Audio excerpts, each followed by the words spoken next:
Now, the Roma Wine Company of Fresno, California presents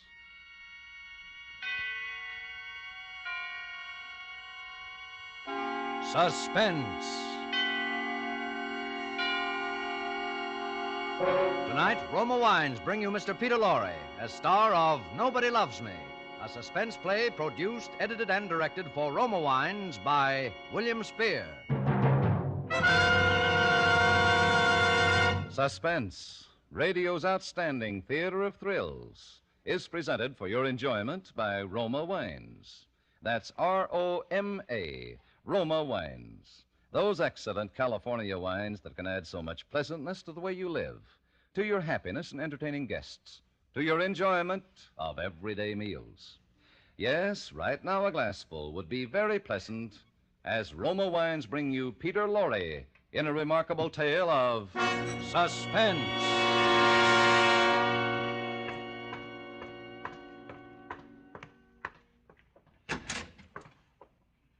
Hello. Are you guys in charge of this precinct? Well, hello, Bright Eyes. Who's in charge here? Just a minute. How did you get in? I walked in.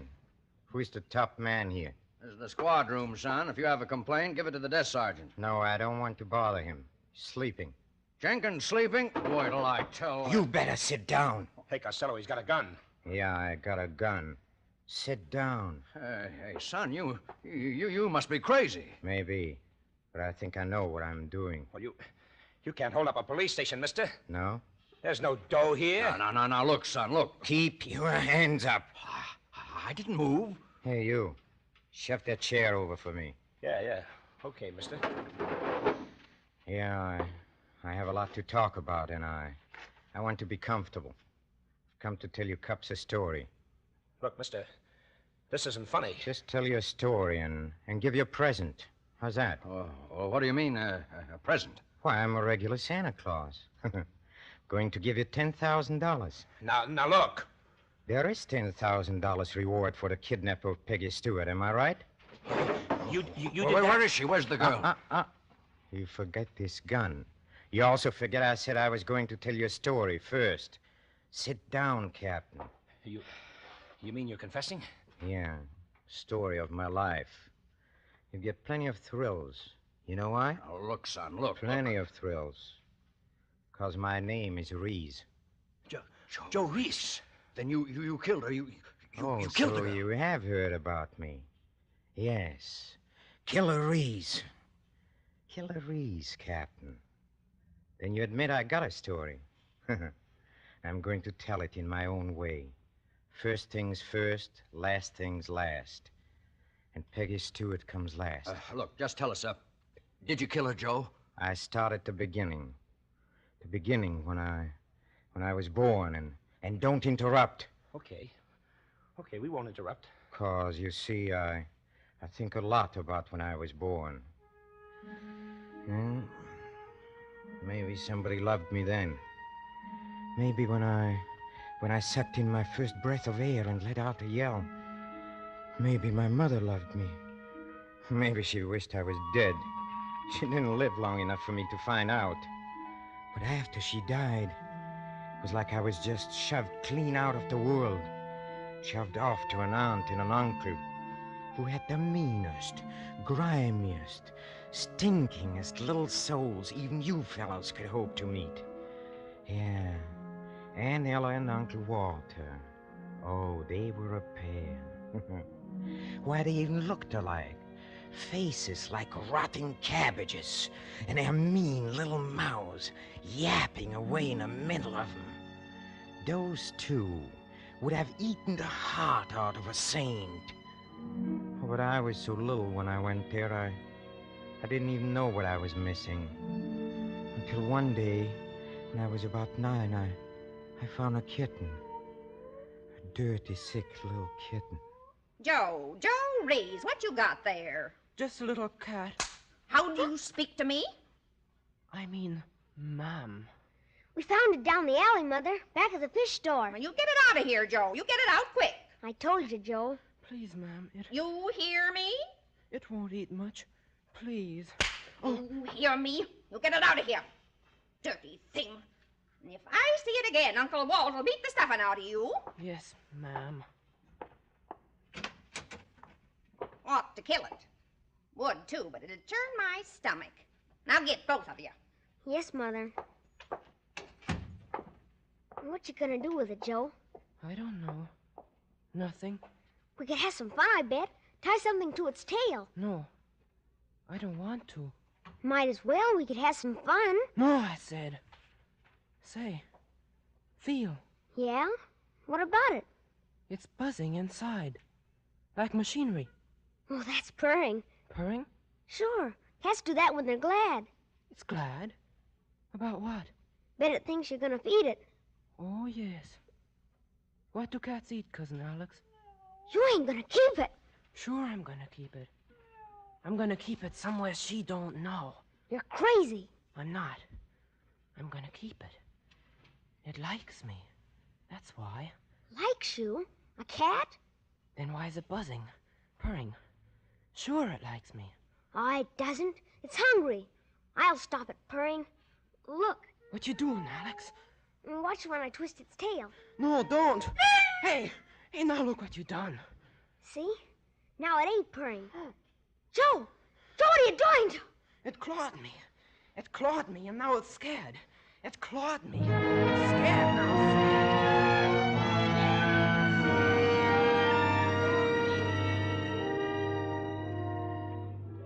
You ever feel a kitten? What it's really like? A skinny little kitten? Why, it's nothing but fur, soft, and a head, and its backbone is like a thin string of beads, curled just so. When it's scared, its eyes stare, all one color, and its neck is thin, thinner than a match, like a string of beads. Just nothing between your fingers. Just nothing.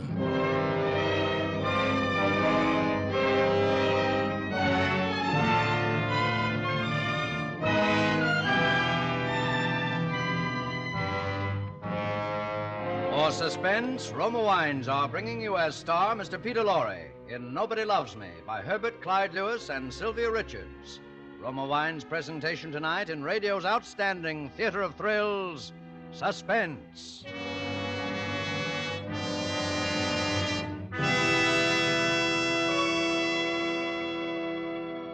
Between the acts of suspense, this is Truman Bradley for Roma Wines. This holiday weekend, millions of Americans will return to the traditional way of observing Labor Day by having friends in for dinner. That's why Elsa Maxwell makes the most appropriate suggestion. She says, we have good reason to celebrate Labor Day this year. So make your holiday entertaining really festive by enjoying good Roma wine. At dinner, serve Roma California Burgundy Cool. This splendid wine, so delightful, delicious, distinguished, lends charm and flavor magic to any meal. Yes, as Elsa Maxwell says, you'll enjoy the delicate piquancy and fruity, robust taste of Roma Burgundy. Only Roma gives you the goodness of luscious grapes from California's choicest vineyards, gathered at peak of flavor, gently pressed, then unhurriedly, guided to flavor perfection by Roma's ancient winemaking skill, and finally, bottled right at the winery. Roma wines are always unvaryingly good, yet cost only pennies a glass. Remember, because of uniformly fine quality at reasonable cost, more Americans enjoy Roma than any other wine. Roma, Roma Wines. And now Roma Wines bring back to our Hollywood soundstage Peter Lorre in Nobody Loves Me, a narrative well calculated to keep you in suspense.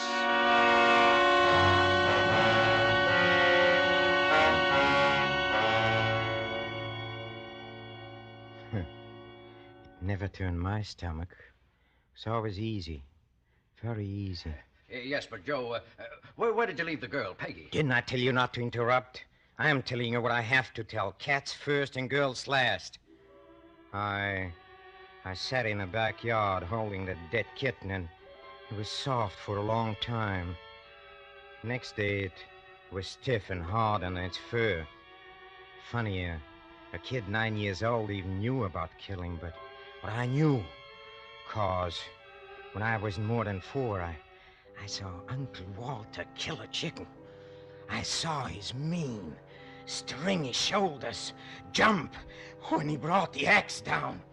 You know, that's how I knew, because watching Uncle Walter, I could tell he liked to kill.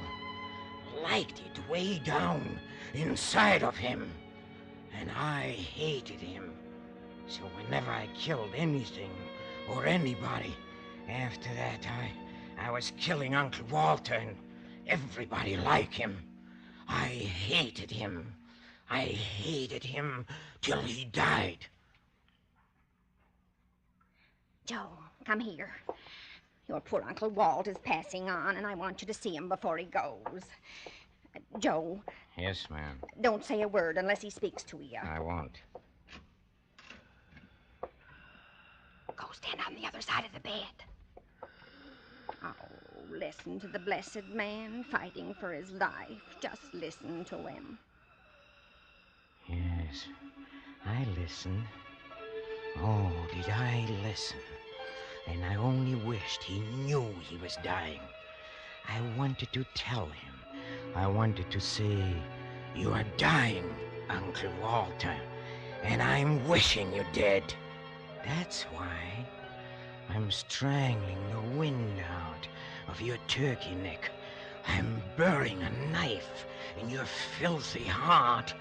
I am doing it. Me, Joe. Oh, look at him. I think he's going to speak. Oh, no. No, he's not.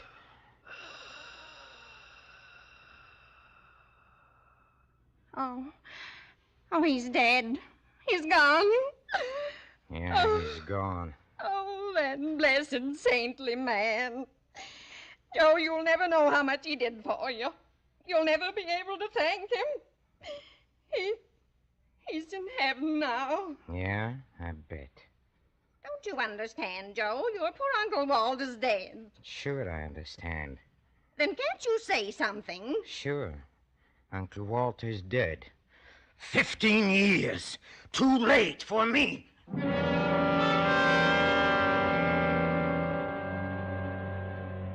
One day after that, I mashed a toad under a rock. And there was a white dog I caught in a fence, in a corner, and threw stones at it, dozens of stones. Each day I killed one thing, and some things died quick, and some died slow. But I always felt the same. I felt good.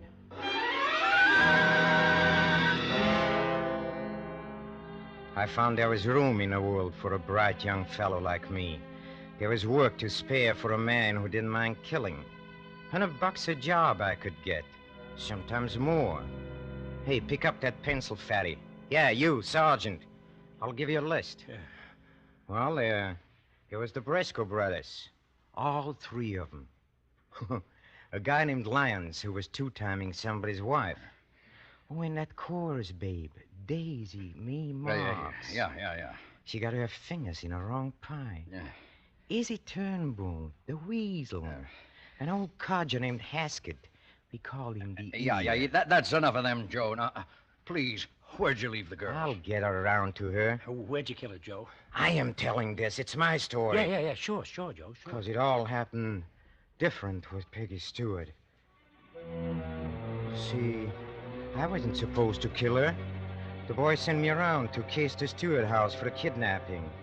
It was all I was supposed to do, find out who was in the house and when the girl was alone. It was a big job.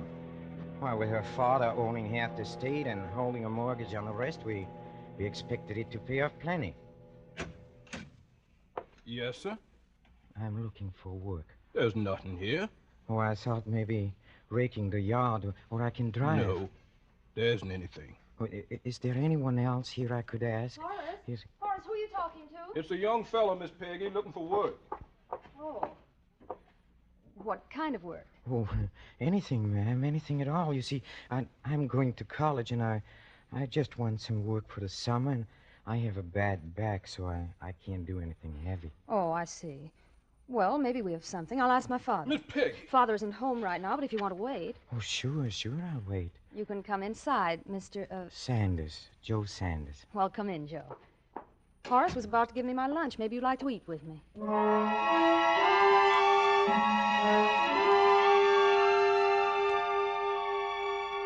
So for more than an hour, I was on the inside, looking out, just for once. It did things to me. That room, all sunshiny where we ate, blue dishes, the food cooked in little dabs, and so good. I was just boiling with hate. I couldn't look at her, at the girl, or talk. She didn't seem to notice what was happening to me. And that's what really got me. She didn't once look scared. Hey, you ever see Miss Peggy? She's little, all curved and little and bright and soft. Even her voice is soft. I'd never known anybody like her except people in books I read in a modern library, you know. I couldn't take it. I want to make her like the other girls I'd known. Make her get that look in her eyes. You're not eating, Joe. Huh? Oh, I've been thinking. Oh? Aren't you scared? Scared? Being alone like this with a fellow you don't even know? Scared of you? Lots of girls are. Why? Are you dangerous? I don't know. Lots of girls think I am. There must be something in it. You mean you're a wolf? No, I don't mean it that way. Well, if you are, I think you're a nice wolf. The nicest I know. It's not what I mean. Anyway, you just don't know me. It's funny. I feel like I do. I feel I've known you for a long time. What's the matter, Joe? Nothing. Nothing is the matter. Guess I better be going. But aren't you going to wait for Father? He'll be here pretty soon. No, I guess I better not wait. But you said you... You see, I just remembered I got to be someplace at 2 o'clock. Oh. Well, if you come back tomorrow, That's it. Yes, I'll come back tomorrow. Maybe that'll be even better. I can talk to Father tonight about you. Then I'm sure he'll give you a job. Sure, you do that. That'll be swell. But you will come back. Promise? Oh, sure. I'll come back.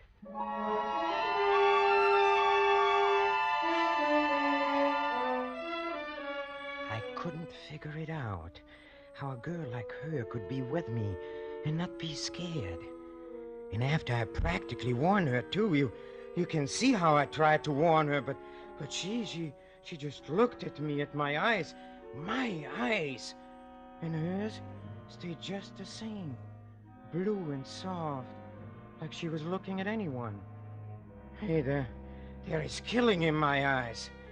Lots of killing. Well, anyone can see that. But then it hit me. I had to make her scared. I had to get her to look at me in that beautiful, naked way, from back deep in her head. Her blue eyes, all glazed, all over, all one color.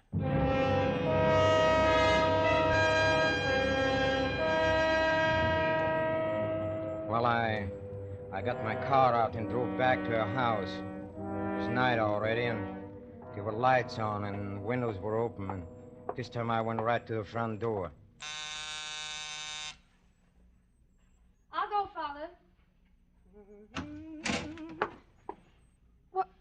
Joe.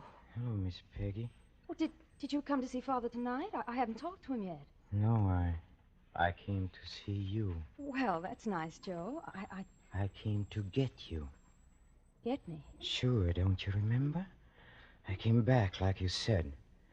Going to take you away. Like Yeah. I said. Yeah, see? Now you're getting that look. Now you're beginning to look at me the right way. Don't, Joe. You're hurting me. No, I'm not hurting you, Peggy. Not much yet. Just enough so you'll look up at me like something in a trap. You won't hurt much more when I kill you. When you... Joe, please. That's what I said, when I kill you. Oh, no. It won't.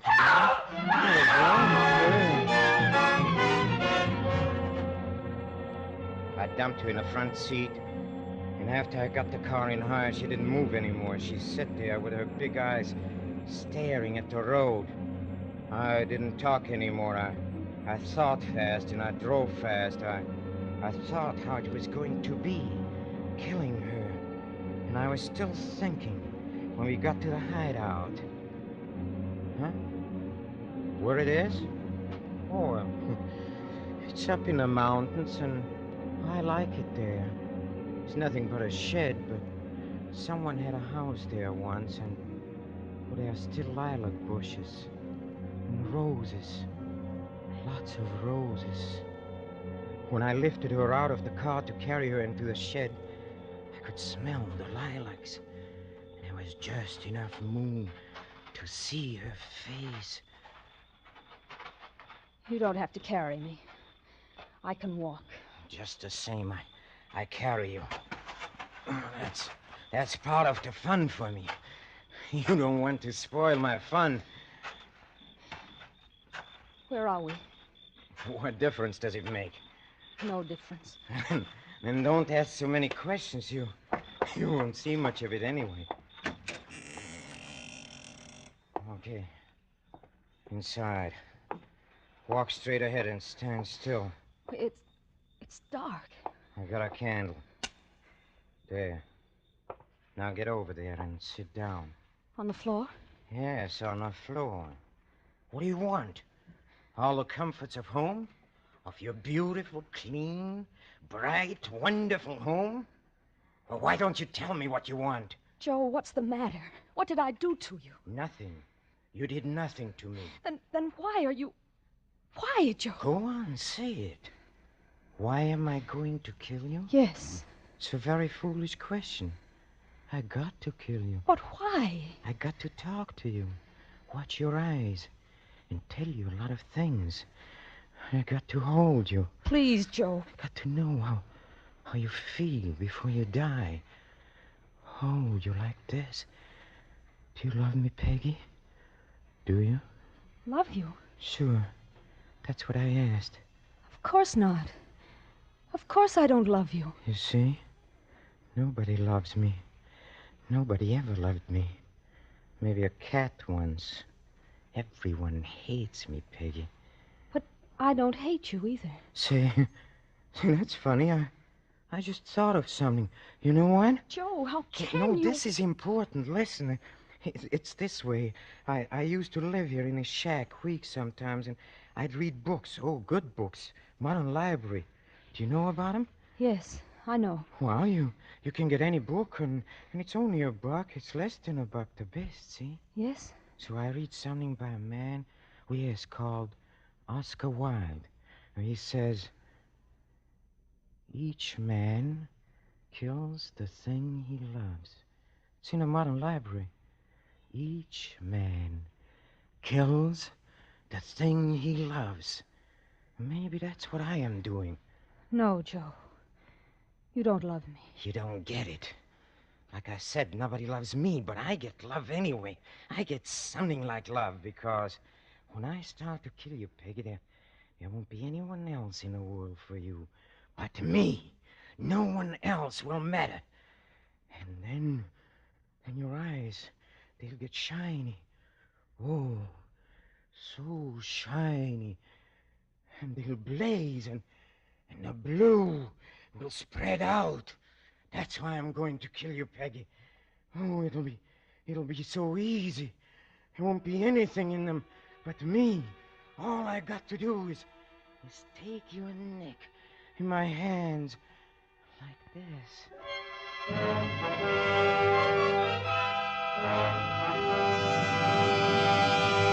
Hey, Peggy, I'm going to kill you. You heard me say it. I'm going to kill you now. Why don't your eyes... Poor Joe.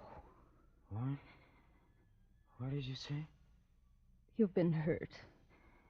You've been terribly hurt. Poor Joe. I'm sorry.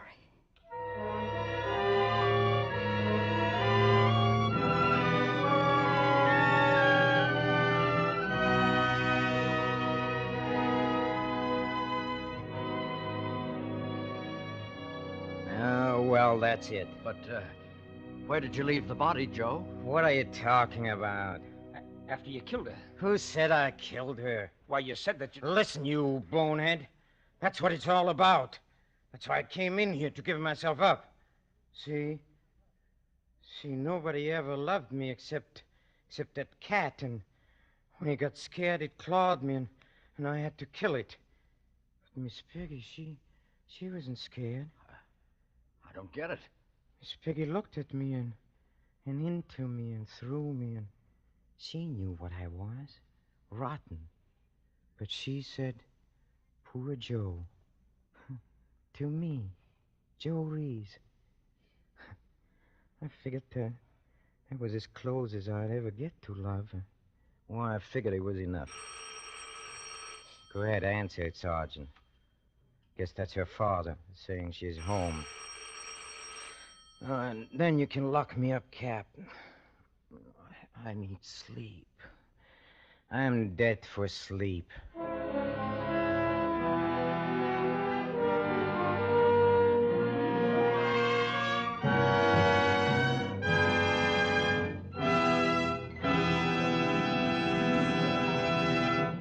Roma Wines have brought you Peter Lorre, a star of Nobody Loves Me.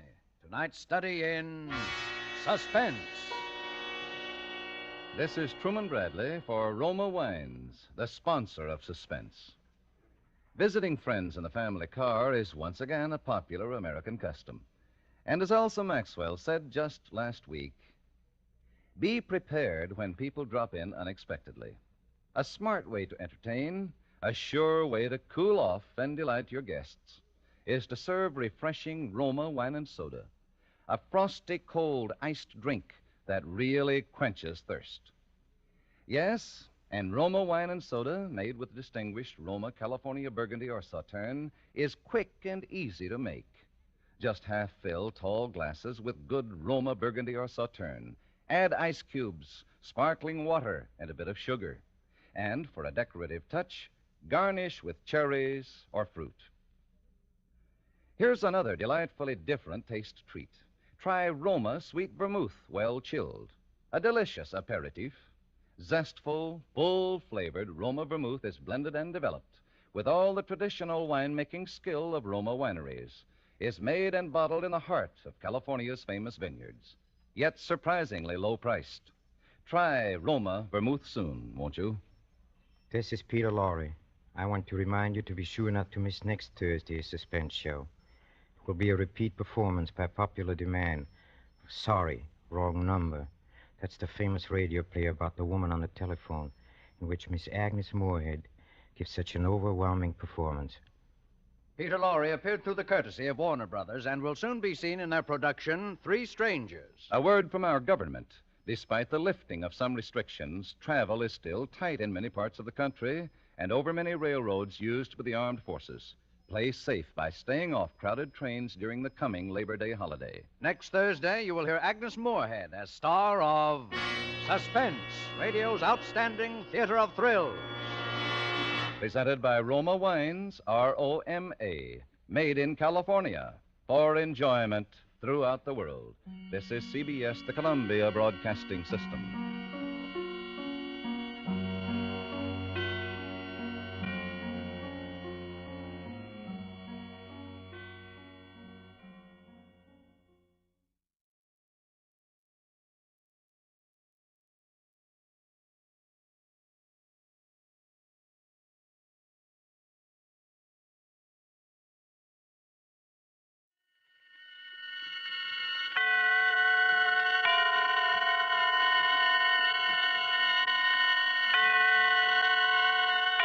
Roma Wines present Suspense.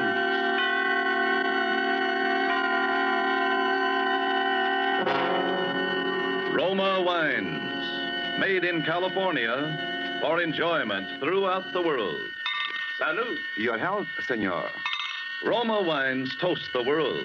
The wine for your table is Roma Wine, made in California for enjoyment throughout the world. The Roma Wine Company of Fresno, California, welcomes you again to this weekly half hour of suspense. Tonight from Hollywood, Roma Wines bring you a star, Mr. Herbert Marshall. Mr. Marshall is with us to play in Nicholas Blake's powerful story of vengeance and retribution. The Beast Must Die. But before we raise the curtain on tonight's tale of suspense, here is a message from Roma Wines. In Havana, Cuba, one gathering place of fashionable people is the charming Pan American Club. A dinner party is in progress, and the Cuban host has risen to return a compliment which has just been paid him by a guest from the United States. Lifting his glass, he says, "Thank you, my friend. Thank you also for telling us about the perfect climate and soil of California, from which we import these supremely delightful Roma wines. Now we can understand how such perfection is possible, such magnificent quality as we enjoy in Roma wines. You will agree it is a tremendous tribute when other countries find Roma wines so superior they import them as rare and expensive delicacies. Such international esteem can only mean that Roma wines are truly magnificent in quality.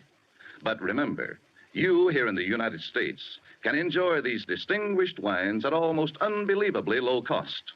For you pay no high import duties, no expensive shipping costs.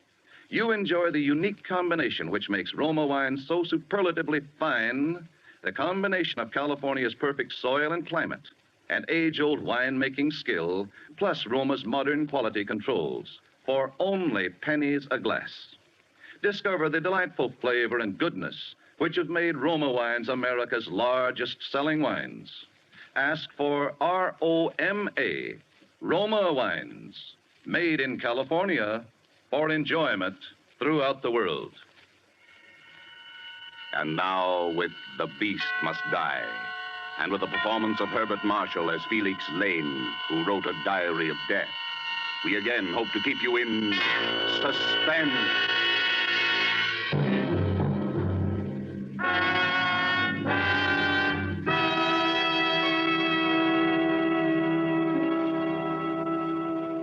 I am going to kill a man.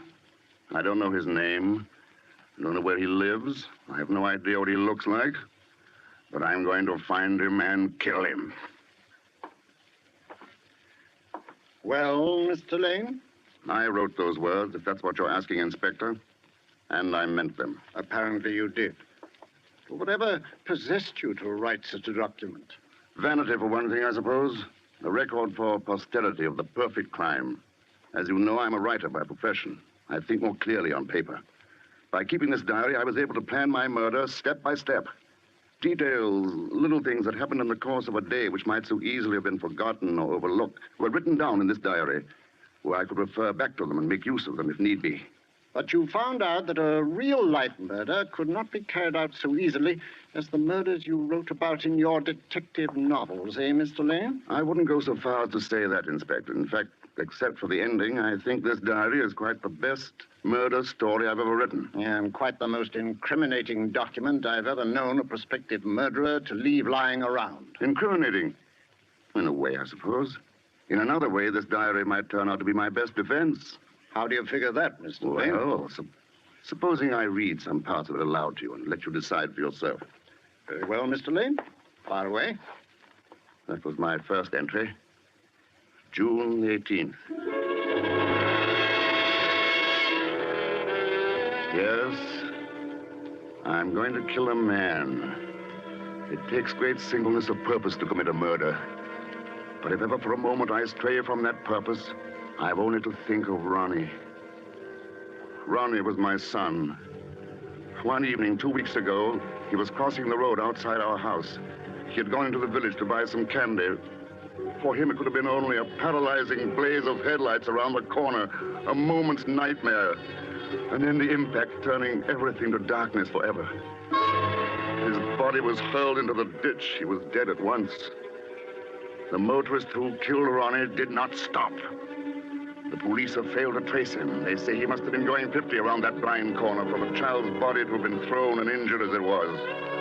The man who drove that car, he is the man I have got to find and kill.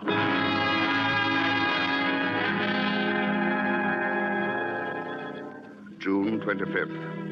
I found my first clue today. My mind was on Ronnie. I was driving toward a neighboring town. The hills around were green.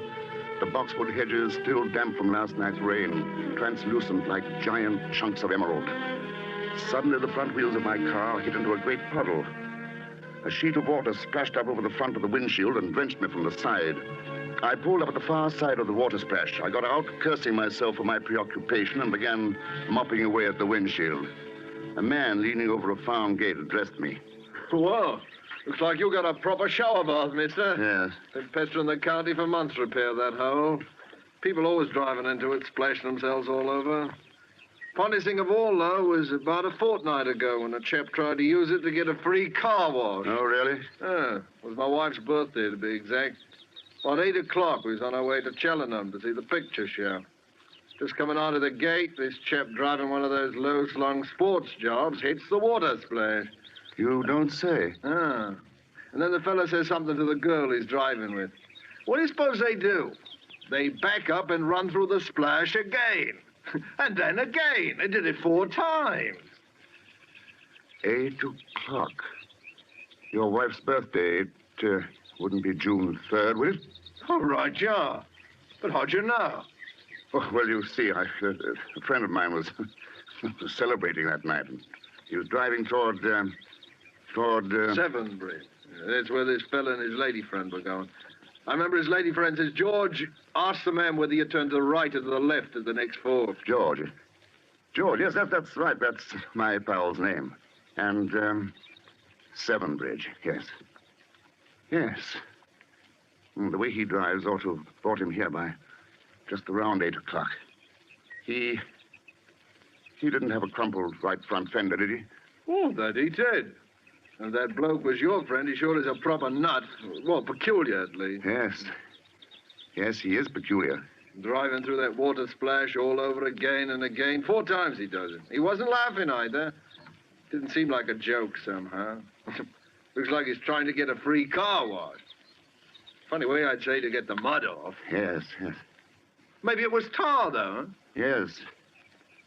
Or blood.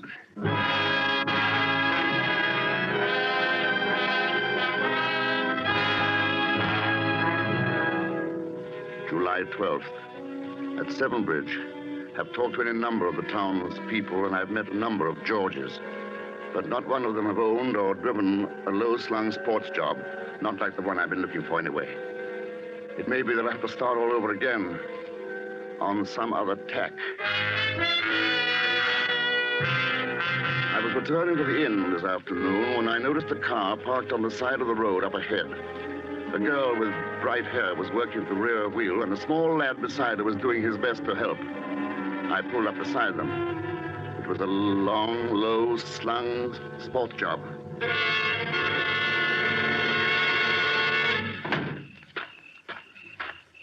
I say, can I help? Well, what do you think, Phil? Oh, yes, sir. Yes, if you would lend a hand. I'm afraid we're not quite heavy enough to weight the jack handle down for another turn. Now, here, fella, let me have a go at it. I say, the paint doesn't seem quite to match on the right front fender. The fender? Oh, Dad had a new fender put on a while back. It's got bunged up or something. I can't tell you how awfully nice it is of you to help us out. Not at all. By the way, I wonder if you and Phil here wouldn't stop for tea with me at the inn afterwards. It's not far, you know. We're expected at home, sir. Perhaps you could come along with us. What do you do, sir? Why, I'm a writer, Phil. Oh, you really must come to see us. It's Gables on Devon Road, my brother-in-law's place. The name's Rattery. We'll give you a ring tomorrow and set a date. Sis will love meeting a real author, and so will George. Did you say your brother-in-law's name is George?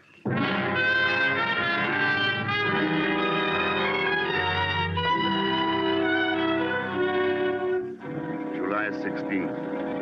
I've met him. I've spent an evening talking to him. George Rattery.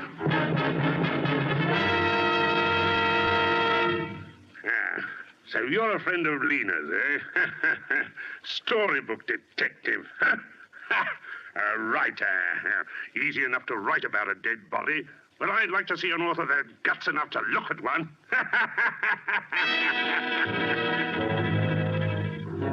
I had been more than a little afraid that George might turn out to be a sympathetic character. That need not concern me any longer. I shall have no compunction at all about putting his light out.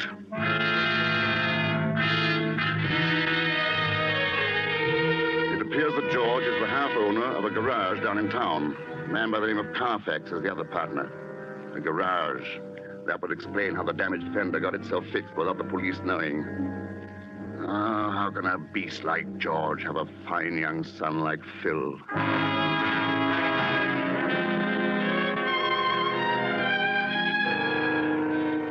This afternoon, I was rounding the corner of the tea house in the Rattery's garden when I heard voices.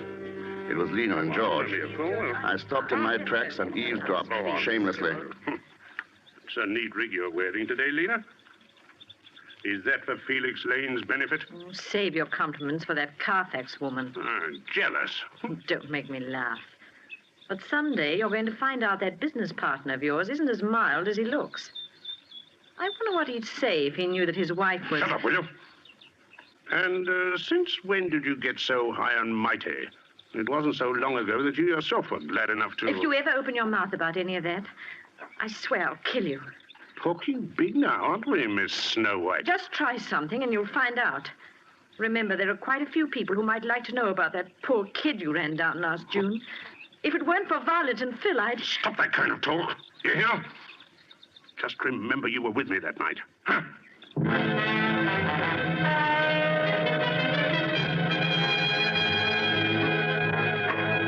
August 5th. Had a look around the Rattery Carfax garage this afternoon. Told George it might come in useful as material in my book. All at once I heard a shot, and there stood George blazing away over the plot in back with a rifle. I went up to him. There. That's another one of the pests out of the way. We've tried everything. Traps, poisons, rat hunts.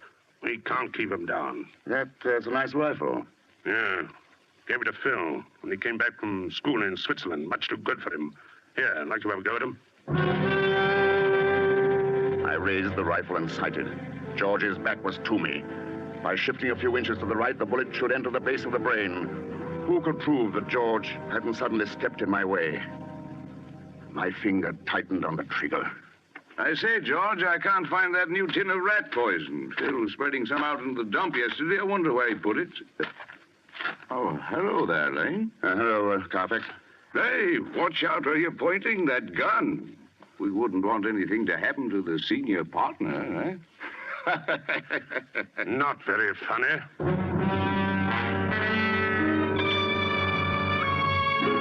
I am now a guest in the house of the man I am going to kill. Violet, Phil's mother, suggested that I come and stay with them for a fortnight and help Phil in odd hours with his Latin. George, much to my surprise, joined in heartily with the idea. I wonder why.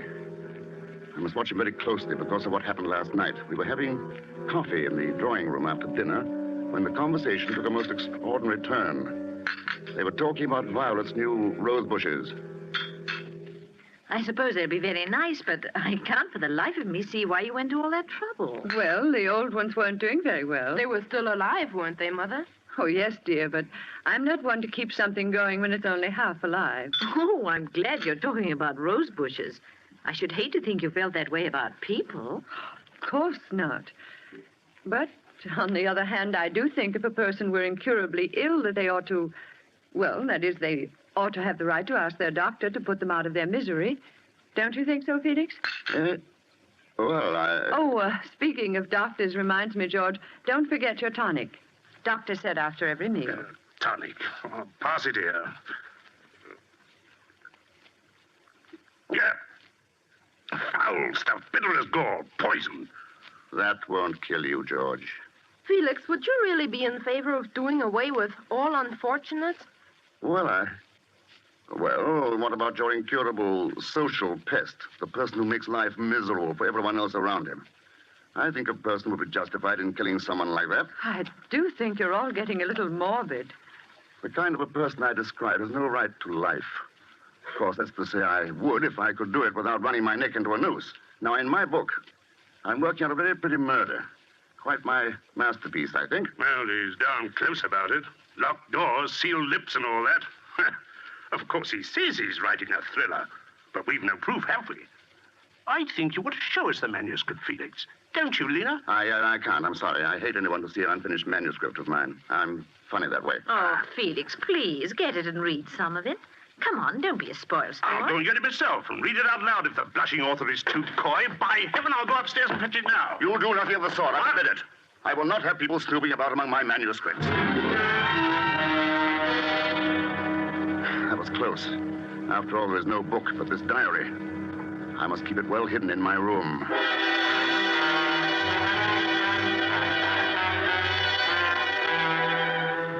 At last, I have my plan. It took a great deal of subtle taunting and persuasion, but it came off at last. George is going sailing with me this afternoon, and he can't swim. Drowning is very painful, they say, in the early stages. That's good, I'm glad. George's lungs bursting, the top of his head shrieking with pain, his hands scrabbling vainly to thrust against the giant weight of the water. But if I cannot kill George today on the open sea, with the wind in my favor and myself the undisputed master of the situation, if I fail today, then I will know that it is not my destiny to be a murderer, and I will make no further attempt on the life of George Rattery.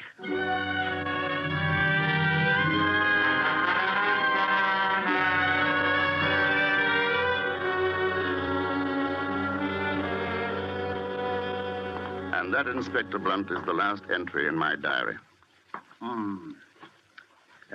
But you and George did go sailing, didn't you? Yes, it was after lunch on the same day. We walked down to the docks together. George, as you can imagine, was rather clumsy about a boat, but it was only a few minutes after he clambered aboard that we were out in the main water, sailing free. George had his feet braced against the centerboard case and his hands gripped the gunwale. A squall was coming up. Hey, that motor barge is getting very close, isn't it? There'll be plenty of room, George. Power vessels have to give way to sailing vessels, you know. Give way? How do you think about that size is going to give way to a crate like this? Hey there, what are you up to? Look out, I tell you, you can't. What if you run into us? I'll bloody well hang on to your leg and we're both drowned. What are you doing? What? A bit close, but perfectly safe. Oh, perfectly safe. That barge didn't miss us by a yard. The same thing happened the other day when I was out with Phil. He didn't lose his nerve. Oh, he didn't, eh? By the way, you better not stand up in the boat again. That's one thing that's not safe. Very well, my friend. But I shouldn't try any of those funny tricks you've been planning. Tricks? What tricks? You know what I mean, you filthy sneak. I searched your room just before lunch, and I found your diary. Yes, I posted that precious diary of yours up to my solicitor just before I came out here. Posted it, mind you, just before we went sailing. So you see, it'll be most unfortunate for you if you let me drown. Well, what's the matter? Lost your lying tongue, have you? I ought to break your jaw for you. I've a good mind to hand over your diary to the police. Don't be silly. You know perfectly well you won't do anything of the kind. And for the very good reason that you don't want the police to haul you in on a charge of manslaughter for killing my son. Well, you can't prove I ran over your son. Aren't you forgetting that Lena was with you that night? The police will get a confession out of her in no time. Why, you, if ever I see you again after today, you slug, I'll bash you into a jelly. Oh, shut up, George. I guess we've both been a little too clever. It looks like a stalemate.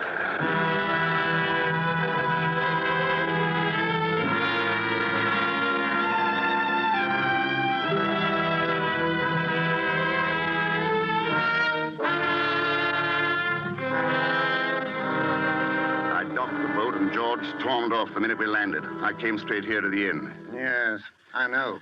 Perhaps it's just as well I didn't succeed.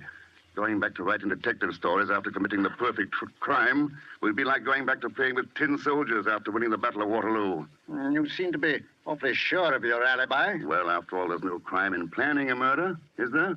Providing nobody's hurt? Unfortunately, somebody has been hurt. What do you mean? What are you trying to tell me? George Rattery died yesterday evening of the effects of strychnine poisoning. George dead. Strychnine poisoning. All my planning, all my high and tragic purpose, and the beast ends by taking his own life. Poison. I remember now. He used to talk about suicide quite a lot. But I thought he only did it because the subject was so upsetting to his wife. I never dreamed. How did he take it? With his tonic. But it couldn't possibly have been suicide, Mr. Lane. But who? What else could it have been? It could have been murder. Unfortunately, we have no evidence except this diary of yours. Oh, but the bottle, the tonic. George Rattery died almost instantly after taking his tonic at dinner. But before the doctor arrived, that bottle disappeared. Well, any suspects? Every person closely associated with George Rattery had enough motive to murder him. But you had the strongest motive. After all, George Rattery did kill your son. Am I under arrest? Not officially as yet. But naturally, I posted a guard outside your room. In the meantime... But, man, you can't go in there. He told us. Officer, let me by. I tell you, I've got to see Inspector Blunt. Please, Mother. I say it's no good. Be quiet, Phil. Why couldn't you have stayed at home? Officer, let me by. I must see. Now, let them come in, officer. Good afternoon, Mrs. Rattery. Phil? Hello, Phil. Hello, Felix. Please. Please, I can't stand it any longer. They're accusing Felix here of murdering my husband. He had nothing to do with it. Said she doesn't know what she's saying. For heaven's sake, Phil, will you be quiet? It was I who killed George. He treated me very badly. He was unspeakable to Phil. There was another woman. Oh, I can't go on. Are you trying to tell me, Mrs. Rattery, that you gave your husband poison? Yes. Mother! I tell you, I poisoned him. Where did you get the poison, Mrs. Rattery? I bought it at that chemist shop. What chemist shop? The one on Abbey Lane, near the corner of High Towers. That's it. Uh-huh. What became of the bottle of tonic after your husband's death? I broke it. I buried it. I'm sorry, Mrs. Rattery. The police have checked. You didn't buy any poison at the chemist's. Mother, I told you it was no good. Sir, Mother is trying to save me. It was I, sir. I killed him. What? Phil, you don't. Don't believe him. Don't believe him. He's just a foolish child. He doesn't know what he's saying. Go on, Phil. Well, you see, sir, I left a note. I was running away, but Mother found the note before I quite got out the door. Oh, boys get such strange ideas. He couldn't have done it. He's just a boy. You know he couldn't. You see, sir, when they accused Felix here, I couldn't stand it any longer. That's why I wrote you the note, but Mother found it first. She said if she confessed that they wouldn't do much to her, that the police would understand. Felix, make them believe me. I can prove I did it. Now, go on, Phil. You say you can prove it. What do you mean? I have it here in my pocket, sir. I've had it hid ever since. See, here it is. It's still half full. It's Dad's bottle of tonic. Phil, where did you get that? I took it off the buffet after the doctor said Dad was dead. But this is very serious, Phil. You know that. He's lying. He couldn't have. He's just a little boy. Please, all of you, I have a favor to ask. Let me talk to Phil alone for a few minutes. Won't hurt anything. I think I may be able to help solve this whole thing. Phil didn't do it. Violet's right. Yes, but the bottle... Just give Phil and me 10 minutes alone. Very well. We'll wait outside. 10 minutes, mind you, Phil. No more. Come here, Phil. I'm a murderer, Felix. You are not a murderer, Phil. No one could ever tell me that. I left a note. We've gone all over that. I killed him. He beat Mother. I killed him, I tell you. Stop that, Phil. I know better. They thought you did it, Felix. I heard them talking about your diary. You wanted to kill him. You said so in your diary. Maybe I did, but... They'd hang you, Felix. So that's why you wrote the note and pretended you did it? Yes, I saw you in the pantry with Dad's bottle of tonic before you went for the sale with him. You saw me? Oh, I'm sorry, Phil. Sorry you saw me. Naturally, you jumped to the conclusion that I... Oh, poor little man. Oh, there's nothing for you to worry about now, Phil. You mean they're not going to hang you, Felix? They're not going to hang me. You won't let them do anything to you? Promise me. No, I won't let them do anything to me. But, Phil, There are other things for you to think about now. Now that your father's gone, you are head of the house. That's a man's job, Phil. There's a lot you've learned about courage these last few days. Living takes a lot of courage. This is pretty grown-up talk, Phil. Do you understand me? I'm trying, Felix. You remind me a lot of my own son. You mean the boy my father ran? That's right, Phil. Yes, you're a lot like him. Would he have gone sailing with us? Oh, yes. I think Ronnie would have been quite a sailor. Can we go sailing tomorrow, Felix? Not tomorrow, Phil. Are you going away, Felix? Yes, but not as far as most people might think. You sound very strange, Felix. I have a note to write. Got to make everything shipshape. You go on out to your mother and tell them they may join me in a few minutes. Can't I wait, Felix? No, Phil. Go ahead now. But Those are orders. Skipper's orders. Aye, sir. Goodbye, son. I thought I'd made the last entry in this diary, but there will have to be one more. This diary was kept for only one purpose: to make George and the police believe that I planned to kill the beast by drowning him. Death was already waiting for George Rattery at home in the bottle of his tonic, where I had placed 3 pellets of rat poison taken by me from the garage. My plan was almost perfect.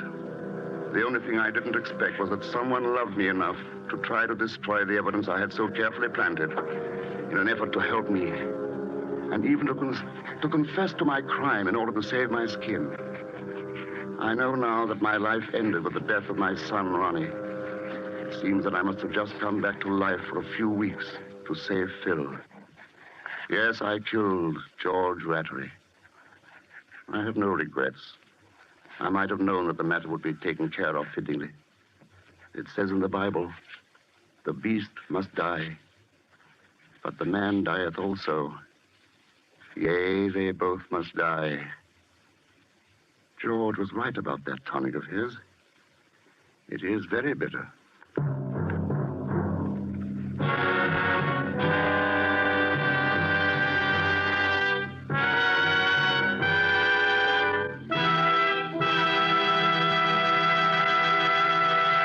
And so closes The Beast Must Die, starring Herbert Marshall. Tonight's tale of suspense. Suspense is produced and directed by William Spear. Have you discovered the age-old secret of famous chefs and lovers of fine food? Namely, how good wine makes even the simplest, most inexpensive meals really exciting events? How Roma wines perform flavor miracles in bringing out rich, new savoriness? Well, the next time you cook any of the red meats, stews, fish, or poultry, add a generous portion of any Roma California table wine, delicious Sauterne, hearty Burgundy, or tasty claret. Then put the same bottle well chilled on the table with your meal. You will be amazed at the wonders Roma wine performs in bringing out all the appetizing goodness of even the simplest foods. Remember, Roma wines, these marvelous aids to greater enjoyment of daily meals, cost only pennies a glassful. So any home can afford the pleasure they give to everyday living. Ask for ROMA, Roma wines, America's largest selling wines, made in California for enjoyment throughout the world. This is Herbert Marshall. And at the request of the United States Army, I'm addressing this to every soldier listening. Volunteers are once more being accepted for immediate training by the parachute troops. Paratroopers receive $50 extra per month in base pay. Officers get $100 extra per month.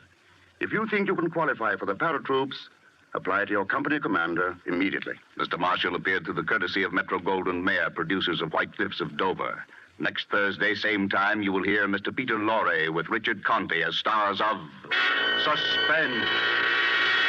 Presented by Roma Wines, ROMA, made in California for enjoyment throughout the world.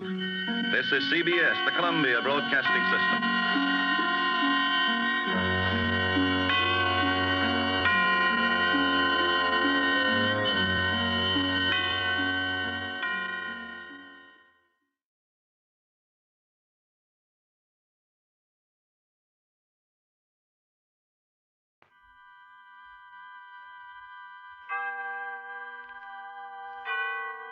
Autolite and its 96,000 dealers present Suspense.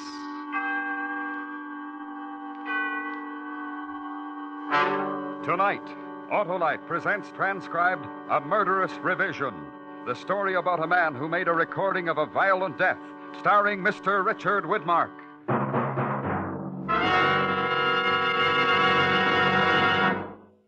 Hi, Hap. Meet the team. Where? Why, right under your car's hood, Hap. The Autolite Electrical System, the family team of precision-made units, including the coil, distributor, starting motor, and the other parts that make up the complete Autolite Electrical System, used as original factory equipment on many leading makes of our finest cars, trucks, and tractors. Well, what does this team do, Harlow? Why, Hap, it goes to work for you every time you press the starting switch, sound your horn, or play your radio. The Autolite Electrical System does all that, huh, Harlow? Right, Hap, because all its units are related like a family team by Autolite engineering design and manufacturing skill for the smoothest performance money can buy. So, friends, when your Autolite-equipped car needs replacement parts, insist on Autolite original factory parts, because from bumper to tail light, you're always right with Autolite. And now, with A Murderous Revision and the performance of Mr. Richard Widmark, Autolite hopes once again to keep you in suspense.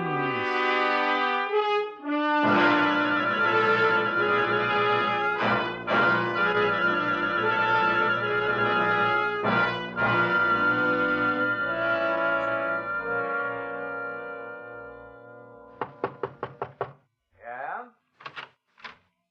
What did you want to see me for? Oh, Chris. Come in. Sit down. Did you get to hear the show Sunday? I don't like to listen to the show.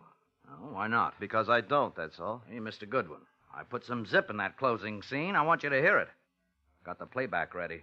Now, hand me that record marked Part 2, will you? Thanks. I don't know, Chris. I don't make you come to rehearsals. You don't have to sit in the control room all day. The least you can do is listen to the show at home. Well, listen to this now. George. Honest, I didn't mean it, George. Get this, Chris. Get this. Do you mean to say that you didn't really mean it when you told my brother you didn't love him? You forget, Doris, that I heard you every word while I was hiding behind the Davenport the night my mother was here. George, I beg you, don't do this thing. Put down the gun, George. Now, this is only what you deserve. You tricked me for the last time, Doris. You tricked me for the last time.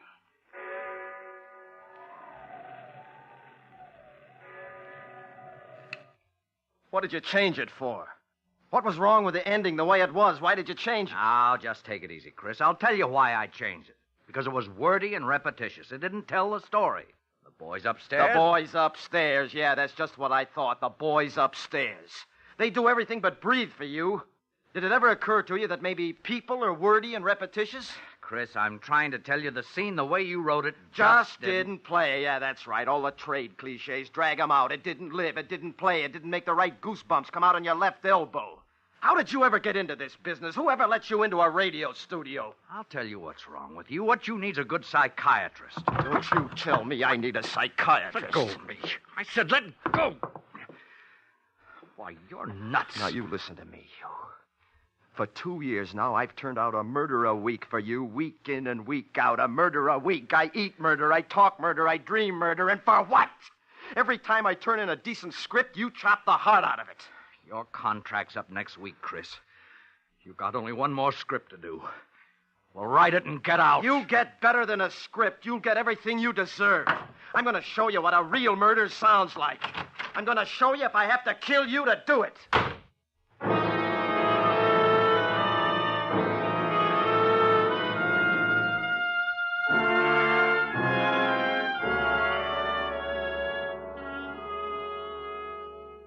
Good evening.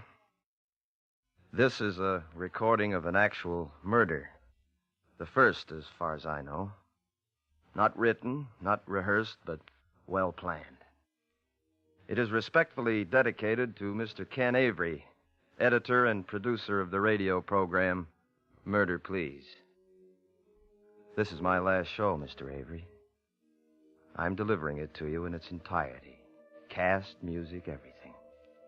The events and persons are absolutely real. It's going to be a great show, Mr. Avery. You'll hear everything but the climax. I'm speaking into a microphone concealed in my desk, concealed with the other recording equipment I've rented for the occasion. The music you hear is coming from a high-fidelity phonograph at my side. This program is produced, edited, directed, narrated, engineered, and plotted by Christopher Turner, whose only claim to immortality is this single half hour. And now, Mr. Avery, the leading characters in order of appearance. The murderer, Christopher Turner. The catalytic agent, your daughter Lois. The victim, yourself. And now, please to begin.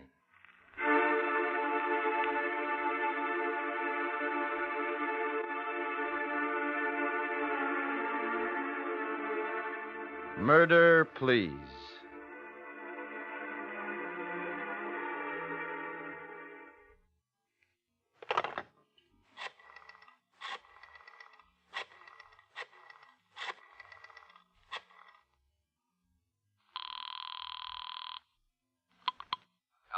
Hello, Ken. This is Chris. Oh, now I listen, hate to bother Chris. you at home, but I wanted to apologize for the way I acted. Could you drop over to my office right away? Sorry, Chris, no go. I put up with your little insanities for 2 years now. Temper tantrums, insults, coming in stewed to the gills. 2 years of that was plenty. I see. You won't change your mind? Not a chance. Maybe you can find somebody more patient than I am. Good luck. Thanks, Ken. Thanks a lot. Lovely opening scene, Mr. Avery. Thank you. You did exactly what I wanted you to do. You just threw away your last chance to save your life. Good work, an excellent performance. Well, if you won't come up to my office by invitation, which I suspected you wouldn't, there's still another way. The telephone book. Listen, Mr. Avery. The sound of the flipping pages. Your daughter's phone number. Here we are.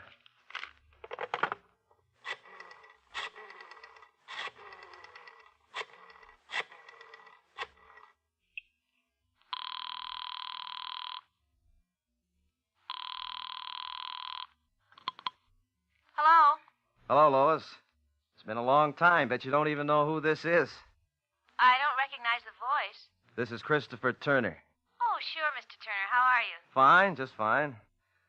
Well, how do you like living alone? It's all right, I guess. Rather be living with the folks? No.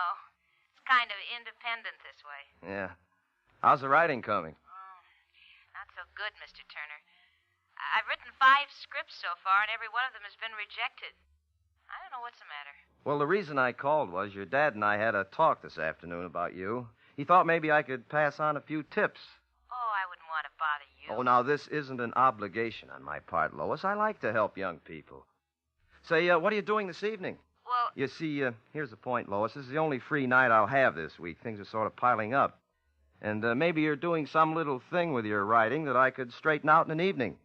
Well, all right, Mr. Turner. Good. You know where my office is? I don't think so. It's right across from the broadcasting studios, the Brown Building, room 208. I'll be right over. Fine. And bring your scripts with you, huh? I will. I certainly appreciate this. Not at all. Bye. Bye. I'll be right over and bring your scripts with you. I certainly appreciate this. Not at all. You see, that's how people talk, Mr. Avery. Let's see, what else? Oh, yes, sound. Drawer opens. Gun taken out. Click of breech. Whirl of chamber. Bullets inserted in chamber. 3, 4, 5, and 6. Gun in drawer, drawer closed. And now we must wait. You see, Mr. Avery? Fate is a better dramatist than either of us. Just when things start getting dull, the phone rings. Hello? Hello, Chris. Hank. Oh, what's up? I tried your place all night. I tried your sister's place. Finally, I called your office. I wouldn't let myself believe it, but here you are, slaving away for old man Avery again. Say, when are you going to tell him to go take a flying leap? I did that just today. No kidding? Yes. Well, congratulations. From here on in, nothing but bigger and better things.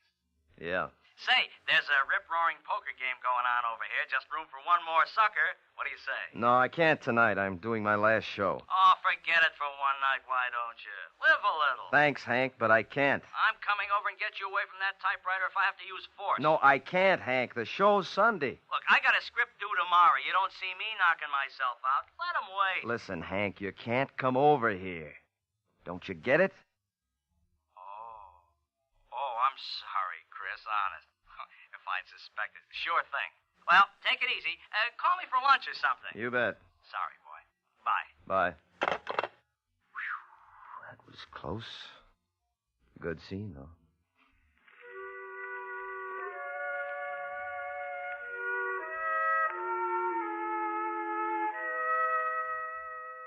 Lois Avery has just driven up in front of the building.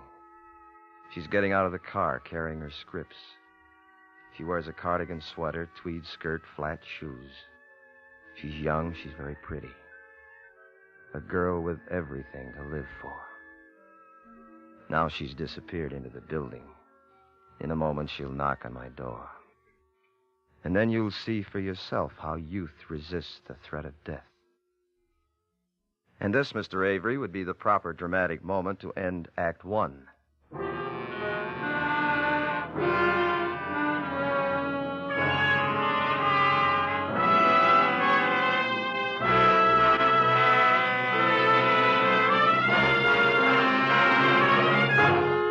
Autolite is bringing you Mr. Richard Widmark in A Murderous Revision, tonight's production in radio's outstanding theater of thrills, Suspense.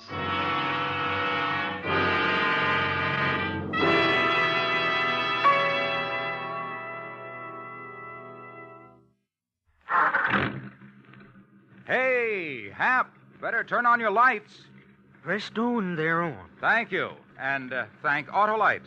Why, Harlow? Because in your Autolite-equipped car, the lights, as well as the power for your radio and power to crank your motor, are all provided by the Autolite electrical system.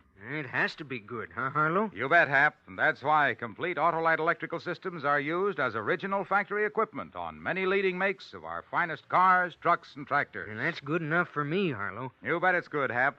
And that's why it pays to treat your car's electrical system to a periodic checkup at your authorized Autolite service station or the dealer who services your make of car.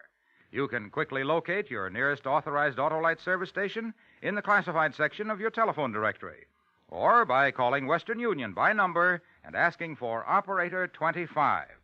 And remember, from bumper to tail light, you're always right with Autolite.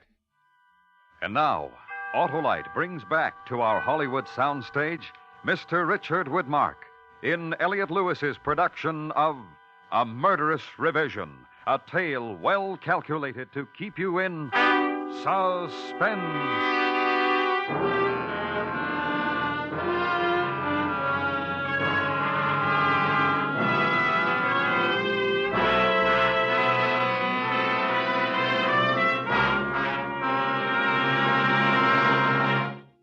Act Two. This is Christopher Turner once again, Mr. Avery, bringing you by transcription the first recording of an actual murder ever made specifically for broadcast. The setting, my office. The music, recorded. The time, night. The victim, yourself. Your daughter has just entered the building. And so concludes the usual resume with which we begin the second act of every Murder Please program. I hear her footsteps in the hall. Your cue, Lois. Sound, knock on door. Come in. Hi, Lois. Come on in. Thanks. I brought the scripts with me. Wonderful, wonderful. Sit down. I hope I'm not putting you out. I always tell Dad to stop imposing on my behalf, but I guess he'll never learn. Now, look, you're here because I want you here, and for no other reason. Cigarette? No, thanks. This is a nice office. It serves. Just a hole in the wall, but quiet, nothing fancy. I like it. Well, how long have you been scribbling? 6 months, Mr. Turner. Let's just make it Chris. Huh? What sort of things? Murder, mostly. Somebody told me that's what sells best. True. Well, let's just start talking about murder. Maybe something interesting will come out. Question number 1. Why do you think people kill? Lots of reasons, I guess. Money, love, revenge. Not really. Only for survival. They kill for money only when money means life, their idea of life. They only kill for love when life depends upon that love. They only kill for revenge when life is intolerable without it. You see? That's very interesting. Could you kill? I don't think so. Well, maybe you could. Here. See? A gun. And loaded. Please put it away. Take it. No, I'd rather not. It's very obedient. It won't fire unless you press the trigger. Take it. That's it. Now point it at me. Please, Think now, think. One touch of your finger and you kill me. One little touch. A very delicate instrument to trigger. There's a sense of power there. You feel it? I'm afraid. Fear, yes, but exhilaration, too. Like the second drink. I feel it, yes. All right, you can give it back to me now. Well, so much for the murderer. Now, what about the victim? Afraid of death? Sometimes. What is death to you? Death? Mm-hmm. I don't know. No idea? Emptiness.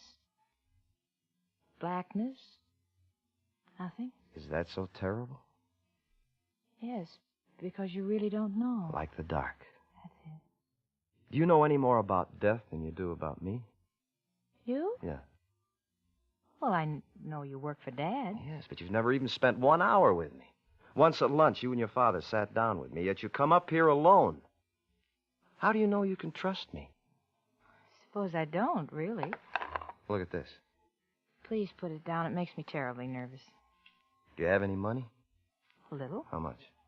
$10, maybe, some change. Give it to me. Here. Why did you give me the money?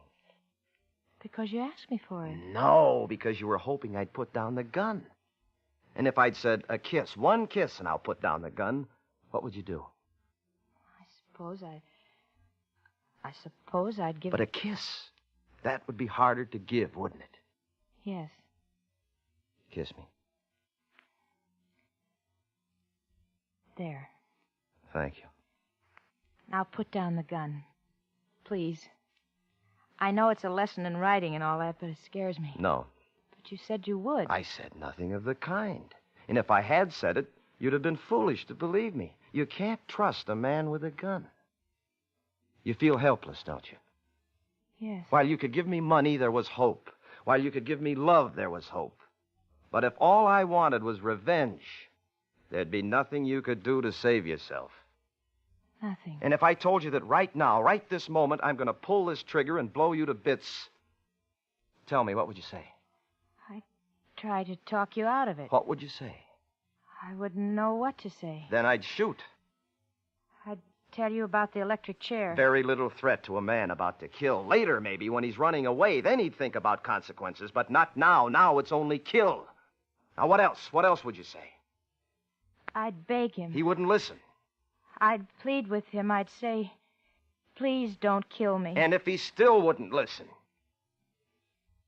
Then I'd die.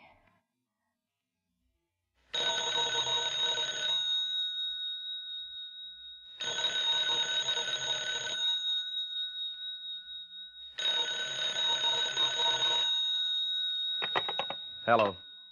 Bet you don't know who this is. I can't place the voice. Try. I haven't the slightest idea. Remember San Francisco and the Italian pizza and the cigarette holder? Vaguely. Who is this? I hate guessing games. Harriet. I know at least 18 Harriets. Harriet who? Crawford. Oh. I just came in. I thought maybe you could meet me for a drink. I don't know a single solitary soul in town. How did you happen to call here? Well, I shouldn't tell, I suppose, but Hank said you were working late at the office. Hank, huh? He gave me the number and said to be sure to call. Bless his heart. What was that? I said bless his heart. Yeah. Well, I'll call you tomorrow. Yeah, you do that. Well, bye. Guess I'd better get going. Why? We're not even started yet. Well, if you don't put down that gun, I'm going. I don't like it. Sit down. I want to tell you a story. Now, listen. Please. Please sit down. Now, this is just a sample plot. You can have it if you want it. It's about a writer who had great novels in him, great plays. But he was broke. So, for the sake of a place to stay and a meal to eat, he started turning out radio mysteries. He turned them out until every drop of originality was squeezed out of him. And all the greatness he might have been ate into him because he'd leave nothing to the world, nothing but scripts to be swept up by studio janitors after the broadcast. Well, the writer made his decision one day. He'd do a last radio play, a radio play with an actual murder, the only chance he had for permanent survival. And he selected as his victim the man who had ground him into the dust. He selected his editor and producer, Ken Avery. Please. I like you. I like you very much. I wish this could be happening to almost anyone but you. Get to the phone. What? The telephone. What for? You're going to call your father. No. No, I won't do it. You'll call your father and you'll tell him to come up to my office. Now, pick up the receiver. No, wait. I'll do it.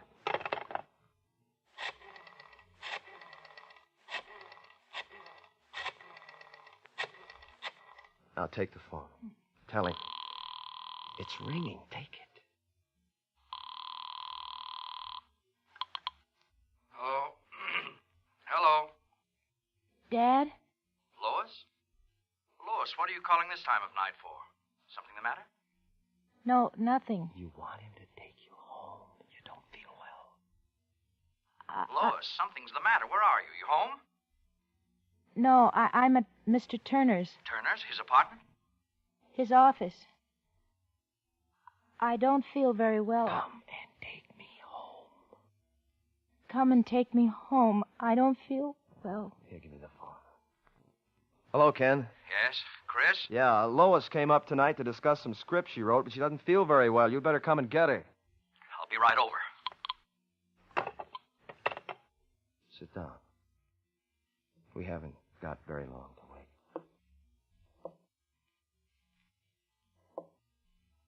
20 minutes have gone by.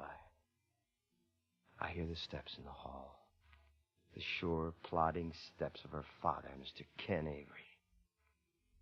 The climax, ladies and gentlemen of the listening audience, I address to you. Mr. Avery will never hear this portion of the entertainment. Come in.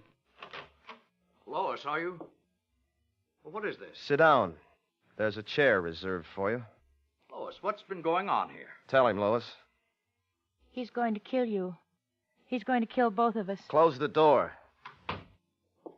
Oh, Chris, put that thing down. Somebody's liable to get hurt. What's the matter with you? Drinking again? Nothing to drink. Very sober. Sit down.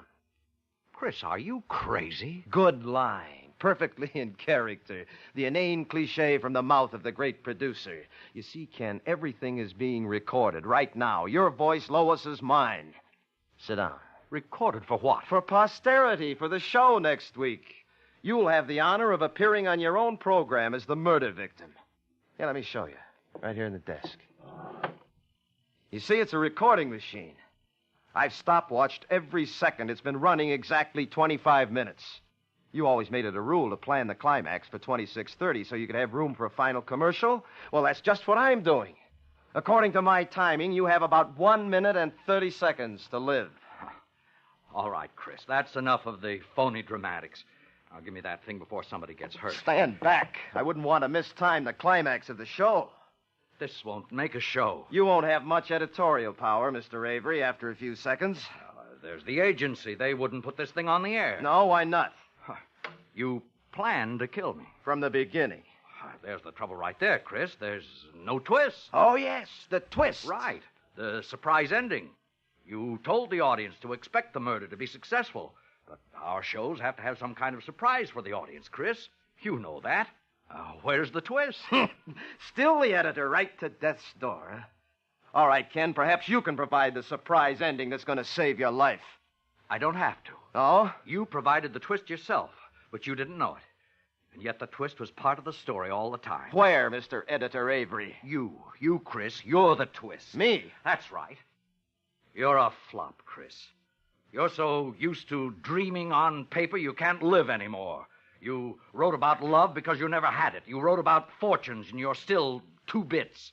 You wrote about murder, but you haven't got the guts to pull the trigger. Now, give me that gun. You think I won't shoot? I know you won't. Give me that gun, you hack. What did you say? I said you were a hack. Now, give me that gun. Stay away! Give me that gun, you hack. No, I'm not! Dan! Let go! Let go of my hand! Drop it, I said. Drop it! Let go!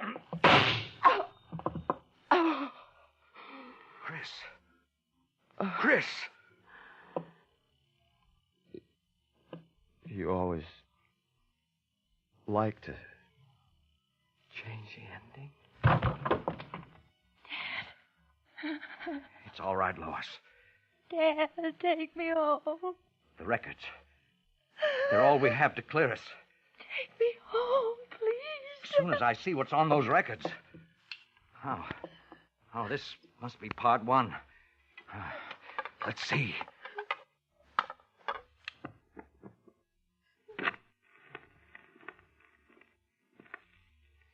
Good evening.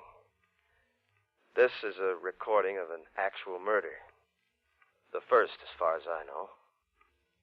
Not written, not rehearsed.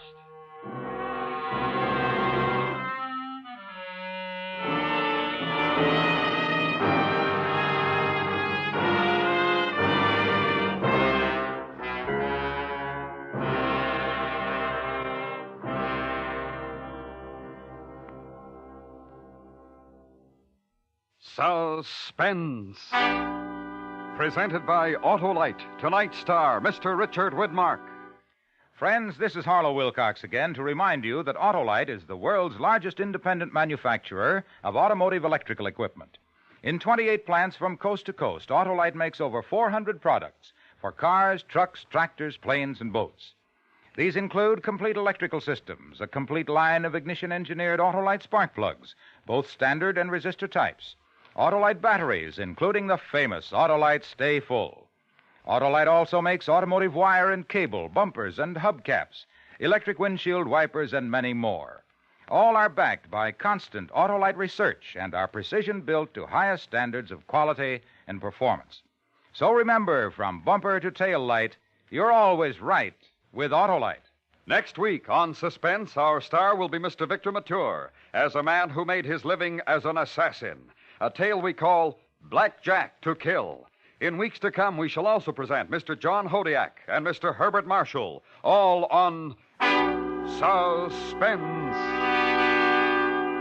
Suspense is produced and transcribed by Elliot Lewis, with music composed by Lucian Morowick and conducted by Lud Gluskin. A Murderous revision was adapted for Suspense by David Ellis from a story of S. Lee Pagostin. In tonight's story, Kathy Lewis was heard as Lois, Joseph Kearns as Ken, Charlotte Lawrence as Harriet, and Jerry Hausner as Hank. Tonight's appearance of Richard Widmark was made possible through the kind permission of 20th Century Fox Studios. Mr. Widmark may soon be seen in the Technicolor production Red Skies of Montana. For the location of your nearest Autolite service station or your nearest Autolite spark plug or battery dealer, phone Western Union by number and ask for operator 25. Switch to Autolite. Good night. This is the CBS Radio Network.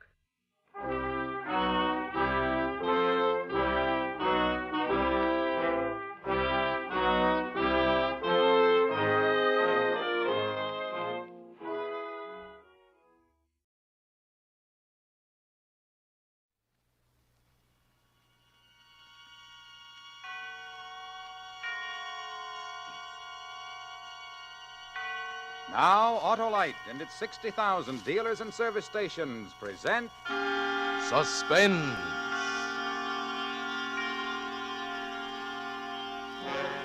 Tonight, Autolite brings you Edmund Gwen in Murder in Black and White, a suspense play produced and directed by Anton M. Leader.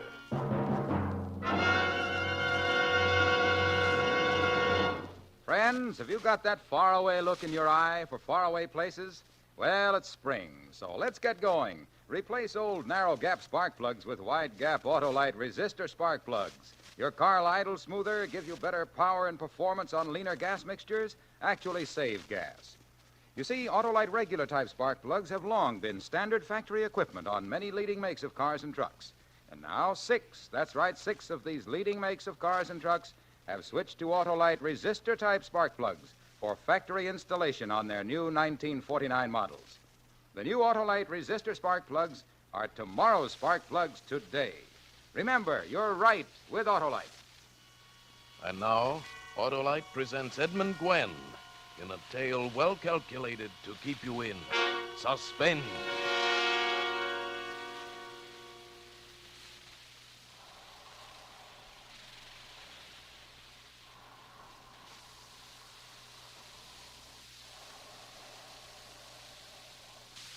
Tom. Tom. Tom. He's asleep at last. Now, let's see. I wrap this blanket around the gun to muffle the sound. Aim about there. Then... Tom!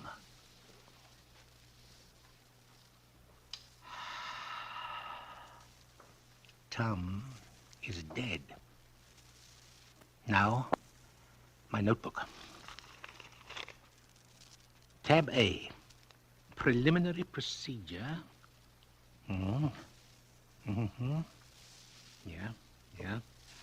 Tab B, performance of murder. Yeah.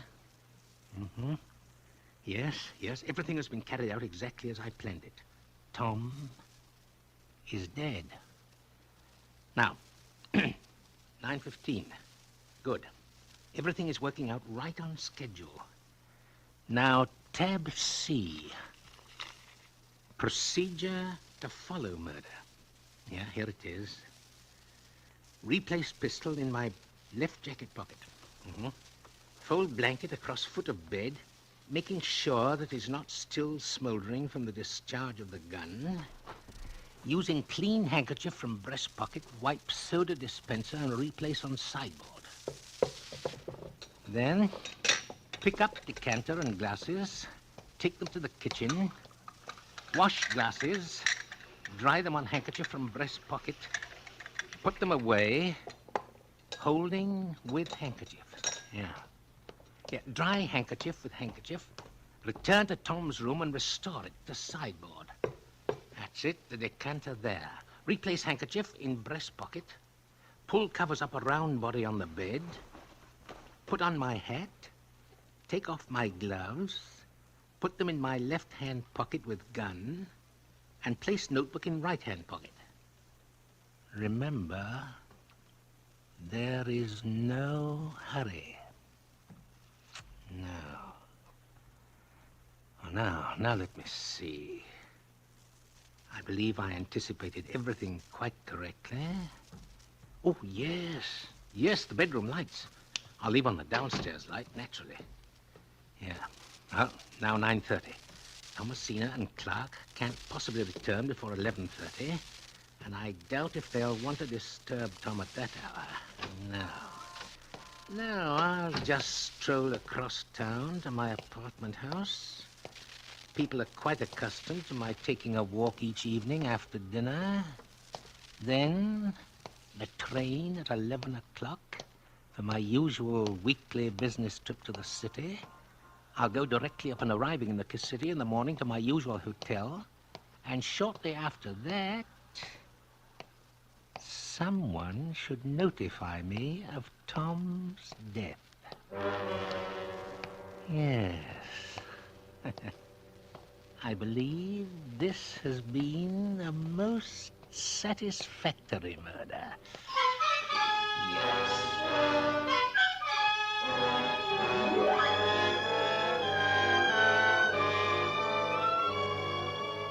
For suspense, Autolite is bringing you Edmund Gwenn in radio's outstanding theater of thrills, Suspense.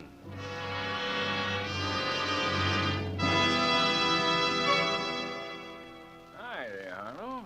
Say, what's that? That's my sound man. To make this commercial dramatic, we start with the deep, solemn tone of a gong. Sound man, I said gong. Oh, well, let's say it's a trainload of car owners rushing to get wide-gap Autolite resistor spark plugs.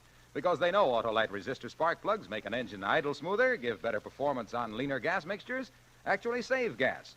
Now, Hap, the sound of a happy engine idling more smoothly because it has wide-gap Autolite resistor spark plugs instead of old narrow-gap plugs. Hey, Harlow, that's a horse. Oh, that's sound, man. Well, all right, let's say that's folks who missed the train galloping to town to get Autolite resistor spark plugs. And next, the happy hoot of a hilarious horn. Well, it sounds like a big celebration. Sure, that's the way folks feel once they install Autolite resistor spark plugs because their engines idle smoother, give better performance on leaner gas mixtures, actually save gas. Harlow, before your sound man loses his head, let's get back to suspense. And now, Autolite brings back to our Hollywood soundstage Edmund Gwenn as Rice Archer in Murder in Black and White. A tale well calculated to keep you in suspense. I hope you had a nice trip, sir. Yes, very pleasant. Here you are, sir. Ah, yes, my regular room. Put my luggage on the floor there. Yes, sir. Thank you, boy. This is for you. Oh, thanks. For nothing. My train was 2 minutes late in arriving, so it must be, yes, 8:32. Now, my notebook. Tab C, item 4. Procedure upon arrival in the city. Yes, excellent. Your order, please. Room service, please. Just a minute, sir. Room service. This is room 459. 459, yes, sir. I'd like some grapefruit. Be sure that it's fresh. 2 eggs, boiled exactly 1 minute and a half. 3 slices of whole wheat toast. I'd like this toasted exactly 2 minutes on each side. Plenty of butter. A pot of coffee with a double order of cream. Yes, sir. Oh, yes. And would you send up a Times? And find out if there's an Amesville Gazette around, will you? Yes, sir. Let me see now. Undress, take a shower. Then shave and get dressed. Wear the blue shirt with matching tie. And by that time, breakfast should be served. Yes.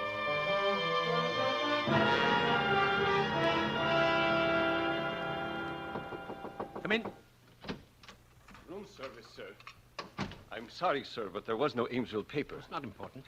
I have a niece who lives in Amesville. She works for an aircraft factory, the Hannigan Company. Why, that's our company. Well, that is, I'm a junior partner in the firm.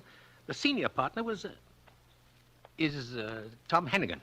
Well, I must remember to tell my niece. Will there be anything else, sir? No, thank you. I'll just sign the bill. I'm adding your gratuity to the bill. Thank you, sir. Perhaps you know my niece, sir. Her name is Evie. I'm afraid I'm not familiar with the names of the employees. That'll be all, waiter. Yes, sir. I must be more careful. Almost referred to Tom in the past tense. I believe I should make a note of that. Yes. Be sure to speak of Tom in present tense until after the notification of his murder. Too bad I couldn't get the Amesville paper.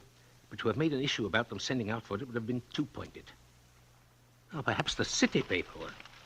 They must have discovered the body by this time. They probably haven't called or wired out of consideration of the hour, yes. Now, let's see. Cold War gets warmer. President fishing in Gulf Stream. New highway. Politics. Benefit. Prominent citizen dies. Yeah. No, the wrong one.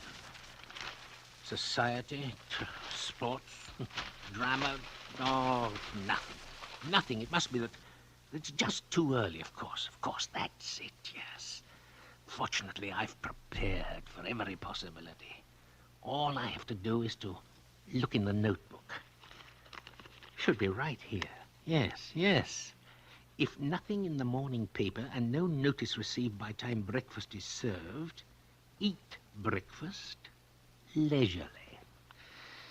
Yeah, then proceed with normal business calls, checking back with hotel at frequent intervals. Yes, that's it. That's it. Normalcy. Normalcy is the proper note. Now, let's see. Plenty of butter, toast, just right. Fine, fine.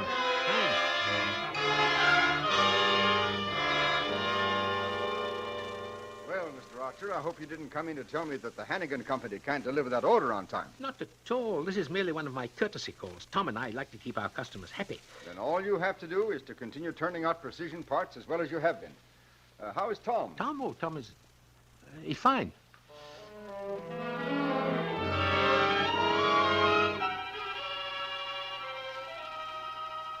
Hotel Sherman. Mr. Archer speaking. Mr. Rice Archer, room 459. Are there any messages for me? Just Please? a minute, Mr. Archer. I'll connect you with the desk clerk. Thank you. I must be sure I have this right. Tab C, yes, here it is. Procedure with hotel clerk. Ah, good. Good, I have an answer for anything he may tell me. Yes. Desk clerk. Hello, desk clerk. This is Mr. Rice Archer, room 459. Any messages, please? Just a minute, Mr. Archer. Well, probably telephone. Mr. Archer? Yeah? There's nothing for you, Mr. Archer. Nothing? Not a thing. Thank you. Very much.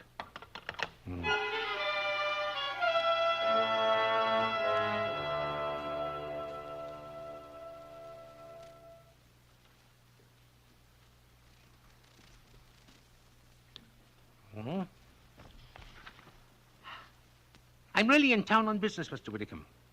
But I couldn't resist stopping in long enough to see if there was anything new in jade on the market. I don't know if you're interested, Mr. Archer, but I've just heard that Joyner in Philadelphia is willing to sell his snuff box from the Ming Dynasty. You know, it's white jade with an inlaid green dragon. Joyner is asking $12,000. From the Ming Dynasty? Try to get it for me. All right, Mr. Archer.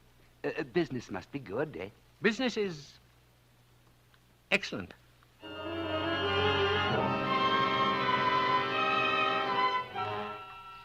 No one has called, Mr. Archer. And how's that old son of a gun, Tom? Tom, he's... I believe he's fine. Not a thing, Mr. Archer. There's nothing for you, Mr. Archer. And be sure the eggs are 1.5 minutes each. 3 slices of whole wheat toast, toasted 2 minutes on each side, plenty of butter, a double order of cream with a pot of coffee, and that'll be all. 24 hours since I arrived in the city and still no word. Well, there must have been some sort of slip-up at home, and in some manner perfectly plausible if one knew what it was. News of Tom's death has been delayed. Well, it doesn't mean anything except my plan of action must be held up until someone calls me. Oh, surely I'll hear sometime during the day.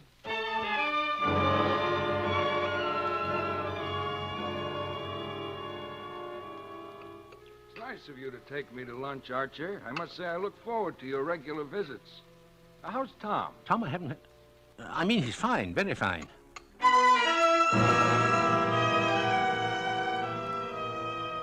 Well, Archer, you certainly know your restaurants. That was quite a dinner. Huh? Thank you. You know, the last time I was talking to Tom, he mentioned you had a lot of bomber clips ordered by the government and then canceled. He said you'd sell them cheaply since the government paid for the cancellation if someone could figure out a use for them. Well, I believe I've got an idea, and I'd like to know what you and Tom think. Tom? Why, Tom's fine.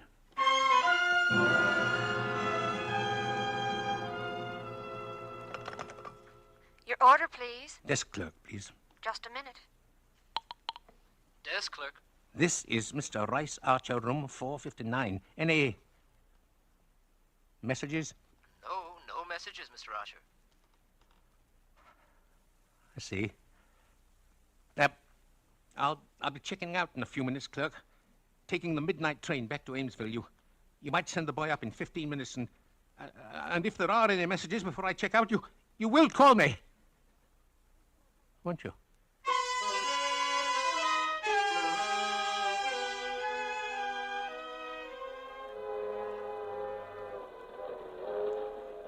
Two days away from home and not a word from anyone.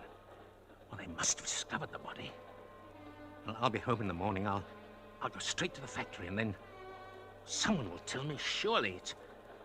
Of course, it's entirely possible that everyone thinks I've been told by someone else. Of course, that's it. Things have been very strange today. Why, there have been times when I almost felt as if I hadn't killed Tom. That I'd imagined the whole business. Yes, it's really most fortunate that I wrote everything down in the notebook. I only have to reread it to remember. To remember that Tom is dead and that I killed him. I'll be home in the morning. Nothing to worry about now. No, I have everything in the notebook, ready to say and do when I at last hear the news.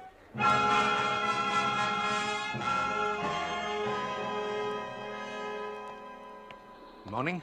Good morning, Mr. Archer. Good morning. Good morning, sir. Good morning. Good morning, Mr. Archer.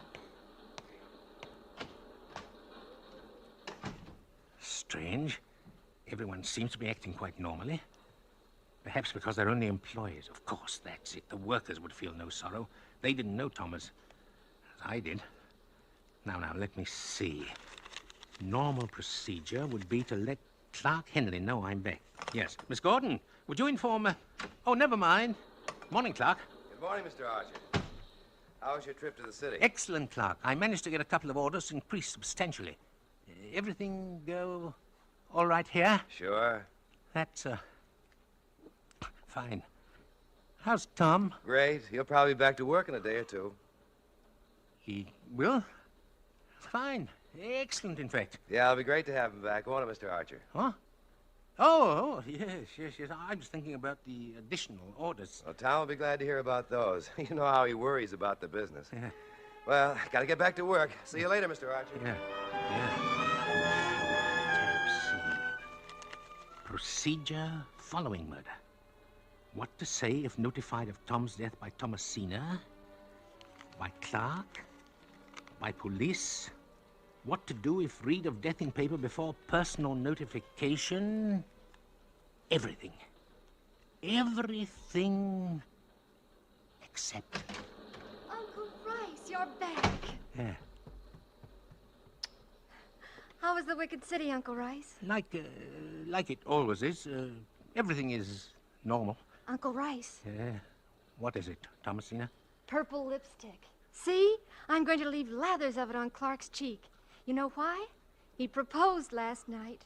Congratulations. I suppose your father will be pleased. Tom, he was delighted. We're going to have an engagement party tomorrow night. Couldn't have it until after you got back. Tom wouldn't hear of it. Tom? How is he? Fine. Tom's fine.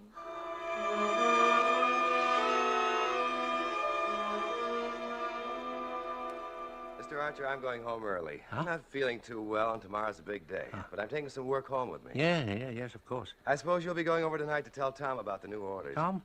Oh, yes, that might be a good idea. You'll be tickled to death to hear about him. You know Tom. Yeah.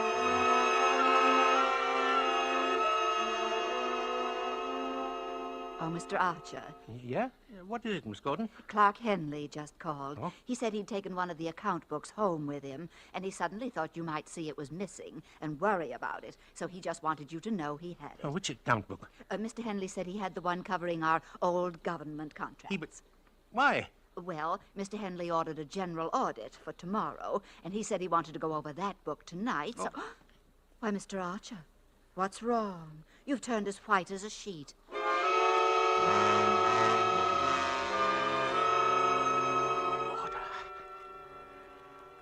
Order and control.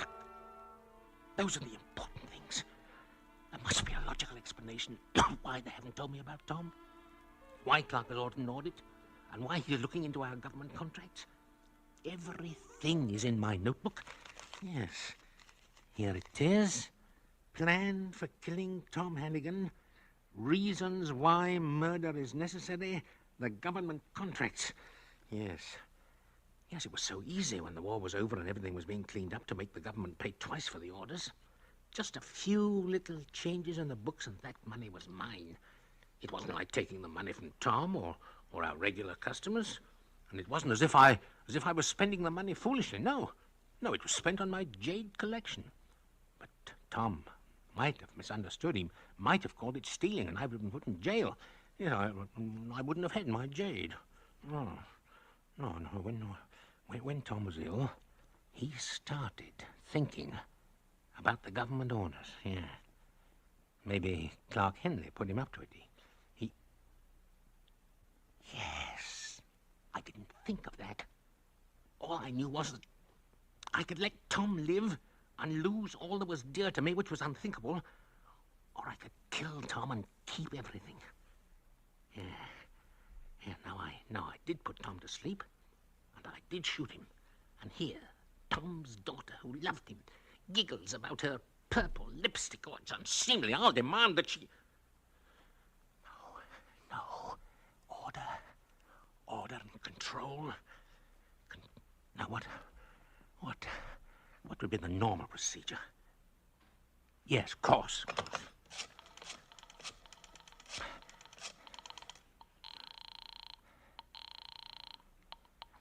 Mr. Hannigan's residence? Evening, Ethel. This is Mr. Archer. Well, hello, Mr. Archer. Is Mr. Hannigan there? Yes, sir. You Eh? want to talk to him? Yeah, please. Just a minute. Hey, Mr. Tom! Mr. Tom! Well, I guess he's sleeping, Mr. Archer. But I'll tell him you called. He ain't feeling so good this afternoon. Well, what seems to be trouble? Oh, he must have ate something. Huh? Something that didn't sit right. He's got kind of an ache-like, kind of a pain. Oh, you might call it heartburn. Oh, too bad. Bye. Clark. Thomasina. Now, the housekeeper. Heartburn. Doesn't anyone know that Tom's dead except me? I can't be the only one. I've got to tell. I've got... No. Order. And control, yes. Yes, I've got to think this out. Now, look here. I know that Tommy's dead. I saw him die. But Clark and Thomasina announce their engagement, plan a party. Clark, Thomasina would do anything, he says. Clark ordered an audit of the books for tomorrow. Clark took home the book of government accounts, the book I had to alter. Clark! That's it. An interfering pipsqueak. I'll fire him. Right now. No. No. Better think it out. Think it out. Order. Control. Yes. That's a better idea. Now, I shot Tom. I know I did. Because I wasn't sure I could stab him. A human being is a human being's frailties. Tom was my friend, had been for 20 years. It was just unthinkable that I could take a knife and stab him. I couldn't do a thing like that to a man who was my friend. No, that's why I shot him. But I can't stab young Clark Henley. Impudent, interfering Clark Henley. Pierce him like a child's balloon. He's home now, looking for the mistake that'll catch me. My notebook. We'll take a new page for this. Yes. Plan for killing Clark Henley.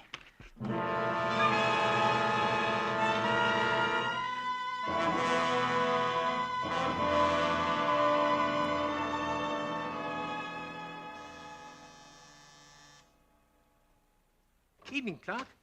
Well, hello, Mr. Archer. How are you? I wanted to talk to you about something. Hope I'm not intruding. Not at all. Come right in. In fact, I'm glad you came. We were just talking about you. Yes, Tom and I. Tom?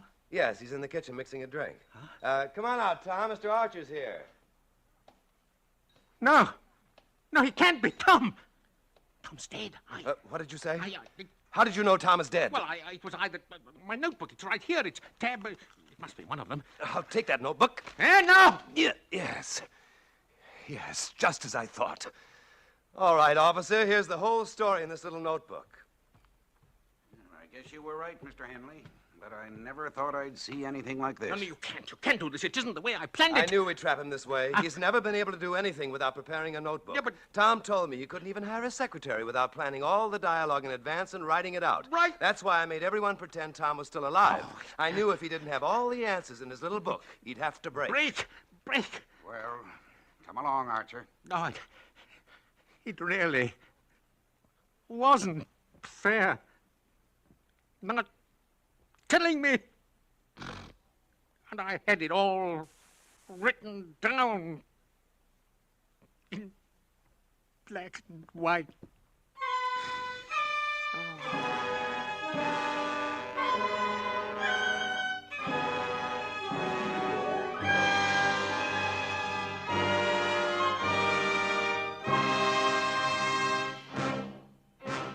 Thank you, Edmund Gwen. Friends, Autolite resistor spark plugs are ignition engineered by Autolite, which makes over 400 products for trucks, cars, airplanes, and boats in 28 Autolite plants from coast to coast. Yes, sir, and Autolite also makes complete electrical systems for many makes of America's finest cars. Spark plugs, batteries, generators, starting motors, coils, distributors. All engineered to fit together perfectly, work together perfectly, because they're a perfect team. So, folks, don't accept electrical parts that are supposed to be as good. Ask for and insist on Autolite original factory parts at your neighborhood service station, car dealer, garage, or repair shop. Remember, you're always right with Autolite.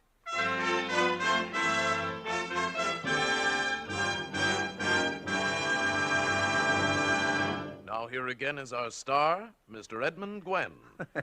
You know, I really enjoyed returning to the Suspense Playhouse. This program is a favorite of most Hollywood actors, and much of their enthusiasm comes from the opportunity suspense gives them to play a different kind of part. See? Well, for instance, I'm sure you're going to want to hear next week's show when Betty Grable appears in an unusual role in a story called The Copper Tea Strainer. Another gripping study in suspense. Edmund Gwen appeared through arrangement with MGM, producers of the Technicolor picture Little Women, starring June Allison, Peter Lawford, Margaret O'Brien, and Elizabeth Taylor. Tonight's suspense play was adapted for radio by Eli David from a story by Ann Wormser and Jess Oppenheimer. Music was composed by Lucien Morawek and conducted by Lud Gluskin. The entire production was under the direction of Anton M. Leader. You can buy Autolite resistor spark plugs, Autolite stay-full batteries, Autolite electrical parts at your neighborhood Autolite dealers. Switch to Autolite. Good night. This is Cancer Control Month. Do your share in the fight to control this vicious killer by generously supporting the American Cancer Society. This is CBS, the Columbia Broadcasting System.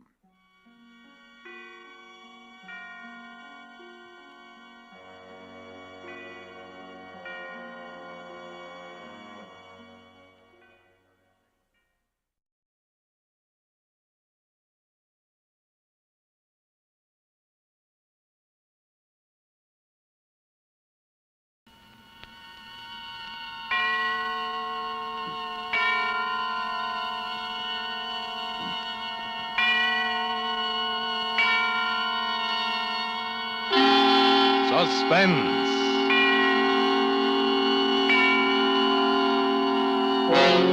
Autolite and its 96,000 dealers present Mr. Van Johnson in The Defense Rests, a suspense play produced and edited by William Spear.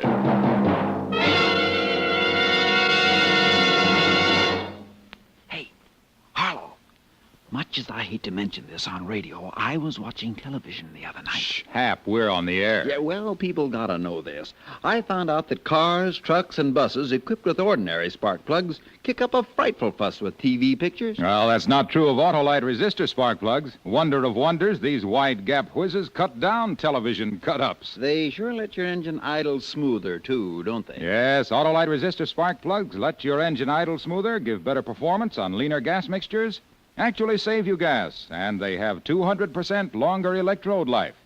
Autolite resistor spark plugs are backed by the research and engineering know-how of Autolite, leader in resistor-type spark plugs. Get Autolite resistor spark plugs from your Autolite dealer tomorrow. You're always right with Autolite.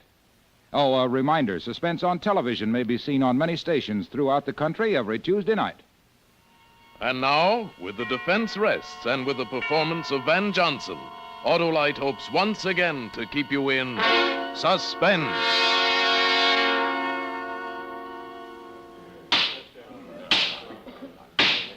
A People versus Robert Tasker. The defendant charged under the indictment with murder in the first degree. Is counsel for the defense prepared to proceed? I am, Your Honor. Very well, Mr. Krieger. Your Honor, if the court please, I think it's fitting that for a moment I should speak openly to Your Honor and to the jury on a matter which has a substantial bearing on this case. I refer to the rather unique relationship existing between myself and the defendant, Robert Tasker. It is true that in my interest in him and in his fate is far greater than the normal interest of a lawyer in his client. This interest might reasonably be described as fatherly. And yet I ask Your Honor and the gentlemen of the jury to think of me in all fairness and without bias, simply as a lawyer defending his client.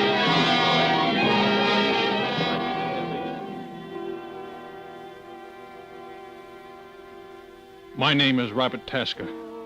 I am sitting in a courtroom on trial for murder. As Mr. Krieger, my lawyer, stands there now telling the judge and the jury about me and about him, I can't help thinking that if it weren't for him, I wouldn't be here today. And thinking what an irony it is, too, because Mr. Krieger is the only friend I've ever had in the world. I'm an ex-con. My sentence was for 10 years. After I'd been there about a year, I began to write. Just short stories, little things. I had lots of time. Finally, I sent one to a magazine, and they published it. Mr. Krieger happened to read it. He wrote to me. Then he came to see me. He remembered my case. He said he'd try to help me. Then one day, I was called to the warden's office. Hello, Robert. Hello, Mr. Krieger. Robert, I've got some good news for you. I've got your parole. You're free. Well, you happy? Sure, it's just that I still don't quite believe it. It's official, Tasker. Here are your papers. Papers? Oh, that'll make everything easy, won't it, Warden? Passport to a brilliant future. Ex-con. Robert, I know it's going to be a little hard to adjust at first, but there's a job in my office. Thanks, Mr. Krieger, but I don't want charity, even from you. Oh, it isn't charity, Robert. I need a clerk in my office, or I wouldn't have offered you the job. You don't have to stay if you don't want to, but you'll be doing me a great favor if you try it. Well, I guess I owe you at least one favor. Well, Tasker, goodbye and good luck. Just remember that what's happened up here is water over the dam. Don't hold any grudges. I don't hold any grudges, Warden. There's one man I hate, that's all. A man you hate, Robert? His name is Arthur Hines, and I hate him. It's simple as that. Forget it, son. Hines was DA, then he was just doing a job, that's all. He had nothing against you. He was doing a job, all right. Robert, you mustn't feel that way. You'll get along with Hines, all right? Get along with him? In the office. Well, didn't I tell you? Arthur Hines is my new partner. Well, it certainly threw me for a second to hear I was going to be working side by side with Hines. But, well, I made up my mind to play ball. The work wasn't hard, and I was able to do some writing on the side. Mr. Krieger always encouraged me in that, and Peggy helped me a lot, too. She helped me to believe in myself.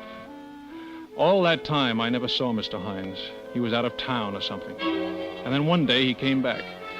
I was nervous at the idea of seeing him. He was in his office with someone. He'd come in the private entrance. Mr. Krieger was in that day, too, in his own office. I was out in the anteroom with Peggy by the switchboard. Krager and Hines. I'm sorry Mr. Hines is in conference now. Can you call back later? About half an hour. Thank you. But what's he really like, Peggy? I've never seen him except that time in court. Oh, he's all right, I guess. How do you mean, all right? How do I know what he's like? I just work here. I'm not married to the man. Okay. I'm sorry, Robert. I guess I'm kind of jumpy today. Well, what's the matter, Peggy? It isn't anything. Nerves.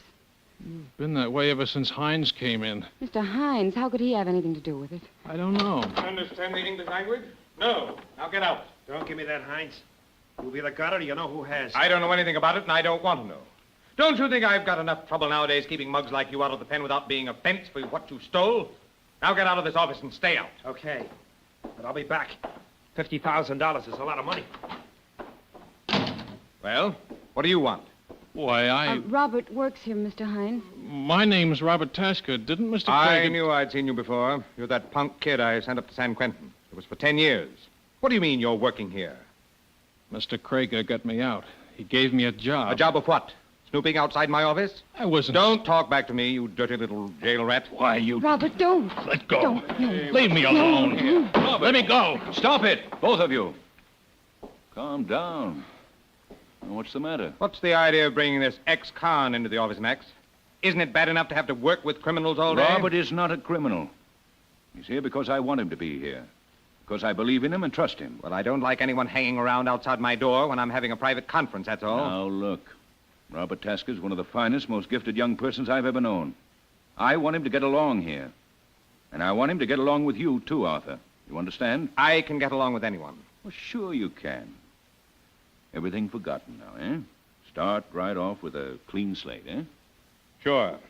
Well, I'll see you later in the afternoon, Max. Well, Robert, come into my office for a minute, will you? Sure.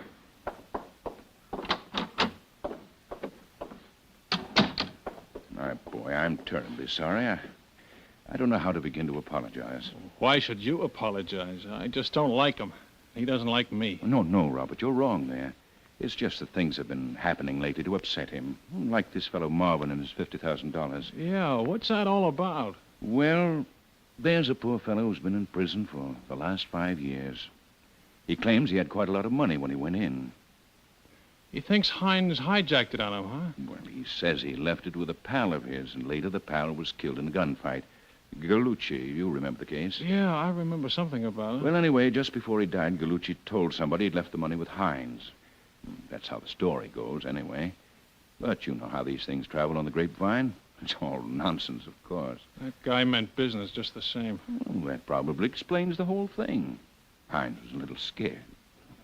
But don't let it worry you, Robert. You will stay, won't you? Well... Believe me, it's for the best. Well, okay. That's the spirit. And any other little troubles, you just bring them to me, will you? Thanks. Well, I guess I'd better relieve Peggy on the board. Keep your chin up, son. Sure. I'm sorry I kept you waiting, Peggy. That's all right. Well, what's the matter? Shh, please don't say anything.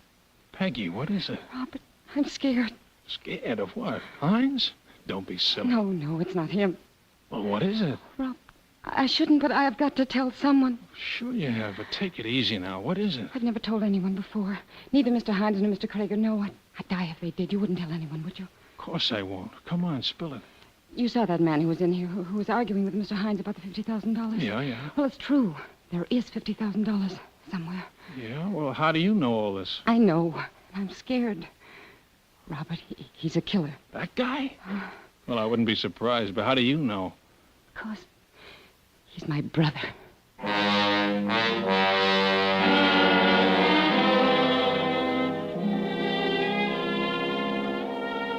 I had a hunch to lam out of there right then. I knew something was going to happen. But I hated to run out on Peggy when she was in a jam and might need help. And I didn't want to let Mr. Krager down either. I'd promised I'd stay until I could get sort of a start on my own. And he was the only man in all my life that ever treated me like a person instead of a thing. So I stayed. I didn't have any more trouble with Hines. We didn't speak to each other much. There wasn't any need to. And he was out of town most of the time anyway. He was out of town until that day. The day that he died.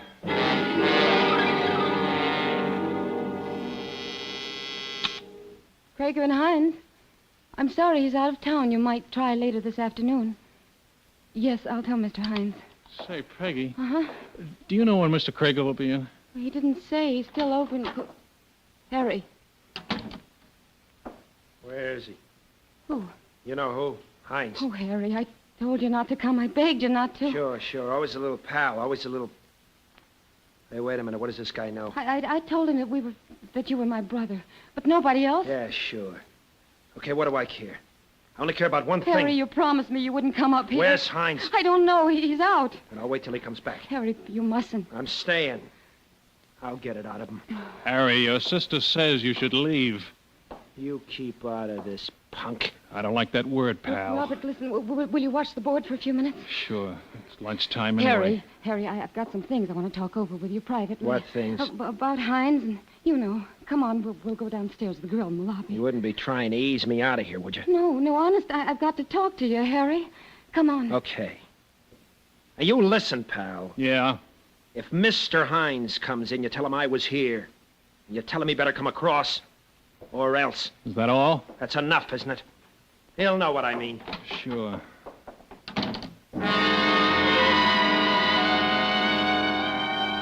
After they left, I just sat there with this guy, Harry, feeling the way he did, even if he was a screwball with a jackpot like $50,000 kicking around somewhere, no matter who had it. I knew it was a cinch there was going to be a blow-off. And I knew I was going to be right in the middle of it. I didn't know how then, but I knew I was. A guy with a record always is. And there wasn't a thing I could do about it. So I just sat there waiting for trouble to happen.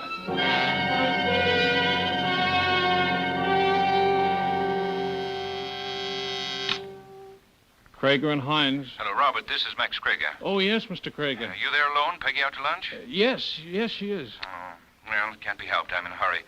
I'll tell you what I want you to do. Yes, sir. I'm across the street in the courthouse, Judge Andrews' court, the Ellsworth case. There are some notes I've got to have over here right away. They're in my own handwriting, pencil, and clearly marked Ellsworth. Yes, sir. You'll find them in Mr. Hines' office, the pages all clipped together. I don't know exactly where in his office, but keep looking until you find them. All right, sir. Then bring them over to me right away. Got it? Yes, sir. I'll be waiting for you. I left the switchboard and went into Mr. Hines' office. I started looking around for the notes. I looked everywhere. I looked on top of the desk first, and then I looked in all the drawers. Then I looked in the filing cabinet. I even tried to look in the safe, but it was locked. Then I stopped and sort of looked around the room to see if there was anything I'd missed. And I noticed some yellow papers on top of the bookcase. I reached up and took them down. I was standing there with my back to the private entrance, looking the papers over to be sure they were the right ones. What are you doing in here? Mr. Krieger wanted some papers, Mr. Hines. I thought I told you to stay away from my office. What are you snooping around here for? Mr. Krieger told me to look in here for the... Yeah, there's something mighty funny going on around this office. There's nothing funny. Mr. Krieger I told say there is. What's the switchboard girl doing sneaking around the lobby with Harry Marvin? They tried to avoid me, but I saw them. First, the switchboard girl turns out to have a crazy ex-convict for a boyfriend, and now... That's a lie. He's her brother. Her brother? Oh, so that's it. Oh, I shouldn't have said that, Mr. Hines. I don't know anything about it. Oh, you don't? Well, I do. I get it now. I knew there was something, and all of a sudden, I get it. Mr. Hines, there's nothing to get. So the girl and her brother go down to the lobby and set themselves an alibi because they know I'll suspect them and get you to do their dirty work for a nice fat cut. Please, Mr. Hines, don't talk that way. Well, you didn't find it, did you? And you won't. Now you get out of here, you little punk. I said don't talk that way. You dirty, thieving little fat. I told you not to talk that way.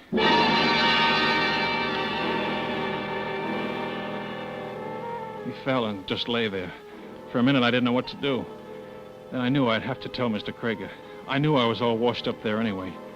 I couldn't very well expect even a man like Mr. Krieger to choose between his law partner and me. And I couldn't stay in the same office with Mr. Hines after what had happened. Somehow, I wanted to tell Mr. Krieger myself before anyone else did. I went out to the switchboard and dialed the courthouse number.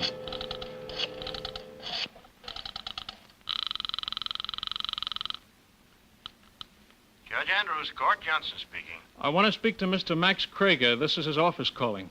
Well, I don't see him around here right now. The court's in recess. I know, but try to locate him, will you? It's important. Okay, hold the line. I sat there waiting for them to find Mr. Krieger. And all of a sudden, I remembered the papers he wanted. I cut off the call on the switchboard. I went back to Mr. Hines' office. He was just lying there, just as I'd left him. And yet there was something different. I went over and looked at him more closely. His face was a terrible gray color. I touched his wrist, feeling for his pulse. And next thing I knew, I was down on my knees, tearing open his collar. But even then, I knew it wasn't any use. Mr. Hines was dead.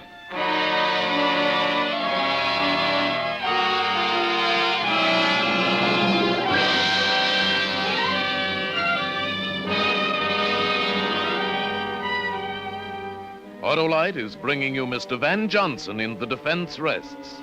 Tonight's production in radio's outstanding theater of thrills, Suspense.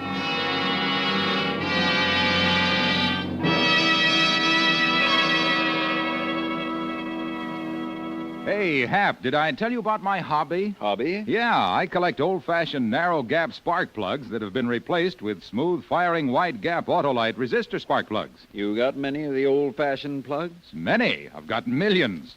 That's because millions of Autolite resistor spark plugs are in use today. And that means millions of masterful motorists are enjoying the bountiful benefits of these wide-gap wonders. Did you say benefits, Harlow? Yes, sir, Hap. The new wide-gap Autolite resistor spark plugs have 200% longer electrode life.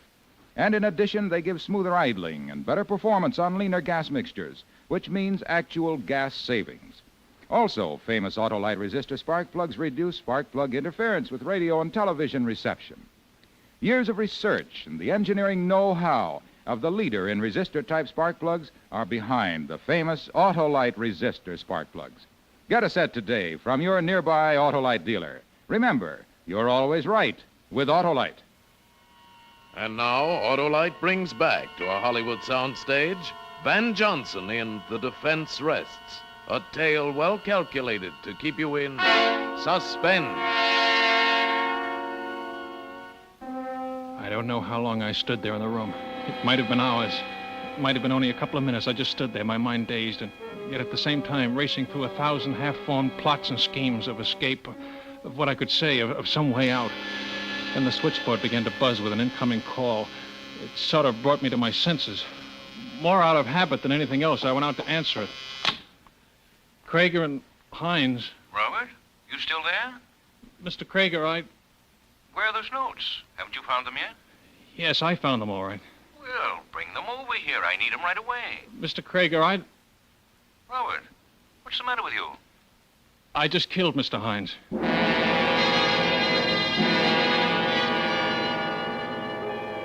Pretty soon the police came. I called them myself. Mr. Krager said it was the only thing to do, and I knew he was right. He said he'd be in touch with me as soon as he was through at court. I didn't know what he could do. I didn't think there was much he'd want to do, but it made me feel better to have him talk that way. The police took me across town in a squad car. I knew what I was in for. The police don't like ex-convicts, particularly one that they think has been mixed up with murder. Yeah, you're just making it hard for yourself, Tasker. I've told you what happened. In a pig's eye you have.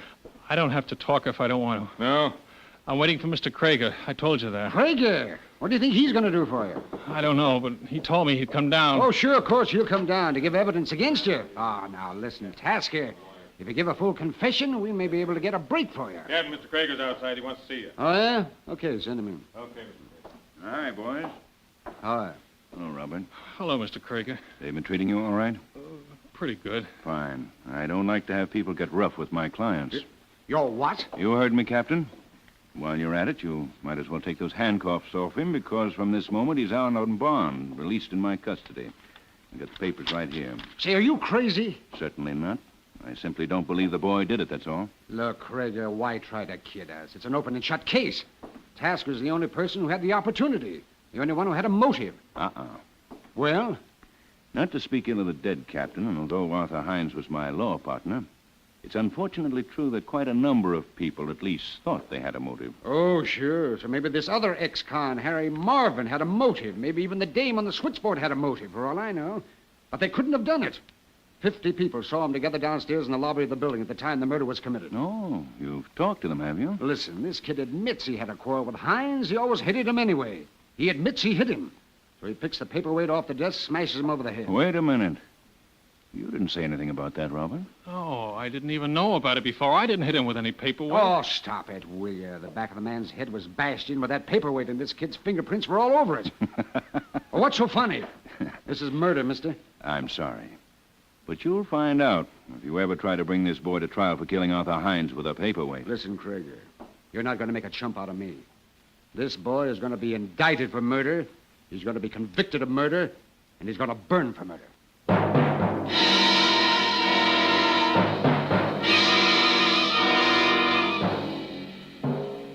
Indicted, convicted, burned. 3 promises. And the first one's already happened. The second one? Well, even I can see we don't stand much chance. And the third one, I just try not to think about.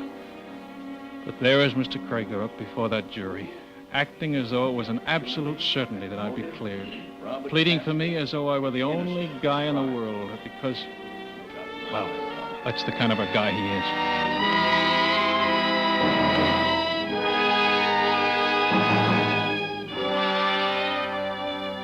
Ladies and gentlemen, it is my firm conviction that when you have heard this boy's story from his own lips and gained an insight, as I have, into the depth and integrity of his character and spirit, you will also believe him innocent. He is innocent. Now, Robert, I'll ask you to take the stand, please. Raise your right hand, please. You swear to tell the truth, the whole truth, and nothing but the truth, so help you God? I do. Please be seated. Now, Robert, just for the record, will you tell the court your full name? Robert Loring Tasker. Your age? 24. Your mother and father are dead. You have no living relatives? No, no one. Now, before you begin your story, there are 1 or 2 extremely important points that I particularly wish to emphasize to the court. Now, tell me, Robert, how long was it between the time you quarreled with Mr. Hines and the time you went back into his office and found him dead? Not long. 6 or 7 minutes, perhaps. 6 or 7 minutes, eh? Long enough for someone to have entered Mr. Hines' office by the back entrance, struck him, and left again. Now, concerning this famous paperweight the prosecution has talked so much about, I have it here. Do you recognize it? Yes, it was always on Mr. Hines's desk. Now tell me, when you went in his office at my order to look for certain papers, you touched this paperweight, did you not? Yes, I touched just about everything on the desk. Exactly. In other words, your fingerprints would be found not only on this paperweight, but on practically everything else in the room. Yes, they would. In due course, Your Honor, we shall demonstrate that such is, in fact, precisely the case. Now, Robert, when Mr. Hines found you in his room, he was irate and highly suspicious, was he not? Yes, he was. In fact, he even suspected that there was some plot against him, involving Peggy, the switchboard girl, and a client of his named Harry Marvin. Yes, he did. You denied this, saying that, in fact, they were brother and sister. Yes. How is... Yes, that's right. You denied the charge of a plot, saying that Peggy and Harry Marvin were brother and sister. Then Mr. Hines went so far as to accuse you of stealing. Your Honor. Yes? Your Honor, there's something I've just thought about, some new evidence. I'd like a few minutes alone with my lawyer. Well, if counsel has no objection. Oh, Robert, what is it? It's just something that I think I ought to tell you in private. Oh, very well. If Your Honor, please, then... By all means. Perhaps you'd like to use my chambers. Thank you, Your Honor. Come along, Robert.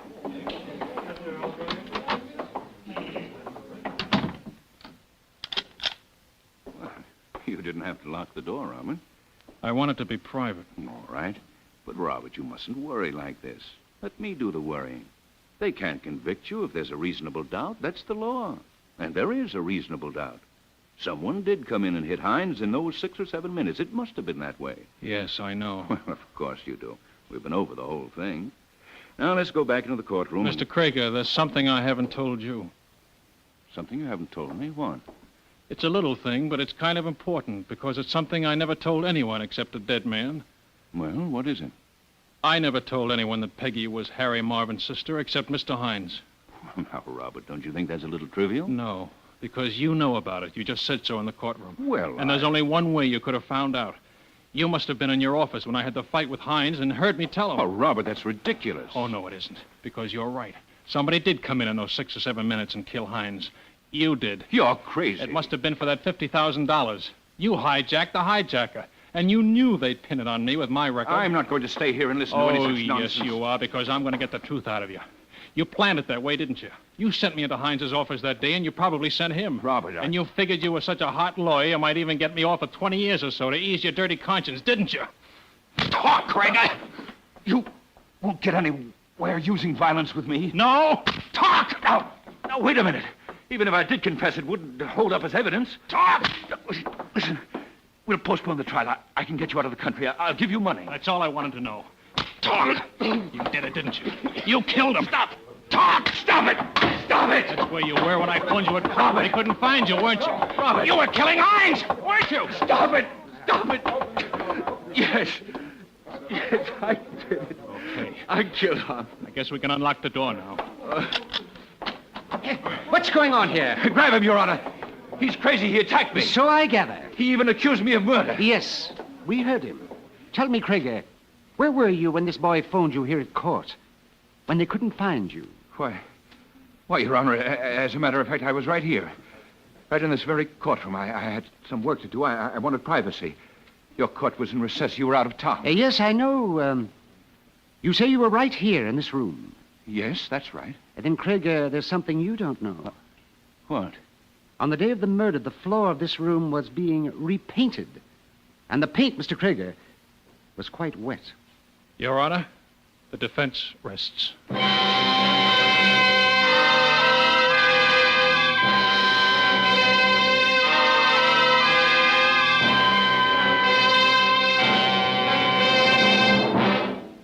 Suspense, presented by Autolite. Tonight's star, Van Johnson. Ever do crossword puzzles, Harlow? Sure. Hap, need a word? Yes, a 5-letter one meaning smooth firing. Why, that's easy. A-L-R-S-P. A-L-R-S-P? That's no word. Pronounce it. I can't. But A-L-R-S-P, Autolite resistor spark plugs, are the newest sensation built for your car. They let your engine idle smoother, run better on leaner gas mixtures, actually save you gas. Autolite resistor spark plugs are just one of more than 400 products made by Autolite for cars, trucks, planes, and boats in 28 Autolite plants coast to coast. Autolite also makes complete electrical systems for many of America's finest cars. Spark plugs, batteries, coils, generators, starting motors, distributors. All engineered to fit together perfectly, work together perfectly, because they're a perfect team. So, folks, don't accept electrical parts that are supposed to be as good. Ask for and insist on Autolite original factory parts at your neighborhood service station, car dealer, garage, or repair shop. Remember, you're always right with Autolite.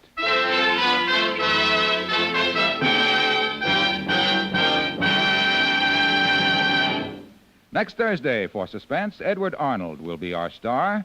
The play is called Account Payable, and it is, as we say, a tale well calculated to keep you in suspense.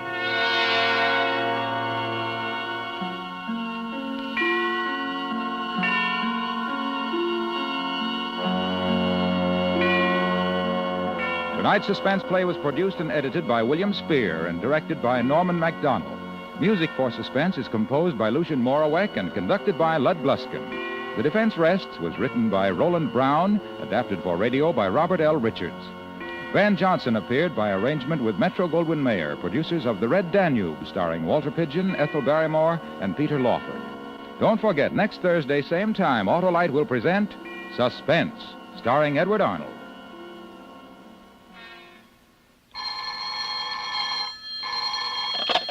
You can buy Autolite resistor spark plugs, Autolite stay-full batteries, Autolite electrical parts at your neighborhood Autolite dealers. Switch to Autolite. Good night. The new National Guard offers men an unequaled opportunity for part-time military training at home. Get the facts, then get in the Guard. This is CBS, the Columbia Broadcasting System.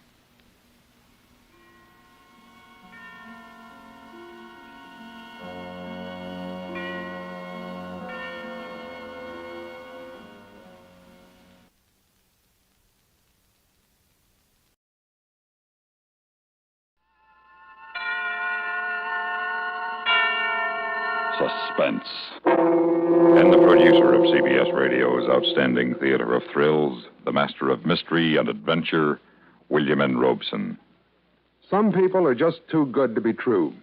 They sacrificed their lives on the altar of service, the modest martyrs of everyday life. Their examples shine like so many bright and valiant lights in this black and naughty world. But perhaps their reward is not in heaven, but right here on earth. Perhaps they are the world's most colossal egotists, who presume to think they can change venality, greed, and sloth by blind humility. They serve, they suffer, they sacrifice, and who knows, perhaps they enjoy every agonizing minute of it. Listen then, as Miss Kathy Lewis stars in Everything Will Be Different, which begins in just a moment. Now, Everything Will Be Different, starring Miss Kathy Lewis. A tale well calculated to keep you in suspense.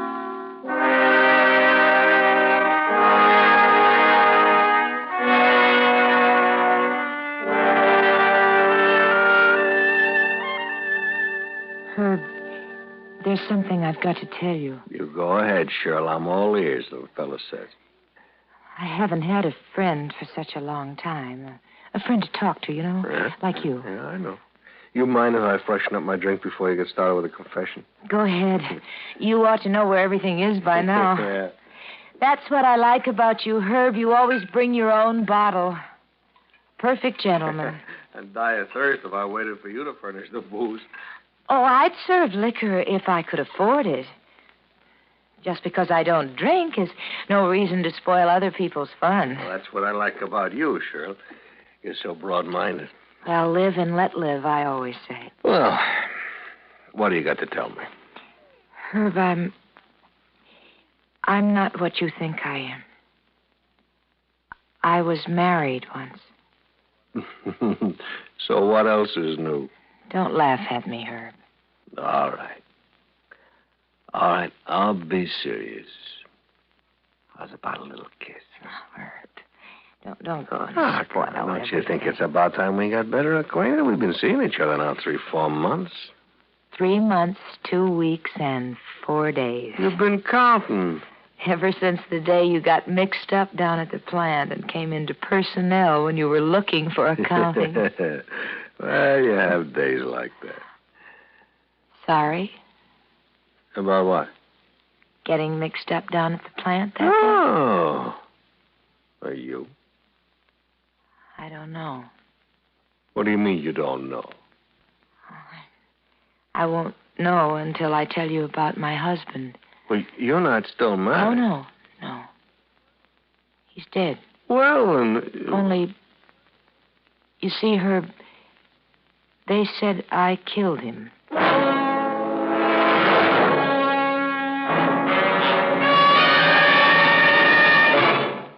Now, starring Miss Kathy Lewis, Act 2 of Everything Will Be Different.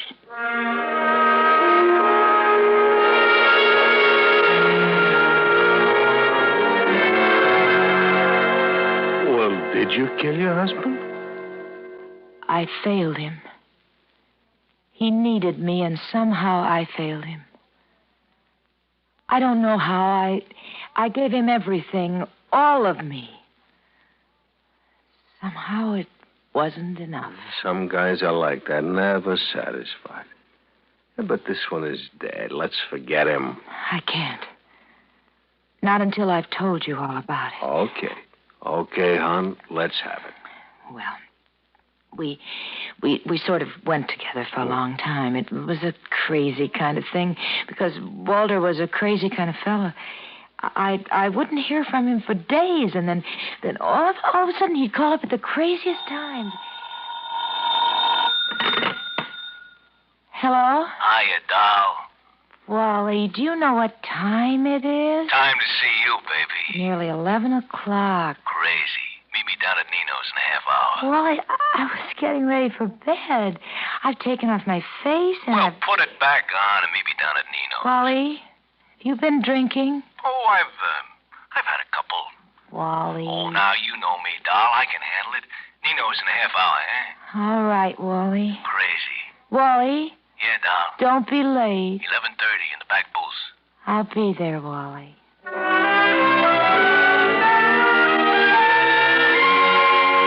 We always sat in the back booth at Nino's. It was dark there and romantic-like.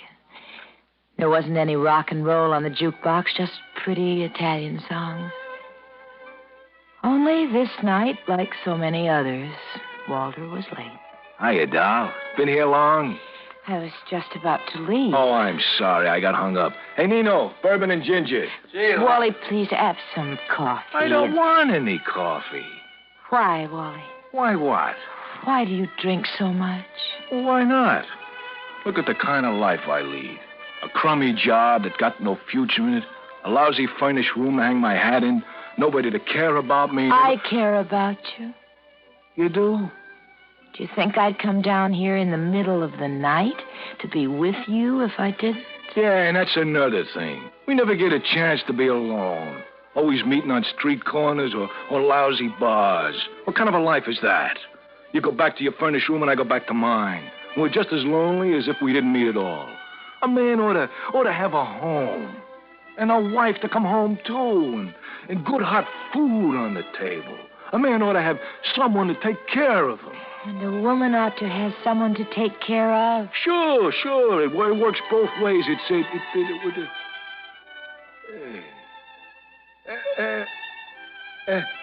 Why don't we? Why don't we what, Wally? Get married. Why not? Because you haven't asked me. I'm asking you now. I'd marry you in a minute, Wally. Except for one thing. What? You're drinking. Oh, now, don't worry about that. Once we're married, what do I have to drink about? Will you marry me, doll? Yes, Wally, I will. Great. Hey, Nino, make that a double, hey? I got something Wally, to celebrate. now, please. Oh, now, don't worry, honey. Don't worry. You'll see. After we're married, everything will be different.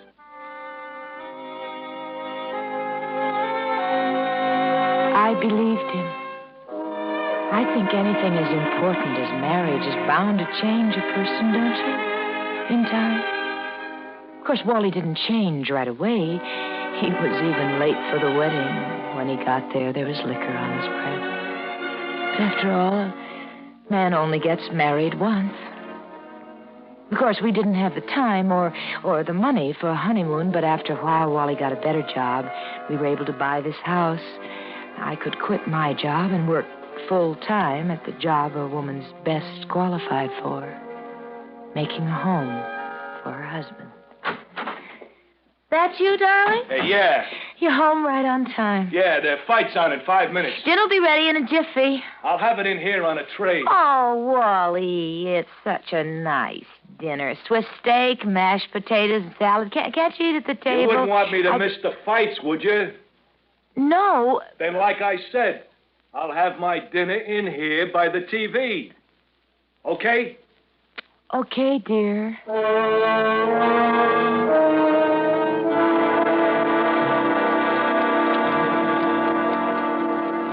Wally. Are you asleep? I was. I can't sleep. So why should there be two of us? Wally, What? let's go out some night. Out? Yes. Friday, say that there's a good movie at the drive-in. You get good movies on TV. A little old, maybe, but good. Oh, I don't care about the movie. But just let's go out. What's the matter? Don't you like your home? Yes. Oh, yes, Wally. But I'm in it all day And long. I'm out of it all day long. When I come home, I don't want to go out again. But just once in a while. Listen. What do you got to complain about?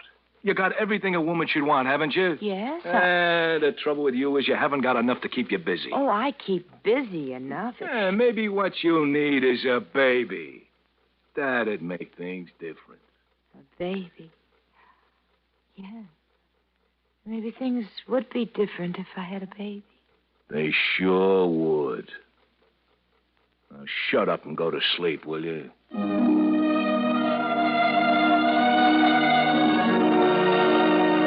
Did you have a baby? No. He never mentioned it again. Guy must have had rocks in his head. Nice-looking gal like you. Hey, running out of ice. Oh, well, who needs ice? I'll just set the bottle down here beside me. There we are. I'm sorry for the interruption. That's all right.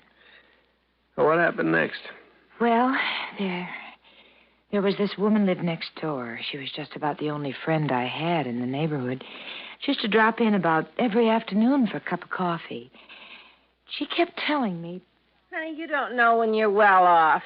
You got a good man. A good, steady provider. Don't let him get away from you. Now, what if he doesn't take you out as much as you'd like? He comes home every night, doesn't he? Yes. Not like that rat I was married to. With him, it was anything in skirts or capri pants. Anything but me. Well, I fixed him good. I took him for everything he's got, so what have I got? A house, an empty house, and no one to come home to it. You sound so bitter. I am. I got a right to be. I guess you have. I guess I haven't. Yeah, that's right, honey. You got it made. So play it smart. You want to go to the movies. Your husband wants to look at TV, so let him. And take in a movie by yourself every now and then. Oh, I don't think he'd like that. Well, won't hurt to try, will it? Well, I did try. To my surprise, Wally didn't make any objection. So I started going out to the movies by myself a couple times a week. And if this arrangement wasn't the most desirable, at least it did get me out of the house, back into the world, even if it was a world of make-believe. One night I did what I'd never done before. I walked out in the middle of a show. It was just too dull. And when I got home, I let myself in by the kitchen door, and the first thing I noticed, it was so quiet. The TV in the living room was turned off. At first I thought Wally had gone out, and then I heard a voice. A woman's voice. Nah.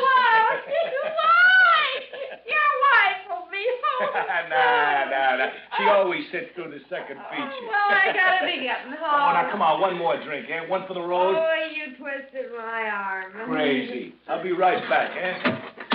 Hey, what are you doing here? I live here, Wally. Remember? What's the idea of sneaking up on me like this? Your face is smeared with lipstick, Wally. Don't you want to wipe it off? I like it that way. I see. Honey, who are you talking to out there? My wife, Shirley. Shirley? Why, hello, honey. I just dropped in to ask you for that recipe you told me about the other day, and your husband insisted I have a little drink with him, and so I did. So I see. Well, I guess I'd better be toddling off home. That's right.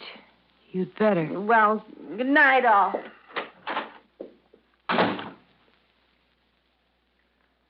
Well? Oh, stop standing there with that long, suffering, holier-than-thou look on your kisser. Get off my back. You're drunk. Yeah, I'm drunk. And I'm going to get drunker. Give me that bottle. Yeah, sure I will. I said give it to Hey, me. now, be careful. It's my last bottle. If only it were. Who do you think you are? Your wife, Walter. And I try to be a good wife. I try to do for you the way you want. I must be a failure. For what I saw here just now couldn't be. And in my house, in the home I tried to make for you. Oh, why don't you knock it off? This is the first time she's been over here. Oh? The other times you've gone over there? Is that it? Is it? What if it is? Why, Walter? Why? Why? Look in the mirror and you'll see why. Come on, look at yourself. You ain't as young as you once was. You're getting flabby and wrinkled, and you never laugh. Oh, you're a sad sack to live with, kid. A dull one. Now, you take this Thelma, babe. She's a barrel of laughs. It never hurts anyone to laugh. Never hurts anyone to love his neighbor, neither. They tell us to love our neighbor, and that Thelma sure makes it easy. Oh, cut out the hysterics and give me that bottle. I need another drink. No! I said give it to me. No! bottle. You broke my last bottle, you... He whirled around, snatched a knife from the rack on the wall, and started for me. I still held the neck of the broken bottle in my hand. He lunged at me. I threw up my hand to protect myself, and he got the jagged bottleneck in the face. He stumbled past me and fell. Somehow he fell on the knife. He lay there on the kitchen floor, quite still. And I knew that he was dead.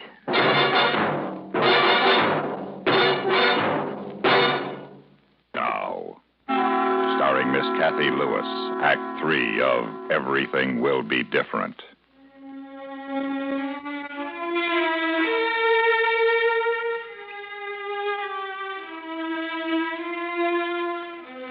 Oh, you poor kid. I had to tell you, Herb. Oh, I'm glad you did. I'm so glad you did. I never heard a sadder story my whole life. No ice. We out of... Oh, yeah, that's right. We're out of ice. Well, we still got booze, so who needs ice? So, go on. Well, that's all there is to it. At first, the police thought I'd done it. Circumstantial evidence. Oh, yeah. But after they heard my story a half dozen times and checked his fingerprints on the knife handle and took pictures, all the things they do, they called it accidental death. But I don't know. To me, it's the same as if I had murdered him. Oh, Cheryl, honey, how can you say that? Because at that moment, I wanted to murder him. I wanted him to be dead. Yeah, but you didn't kill him. Didn't I? If I hadn't broken his last bottle, he wouldn't have come at me with that knife. And if I hadn't cut his face with that bottleneck... Then he'd have killed you with that knife. Maybe not. Oh, anyway, he wouldn't have stumbled and killed himself. Look, hon, this is silly. You can't go on through the rest of your life blaming yourself. Don't you think I'm to blame? No, of course not. Now, come on, hon. How about that little kid? No, wait. Come on. No, wait, Herb. There's one thing that worries me about you. What, hon? What? Well, you're drinking. What? Oh, that? Well, all right. You can stop worrying. That's the last of the bottle. Why do you drink so much, Herb? Well, I don't know. Out of loneliness, I guess. You talk about loneliness? I got nobody either. And all right, I might as well say it. I've been thinking now a long time about you and me. You all alone in this house, me all alone, that little furnished room. I've been thinking, why don't we get married? Hmm? You mean even after what I just told you? Sure, it's all over with. It's dead and gone. How about it, Cheryl? Well, I must admit the thought has crossed my mind. Only what? I do worry about your drinking. Oh, forget it, hon. You'll see. Once we're married, everything will be different.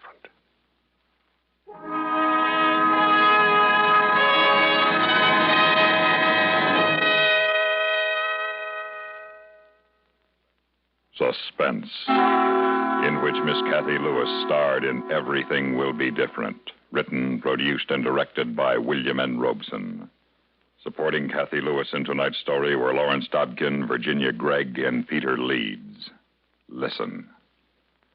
Listen again next week when we return with Mr. Dennis Day starring in Like Man Somebody Dig Me. Another tale well calculated to keep you in suspense.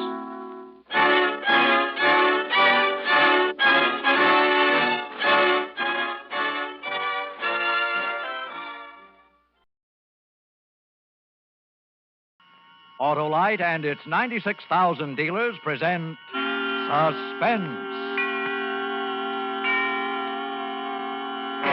Tonight, Autolite brings you Mr. Edward G. Robinson in A Case of Nerves, a suspense play produced and edited by William Spear. Say, Hap, where'd you get that medal? Won it at the carnival last night, Harlow. Shot 10 clay pigeons out of 10. Well, that's real firing, Hap. Sure as an Autolite spark plug. Guess I qualify as an expert, eh, Wilcox? Well, Hap, the clay pigeon field is a bit limited. But take Autolite engineers. You see, they design and build Autolite spark plugs to work as a team with the coil, distributor, and all the other important parts of the ignition system. That means Autolite spark plugs are ignition engineered by experts, and they're world famous for quality and dependability. I guess that's why Autolite spark plugs are unexcelled in quick starting, smooth performance, and gas mileage. Right, and these same Autolite engineers developed the famous Autolite resistor spark plug, one of the greatest advances in spark plug design for automotive use in the past 20 years. So, friends, see your friendly Autolite spark plug dealer tomorrow. Have him replace worn-out spark plugs with ignition-engineered Autolite spark plugs. Whether you choose the resistor type or the regular type, you can't buy a better spark plug for your car because you're always right with Autolite. And now, with A Case of Nerves and the performance of Edward G. Robinson, Autolite hopes once again to keep you in suspense.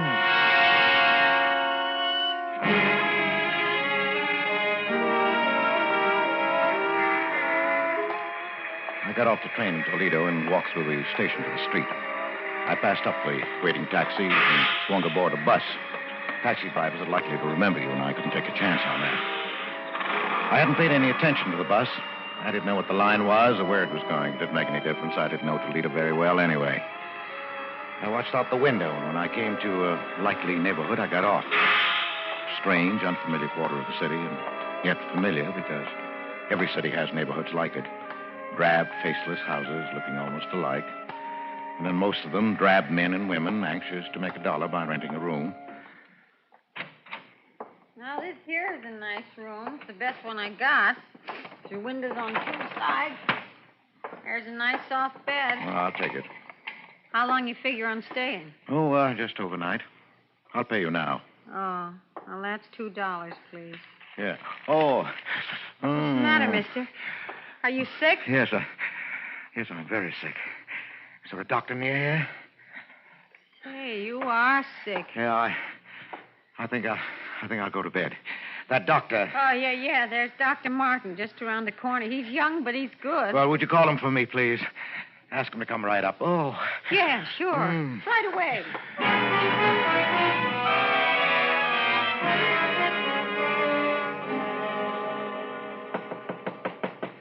Come in. I'm Dr. Martin. You're Mr. My name is Wentworth, Doctor. James Wentworth. Oh, yes. I just got into town. I'm afraid I'm in for my old trouble again. Oh, what's that, Mr. Wentworth? Trigeminal neuralgia. Ah. I had bad attacks before. Just where is the pain? Here and here. Oh, yes. Now, if you'll... No, don't touch it. It's like a red-hot iron, even the draft of air. I know.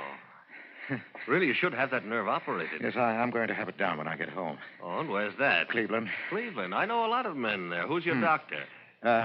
Dr. Fletcher. Lawrence Fletcher. No, Andrew. Andrew R. Fletcher. I don't recall him. But he's waiting to clear up a heart condition before he operates. Oh, yes, very sound.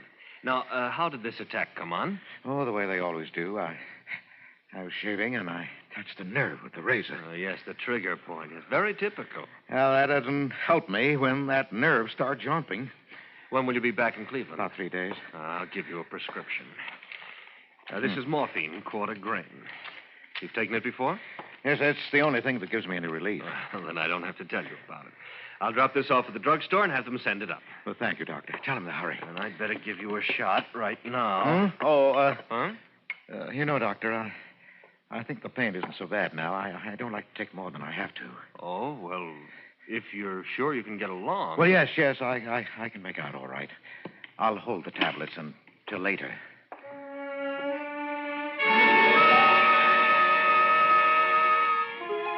I paid Dr. Martin, young Dr. Martin of Toledo, and he left.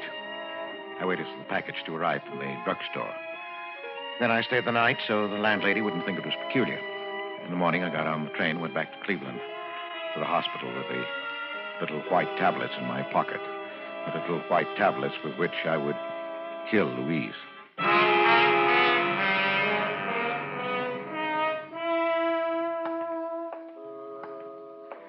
It had been so simple to deceive the young, impressionable doctor.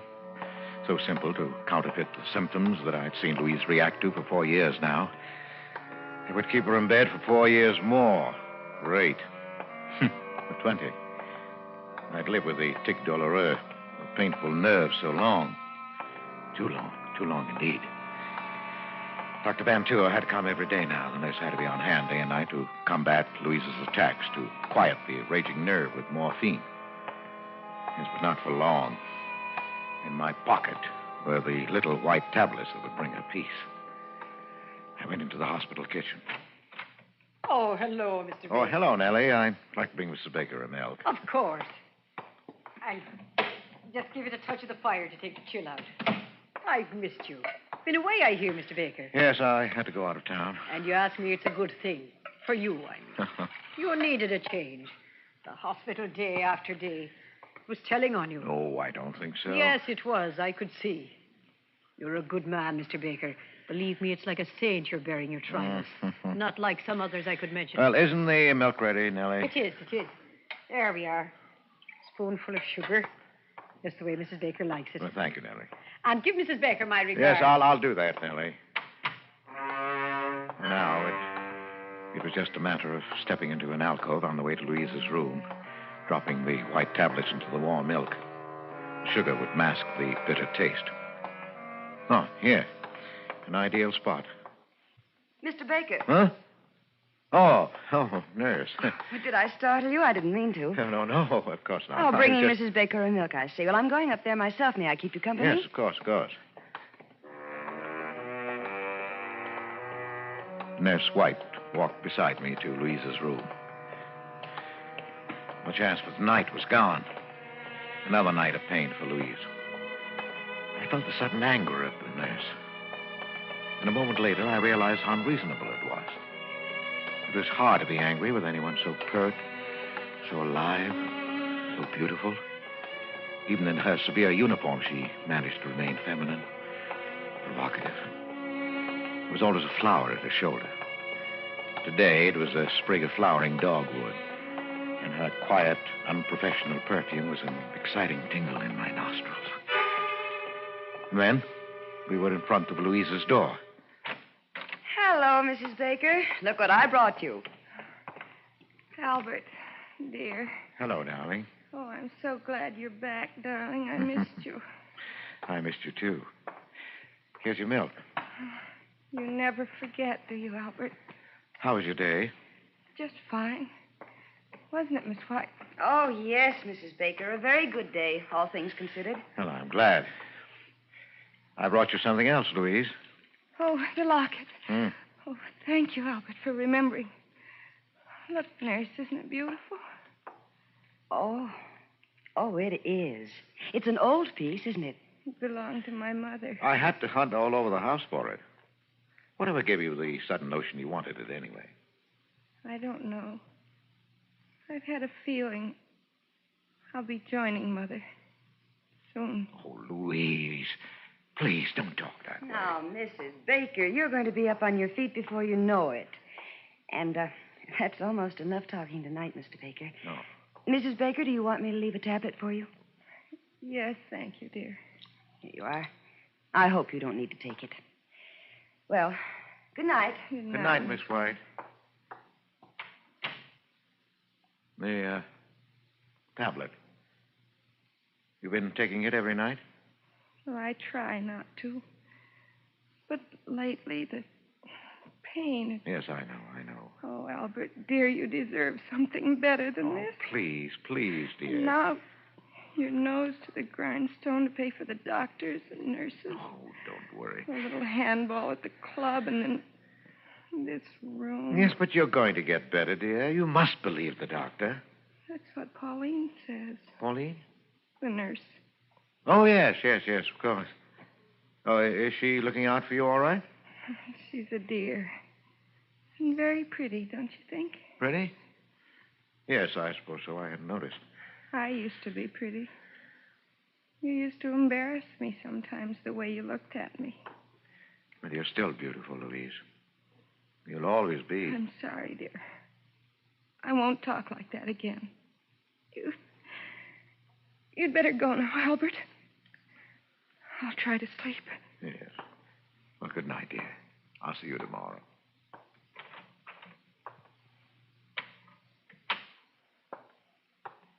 Mr. Baker. Oh. Miss White.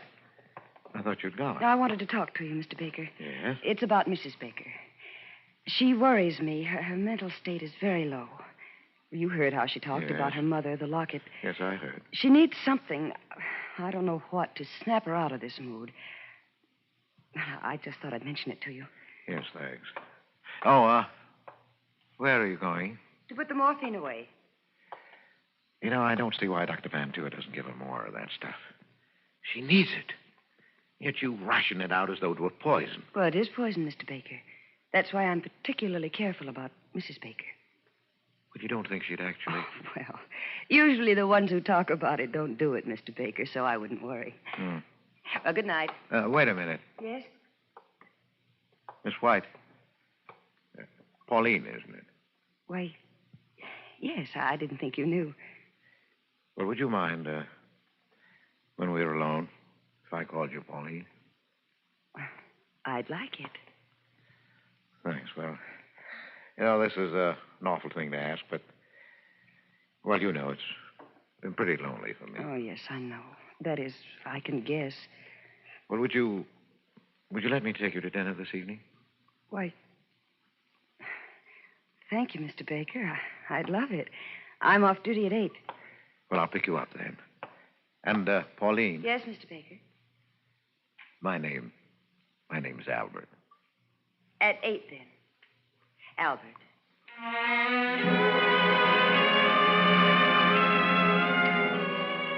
My heart sang. She was perfect. Everything was perfect.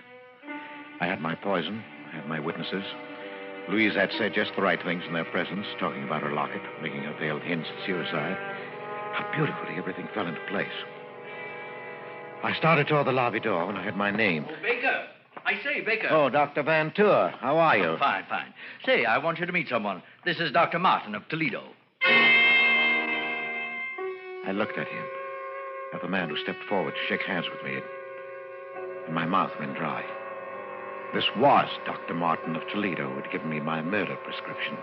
The eager, bumptious young man who stood there now looking straight into my eyes and saying, Hello. How's that bad nerve of yours?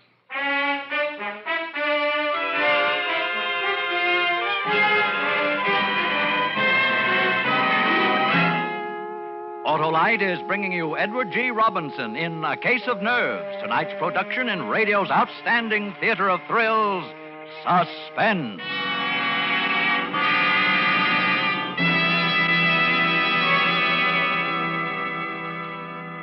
Say, Harlow, I had my fortune told at the carnival, too. Oh, that's so. What'd the gypsy see in the crystal ball, huh? Well, he said I would soon consult with an expert about... Ignition-engineered Autolite spark plugs? Yeah. Well, they're built by experts because Autolite engineers are the experts who design and build complete ignition systems used as original factory equipment on many makes of America's finest cars. So naturally, they engineer Autolite spark plugs to work as a team with the coil, distributor, and all the other important parts of the ignition system. You mean, of course, they know how to build ignition-engineered Autolite spark plugs that can't be beat for quick starting, smooth performance, and gas mileage. Precisely. And it was these same Autolite engineers who developed the famous Autolite resistor spark plug, one of the greatest advances in spark plug design for automotive use in the past 20 years. Oh, that gypsy had nothing on you, Wilcox. Well, friends, see your friendly Autolite dealer tomorrow. Have him replace worn-out spark plugs with world-famous ignition-engineered Autolite spark plugs. Whether you choose the resistor type or the regular type, you can't buy better spark plugs for your car because you're always right with Autolite. And now, Autolite brings back to our Hollywood soundstage our star, Edward G. Robinson, in A Case of Nerves, a tale well calculated to keep you in suspense. was caught flat-footed. I couldn't answer, couldn't even turn and hide.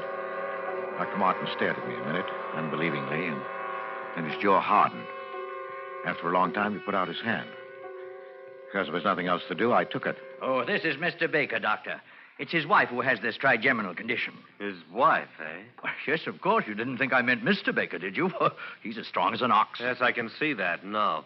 I ran into Dr. Martin in the doctor's lounge, Baker. He was telling me about a case he just saw in Toledo. Was Toledo, wasn't it, Martin? Symptoms were remarkably similar to Mrs. Baker's. Remarkably. I thought he might like to look in on Mrs. Baker. You don't mind? She's sleeping, I think. Oh, it's too bad. Well, another time, perhaps, eh, Doctor? Oh, yes, certainly, Doctor. Well, I've got to run. Glad I ran into you, Martin. Have lunch sometime, eh? Yes, glad to. I'll see you later, Baker. Yeah, sure, Doctor, sure. I'll have to be going myself now, Mr. Baker. Wait, Doctor. I want to talk to you.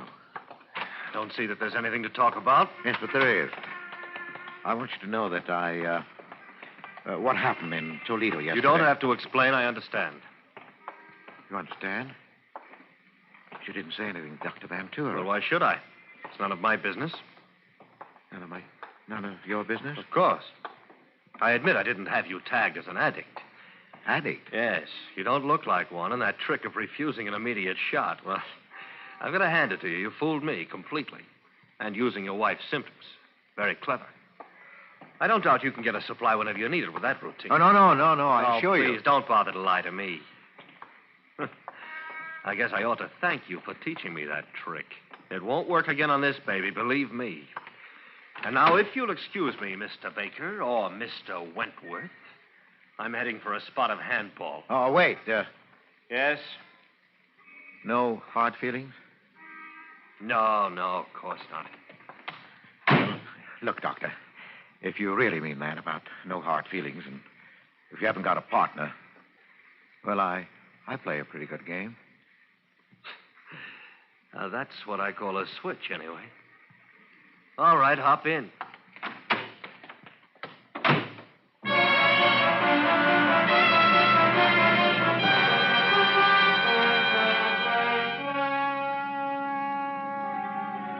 An addict. He took me for an addict, working on any dodger I could to get a supply of dope. Yes, but later, when he heard of Louise's death, he'd remember. I had no idea what I was going to do. I only knew that I couldn't let him go. He drove me over to the athletic club. He wasn't a member, but he held a courtesy card from a Toledo club, and he signed me in as his guest, laughing as James Wentworth. He was a fast man on the court, younger, too. I'd have had a hard time keeping up with him in any circumstances, but as it was, he beat me easily. I could think of only one thing, that he was dangerous. Dangerous, and I had to get rid of him somehow. It's a nice backhand you've got there, Baker. Wish I could handle those tough ones half as well. Oh, never mind the compliments, Doctor. Just remember the final score and be satisfied. Say, how about a sweat out? They've got a good steam room here. Yeah, sounds good to me. Here, this way, then. Oh, take your towel. Oh. Boy. Oh, boy, this is hot. Sit on your towel. Yeah, good idea. Oh. You know, it's lucky for me you came along. This place is dead today, not a soul here. Well, I enjoyed it. Oh, hot, isn't it? Yeah. Say, Baker, you know, I misjudged you. Sorry. Oh, that's all right. Forget it. You know, you really could do something for your trouble. Yeah? We've got a sanitarium in Toledo that has been having pretty good luck with addiction lately. I scarcely heard him. I only realized that we were alone, clouded in steam, not even visible to any casually curious person looking through the glass square in the door. This was my chance. I'd never get another like it. Take nerve, of course. I picked up my towel. What are you doing? I'm sorry, Martin, but there's no other way.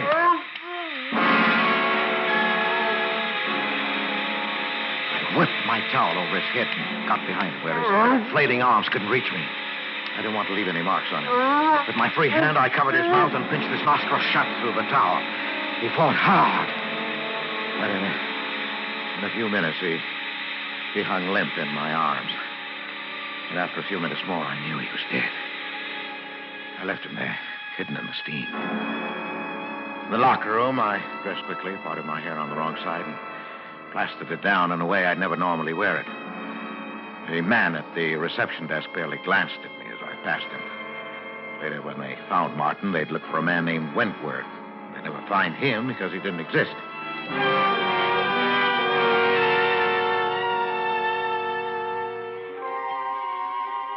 It wasn't even that close. The papers reporting Martin's death put the cause down to heart failure brought on by the shock of exercise in the steam room. They didn't mention a companion. It wasn't important. And I waited anyway. A week. Waited and watched carefully.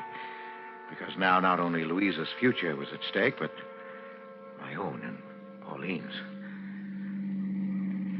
There's the nurse's quarters, darling. Better not come any nearer. Oh, Pauline, dearest. I know, darling, I know.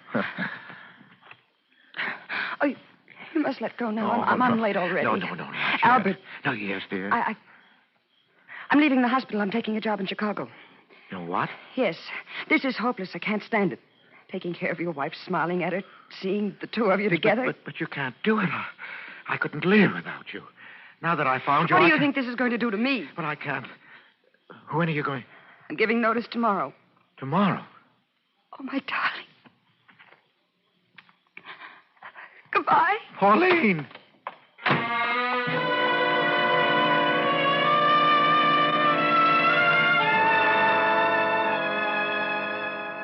She was gone. She said goodbye. So I knew what you meant. When I saw her again, it would be in the hospital across Louisa's bed. She'd be Miss White, and I'd be Mr. Baker. No, I couldn't stand that now. Yes, but there was one sure way to hold her. The little white tablets were still in my pocket.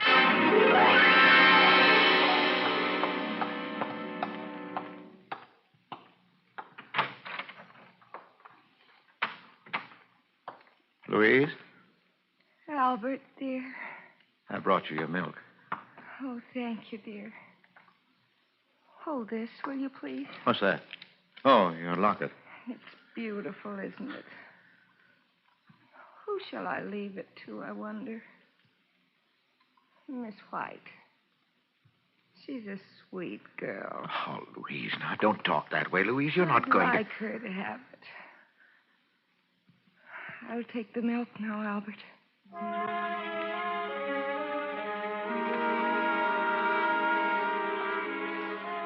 She drank it. I had to clench my jaws to keep from crying out. She smiled and held out the empty glass to me. And it was over.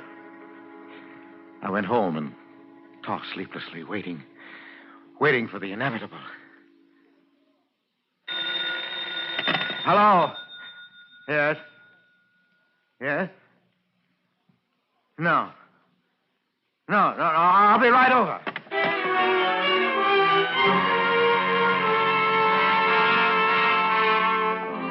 Dr. Van Tour was outside Louisa's room, and a white-faced Pauline and Nellie from the kitchen as I hurried up the corridor. Oh, Baker. Oh, Doctor. Doctor, can I go in? No. Baker, your wife is dead. What? Dead? Oh, but I don't understand. I thought she was improving, that you planned to operate. She died of an overdose of morphine. Oh.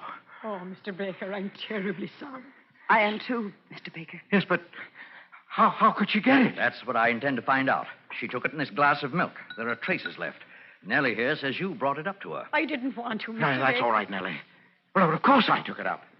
I did every night. Everybody in the hospital knows that. Yes, I knew it also. Was anybody in the room when you brought it? No. Just Louise. And you saw her drink the milk? No, Doctor. She didn't drink it then, not until after I'd gone. She did that frequently. Well, that's right, Doctor. Yes, I know that, too.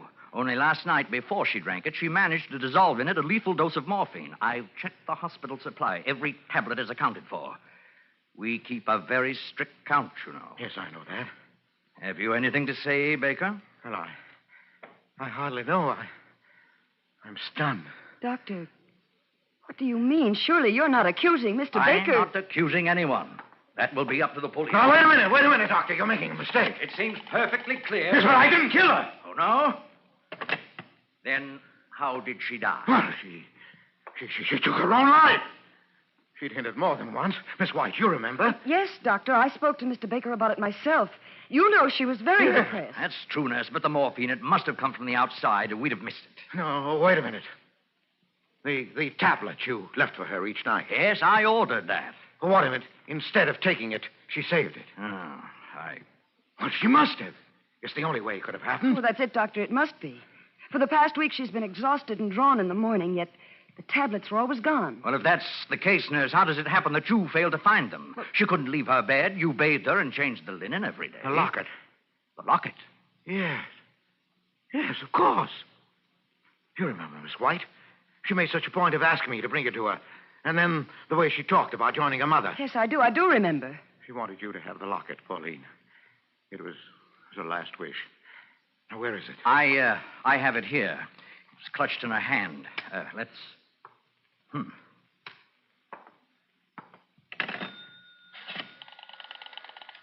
Police headquarters, please. You have to notify them? Yes, I do. Police headquarters, give me homicide. Homicide? Yes, I'll wait. Are you out of your mind? I just got through explaining everything. Yes, you explained everything, including what still puzzled me. You see, Baker, you were right about this locket. Your wife did have a reason for wanting it. Look, I'll open it. You see? It's full. 1, 2, 3, 4, 5, 6, 7 quarter-grain morphine tablets that she saved at the cost of 7 nights of agony. And she would have taken them last night. Only you beat her to it.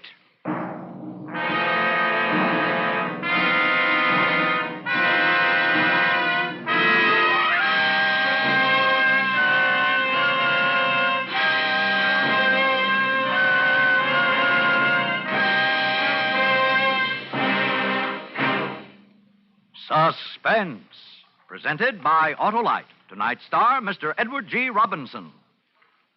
Say, Wilcox, do you know what else the gypsy saw in the crystal ball? Well, Hap, if it was a really big crystal ball, she might have been able to see more than 400 products made by Autolite for cars, trucks, planes, and boats in 28 plants coast to coast. These include complete electrical systems used as original equipment on many makes of America's finest cars. Generators, coils, distributors, voltage regulators, wire and cable, starting motors, electric windshield wipers. All engineered to fit together perfectly, work together perfectly, because they're a perfect team. So, friends, if your Autolite-equipped car needs replacement parts, ask for and insist on Autolite original factory parts at your neighborhood service station, car dealer, garage, or repair shop. Remember, you're always right with Autolite.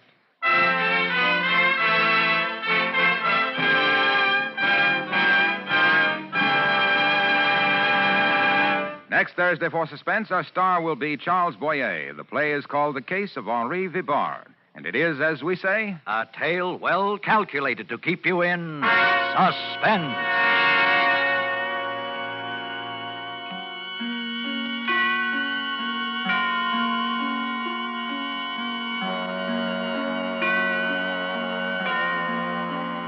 Tonight's suspense play was produced and edited by William Spear and directed by Norman MacDonald.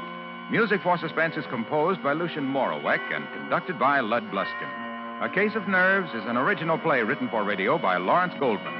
Edward G. Robinson may soon be seen in My Daughter Joy, an Alexander Korda production for London Films. In the coming weeks, you will hear such stars as Broderick Crawford, Jack Carson, and Kathy and Elliot Lewis. And don't forget, next Thursday, same time, Autolite will present Suspense, starring Charles Boyer.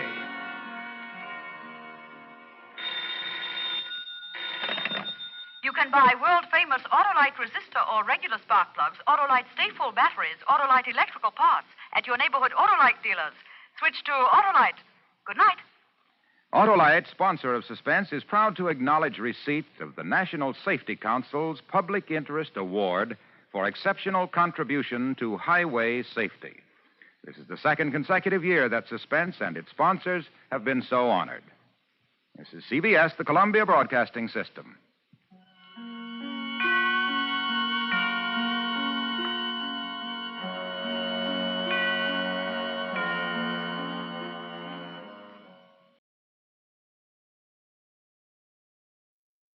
You are about to hear a story based on actual events.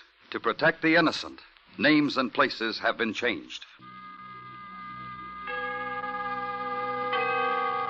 Autolite and its 96,000 dealers bring you Mr. Jeff Chandler in a story taken from life. Tonight's presentation of Suspense. Tonight, Autolite presents The Steel River Prison Break, a story concerning one of the most fantastic prison breaks ever engineered, starring Mr. Jeff Chandler.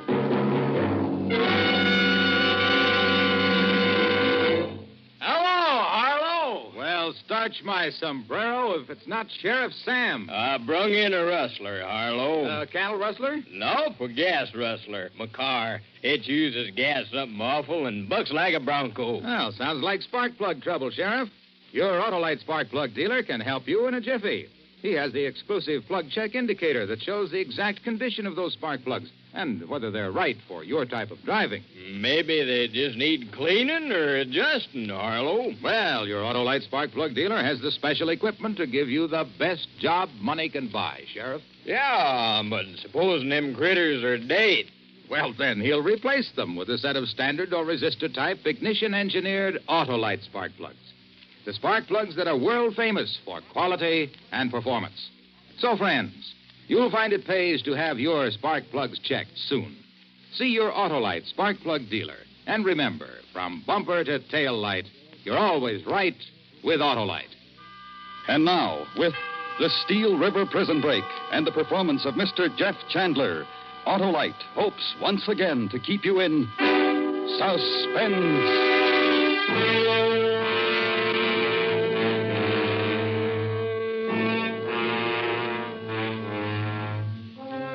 It was set for Friday. I mean set. We'd thought of everything. Cronin would be waiting in a speedboat under the wall. We'd make it during the recreation period. Some of the boys would start a rhubarb in the far corner of the yard. We'd be up and over and in the river before the guards missed us.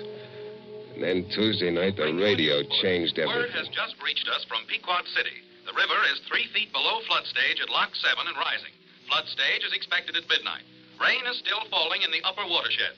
Flood warnings have been issued along the waterfront here in Frickburg. Elsewhere, rising waters are reported in the upper Allegheny and Monongahela, and flood stages may be expected from New Kensington and Wheeling to Pittsburgh. We return you to Tuesday Reveries with the Steel River Sinfonetta. That does it. And what's that? The flood. Moish, you hear that on the radio? Yeah, I heard it. So it's raining outside. Yeah, it's raining up the river and it's raining in the mountains. We're mighty lucky to be nice and warm in a comfy little old prison cell. We gotta move up the timetable. What? What are you talking about? We walk out of here tomorrow night, Thursday morning latest. Well, how come? Cronin won't be here for us till Friday afternoon. What are you trying to do? Louse up the detail? Now, listen, the river will hit flood stage at Lock 7 at midnight tonight. So what? So Lock 7 is 80 miles upstream. Right below it, the Lucinda River runs into the Steel. That means that Lock 8 at Renton will probably give way by tomorrow morning. Between Lock 8 and Frickburg, a half-dozen little rivers pour into the Steel. At midnight tomorrow night, the prison will be an island surrounded by the biggest flood since 1886. Very interesting.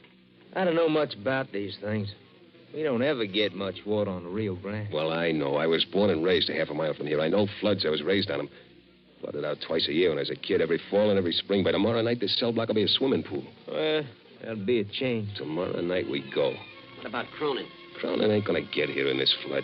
Look, Bragg, I don't think we ought to risk it. There ain't any risk. You don't know how it is when there's a flood. People go crazy. We get out of here, we act like any other characters trying to get to high ground. Only we head for my house. We get a change of clothes and we're on our way. We'll be at Cronin's joint in Youngstown before we ever get started. I don't know, Bragg. If you're going with me, you're going, I say so, and I say tomorrow. But, Bragg. What, Rudd? I can't swim.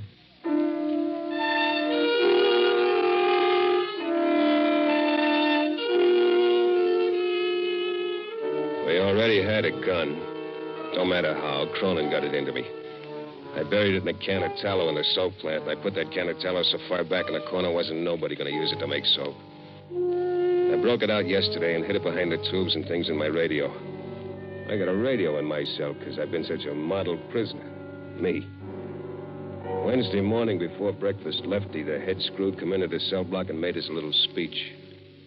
Man, we're in for a flood. Looks like it's going to be serious. Water's only a foot below the top of the downtown flood walls right now. Ain't that too bad? The Frickburg Disaster Committee's asked every able-bodied man to get down there and help sandbag those walls. I'm a stranger in town myself. That's for citizens and taxpayers. All right, how many of you want to volunteer for the job? I'll go. All right. We'll take off after breakfast, but remember, this ain't no picnic. Don't try no funny stuff, because I'll be right there with you, me and the rest of my boys. Oh, you don't want to stand out there in the rain all day. Okay, that's all. Breakfast in 5 minutes. Up goes the timetable again. What? Don't have to wait for the night. We make it this morning. What are you doing with that radio? What do you think? Give me the tape. Tape? The tape. That phony boil you bandaged the other day. Oh, yeah. Ow, that hurts. Oh, you don't take it off that way. You do it this way. Hey, take it easy. Shut up. Will you?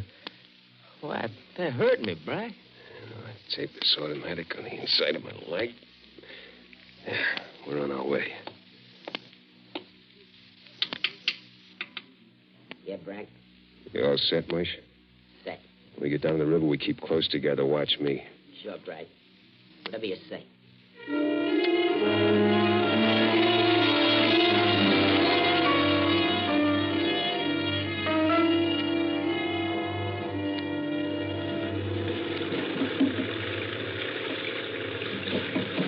Old town looks good. What's so good about it? All those crummy houses, all painted the same crummy color. Yeah, they was once painted different colors. And how come they're all the same color? All dingy gray like. Smoke. Coal smoke from the mills.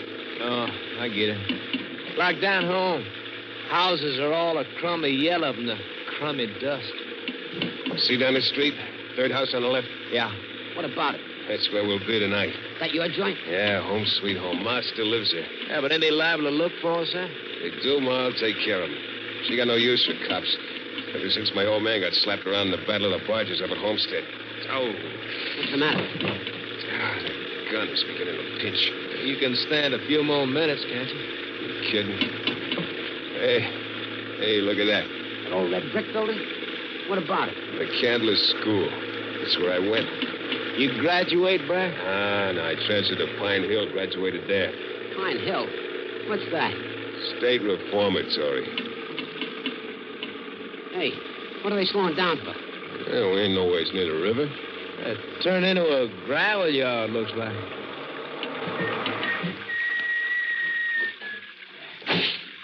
All right, boys.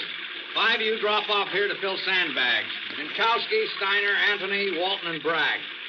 Me? Yeah, you. Come on, pile out. Bragg, what are we going to do? Nothing now. Well, Bragg, there goes the ball game. Only one inning.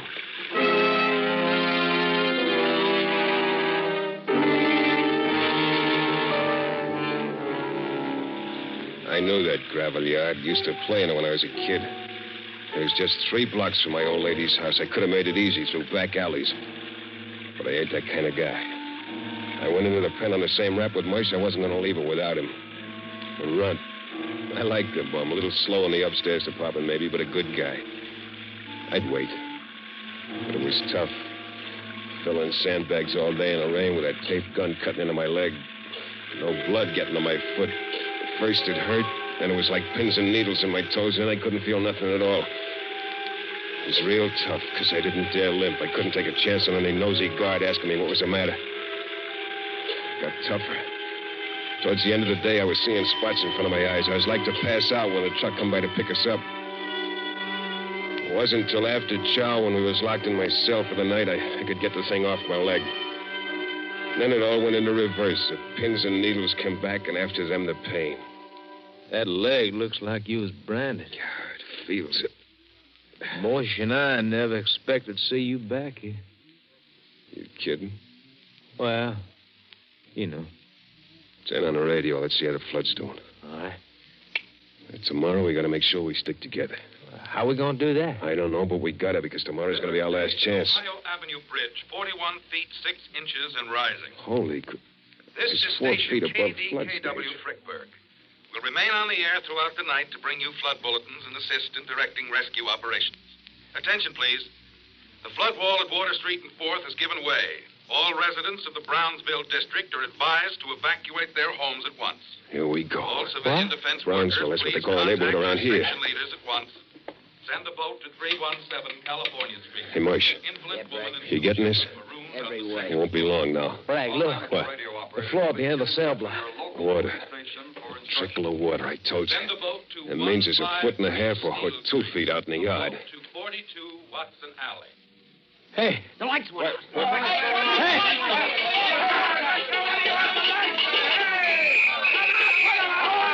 right. Pipe down. Let's have a little quiet in here.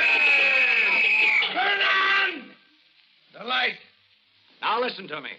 There ain't any lights. Dynamo's flooded out. We're going to move you men.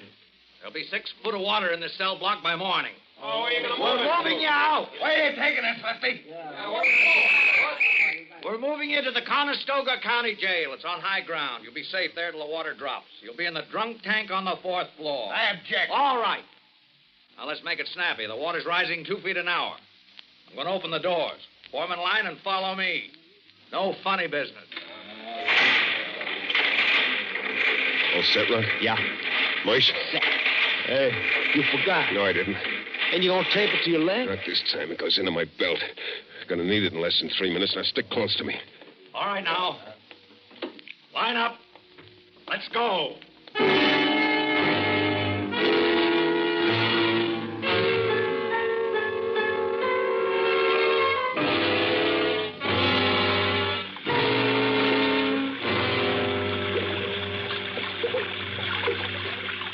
Come on this way, man. The buses are right here at the gate. Come on, Ed. Come on. Keep it moving. Rod? Yeah. Come on. Fatty by the gate. I'll take him from behind. You get his gun. Right. All right, let's go, man. Come on. You get Lefty, I'll get Riley. What about me? Run, shoot straighter. Just keep with me. All right, come on, boys. Come on. We ain't got all night. Snap it up. Come on. Get the light. What the? Yeah. You got the gun, Run? I got it. Hey, get back in the line. Make me. Stand right where you are. Don't anybody move. Get behind me, Run. Okay. Come on, shoot, Lefty. Fatty makes a good chest protector. No. Relax, Fatty. You might not get hurt. Drop that man, Bragg. And your gun. You make a pretty good target, Lefty. They just might drop you. You know what that'll get you? Sure. What's the difference? 1 guard or 2 guards? It's the same hot seat. Bragg, we better move. Every screw in the place will be down here now. Yeah. Let's go, boys.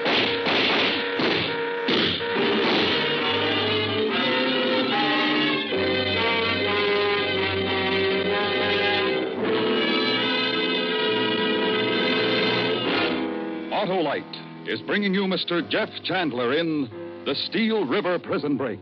Tonight's production in radio's outstanding theater of thrills, Suspense.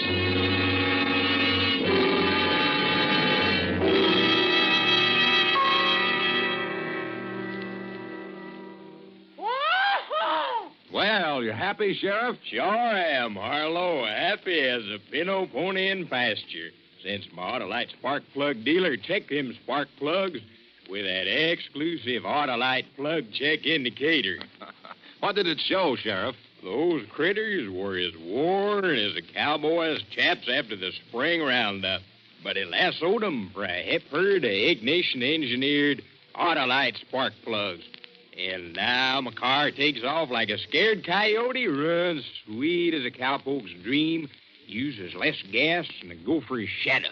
Well, I knew it would, Sheriff, because ignition-engineered Autolite spark plugs are designed by the same men who engineer the coil, distributor, and all the other important parts of the ignition system used as original factory equipment on many makes of our finest cars, trucks, and tractors. That's why, when you replace worn-out spark plugs with standard or resistor-type Autolite spark plugs, you can be sure of getting smoother performance, quick starts, and gas savings. So, friends, see your Autolite spark plug dealer soon and have him compare your spark plugs with the famous plug check indicator. For his name and address, just call Western Union by number and ask for Operator 25. Oh, remember, too, you're always right with Autolite. And now, Autolite brings back to our Hollywood soundstage Mr. Jeff Chandler in Elliot Lewis's production of The Steel River Prison Break, a dramatic report well calculated to keep you in suspense.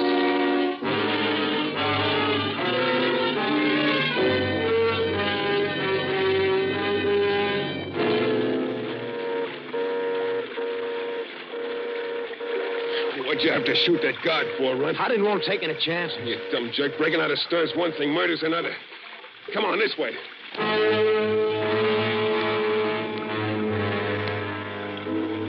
We splashed up Ohio Street, and there wasn't no one following us.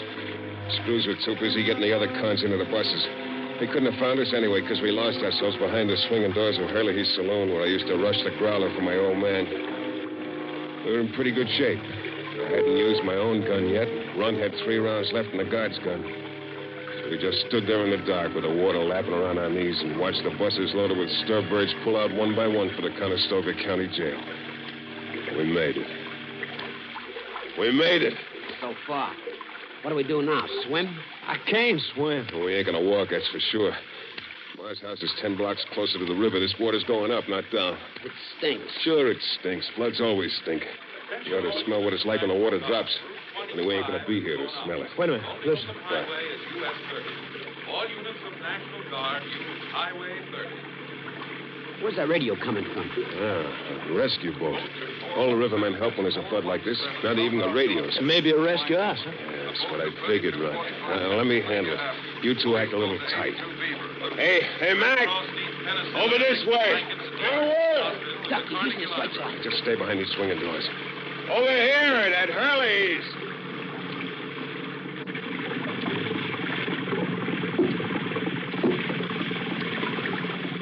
Oh, what are you doing there? Took the last guy out there a half hour ago.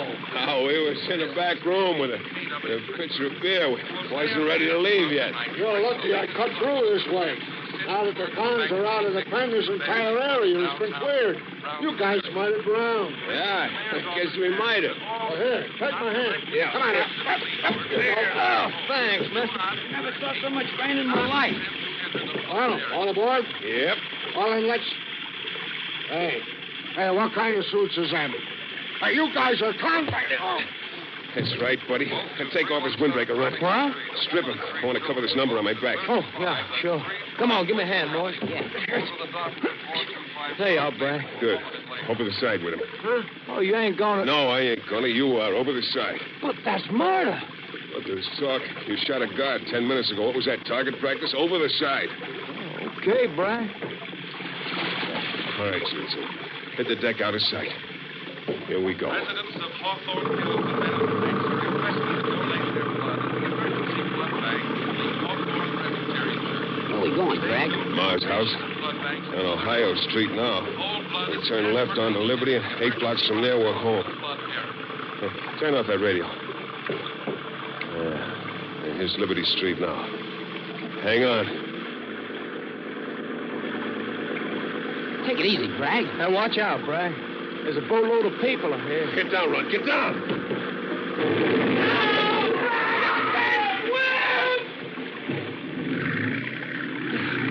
Bragg, you ran down that boat. Yeah, I know. There were women and kids in it. That's it, tough luck. We gotta go back. We can't go back. Where's Runt? Huh? Run. Hey, Run, where are you? Get down, Moise. Stay out of sight. He ain't here. They must have fell out when we hit the boat. We gotta go back for him. We can't, Moise. Yeah, but he's got the gun. He had the guard's gun. I still got mine with a full clip. But Bragg, he can't swim. I know. Well, maybe the water ain't deep there. Maybe he can walk. You kidding? Look at those storefronts. There's 15 feet of water under us.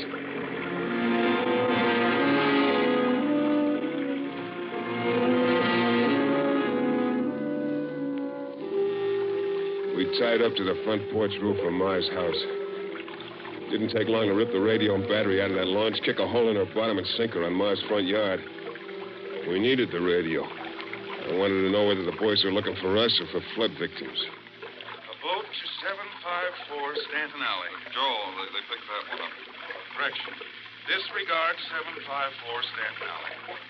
Attention all doctors and nurses in Crane Valley, New Thames, and Henry Roy.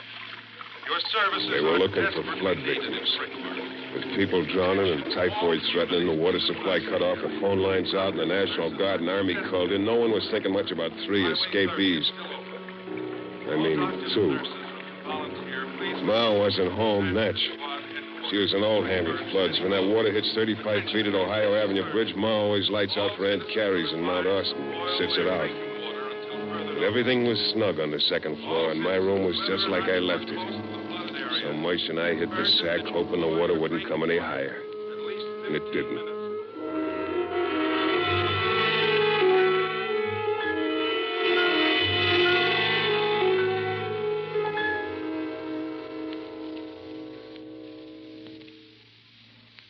Mush.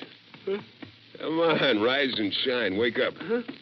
Hey, what are you doing in my cell? This ain't a cell, you jerk. Huh? Where am I? You're in my ma's house, remember? We ain't in stir no longer. Huh, yeah. Come on, get with it. Look out the window. Hey, I'm hungry. Oh, wait, look at that. What? Stopped raining, the water's dropping. You can see the parlor windows on the house across the street. So? So, by this afternoon, we can move. I'm hungry. You're gonna be hungrier. Ma's kitchen will be 3 inches deep in muck. Hey, when the water drops, they'll be looking for us. And we won't be here. By midnight tonight, we'll be in Cronin's joint in Youngstown. How? You're here, ain't you? Yeah. And don't ask how, just take my word for it. We'll be there.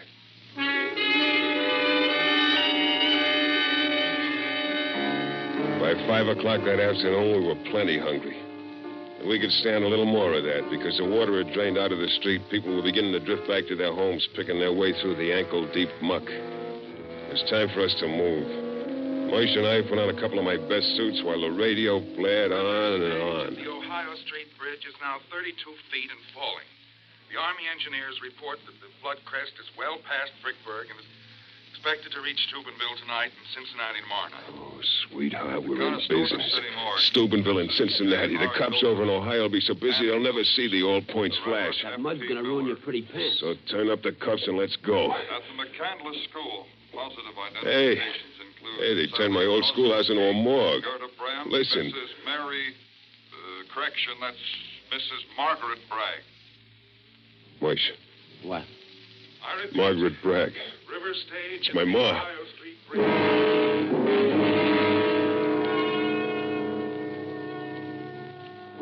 Maybe it was a mistake. Wouldn't be the first time they'd made mistakes like that. Maybe it was a trick. Maybe the warden put out that flash to trap me.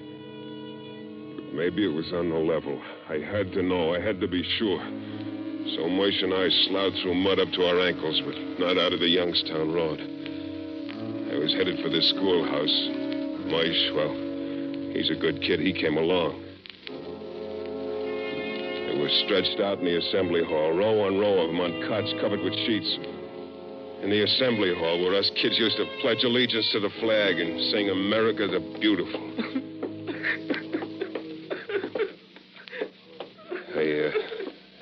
I beg pardon.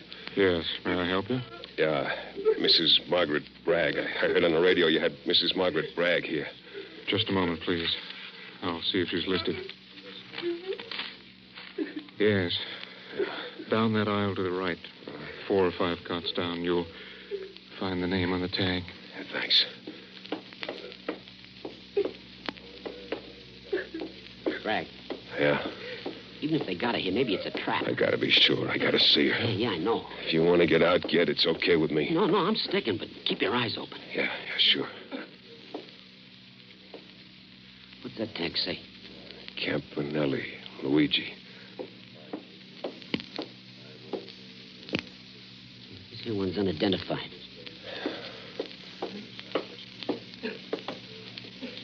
Leroy Sarah Jean. I went to school with her father.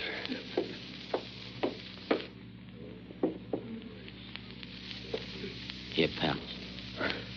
Bragg. Mrs. Margaret. Turn down the sheet, will you, Moish? Yeah. Sure.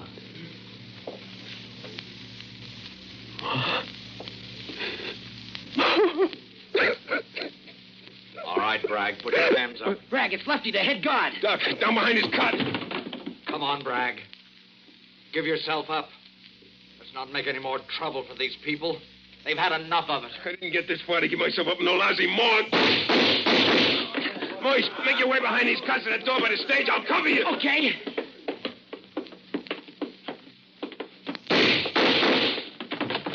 Okay, Bragg, I got the door open. Good boy. Come on, kid. Where's this lead? The balcony above the swimming pool. This way. Come on, we gotta make it across that catwalk by the high diving board. Go ahead, I'll follow you. All right.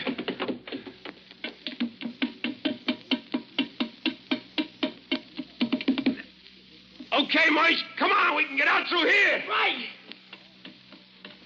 Stand where you are, Moish. Nudge to you, Lefty.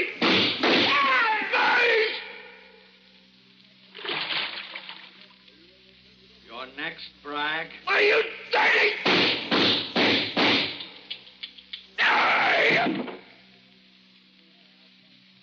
You ready to come now, Bragg? Yeah. I'm ready.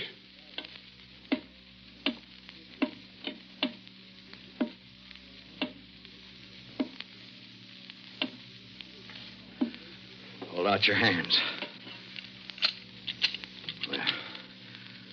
Okay, let's go. Lefty. Yeah? Can I say goodbye to Ma before I go? Yeah, I suppose so. How did it happen, Lefty? How did she drown? Didn't you read her tag? No.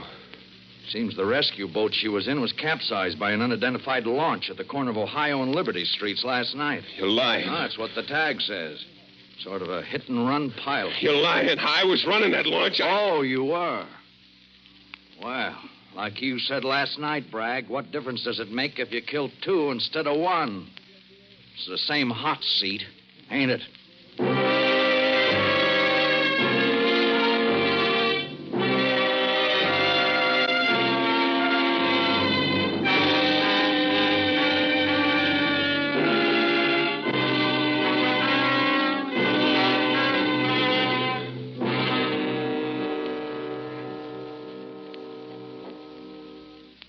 Suspense.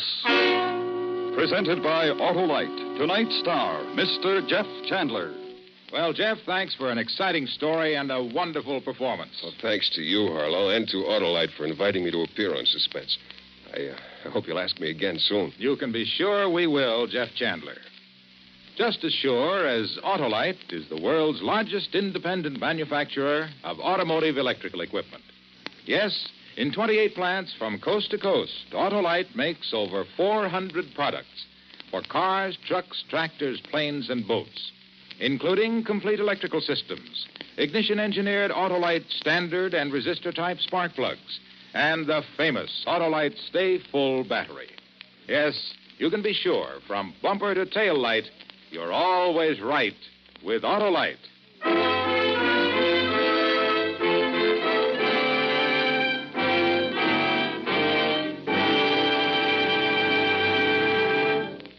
Next week on Suspense, another story based on actual events.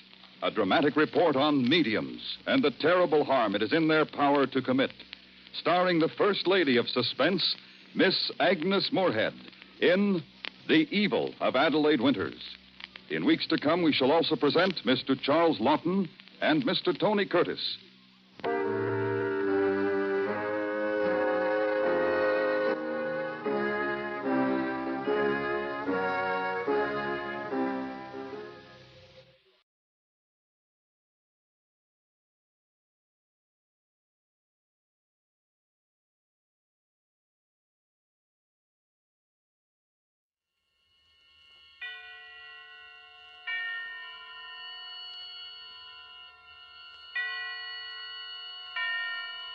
Roma Wines present Suspense.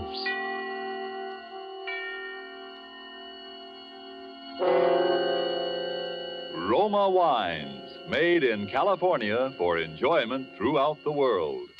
Salud. Your health, senor. Roma Wines toast the world. The wine for your table is Roma Wine, made in California for enjoyment throughout the world.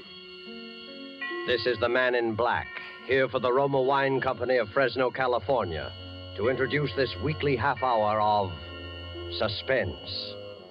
Tonight in Hollywood, Roma Wines bring you the distinguished actor who has just won the New York Film Critics Award for his performance in Watch on the Rhine, Mr. Paul Lucas. The suspense play which stars Mr. Lucas and which is produced and directed by William Spear is called A World of Darkness. And so, with the performance of Paul Lucas as the musician named Anton Rizak, to whom the world was a world of darkness, we again hope to keep you in suspense.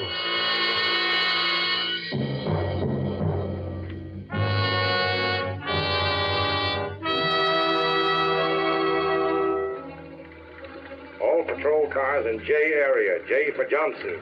All patrol cars in J area go to 325 West 52nd, 325 West 52, a theatrical rooming house. Homicide. This is homicide. A young woman stabbed. That is all.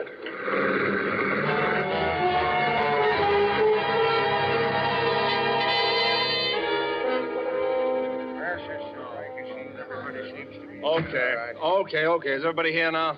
Yes, I think I've got all of them. There's Mrs. Collins, Mr. Farrell, Miss Walker, Mr. Gunther. Yes, they're all here, Lieutenant. You're the landlady, Mrs. Washburn, right? Well, if you want to be blunt about it. I'm afraid I'm a blunt man. Maybe it's the business I'm in. Last night, a girl was killed in this house. According to the coroner, it happened about 2 in the morning. She was killed in a particularly cold-blooded manner, stabbed. And that's murder. There's no two ways about it. Now, you're intelligent people. You're all connected with the theater. No, not all. Not all. France is my sort of caretaker, handyman. Yes, handyman. But not to do with that theater, that place of sin and abomination. Don't mind him. France has always been a little prejudiced. I know when the sword of righteousness is ready to strike. Where were you at 2 o'clock in the morning? I was in my room waiting. What were you waiting for? Now, look, don't you people realize what you're up against? Till you can account for your actions last night, you're all under suspicion of murder. What makes you so sure one of us did it? Oh, you were Miss Nancy Collins' fiancé, is that right, Mr. Farrell? Yes. What were you doing last night? I was out, working. Anybody see you? I don't know. I don't think so. How do I know? What were you doing out walking around at 2 o'clock in the morning? Well, after what happened, Oh? What happened? Oh, nothing. I was upset, that's all. Why don't you tell him the truth, Daniel? The truth? What's the use of all this talking? It's not going to bring her back. What did you mean by that, Mrs. Collins? What truth? It's not my place to say. Daniel considers it a personal matter. It couldn't have had anything to do with what... Oh, I'm sure no one is concealing anything of the slightest importance. Everyone loved Nancy. Everyone. Please. I know what you're getting around to. Why, Kay. That everyone loved her but me. That I hated her. But I didn't. Well, not enough to do a thing like that. Where were you at 2 this morning, Miss Walker? In my room. Can you prove that? No, of course I can't. That's the whole thing, don't you see? No, listen. Who's playing that piano? That's Mr. Reject in the room across the hall. He's a musician. Does he live here? Yes. Why didn't you tell me? I thought you said everybody was here. No use talking to him. He doesn't even know about it. Will you please let me handle this? Really, Lieutenant, he couldn't tell you anything. You see, You get him in here, Haggerty. Go get him. Okay. Now, listen. You people have got an awful lot of explaining to do. None of you can prove where you were or what you were doing or why you were doing it. What about you, Mrs. Collins? You don't think... After all, I am poor Nancy's mother. Mrs. Collins, I'm just trying to get at the facts. You have the room next to Nancy's. Didn't you even hear anything? No. I've had insomnia for years. I have to take a strong sedative every night. Here comes Mr. Reject. Oh, Mr. Reject, I'm sorry to disturb you, sir. I didn't realize That I was blind? Oh, it is no matter. I was waiting for you to send for me, officer. You knew the police were here? But of course. Oh, Mrs. Washburn, has anyone seen anything of Carl yet this morning? No, not yet. Who is Carl, Mr. Reject? My Belgian police dog, who guides me. He has wandered off somewhere. Although I cannot say I blame him. It is not much fun being a companion only to a blind man. Oh, well, he'll come back. That kind always does. Oh, I'm not worried. But now you wish to speak of the terrible thing that has happened to poor Nancy. Oh, you know about that? Unfortunately, yes. By the way, here is the key to her room. It was locked and you were obliged to force it, were you not? Why, yes, but how did you... How do I have the key? And how do I know? You see, I'm a blind man. But there are many ways for a blind man to know many, many things. Yes, I see. Poor Nancy. Poor child. How much do you know about that? Quite a bit, I'm afraid. I know how she was killed. I know why she was killed. And I know who killed her.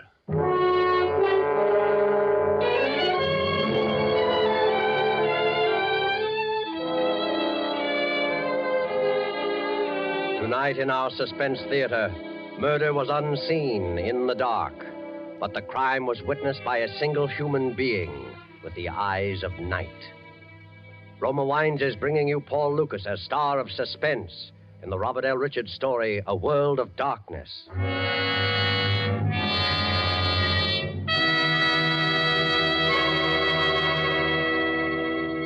You have heard the prologue for tonight's tale of suspense. Before we return to the scene of our drama, let me take a moment to offer a practical reminder.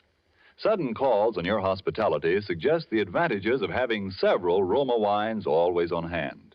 For smart and gracious entertaining, nothing can take the place of a glass of Roma wine, whether as an enjoyable beverage by itself or on the table with meals. And look how economical entertainment centered around good wine can be. Only a few cents a glass when you choose the largest selling wines of America, Roma Wines. Location of Roma wineries in favored wine districts of California and Roma's vast experience and skill as winemakers explain why wine connoisseurs of other lands hail Roma wines and keenly enjoy them. So you know you are complimenting your guests' good taste when you serve Roma wines, made in California for enjoyment throughout the world. And now it is with pleasure that Roma Wines bring back to our sound stage Mr. Paul Lucas in A World of Darkness, a tale well calculated to keep you in suspense.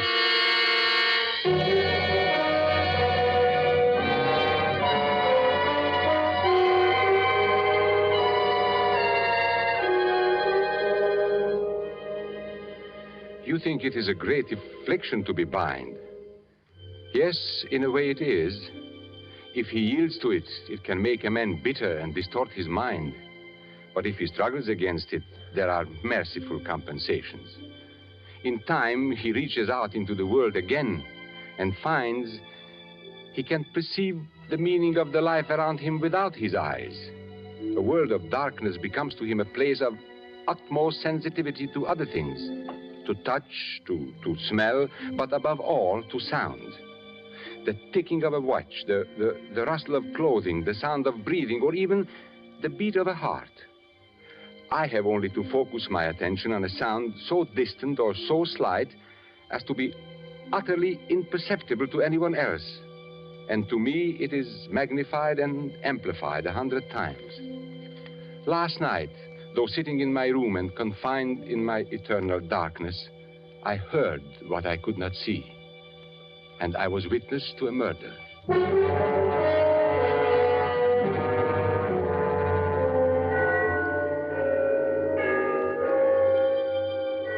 The bells of Trinity had just run the 3/4 hour. They are at the lower extremity of the city, but I always like to listen for them. It was 1/4 to midnight. I was about to go back to my piano. I had been working on a little composition of my own when I heard Nancy coming down the street from the direction of the theater. She was walking very fast. It was clear to me that she was disturbed about something, so I knew she would want to see me. I waited for her knock.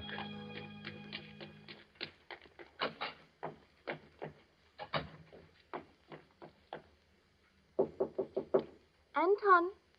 Yes, Nancy, come in. Oh, you are troubled. What is it? How did you know? You know I can always tell these things. See, even Carl knows. Oh, hello, Carl. He's so nice. You're both so nice. Carl and I. Huh? You know he loves you, Nancy. I think he really does. Almost as much as he loves me. I know. Oh, I'm going to miss you both terribly. You are going away? Anton, I'm going to marry Danny Farrell. To marry? Yes, he's quitting the stage and he's going into the army. I'm going with him. That's what I want to tell you about. I see. Anton, you've always been so good to me. You've helped me so much, and I've always felt that you liked me. More than that, Nancy. I'm very, very fond of you.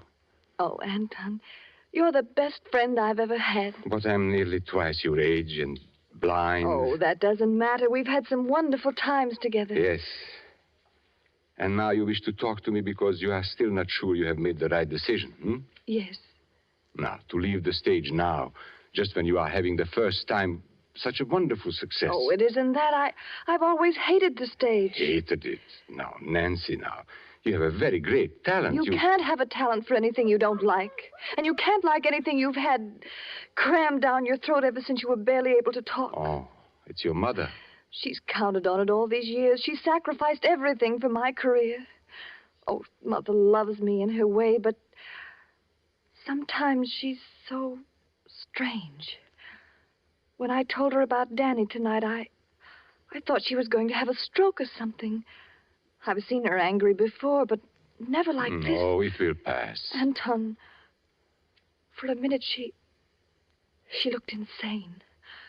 I was frightened, really frightened. Listen. What?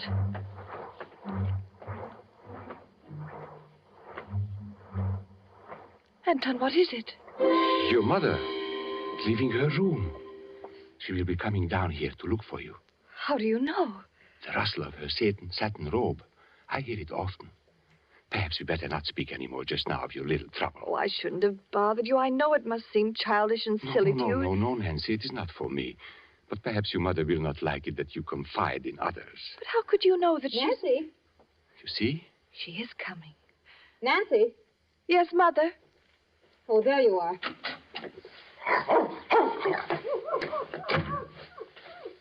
I thought you might be here.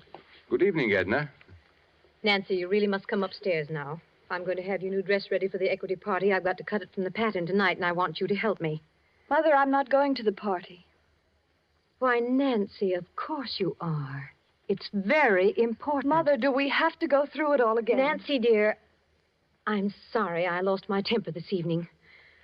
I know this seems like the only thing in the world that matters just now, love and all. But you simply can't walk out of the lead in a hit play and ever expect to be successful. I don't want to be successful. Can't you get that through your head? After I've slaved and skimped and planned all these years. You'll be all right, Mother. There'll be enough. I'll be all right. I'm not thinking of myself. I've never had a chance to think of myself. Only last week I drew every penny of my own savings and took it out in an insurance policy on you. $100,000.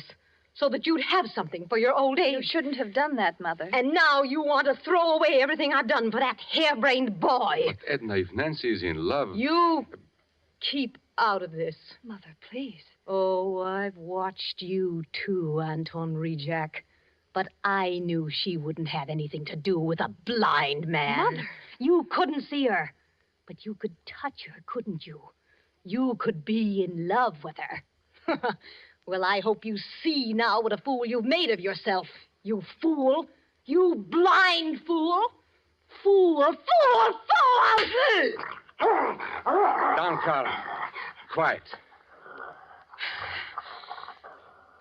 He struck me. I'm sorry. You deserved it, Mother. I think you'd better go now, Edna. Nancy, I want you to come upstairs right away. We're going to cut out your new dress tonight. Oh, Anton, forgive me. No, it is nothing. I'm sorry I did what I did, but I was afraid she would become hysterical. Anton, I didn't know. Believe me, I didn't know. No, I did nothing.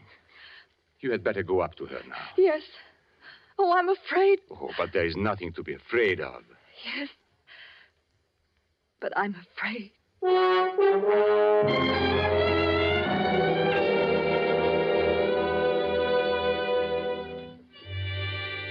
I could not sleep, although it was late. I tried to go back to my work, but my attention wandered. I could not keep from mind from what was going on in that room upstairs. I heard each sound as clearly as though the cause of it were there at my very side. Nancy was weeping. And against the sound of her tears, like an inexorable counterpoint, the scissors. Deliberate, mechanical snipping and crunching of heavy dressmaker's shears, cutting material on a table. Then there was an interruption. Footsteps running up the stairs. The footsteps of Danny Farrell. I knew what would happen then. Mrs. Collins, you've got to listen. So I did not want to listen. Here. Nancy, but for a moment I did. Danny, I I don't know what to do. Well, it's about time you found out, isn't it? I shut my mind to it. I didn't want to hear anymore. There was to be another quarrel, another agonizing scene. And then presently I heard the steps again. Slow and heavy this time, coming down the stairs. They went towards the front door instead of to his own room. He was going out. I did not know what he might do. I went to my own door, and as casually as I could, I opened it. Oh, hello, Anton. Why, hello, Danny. Were you going out? For a little walk. It's late.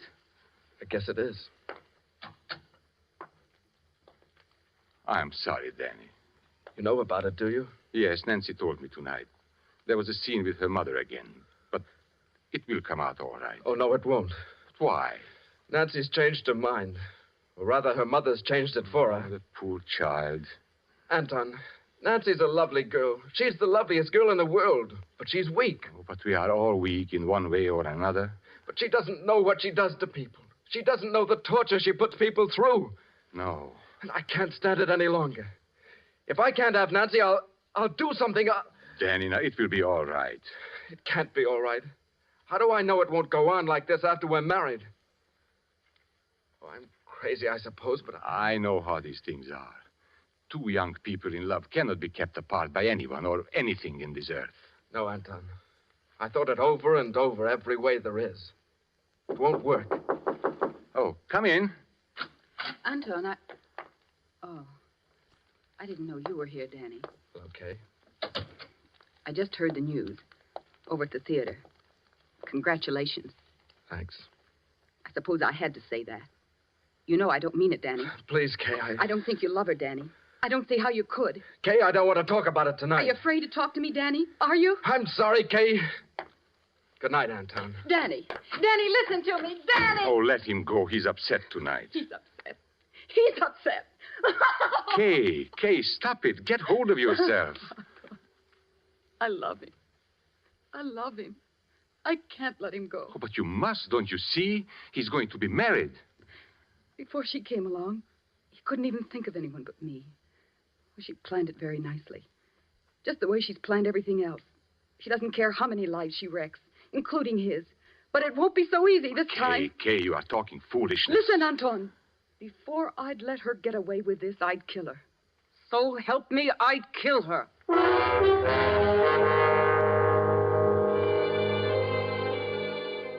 She left me at last.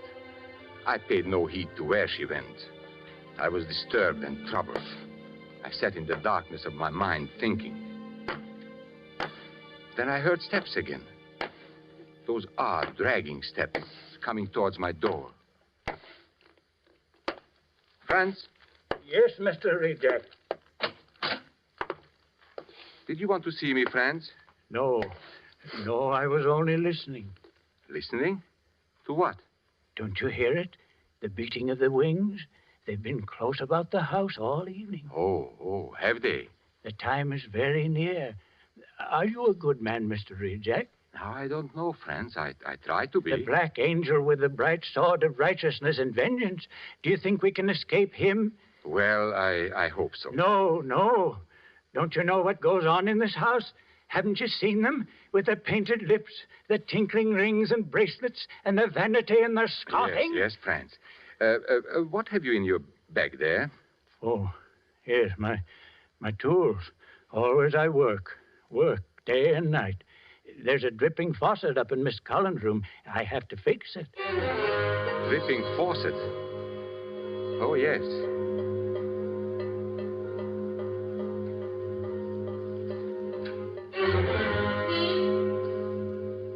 What's the matter, Mr. Reject? Did you think of something? Oh, yes. I was thinking that I must take Carl out for a walk. Oh, now, Carl, down. Hello there, Carl. He's a fine dog, eh? Franz.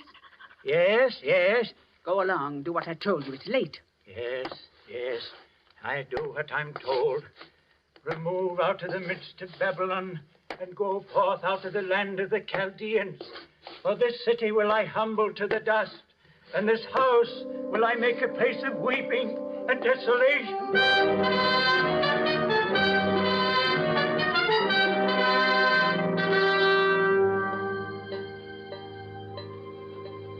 the moment the old man called my attention to the faucet, I had heard it. When I went back into my room, I still heard it.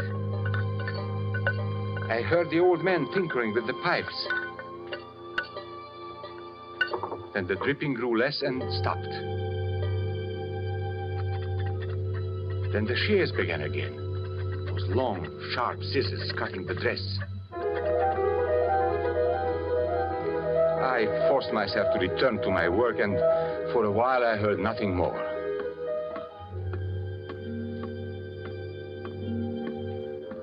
Then I heard it. The dripping had begun again. But this time it was no longer water that was dripping. It was then that I knew. I sat frozen with horror.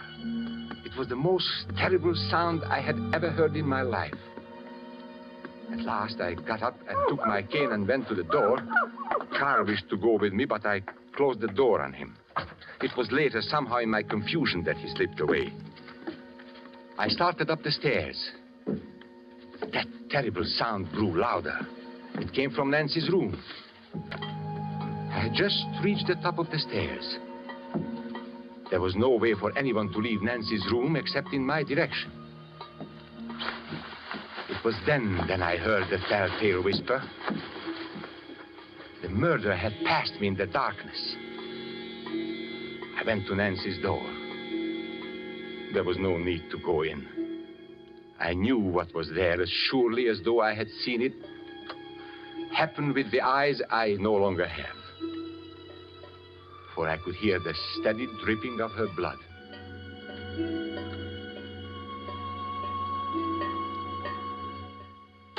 I closed the door and locked it. I put the key in my pocket. I wished to make certain that the criminal would have no chance to return and cover up any evidence of the crime. Then I returned to my room to wait for you officers of the police to come.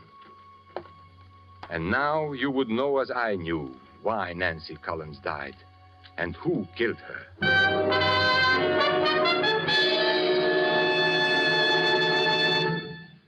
Well, do all you people here confirm what Mr. Rejack says about your movements last night? Wait. What did you mean about the telltale whisper? Now, what is the use of any longer pretending, Edna? You killed her. Now you must pay for it. No. Now, doubtless you have already found her fingerprints on the scissors with which Nancy has stabbed. Oh, naturally, they were Mrs. Collins' scissors anyway. And I have a suspicion that you will find the insurance policy she took out on her daughter's life only last week that makes Edna Collins the beneficiary in the event of Nancy's death. No, I didn't do it. You better take her along, Haggerty. All right, come on, man. No, please, wait a minute. Maybe I've been selfish, but I loved her. He's lying because he hates me for what I said. No, please! Well, Mr. Rejack, I guess several people owe you their thanks for this. And you owe me nothing. If it could only bring her back to life. Come in. We found Mr. Rejack's dog, ma'am, down in the cellar. Been there all night. Here, Carl. Carl, my poor old Carl. Here, Carl. Carl, what's the matter now? Where are you? Grab him, somebody. Grab him. Pull it back, you. Carl, Carl, what's the matter? Don't you know me? Mr. Rejack, you say you shut your dog in your room before you went upstairs last night. Yes. You're certain? But of course. And you say you did not go into Nancy Collins' room after you discovered the murder? No, I did not. Well, that's very strange, Mr. Rejack, because your dog did. His coat is matted with her blood.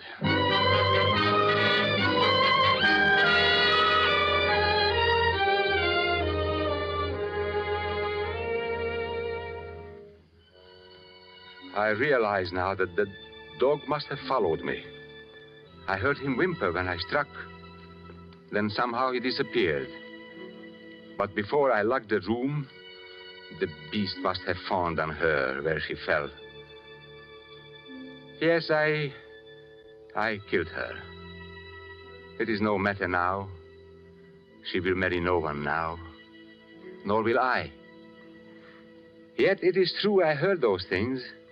Yes, most of them. You would be amazed what I can hear. Now, even from where I sit, I can hear the men at work at the place where they will take me. although that place is many miles away. They are hammering on the scaffolding in preparation for me. And now they are clambering up on the platform.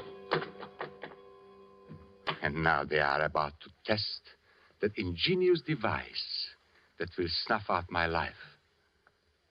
Listen. They spring the trap.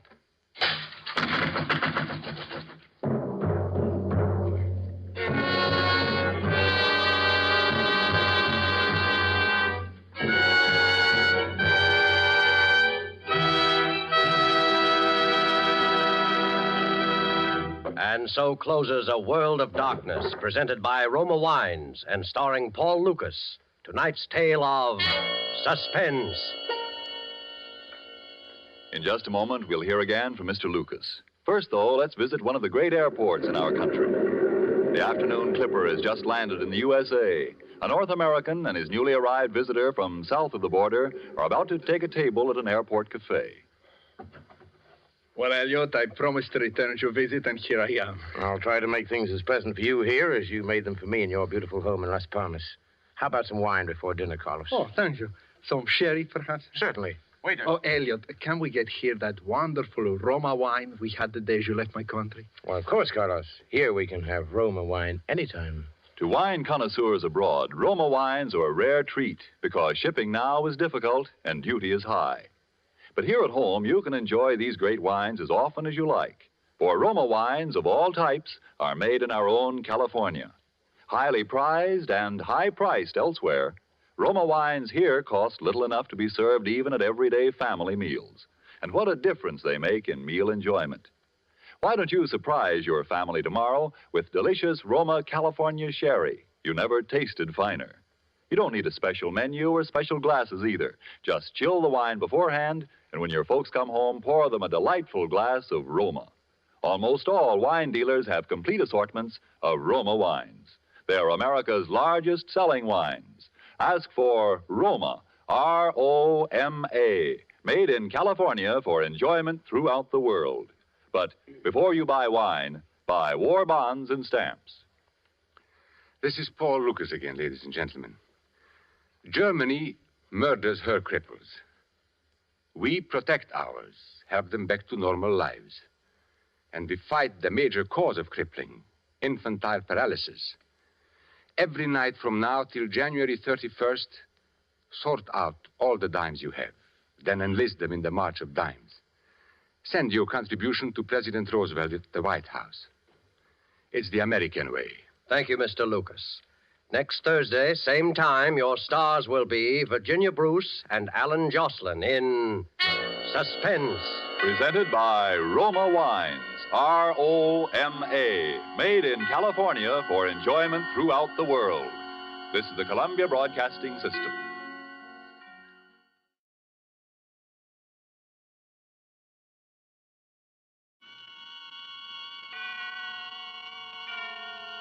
Autolite and its 96,000 dealers present Suspense.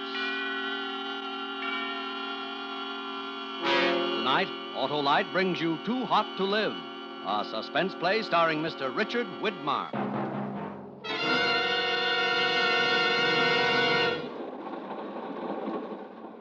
Hey, you! Freeloader. What? We don't sell tickets on this freak. Well, it was empty. I didn't think anybody'd mind. We're slowing down for a crossing. I don't want to find you when I come back. Where are we? Half-mile from Marcus Junction. Thanks. Forget the thanks. Just beat it before somebody inquisitive starts asking questions. Yeah, don't they always? The train rolls by, slowing, and the crossing bell warns that death is here. I don't recognize it, though. I walk toward Marcus Junction, toward death. In just a moment, Mr. Richard Widmark in the first act of Too Hot to Live. Well, Hap, how are the hobgoblins? Well, Halloween isn't here yet, Harlow. Soon will be, and that means the time has come to have your car made ready for the cold driving days ahead. And your friendly Autolite spark plug dealer is the man to see. What'll he do, Harlow? Why, your Autolite spark plug dealer will winterize your car, put in antifreeze, change the oil and grease. And check the spark plugs, too. Thanks, Johnny Plug Check, for a worry-saving reminder. Because spark plugs are the very heart of your car's ignition system. These are better than ever. You mean spark plugs need winterizing, too? They sure do, Hap. And that's why it pays to have your Autolite spark plug dealer replace worn-out spark plugs with world-famous ignition-engineered Autolite spark plugs. Autolite spark plugs, you know, are ignition-engineered to operate as a perfect team with your car's ignition system. And that's why you can't buy better spark plugs for your car than Autolite. So, folks, see your friendly Autolite spark plug dealer. Remember, you're always right with Autolite. And now, with Too Hot to Live and the performance of Mr. Richard Widmark, Autolite hopes once again to keep you in suspense.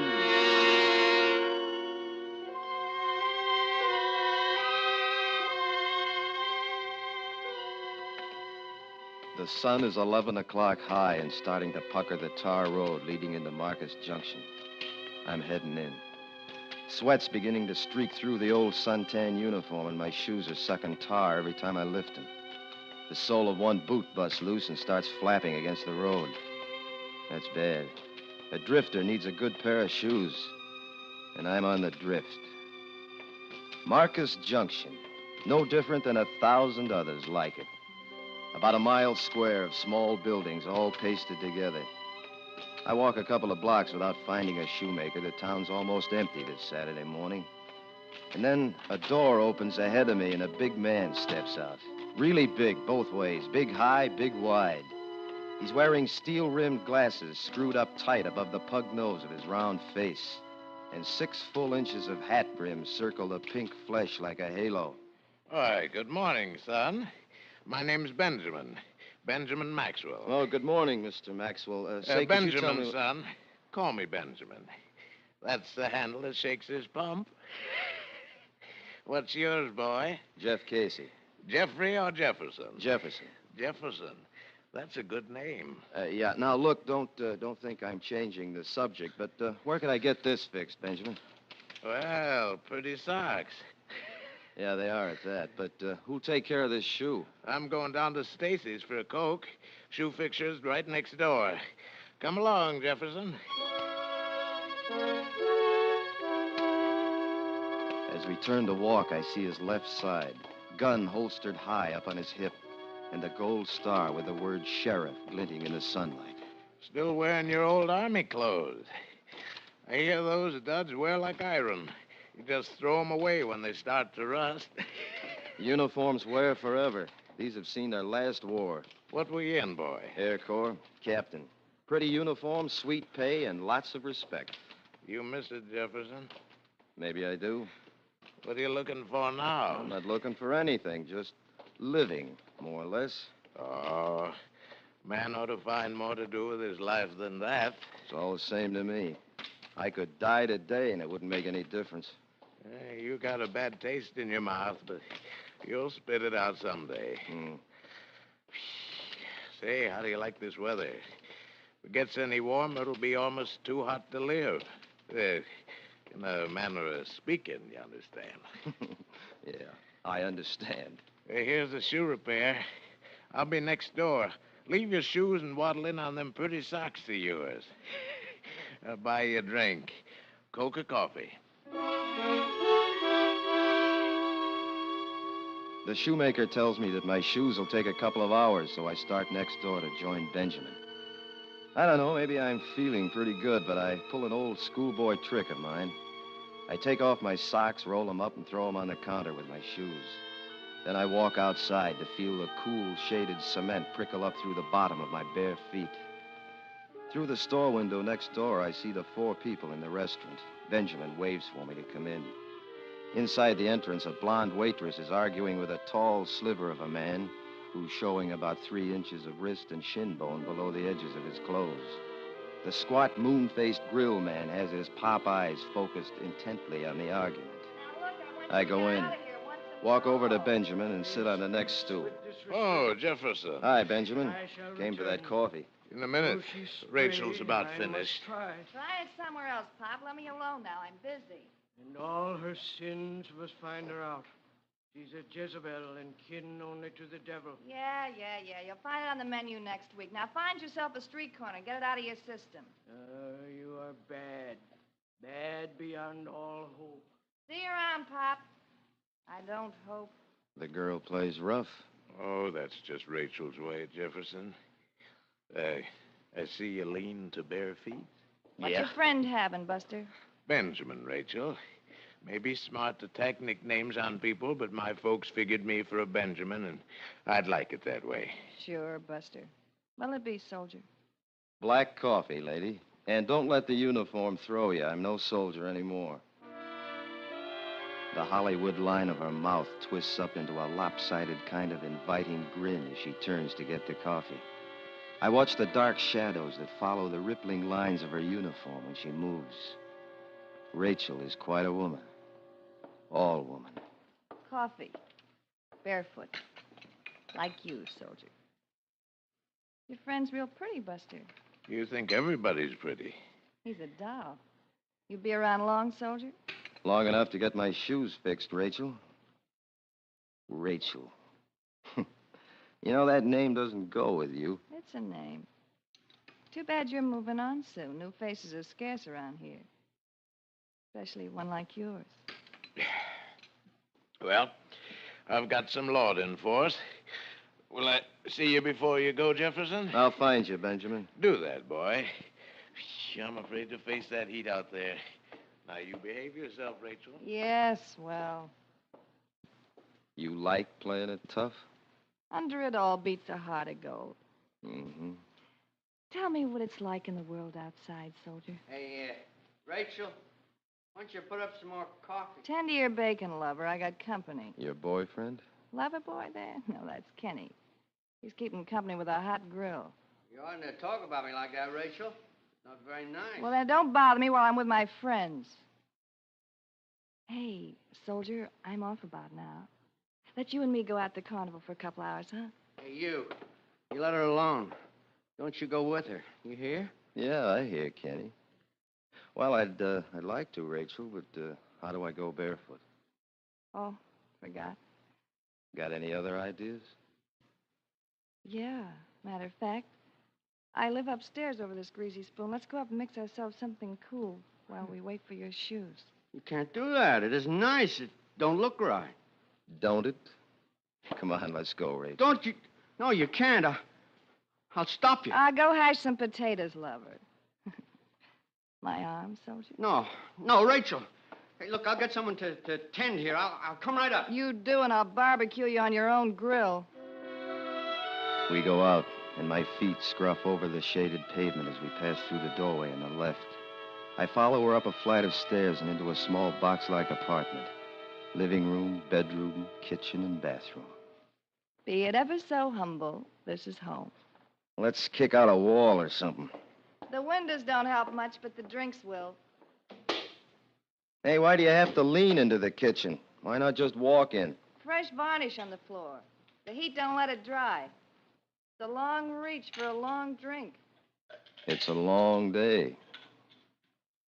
Well, here you go, soldier. Don't you believe in mixing anything with your liquor? What for? The cubes will melt. Hmm. What do we drink to, soldier? The heat? The heat. Cools you off, don't it? It burns its way down my stomach and explodes. That's my good. pores damn it, open and the soldier. perspiration oozes down. Here, let's have another. She's still Well, talking, but I'm going numb. Let's drink The to heat, my conscience. no food, I shouldn't be drinking. You're real Who cute, cares? soldier. I'm getting foggy. She's drifting closer. I don't know who kisses who first. Bitter tears, tears of loneliness and regret. Let's drink to us Everything's this moving time. around.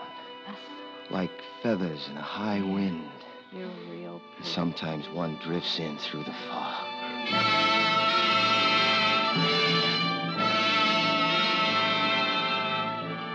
We're drinking. How many? I don't know. Another drink. Breathing, sucking down scorching air, hot, damp waves of heat Clumsy suffocating. soldier. Here's another glass. can smell perfume, cheap like tin earrings. Black rolling in, black velvet. And the shimmering heat, wavering like plucking a taut string. Wavering, wavering, wavering.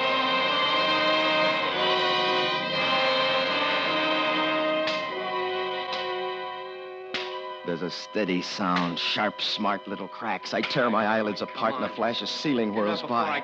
A purple-red mass is coming toward my face, and when it hits, there's a sound in the ceiling moving the other way. Laugh this off.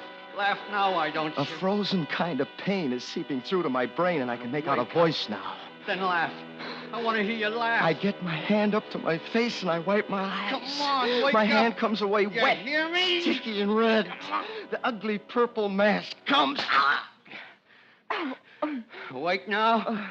Swell. I got something for you. Let me alone. Over there, in the corner of the kitchen.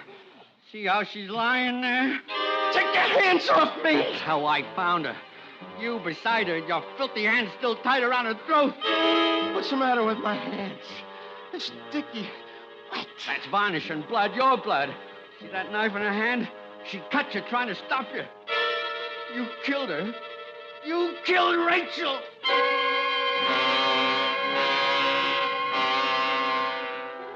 He doesn't make any kind of sense.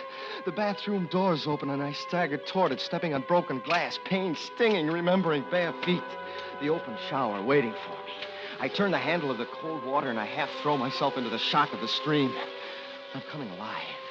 Reaction setting in. Fright. He said I'd killed him. Hey, Sheriff! Benjamin! Hey, Benjamin, come up here! I got a dirty killer for you. That lousy friend of yours killed Rachel. Come and get him!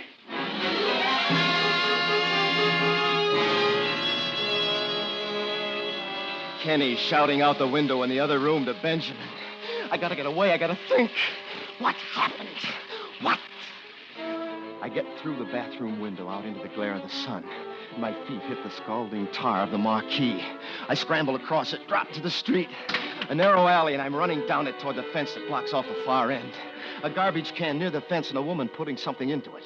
I jump, reaching for the fence. Hey, what do you think you're doing? Let me go! Let go! Pick up that garbage, you Let crazy... go! I didn't do it! What do you mean? I saw you kick it over. I'm not going to clean up that mess. I didn't kill her!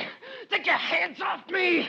Why would I kill Rachel? Why would you kill... All right, Jefferson. Come along and tell me why you killed Rachel.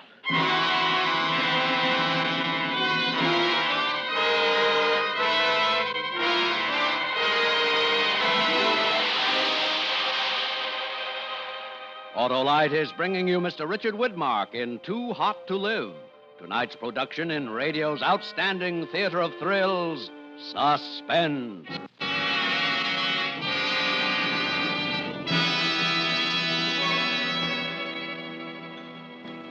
Hey, Hap, did you hear about the wise witch? What about her, Harlow? She brought her broom in for a tune-up. The Autolite spark plug dealer tightened the straws, tightened the handle. And check the spark plugs, too.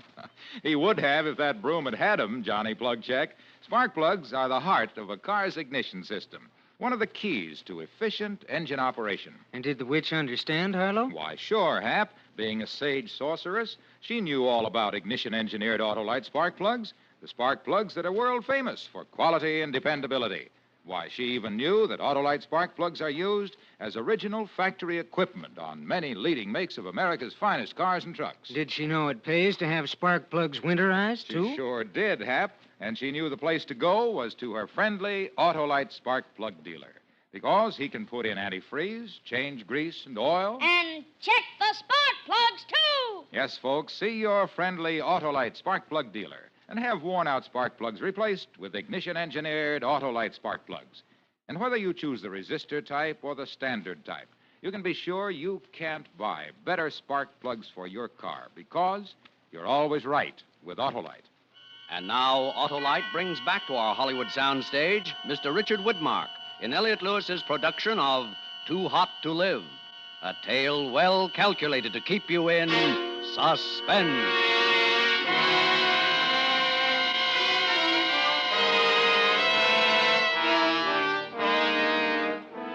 Benjamin is leading me out into the sweltering street again. The sun burns into my flesh, accusing as if to cause the murder to flow out of my open pores. And Benjamin walks beside me again. Not holding me, just talking, asking questions which I can't answer. Why'd you do it, son? I didn't kill her, Benjamin. I don't remember, but I know I didn't kill her. You don't sound sure, Jefferson. Don't you know? Well, we were drinking. I blacked out. Drunk unconscious. You could still move around. Could do what was done in that apartment. But I couldn't. Why would I want to do that? Maybe you played too rough. Maybe she tried to stop you, cut you with a knife. Why did you run away? I was scared. Kenny said my hands were around her throat. Well, I'll have to lock you up, and then I'll go back and have a good look around.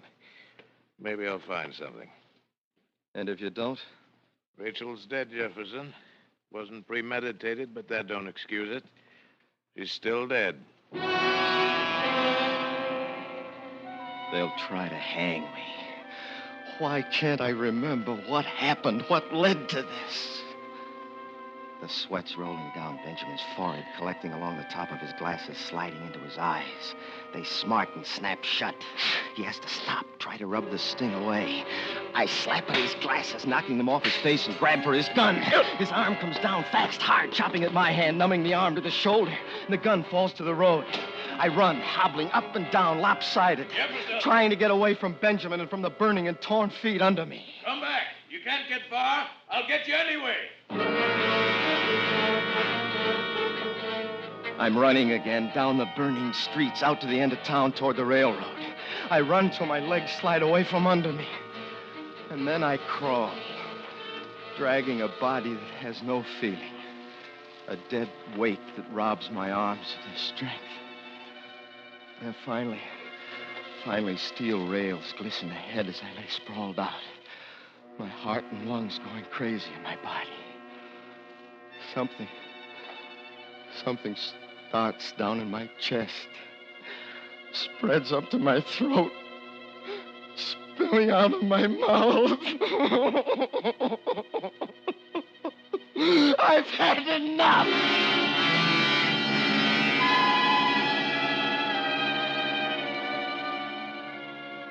An hour's passed, and the sun is moving away toward the west.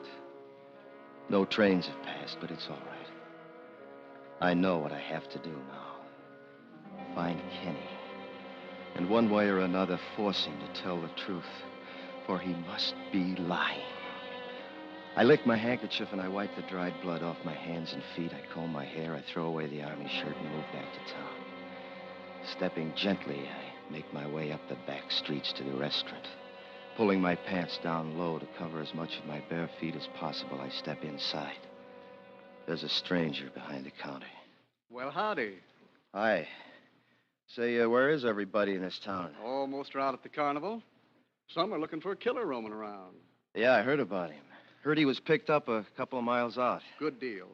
You know, Rachel worked here. Yeah, I know. Say, where's Kenny? Oh, he's out at the Clovis place.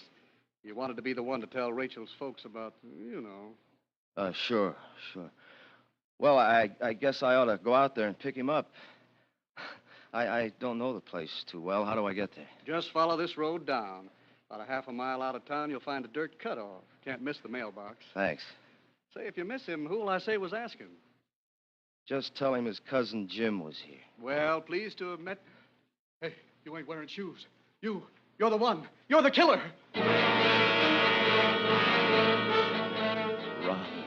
Run again. Another alley, blistering pavement, cement ripping in the jagged rocks again.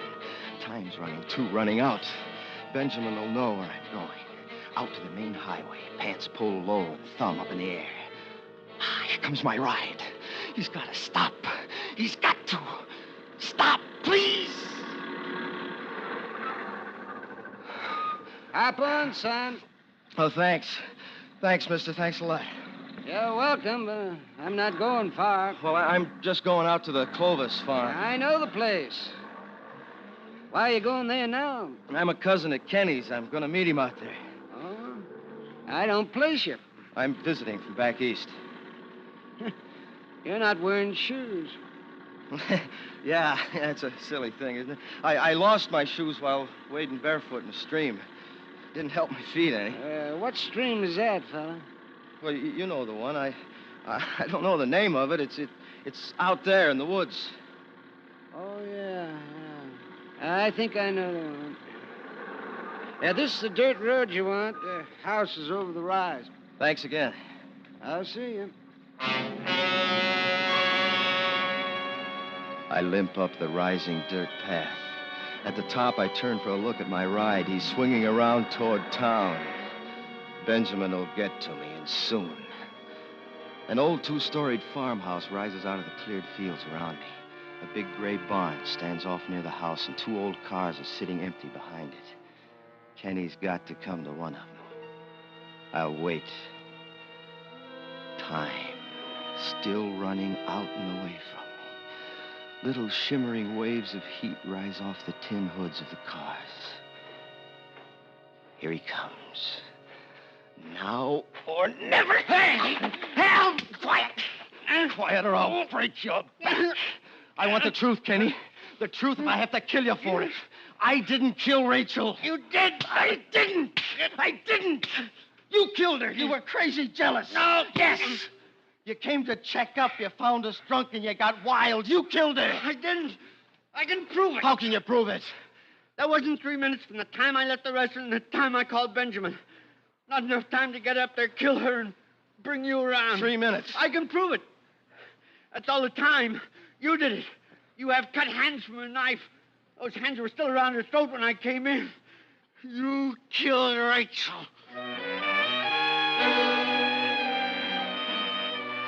And there it is. He isn't lying about the 3 minutes. That gloating smirk on his face tells me that. I had killed her. The horror of this afternoon had been for nothing. I tried to save my life, and instead I'd proved myself guilty. Tied the rope finally and for all time around my neck. Shoot him! Don't just stand there. Shoot! He's the man who killed your daughter.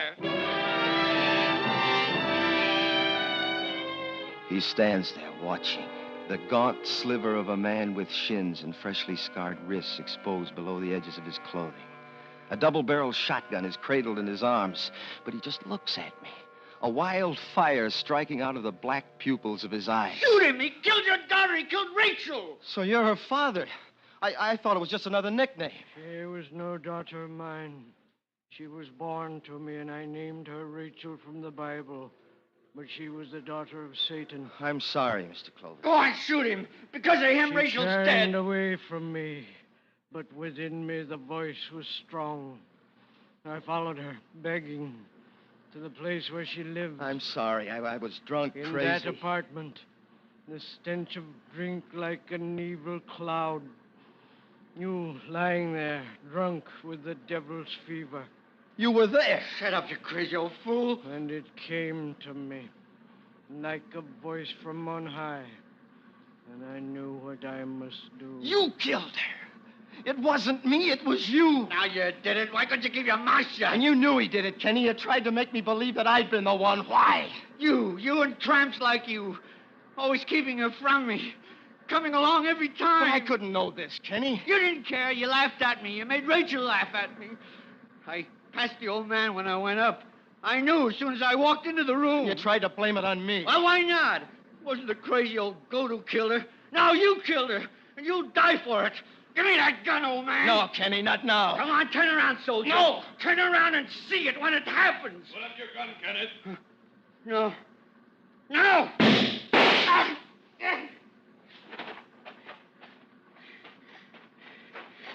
Get up, Jefferson. We'll go home now.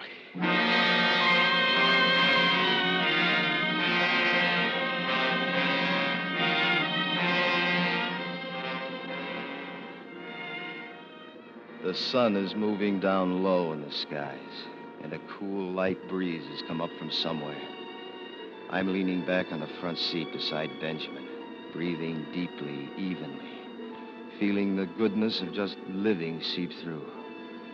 In the back seat, old man Clovis sits, staring ahead, not even aware of the blanket-wrapped body of Kenny lying on the floor at his feet. If you hadn't been so eager to run, I could have saved your feet a lot of wear. I knew you weren't a murderer, son. You knew? I went back to the apartment. Old stories there, in the varnish on the kitchen floor.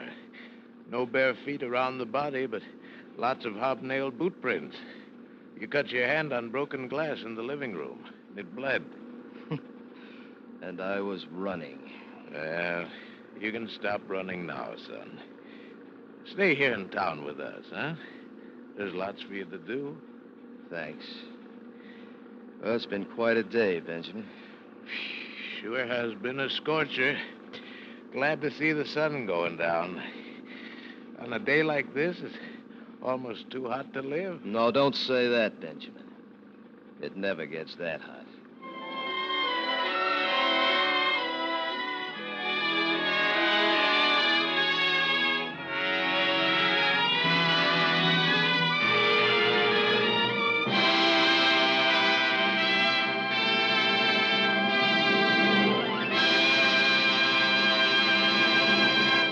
Suspense, presented by Autolite. Tonight's star, Mr. Richard Widmark. Hey, Hap, did you hear about the ghost who got stiff on Halloween? How come, Harlow? The laundry starched his sheet. Oh, that must have been cornstarch. Well, this is no corn, Hap. It's good advice. Get your car tuned up and winterized now. And remember, Autolite makes more than 400 products for cars, trucks, planes, and boats in 28 plants coast to coast. These include complete electrical systems used as original equipment on many of America's finest cars. Generators, coils, distributors, voltage regulators, wire and cable, starting motors, and electric windshield wipers. All engineered to work together perfectly as part of the Autolite team. All engineered to give you unexcelled Autolite service. Don't accept electrical parts supposed to be as good. Ask for and insist on Autolite original factory parts at your neighborhood service station, car dealer, garage, or repair shop. Remember, you're always right with Autolite. Mr. Widmark may currently be seen in the 20th Century Fox production, Darrell F. Zanuck's No Way Out. Next week on Suspense, Mr. Herbert Marshall as star of Victoria Cross. And in weeks to come, you will hear such famous stars as William Holden, Cary Grant, Ozzie Nelson, and Harriet Hilliard, all appearing in tales well calculated to keep you in suspense. Suspense is produced and directed by Elliott Lewis, with music composed by Lucien Moraweck and conducted by Lud Gluskin. Too Hot to Live was written for Suspense by Sam Rolfe. And remember, next week on Suspense, Mr. Herbert Marshall in Victoria Cross.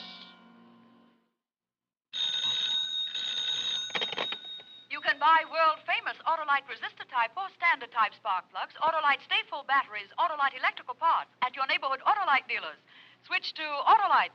Good night. When you give your time or your dollars to the 1950 Red Feather campaign, you're giving to the best possible cause. Your community chest benefits everyone. Won't you help now? This is CBS, the Columbia Broadcasting System.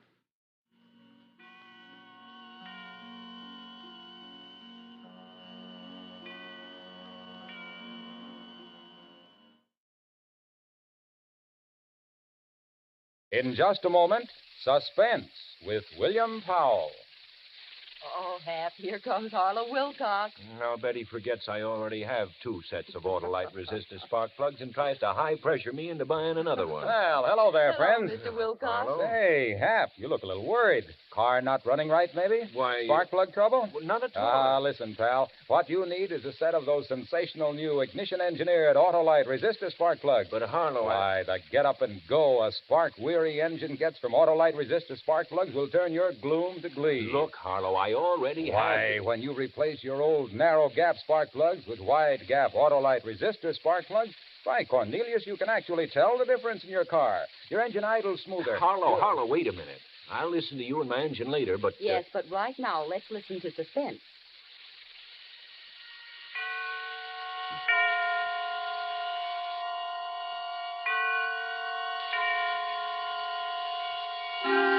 Suspense.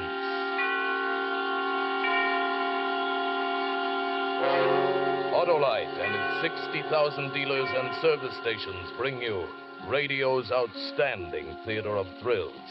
Starring tonight, William Powell in Anton Leader's production of Give Me Liberty. A tale well calculated to keep you in suspense. I embezzled $250,000. I want you to know that needed brains, planning, patience. I devoted 3 years of my life to the trick, and I got away with it. $250,000. Of course, they caught me very easily, but they couldn't find the money. So they handcuffed me, brought me back to stand trial. The judge was as big a fool as the others. 7 years is a long time, Mr. French. The insurance company will agree to a much lighter sentence if you will reveal where you've hidden that money. But I only smiled. So my right wrist was handcuffed to the left wrist of a detective, and they put me aboard a train bound for the penitentiary. I could see that the detective had instructions to soften me up. He was much, much too kind. You comfortable, Mr. French? You want a magazine? Anything? Well, I'd like to be able to lift my hand without raising yours into the air. Can't you guard me without being quite so attached to me? Sure, I guess we can work that out. I'll tell you what. You sit next to the window. I'll kind of box you in. And that way you can wear the cuffs all by yourself and nobody loses. Thank you. Let me get my keys. There. Off of me, on to you. Wonder if I've made a good change. Feels clumsy. Oh, you get the hang of it in no time at all. The biggest trouble is when you read a paper. 5 inches of chain don't give you much room to turn a page. Well, then I'd better leave the newspaper for a less constricting occasion. I'll have 7 years for reading. 7 years. And $250,000. Say, how smart does a guy have to be to get his hooks on so much lettuce? Would you like some of it? Now, you kidding. Well, let's make a deal. You drop the key to those things on the floor. Then go have yourself a nice lunch. Sure. And when do I see Mr. French again? When I meet you to pay off. Uh-huh. I wouldn't be taking kind of a chance there, It was would a I? stupid conversation, and I was only making words. I looked out at the fields and brooks and houses rushing past. I wouldn't see these things for 7 years, not counting time off for good behavior. But then I'd be free again. And I'd have my $250,000. Not a bad salary, huh? I'd use my brains for myself this time. Suddenly, Everybody hold on! There's another train on the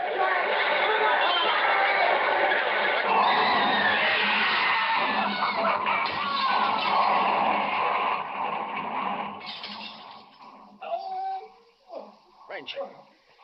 You all right? Gosh, I beat a caught. Gotta get out of here. a car lay on its side in flames. And those passengers who could move scrambled through the broken windows, paying no attention to a helpless man in handcuffs. French. Give me a hand. It was the detective, his legs pinned to the wreckage. Move, will you? You want to see me roasted? What can I do with my hands like this? Where do you carry the key? What do you want with a key? You can pull me out by an arm, can't you? You can grab me by the head. You thick-headed fool, we'll both die here if I can't use my hands. You can use them good enough. Where's the key? I can't find it. French, it ain't in my pockets. Look on the floor. You're a liar. French, my shoes are on fire. Please. The only weapon was Help a suitcase. Me. Yeah. I kicked him in the face. I bashed the suitcase on his head. And he didn't have the key. I emptied his pockets down to the last crumb of tobacco. But the fire crept closer. He hadn't the key to the handcuffs. And I wanted it. Because this wouldn't be an escape. This would be a disappearance. Oh, what a chance. What a chance. I'd have my liberty. And I'd have my money. I threw away his pistol. I wouldn't need a gun. I'd use my head. I squeezed my college ring on his finger. I switched wallets. Is there anybody in that car? Pete, this way! Over here! There was a conductor out there. A crowd of passengers. I got to the opposite side of the car. No one. Not a soul. And there wasn't a splinter of glass left in the window. I slid down the side of the car, cleared the wheels, and struck the ground running. A few moments, a few hundred steps, and I was safe in the darkness. I was free. They'd think I was dead. And I had $250,000.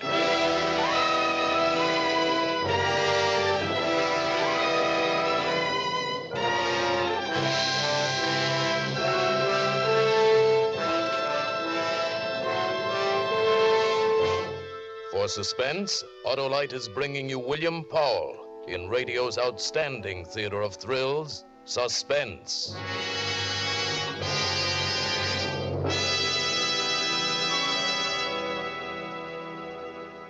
Hap, my friend, have you ever heard a conversation between two cars? Two cars? Harlow, Wilcox, are you crazy? Crazy like a fox. Listen, a sorrowful-looking sedan came up to me on the street the other day and said, "Pardon me, pal, but have you got a potent pill for a sput-puttering engine that keeps popping along on poor firing spark plugs?" Well, this car had sure come to the right man, old ALRSP Wilcox. ALRSP? ALRSP for Autolite resistor spark plugs, of course. Oh. Well, before I could answer this fumbling four-door, up glides a cute coupe with a mellow murmur and says, "Say, chum, if you want to hum and hustle on the highway, if you want to idle smooth as a satin slipper, if you want better luck with lean gas mixtures, actually save gas, why, switch your narrow gap plugs for a set of those wonderful, sensational, wide gap Autolite resistor spark plugs. What's more," continues this chatty convertible, "Autolite resistor spark plugs cut down spark plug interference with radio and television reception. Really, the spark plug of the future. Why, I was talking to a delighted television set Wait a yesterday, minute, Harlow. Now you've got a car talking to a television set. By Cornelius Hap, television sets, cars, and everybody are talking about Autolite resistor spark plugs. And no wonder, because new Autolite resistor spark plugs have a 10,000 ohm resistor, ignition engineered right into the spark plug, and a wider spark gap setting that means smoother idling and gas dollars saved. Autolite resistor spark plugs fit any make and size of car, and don't forget, Autolite resistor spark plugs are backed by the reputation of Autolite and the over 400 automotive, marine, and aviation parts made by the Autolite people. Pipe that. Okay, but right now, let's pipe suspense. And now, Autolite brings back to our Hollywood soundstage William Powell as Earl French in Give Me Liberty, a tale well calculated to keep you in suspense.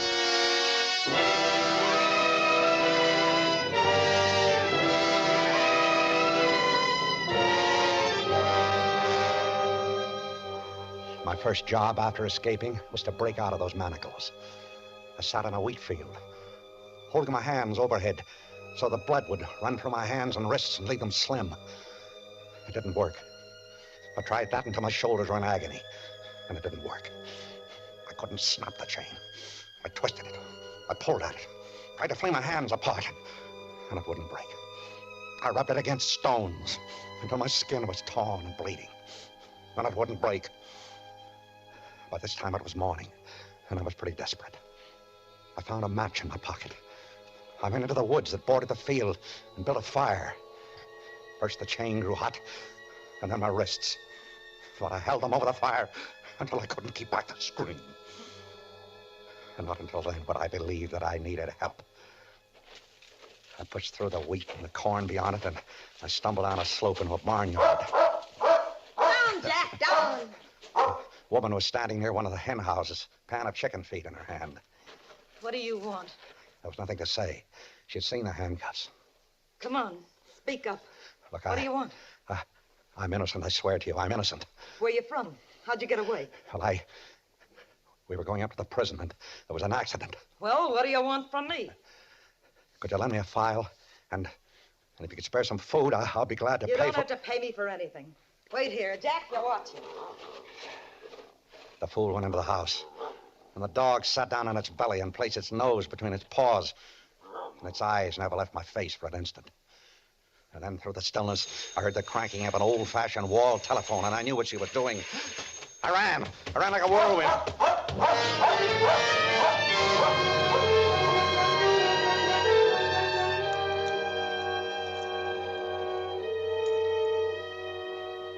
I couldn't get them off. I couldn't get the handcuffs off. I couldn't get anything to eat. I couldn't show myself. Do you know what it means to see food all about you and not be able to buy it? Don't tell me I could have eaten corn and fruit and roots. I can tell you the nature of every dog in that area, and the feel of every barbed wire fence, and the spang and roar of every rifle and shotgun. That was him, Harry.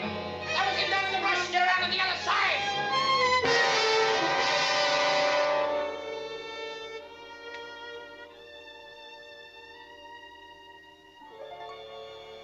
I crept into a village one night and forced up the window of a hardware store. I wanted a file, just a file. Do you know what they carry in hardware stores these days? Glassware, kitchen gadgets, garden tools, seeds, ovens, rat poisons, dressers. And then I moved behind a counter. A hardware store has to have a file somewhere. And my foot struck a wire, stretched across the floor.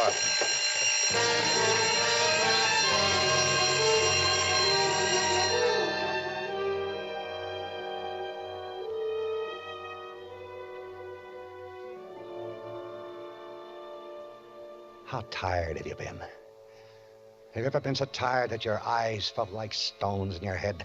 So weary that your jaw hung slack and your tongue seemed thick and heavy in your mouth? There were times when I thought I'd die. And on the evening of the 4th day of my liberty, I crawled quietly to the garbage cans back of a roadside diner and began to paw about for something I could eat. There was a step behind me. I whirled about. It was a boy. We looked at each other for a long moment. He was waiting for me to speak. I said, "Hello, Sonny. Hello. You live in this neighborhood?" Yeah. I don't. I'm traveling. With handcuffs on? Oh, these? Yeah, a friend put them on me for a joke. Say, that gives me an idea, Sonny. Would you do me a big favor? Depends upon how big. Well, big to me, anyway. Sonny, it's worth $10 to be able to have these handcuffs off before my friend shows up. Look, can you get me a file or chop them off with an axe or something like that so I can have a laugh on him? Nope. Look, I'll let you keep them. They're fun. Nope. Oh. Well, then, would you do something else for me? Depends. I'm a little embarrassed about going into the lunch wagon like this. Look, would you step in there and buy a few hamburgers for me? How much? Same $10. For a couple of hamburgers? Why not? Then maybe you'd change your mind about the file. Let's see the money. I got it right here in my pocket, ready to jump into your hand. Hey, lots of things that a boy can buy with $10. Ah, there we are. How do I know it's good? Don't you trust me? Drop it on the ground. Drop it? Why? You drop it and back away. Then I'll pick it up. Oh, say, that's very smart. Yeah, how's that? Far enough? I guess. He picked it up and began to walk around the diner. But when he was out of reach, he broke into a run. Pop! There's a convict out back. Pop, a guy with handcuffs on. Pop, and there's convict back in the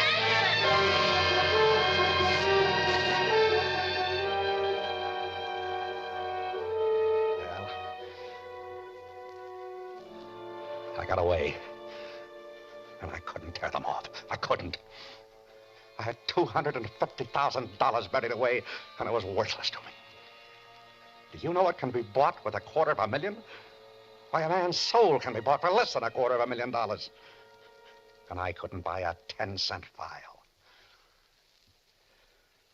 I spent that night in a nest of cast-off railway ties attached to a siding. When I opened my eyes in the morning, I had company. There was a hobo sitting on the top of my fortress-like bedroom. A very unusual-looking hobo, in blue jeans and a navy coat. She was counting my money, smoothing each bill with loving care. She grinned when she saw I was awake. Good morning, chum. You sleep like an honest man. What's the matter, chum? Never speak till they bring your orange juice? Listen, I'm in trouble. I want you to help me. To get the bracelets off? Yeah. Oh, chum, wouldn't that be kind of silly? I might lose all this hard-earned dough. Look, there's more where that came from. A lot more. I'll make you rich. Yeah, I heard that one before. So long, chum. Listen to me. I got $250,000. Yeah, I get feelings like that, too. Come back, will you? It's true. Don't you read the papers? I'm Earl French. I never heard of you, and where would you get that much dough? Look, go into town and buy one of the newspapers of 6 days ago. That'll tell you. Tell me what? Don't people read anymore? Earl French, the embezzler. I stole $250,000. And you're wearing those things so you won't pick your own pocket. Don't try to be clever. I died in the train wreck near Scottsville. You're so sure about that, chum. You croaked only a few days ago. No, you fool. They only think I did. Now, you get those newspapers. You come back here with a file and some food. No, don't order me around, chum. If you're a corpse, I won't take it from you. And if you're not a corpse, I'll poke you in the eye. Just play it easy, huh? Yeah, maybe I'll be back. Could happen. I waited for her all through that long, blistering day. Crouching within those four walls of railway ties. I lay there like a trapped animal. And yet I knew she'd be back. She couldn't resist it. Cheap little thing like that. I knew she'd be back. Chum, it seems you were a very important guy in your time. You saw the papers. Yeah, and I got good news for you. Mr. French, you're now burnt to a crisp. That's the way they found you in the train. Recognized me by the ring on my finger? Yeah. Well, you're dead, all right. You and 250 grand. Well, we'll come to that later. You get to work with the file. No. You're giving orders again, and I told you I don't like it. Give me that file. It's right here in my jeans. And that's where it stays until you lead me to my share of that dough. Oh, you'll get it. You'll get it. Chum, listen to Mama. I can pick up 500 fish by turning in an escaped prisoner, or you can dig up that treasure chest and buy this file for half the plunder. It's 400 miles away. That's a fair distance. But I can't ride a train or a bus with these on my wrists. It's okay, chum. We'll walk. 400 miles? Cinch. I've done it before. We'll be seen. Not at night. How'll I eat? Where will he sleep? You'll sleep in the woods, and I'll bring the grub to you. Me, I'll sleep in town, where I'll be snug and safe. You don't take this file from me, chum. Not till I see my half of that dough.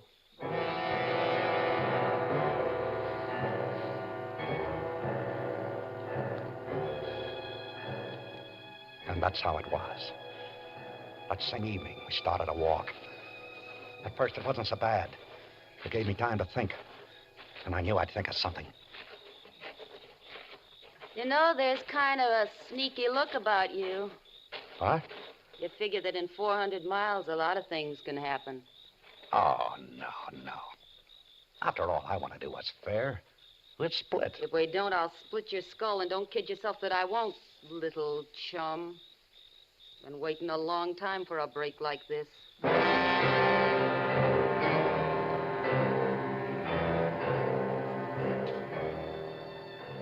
We walked, with the handcuffs digging so deep into my flesh that I began to believe they were a part of me. Yeah, she brought me food, but she wouldn't come close enough to hand it to me. And every time I reached for anything, it was torture. My hands and wrists were a mass of misery. And as though her pet animal were on a leash, my friend always walked 6 paces behind me. She was too smart. And I realized that I had to get away from her. And soon. And the morning I decided to do it, she found me a shack to hole up in. I could hardly wait for her to leave and go back into town. Yeah, this shack looks good. I'll meet you back here tonight. All right. See you tonight. That's the way I like you, chum. Nice and agreeable. Well, why not? Why shouldn't I be? See you tonight, as usual. Sure there isn't anything special you'd like me to bring you to eat? No, nothing special. Uh-huh. Say, chum, I think you better turn around. Why? Big... Hey!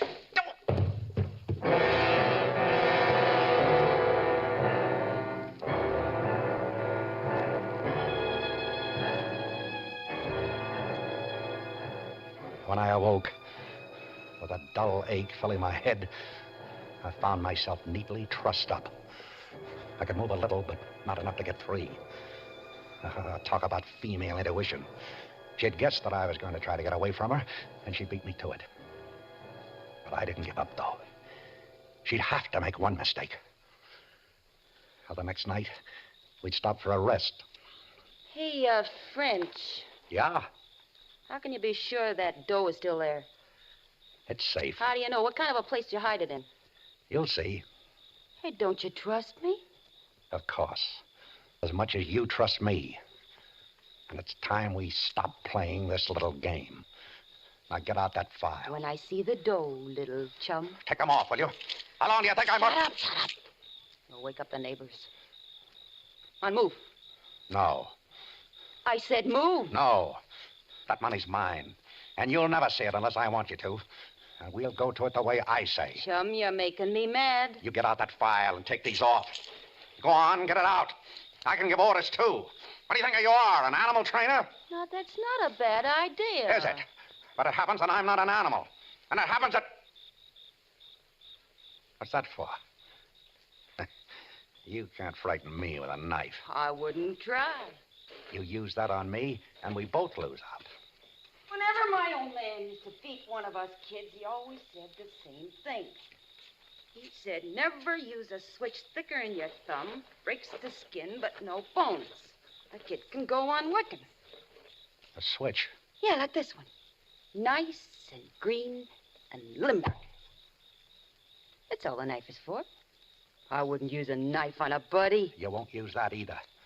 Put it down. You know, this is something I wanted to do ever since I found you sleeping in those railroad ties. You gonna get up? No. This'll hurt.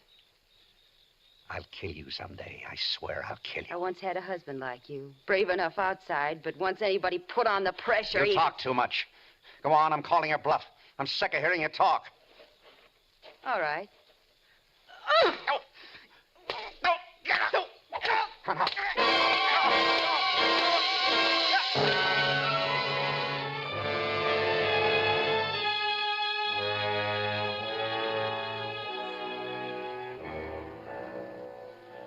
We walked.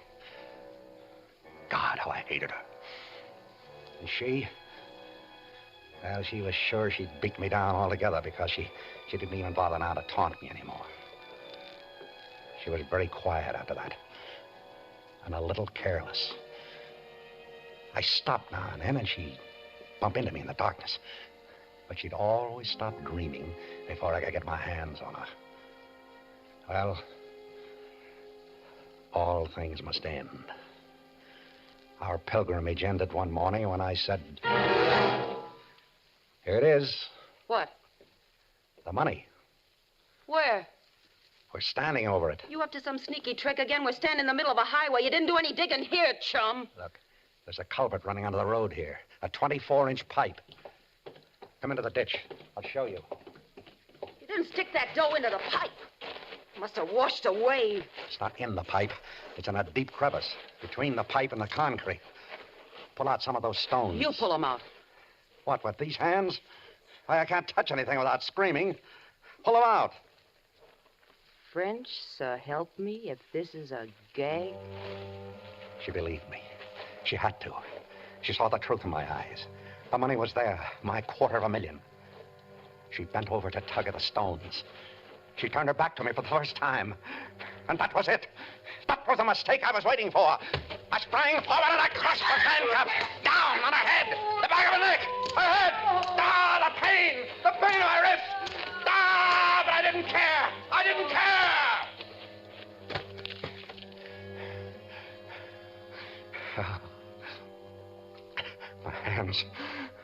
My hands, covered with blood. Her blood, mine. She was dead. But I couldn't move. My hands, my poor hands. I had to wait until the shock drained out of them. Finally, I reached into her pockets for the file. It isn't there. It must be in this one. No. No. No. No. No file. She hasn't got a file. She never had one. Ah, that sheet. That dirty little sheet. Come on. Come on, little children. Come on. Come out, you babies. 250,000 beautiful little babies. Come on. Oh. I can't get a hold on it. I need a few inches. I can't. I can't. With these handcuffs on, I need one arm free. Ah, you handcuffs, you! I'll break this chain if I have to rip my hands off. I'll get that money. I must have the money. I want the money. It's mine.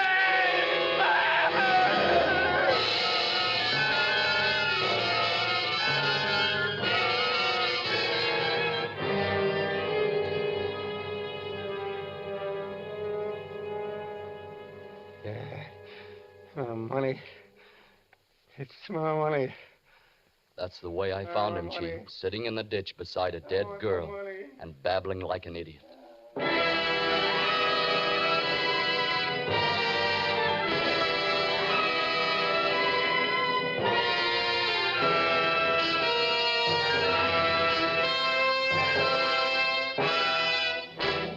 Thank you, William Paul, for a splendid performance. Mr. Paul returns in just a moment. Well, Hap, my friend, now that you... Harlow, I've been trying to tell you I already have 2 complete sets of Autolite resistor spark plugs. Congratulations. Everyone should have a complete set of Autolite resistor spark plugs. Those modern miracles of Autolite ignition engineers, those monuments to tireless Autolite research. So, friends, why not drive down to your nearest Autolite dealer tomorrow, early tomorrow, and get your car a set of Autolite resistor spark plugs. They're sensational. And not because I said so either, but because they really are. Autolite means spark plug. Ignition engineered resistor spark plug. Autolite means batteries. Stay full battery. Autolite means ignition system. The lifeline of your car.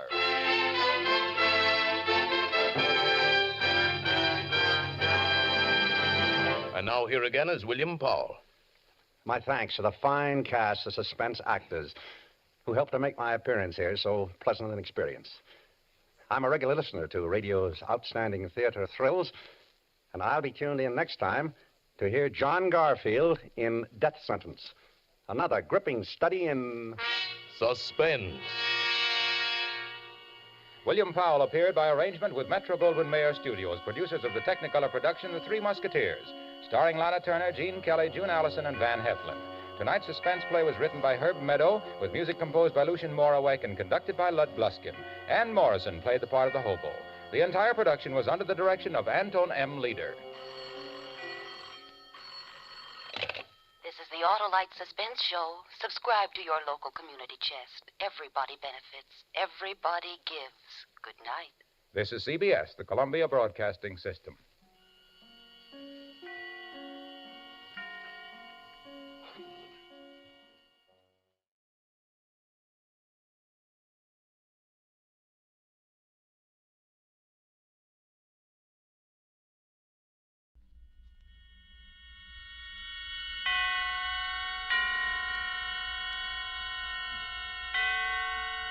Roma Wines present Suspense.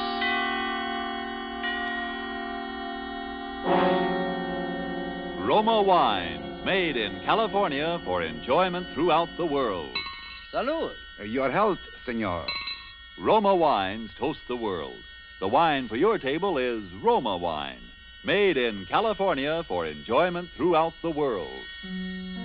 This is the Man in Black, here for the Roma Wine Company of Fresno, California, to introduce this weekly half hour of Suspense. Tonight from Hollywood, Roma Wines bring you as star Mr. Ed Gardner, better known to you perhaps as Archie, the proprietor of Duffy's Tavern, where the elite are wont to meet to eat.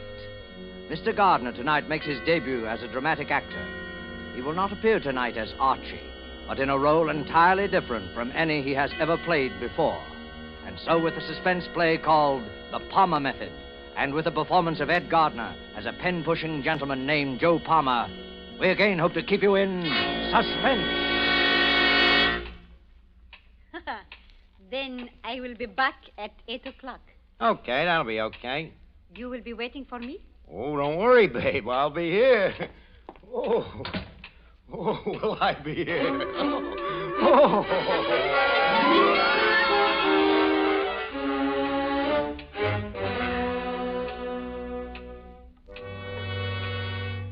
Dear friend Harry, I'm sitting here the last 10 minutes knocking myself out laughing and wishing for somebody to tell it to.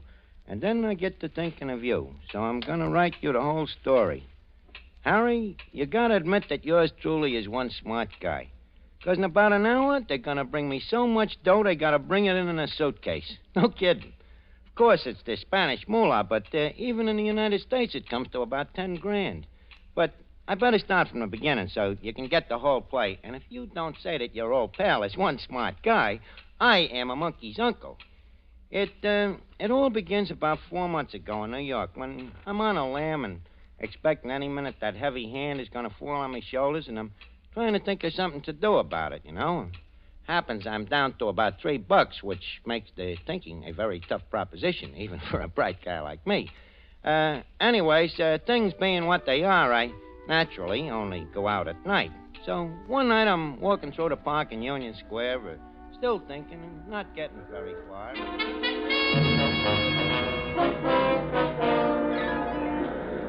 Election X3 here. FDR a landslide. Landed swamped in 46 states. Election X3. Paper, mister? Huh? Yeah, want a paper? Latest election returns.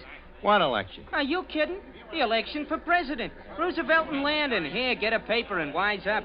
For a punk like you, I should get all excited every time they have an election? Well, it wouldn't strain your mind none. They only happen once every 4 years. Don't be such a wise kid. Do you want a paper or don't you? Sure. Give me one. Here, keep the change. Ah, gee, thanks. And let that be a lesson to you, not to get wise with guys that might do you some good someday. Well, thanks anyway. X3, FDR, a landslide. Now, what am I going to do with this For thing? volunteers to help the heroic Spanish people in their fight against fascism. If the fascism of Hitler and Mussolini is allowed to triumph in Spain, it'll overrun all Europe. And once democracy is crushed in Europe, it won't be long before democracy is attacked here in the United States. Hitler himself has promised that. You there. Speaking to me? Yeah. What's that guy all wound up about? He's asking for volunteers for the Spanish Loyalist Army. Who are they fighting? What's the matter? Don't you read the papers? They're fighting a fascist revolt. Listen, I got a paper here. You think I'm illiterate?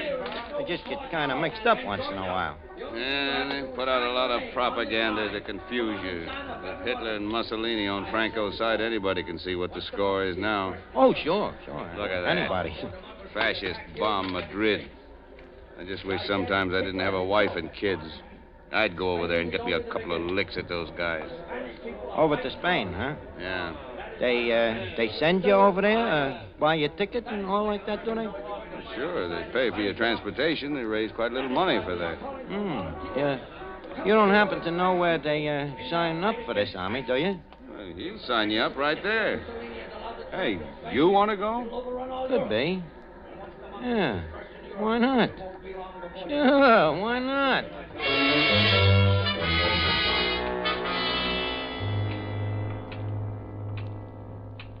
You get the play, Harry? Not so dumb, huh? I not only lamb out of the country till I cool off, but I get a free ticket. It's what I always say, Harry. A guy with real brains can always get by. Of course, I know strictly from nothing about this war, but I naturally figure it's just one of them tango revolutions, you know, like you see in the movies with a couple of guys riding around shooting off their rods at nothing in particular, and pretty soon everybody goes home. But sometimes I wish I had read more of the front pages of the papers a little more, but when I get off the boat at Spain at a burg by the name of Barcelona, I find out this ain't such a funny war after all. This fascist mob is really knocking a joint around.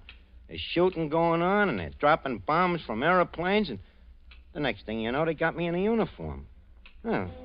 So I'm standing there on the railroad station with a bunch of other guys, a whole mob of us, you know. It looked like the $2 window at Belmont. It seems that we're going away somewhere, honey.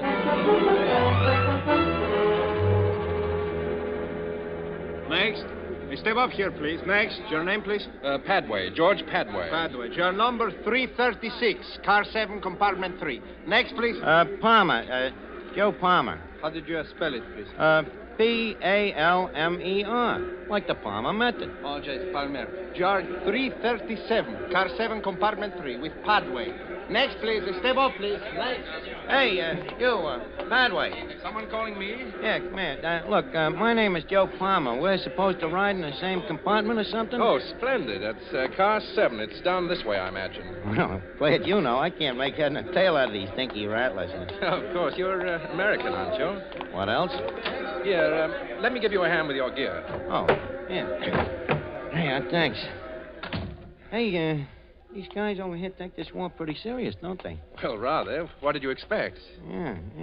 See, from what I see around this Barcelona, it looks to me like if they ain't careful, somebody's apt to liable to get killed here. Well, if you think this is bad, what about Madrid? They're dying up there by the thousands. Yeah. Hey, wait a minute. Madrid? Ain't that where this train is going? Well, of course. They're sending us up to keep them out of University City, if we can. And you say they're knocking them off up there by the thousands? I'm afraid so. That ain't good. You're not worried, are you, old man? Well, no, but I'm just thinking that... Papers, please. Padway, 336. No, and no, you I'm... are Palmer, 337. No, I'm... All in order. Hey, wait a minute. You got us mixed up. Well, how do you like that? Seem to have got us mixed up, what? Yeah. That would be funny, wouldn't it, if they got us mixed up? You, Padway, and me. Yeah, that would be funny, all right. That would be very funny.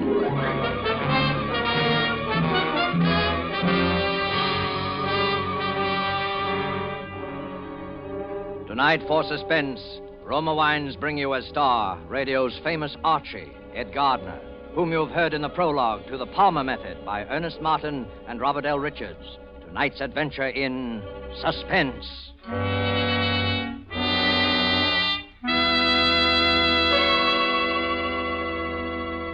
In this brief intermission in the play, let us journey in fancy to Havana and sit at a table in the gay Restaurant Paris.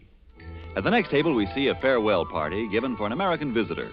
The American is wondering how he'll be able to repay in his own country the hospitality shown him in Cuba. Reassuringly, his Cuban host remarks, "Es muy fácil, amigo. Just be sure to serve wonderful Roma wine. It is wine imported by us from your own country, Roma wine." Indeed, Americans can well be proud that judges of fine wines in so many lands now acclaim the wines of California among the world's most enjoyable of all time.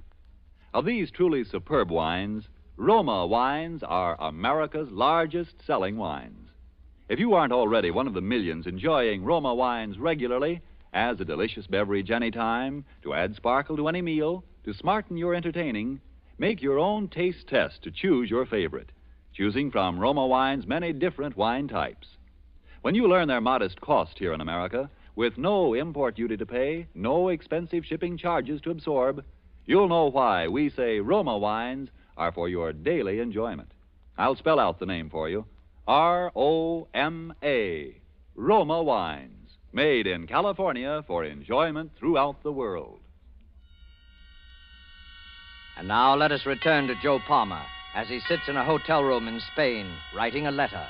Ed Gardner is our star in The Palmer Method, a tale well calculated to keep you in suspense.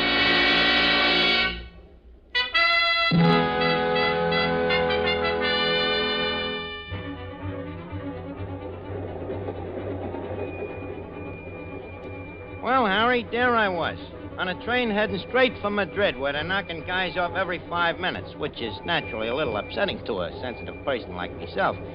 And, anyways, I get to thinking about this Padway guy I'm riding with. I can see there's something different about him from the rest of these guys, so I get to thinking about a plan.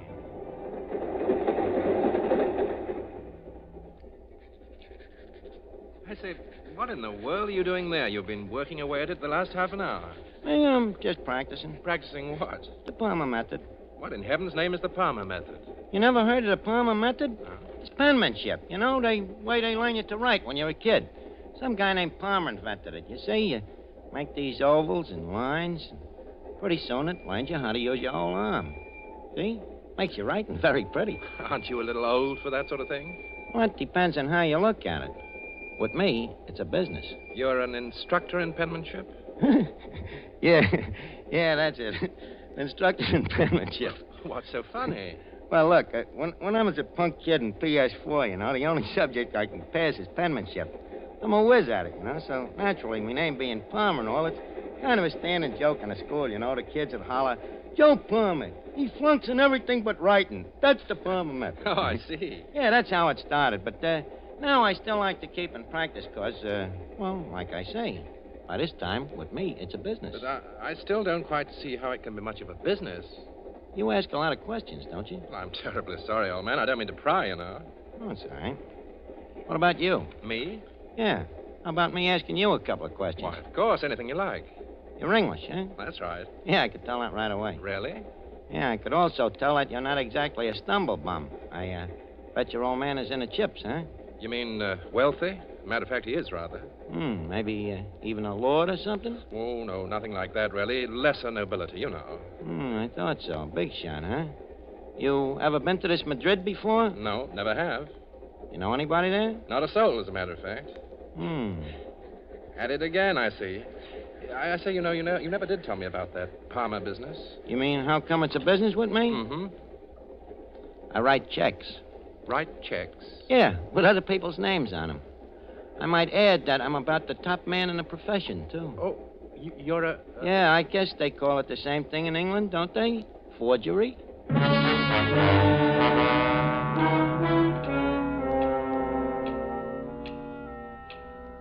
Oh, sure, I told him. So what? He don't know anybody in this Madrid, and I figure he ain't gonna know much about me, and he ain't gonna say much anyhow. Although I still don't know quite how I'm gonna do it. But then I get one of them breaks, Harry, that even a smart guy needs sometimes. By this time, it's night, and we're rattling along with the lights out, blacker than the inside of a nickel cigar, and I wait to see if maybe Padway will go to sleep or something. Well, the next thing I know, I must have dozed off myself. As I hear a noise, and as I look out, I see it's daylight already, and we're coming to a big berg. Padway's awake, too, and he's looking over at me. You dropped something, Palmer? No, I thought you did. No. Well, hello. We must be getting into Madrid. Madrid, huh? Sure enough, pulling into the station now. Oh, that's great. That's fine. I say, old boy, you look a bit peaked. Anything wrong? No, I'm fine. Hey, what was that? A bomb, most likely. A bomb? That's it, all right. They're bombing the city, I suppose. Yeah, hey, they ain't gonna bomb us, are they? By Jove, I think they are. Look, what do we do, Padway? What do we do now? Do. Keep down on the floor and hope for the best. The best better be awful good. This is a bit ironic, I must say. Oh, watch out for this one.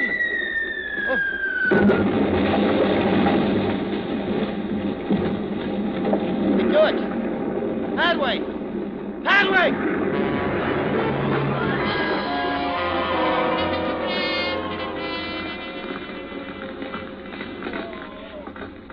Honest, Harry, what happens to that train should happen to Sing Sing prison.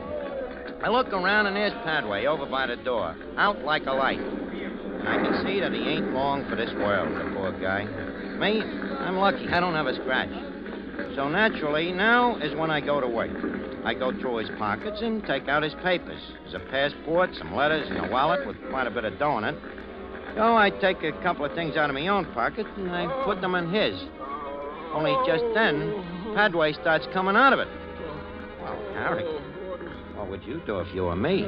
Like I say, I am opposed to violence as much as anybody. But there he is looking at me. And the guy ain't gonna live long anyway.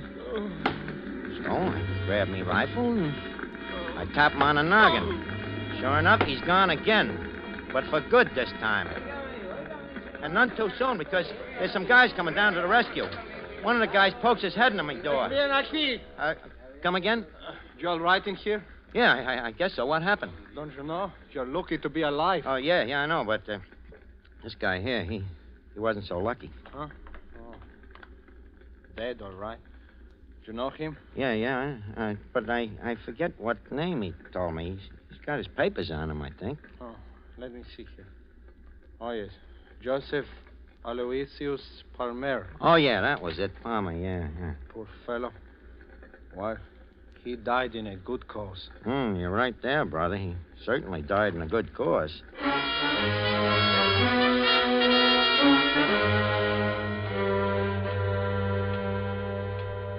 You get it, Harry? Joe Palmer, who was wanted by the New York cops, is dead. And George Padway, the big shot Englishman, is me. So I duck out quick to a hotel. I get me a change of clothes, and I figure maybe I better take a look through the rest of Padway's stuff to see if maybe I can get an angle. Well, I find this letter on him from some guy named E. Valankos. This letter says Valankos looks forward to meeting Padway and names a time and a place. Now, anybody else, Harry, this letter might have threw for quite a loss, but not yours truly, because I know that Valankos has never seen Padway. The letter practically says that, and Padway himself has told me he don't know nobody in Madrid. You catch on? And I figure this Valankos is probably just a guy to get me out of this army. So, what do? I simply take me pen in hand and I write a letter. Very nice and neat, in George Padway's handwriting. Dear Valankos, I says, I will likewise look forward to meeting you at the time and place you say. Signed, George Padway. So the next night I go to keep the date. No fooling, Harry. This Madrid is really in tough shape since this fascist mob has been giving it the business. People is all poor and hungry, especially the women and kids, so naturally I feel sorry for them as I brush them off and walk into this hot spot. Well, I take a corner table and I tell the waiter I'm expecting a Mr. Valankos. So I'm sitting there practicing with me pencil and paper, making me lines and circles, and the next thing you know, I ain't alone. Hello. Oh. Hello, Toots. What's cooking? What are you doing? Just practicing. Ah, what is it? A secret code? Yeah, that's right. The Palmer code. I like it. It's pretty. Yeah. You ain't so unpretty yourself, babe. Only I got some business tonight. Oh. Aren't you going to ask me to have a drink? Yeah, but, look, how about getting out of here and going someplace else for it, though, huh? What about your business? Well, with a babe like you around, I'm afraid the business will have to wait a little. Well, where shall we go? How about going up to my hotel room? You mean room 359? Yeah. Hey, wait a minute. How did you know? What is your name, senor? George Padway. So what? You are well known, senor. Well, sure, but, My name is Elena. That's fine, Elena, but, now about... My last name is Villancos. Villancos? Well, I'll be your monkey's uncle. Oh, no. I do not think so. So you're the Villancos I'm supposed to meet here. Well, in that case, Elena, just call me George. Of course, George. But now, George, I think perhaps we had better go to that hotel room of yours after all, huh? Oh, sure. It'd be a good idea. But only for business, George. Of course, naturally. But there is one thing I cannot wait to do. What's that? Congratulate you. Oh, thanks. For what? Why, for that troop train job, of course. Oh, well, it wasn't nothing, really. But there is still something I do not understand. What's that, baby? How did you manage to blow it up while you yourself were on it? Look, let's go up to the room. We'll talk it all over, huh?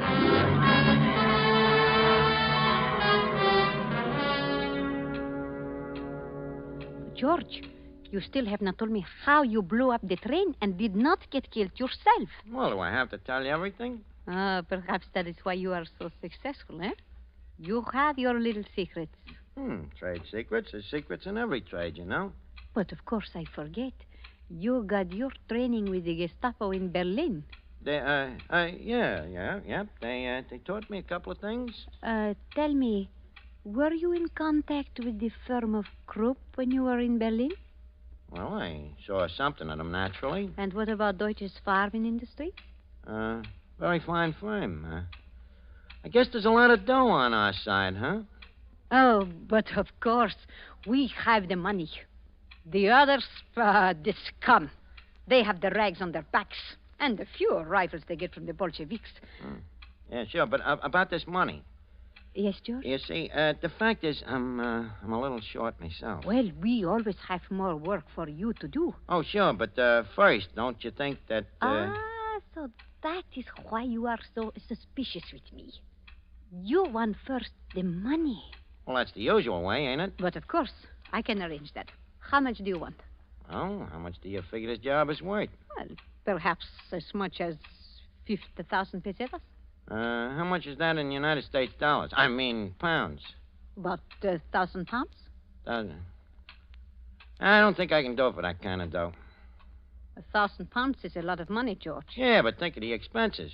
What expenses? Well, things like, this dynamite, for instance. You know, you don't get that stuff for peanuts. Oh, George, you are teasing me. I will get you all the dynamite you want for nothing. How about the element of personal risk? This racket ain't exactly the healthiest in the world, neither, you know. There you are right, George. It is a risky profession to be a fascist saboteur. That's what I'm telling you. How much do you want? Well, I don't see how I can play ball for less than 100,000 of them, pesetas. Very well, we will pay it. Well, that's swell of you, Toots. How soon can I have the dough? I will have it here within an hour. Okay, it's a deal. And then maybe you and me will still have time to go out on a little bender, huh? Yes, perhaps we will. Yeah, and look, make it small bills, will you? They're easier to handle. It's a lot of money, but my friends and I will bring it in a suitcase. Swell. And one thing, Alina, before this next job, you might have to help me get out of the country for a little while. You know, I got certain arrangements that I got to make. There will be no trouble there, I can assure you. Well, that's a real pal, Alina. I won't forget it, neither. I know you won't, George. Oh, George, there is one thing. Just a little formality so I can be sure to get the money. Oh, sure, babe. Anything you say. Will you write a little note for me so they will know I contacted you, you see? A note? What does the note say? Oh, just something like, I, Padre, have contacted Elena Villancos, and we are agreed on future procedure. Mm-hmm. Well, I guess that'll be all right. Okay, I have contacted Elena Villancos, and we are agreed on future procedure. Signed, George Padway. Hey, huh? Okay? Thank you, George. Well, I think you better run along now, huh? Then I will be back at 8 o'clock. Okay, that'll be okay. You will be waiting for me? Don't worry, babe. I'll be here. Oh, brother, will I be here?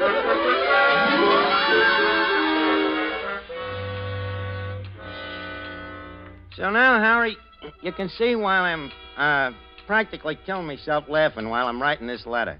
Of course, while I'm writing that note in Padre's handwriting, I can hardly keep my face straight. You know, it's so right up my alley. Only thing that worries me a little is me conscience, if you can call that what I got, a conscience. On account of it really makes me sore the way this fascist mob I'm hooked up with is kicking the rest of the people around. However, I'm in up to my ears now, too, so I got to think about yours truly first, right? But maybe when I get in the clear someday, I'll figure out a way to get a crack at these guys myself. On account of, believe me, Harry, these fascists is really a bunch of no-good crumbs. And I guess that'll even have to go for Alina. But now the hour's about up, and I think I hear somebody coming down the hall now. I'll tell you the payoff on all this when I see you in little old New York. In the meantime, Harry, keep your shirt on and try not to die from envy of your old friend Joe Palmer. Okay, babe, I'm coming. Well, right on time, huh? Yes. Senor Padre, this is Senor Martinez, Senor Fuentero. Oh, hiya, fellas. Got the old suitcase, huh? Have any trouble getting the dough? No trouble. Well, maybe we better open it up and count it, huh? Yeah, you know, just in case. Yes, I think we should. Go on, open it. Yes, senora. You know, Elena, I never would have... Hey, what's that Tommy gun doing in there? Where's the dough? What's the matter? Are you afraid, my fascist friend? Wait a minute, what about you? Ain't you? Ah, not quite. I am an agent of the Republic of Spain, Senor Padre. We have been waiting a long time to trap you, my friend, but now we bring you your reward. Elena, wait a minute. Tell that guy to put that gun away. You gotta let me explain. I ain't no fascist. My name ain't even Padway. My name is Joe Palmer. I'm an American guy. I just come over here to fight for your side. No kidding. You can find it out from your friends in New York. I'm the guy that even killed Padway. Who wrote the letter to me? Who wrote the note for me tonight in the handwriting that we even compared with all our other correspondence with Padway just to make sure? Well, I did, sure, but that's me racket. Handwriting, forgery. I'm telling you, I'm Joe Palmer. Can you prove it? Sure, I can. Yeah. I guess maybe I can't, huh? The handwriting. Yeah. It's like I said to Padway. I'm the best in the business. It's kind of funny now, ain't it? We're wasting time. Okay.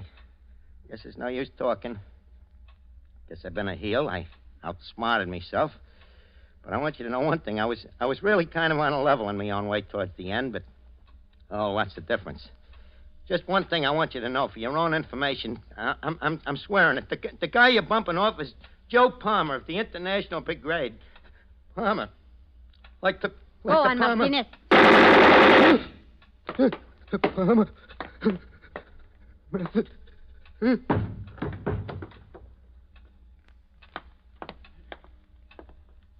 smart agent. One must say that for him. Yes. He was very, very smart.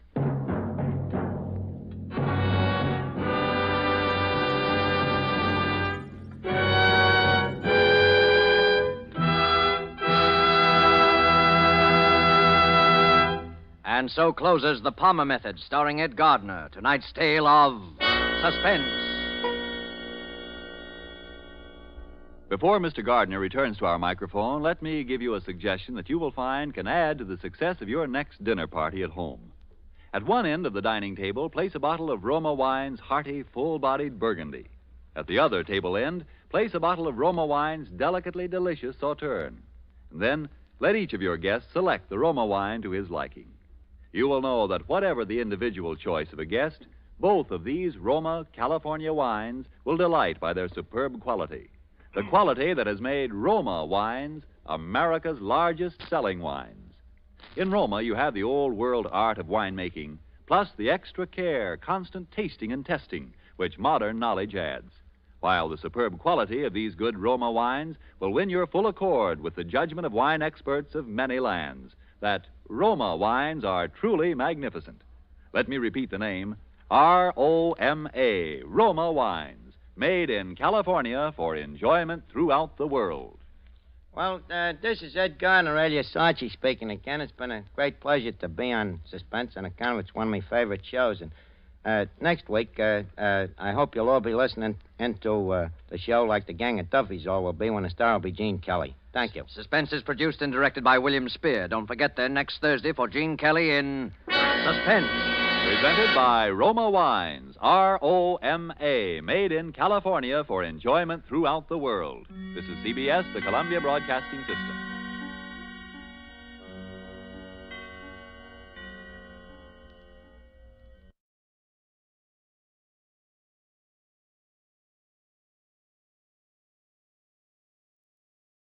You are about to hear a story suggested by actual events.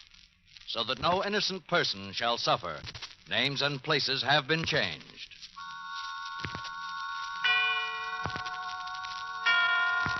Autolite and its 96,000 dealers bring you a story transcribed from the front pages of our great metropolitan newspapers. A story taken from life. Tonight's presentation of Suspense. Tonight, Autolite presents Mr. Gregory Peck, who's going to tell you the truth about Jerry Baxter, a story of juvenile use of narcotics in the United States today.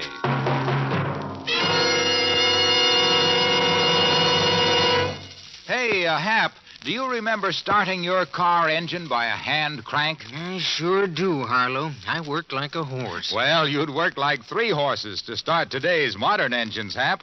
But now electricity does it and other jobs, like running your heater, radio, lights, and horn. Electricity's pretty important to a car, eh? It's vital, Hap. And that's where Autolite comes in. because Autolite designs and builds complete electrical systems used as original factory equipment on many leading makes of our finest cars, trucks, and tractors. Why, my car's Autolite equipped, Harlow. And that means all the Autolite units, including the coil, distributor, generator, starting motor, and their thousands of component parts, are related by Autolite engineering design and manufacturing skill. Sort of a family team, eh, Harlow? Right, Hap. A family team working together to give you the smoothest performance money can buy. So, friends, take a tip from me and insist on Autolite, original factory parts, when your Autolite-equipped car needs replacements. Because only Autolite original factory parts can assure you the balance and perfect timing built into your car's Autolite electrical system right on the assembly line. Remember, you're always right with Autolite. And now, with the truth about Jerry Baxter and the performance of Mr. Gregory Peck, Autolite hopes once again to keep you in suspense.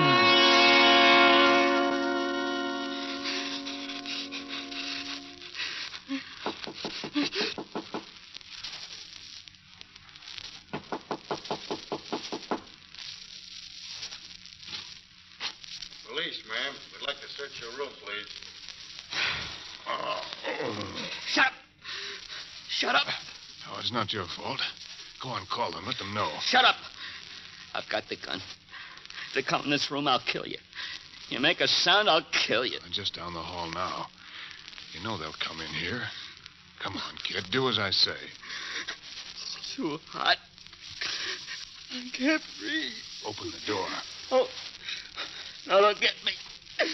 Don't get me. Give me the gun. Get your hands. Let go. I warned you. I warned you. Now I gotta kill them all. I will. I will. I gotta get out. I gotta get out.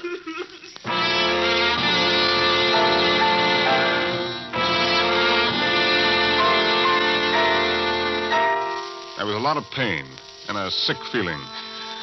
I could hear him crying, and I knew that I had to try and do something before he started shooting. That would be the end. Then sounds faded away, and I remembered everything that happened as if it was a dream, only it wasn't a dream. It happened all right. With Jerry, it started at home. A mother and father who didn't have time, who didn't care. Next, in high school, smoking a smoke that wasn't a cigarette.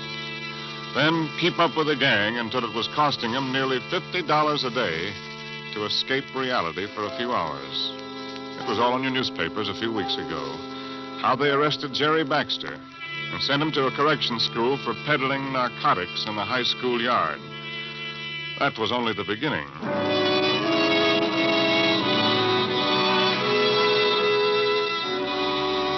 I'm a juvenile investigator, state of California, but this could have happened in any state.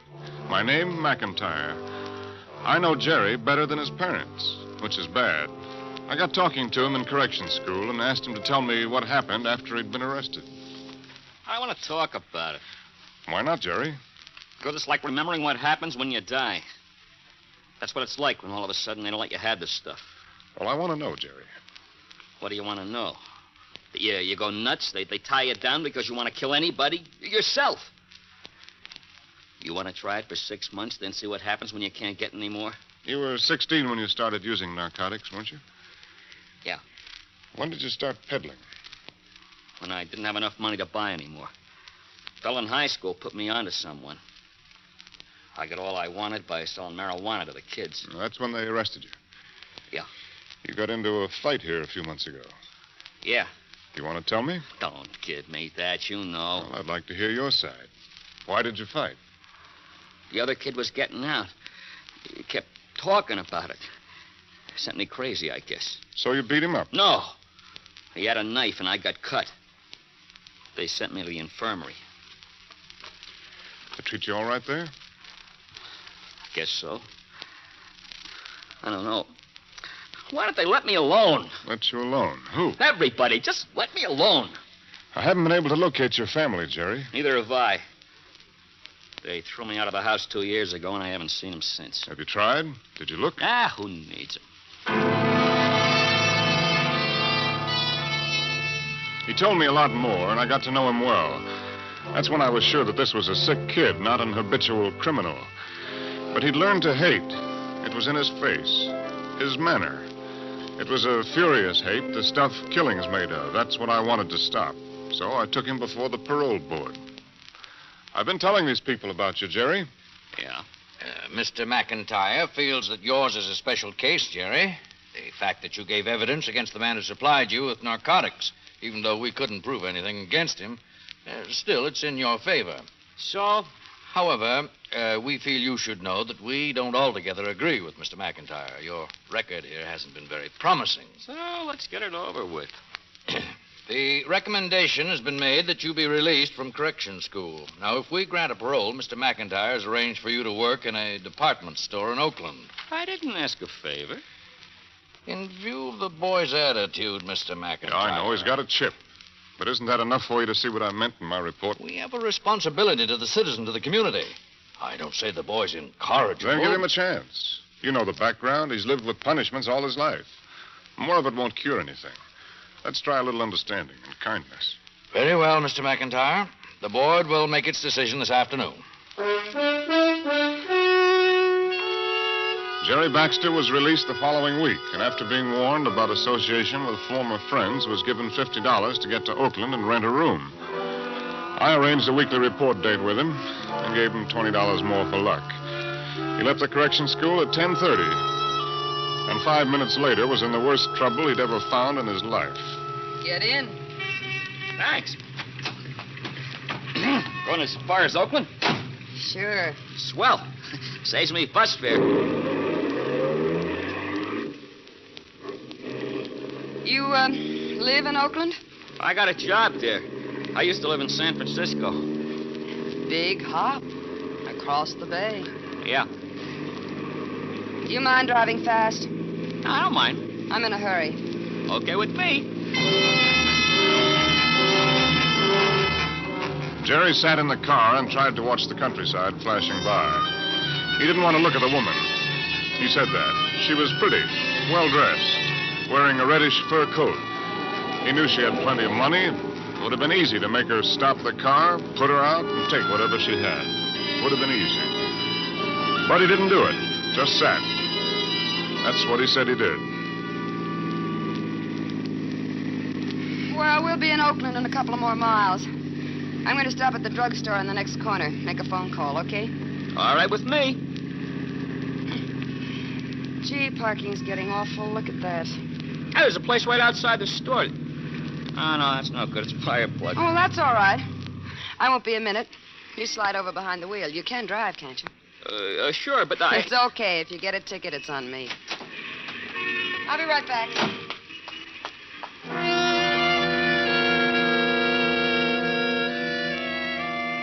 He was alone in the car. The keys were in the ignition. It would have been easy. If he ever thought of doing it, that was the time. But he didn't think of it. He said he didn't. He was just sitting there, waiting for her to come out when the squad car came around the corner and stopped. 2 patrolmen got out. Know where you're parked, son? Yeah. How about moving it? Look, I don't see no fires. There's no place else in the block. It's just for a minute. Better move it anyway. Hold it. This your car? Some dame in the store making a call. How come you're driving? I'm not. She asked me to sit behind the wheel. Stolen? Yeah. Better get out, kid. What for? I haven't done anything. Come on. I tell you, it's not mine. Ask her. She's right in the drugstore. Red fur coat, yellow hair. Ask her. What's your name? Jerry Baxter. Where do you live?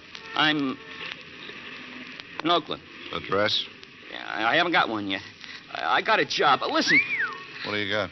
Glove compartment. Loaded .38 in this package. That ain't mine. I never even seen it. Sure. Hey. This is for the narcotics squad. What is this? That stuff belongs to her. Why don't you go in the store and get her? I was only hitching a ride. I don't know anything about... Take a look. Okay. Look, give me a break, will you? She picked me up. I don't know about a gun or that stuff. Uh-huh. Okay, let's go. Find her? Manager didn't see any woman in a fur coat come in. She went in there. I tell you, she did. You come with me. Mel, you drive this car. Right.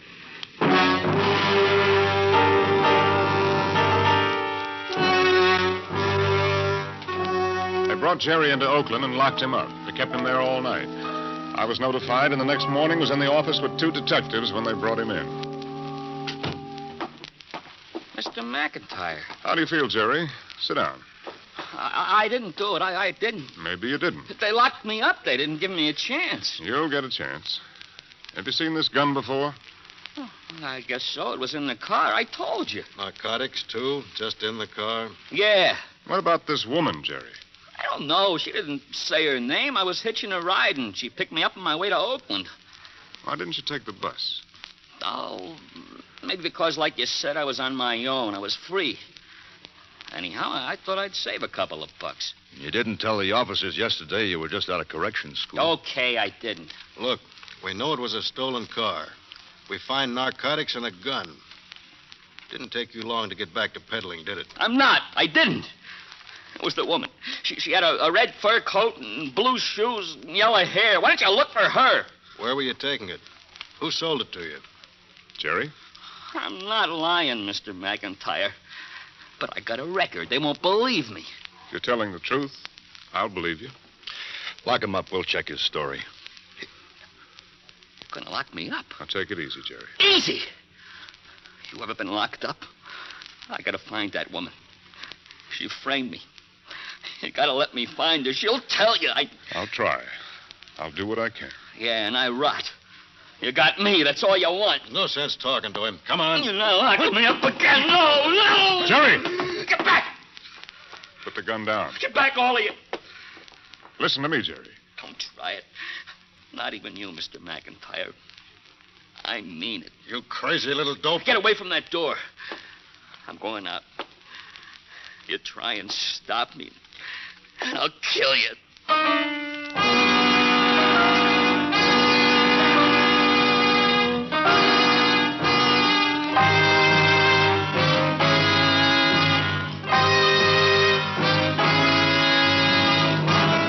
Autolite is bringing you Mr. Gregory Peck in The Truth About Jerry Baxter. Tonight's production in radio's outstanding theater of thrills, Suspense.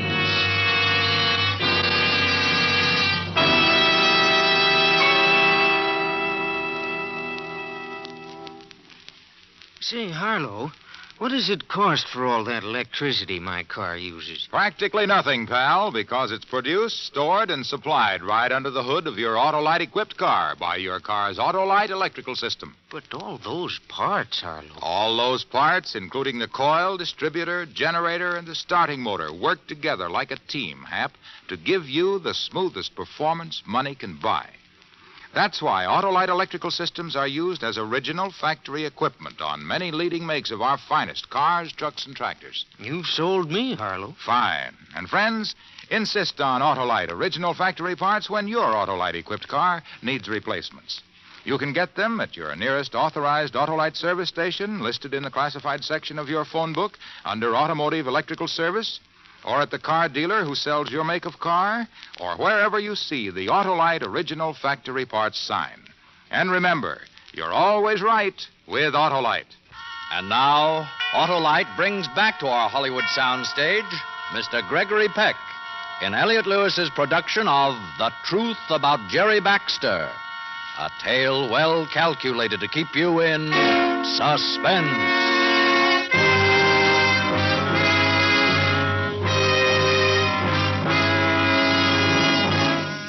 Got away. And it was all headlined in the afternoon editions. Teenage addict breaks out. For details, see page 2. Details. A frightened boy ran away. He didn't want to be locked up for something he said he hadn't done. He had a loaded gun, and that was bad. But there was something else that was worse. Any news, Sergeant? No. That kid knows the city is going to be tough. He knows it. San Francisco, too. He was born there. He's got a gun. He's going to try and get narcotics. Maybe not. Are you kidding? You want a crazy kid running around loose shooting up the town? No. Well, Sergeant Holly. Where? Wait a minute. Bannister, get this? Yeah. Yeah, okay, give it to me again. Right. Be right over. Bannister, got across the bay. We're going over. You coming, Mac? All right. Oh, Holly. Huh? They won't shoot, will they? I don't know. We gotta get him. We crossed the bridge to San Francisco. A druggist on Market Street had reported that a boy answering Jerry's description had held him up, forced him to hand over a supply of drugs. I stayed with Sergeant Holly because I wanted to be there if they found him. I wanted to find him myself. Night came and we kept on looking. The search always led us to the South City. It was narrowing down as we got calls, and we knew that he must be nearby.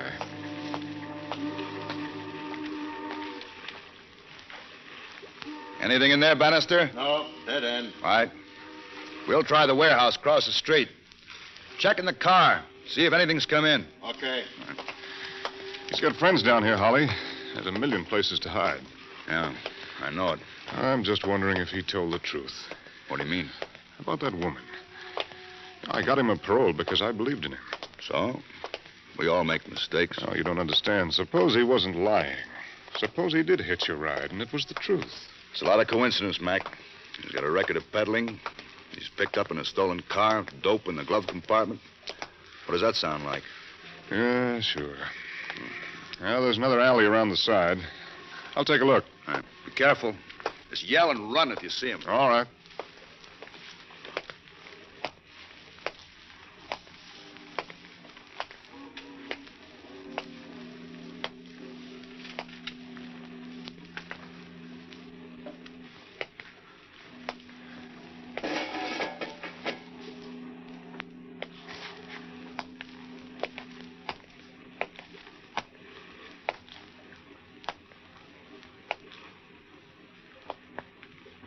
Hi, Mr. Mack.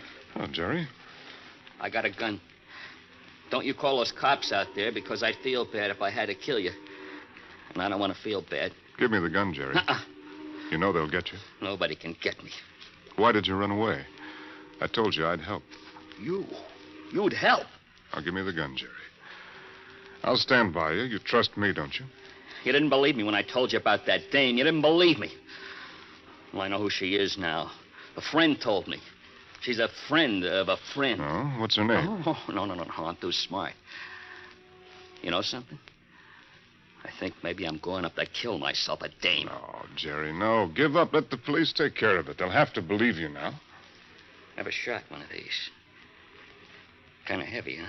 Kid, come on. Come with me. I gotta go get her. Then you believe me.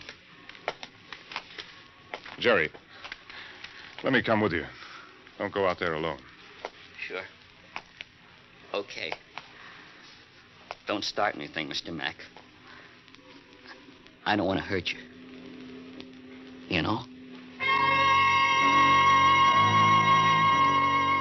I was hoping when we got on the street that Holly or Bannister would be there, but they weren't. Only the prowl car across at the corner, empty. I couldn't take a chance, not only for my own skin, but Jerry's. They'd be shooting. So I walked with him. I wasn't able to get near enough to grab the gun. As we passed under a street lamp, I saw his face, pale and tight. But his eyes were clear. I knew he'd taken none of the stolen narcotics. He hadn't taken it yet. We didn't go far. He stopped at a rundown hotel and, signaling me to walk ahead, went up the back stairs. I remember the smell of that place. Old and rotten. 306. How come you want your kind of job, Mr. Mack? You should have been something else, a nice guy like you. Give me the gun, Jerry. Don't do it. Don't be scared.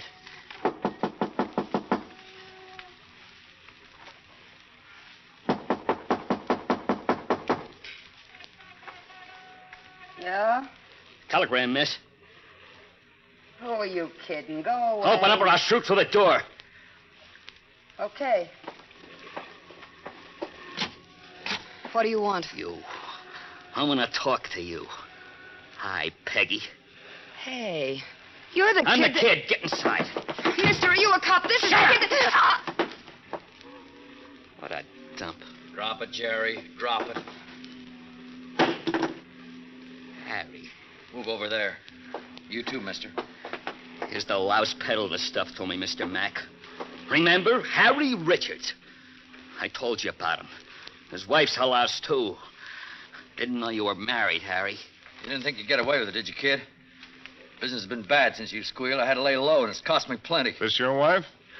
Yeah. You sent her out to pick up Jerry and frame him. That's it. Smart little punk to find us. No, dumb.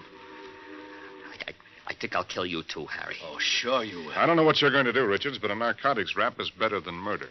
I'll be safe on both counts. Jerry will be. Hey, Cut it out. You'll kill him. Not him. You, mister.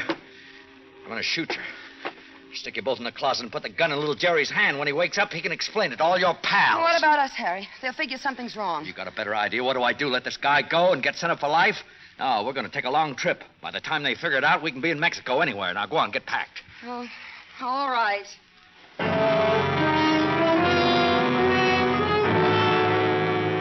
The woman threw things into a suitcase, and Harry Richards leaned against the wall. Didn't take his eyes off me. Jerry groaned once, but didn't come out of it. There was a bad cut on his head where the barrel of the gun had hit him. Then they were ready. He dragged the boy to a closet, put him in, turned around to me, and... All right, mister. Turn around. Turn around, I said. No thanks.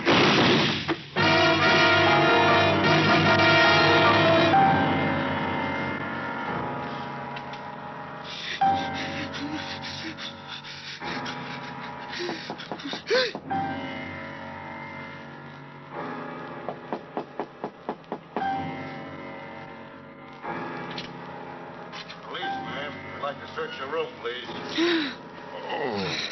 Oh, my shoulder hurt. And my head. I heard Bannister and Holly down the hall.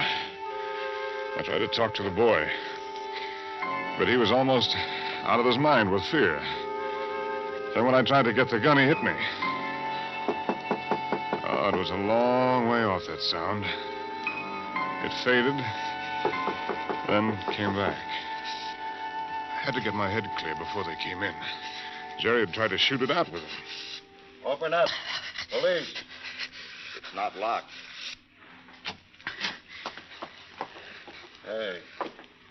Smell something? Cordite. Gun's been fired. Closet. Must be. What do you think? Wait a minute. Wait. Jerry. Come out with your hands up. Come out.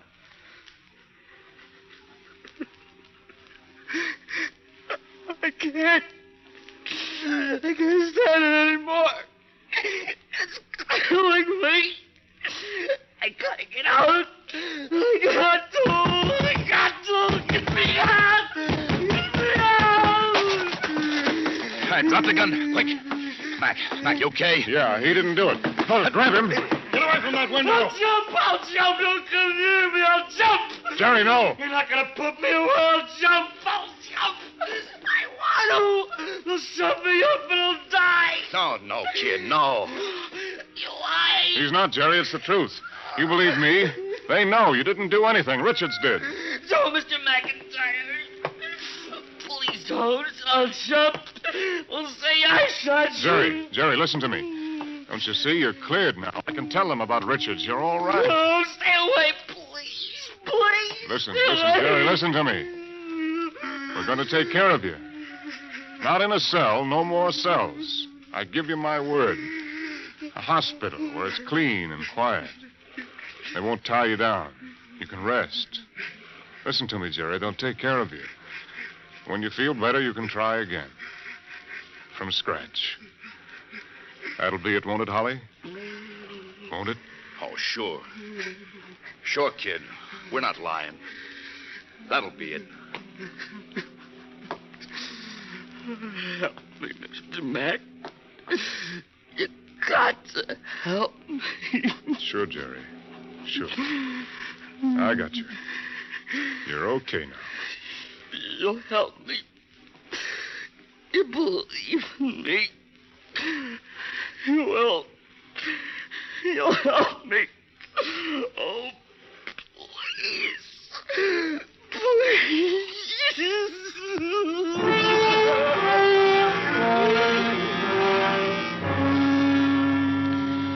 We took him with us, not to a cell, but to a hospital room where he could get rest and quiet. We caught the Richards that same night at the airport. We caught the Richards. But 2 days later, I had another youngster to talk to. This time, a 16-year-old girl. Her mother was with her and wouldn't believe it when I showed her the marijuana we'd taken from her daughter. She'd bought it from a friend in school. She told me all about it. And as I listened, I thought of Jerry. And I wondered where it would end.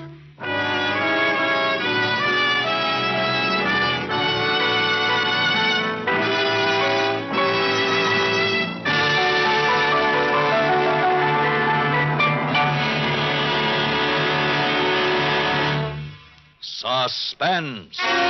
Presented by Autolite. Tonight's star, Mr. Gregory Peck. Today, we honor our flag, symbol of American freedom.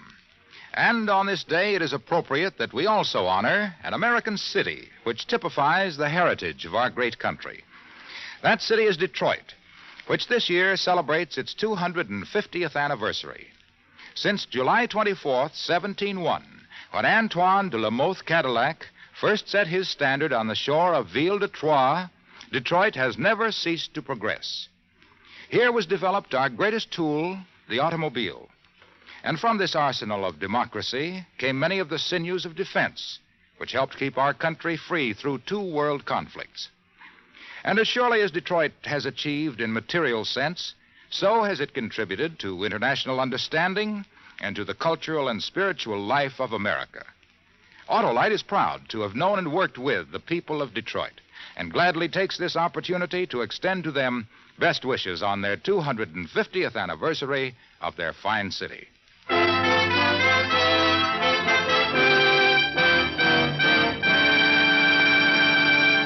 Next week on Suspense, Mr. James Mason, in another story suggested by actual events.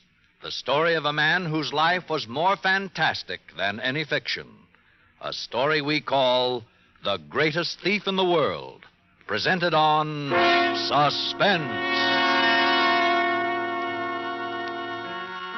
Suspense is transcribed and directed by Elliott Lewis, with music composed by Lucien Morawek and conducted by Lud Bluskin. The Truth About Jerry Baxter was written for Suspense by Anthony Ellis from a story by Forrest Barnes and Roxy Roth. In tonight's play, William Tracy was heard as Jerry and John Denner as Sergeant Holly. Featured in the cast were Clayton Post, Joan Banks, Shep Menken, Hy Averback, and Joseph Kearns. Gregory Peck will soon be seen in the Warner Brothers picture Captain Horatio Hornblower. You can buy world-famous Autolite standard-type or resistor-type spark plugs, Autolite stay-full batteries, Autolite electrical parts at your neighborhood Autolite dealers. Switch to Autolite. Good night.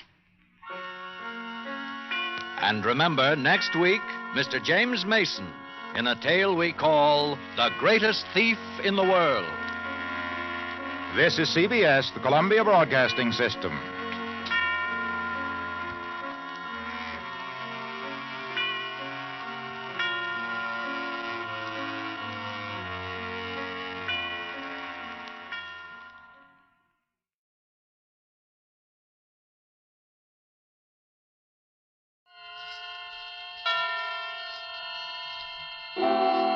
Suspense. Tonight, The Diary of Sophronia Winters, starring Agnes Moorehead and Ray Collins. Suspense is presented for your enjoyment by Roma Wines. That's R-O-M-A, Roma Wines. Those excellent California wines that can add so much pleasantness to the way you live, to your happiness in entertaining guests, to your enjoyment of everyday meals. Yes, right now, a glassful would be very pleasant, as Roma Wines bring you Suspense. This is the Man in Black, here for the Roma Wine Company of Fresno, California, who tonight from Hollywood bring you as stars Miss Agnes Moorehead and Mr. Ray Collins. Miss Moorehead and Mr. Collins will appear in A Study in Terror, written especially for them and for Suspense by the distinguished radio playwright Lucille Fletcher. But before we take you to the scene of our drama, let's conjure up a scene of our own. Let's imagine ourselves in sun-drenched Havana. dining in the gay Club Montmartre. As you listen to the music, you put down your wine glass to tell our host how much you enjoy his hospitality.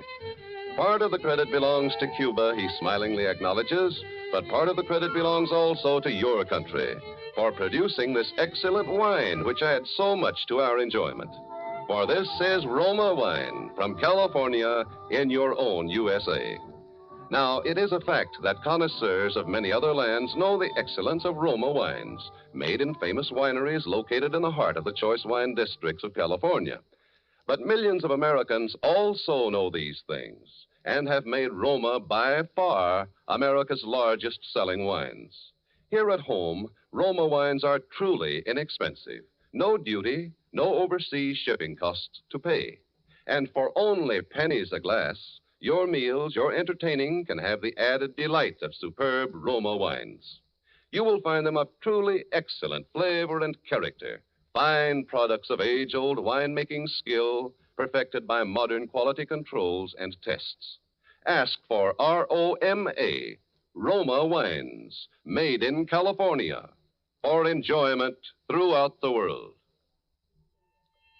And now with the diary of Sophronia Winters, and with the performances of Agnes Moorehead and Ray Collins, we again hope to keep you in suspense.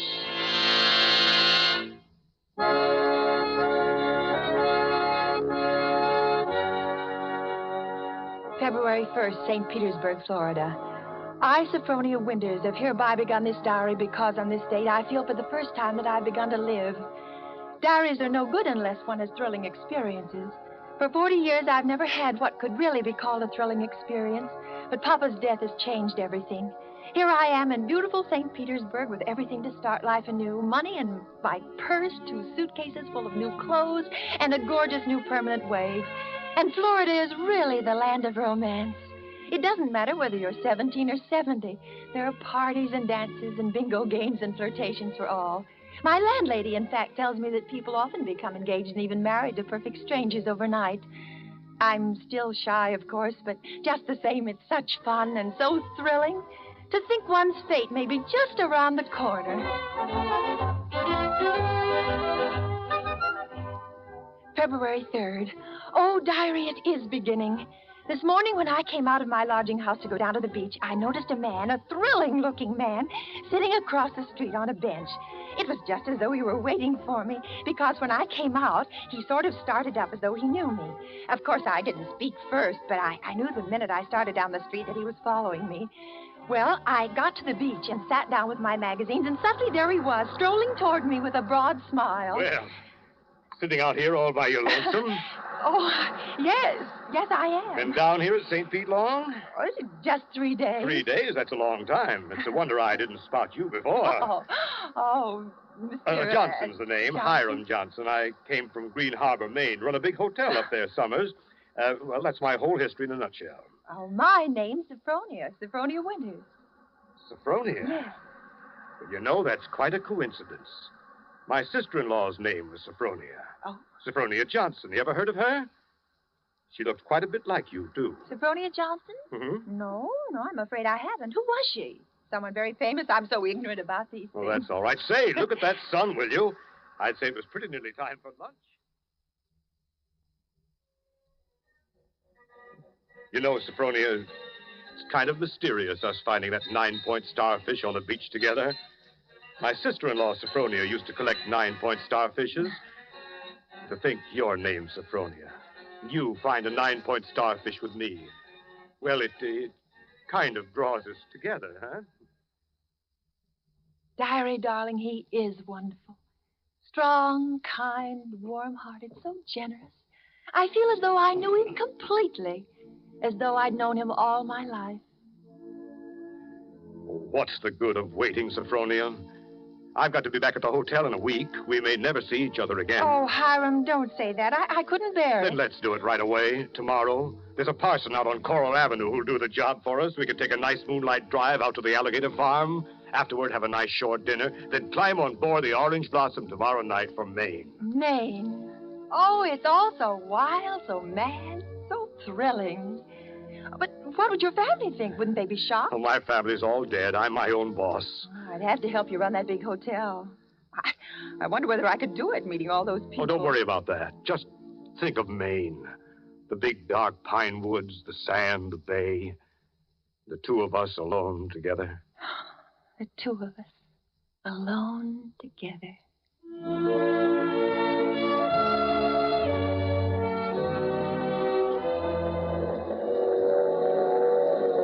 February 7th, on board the Orange Blossom.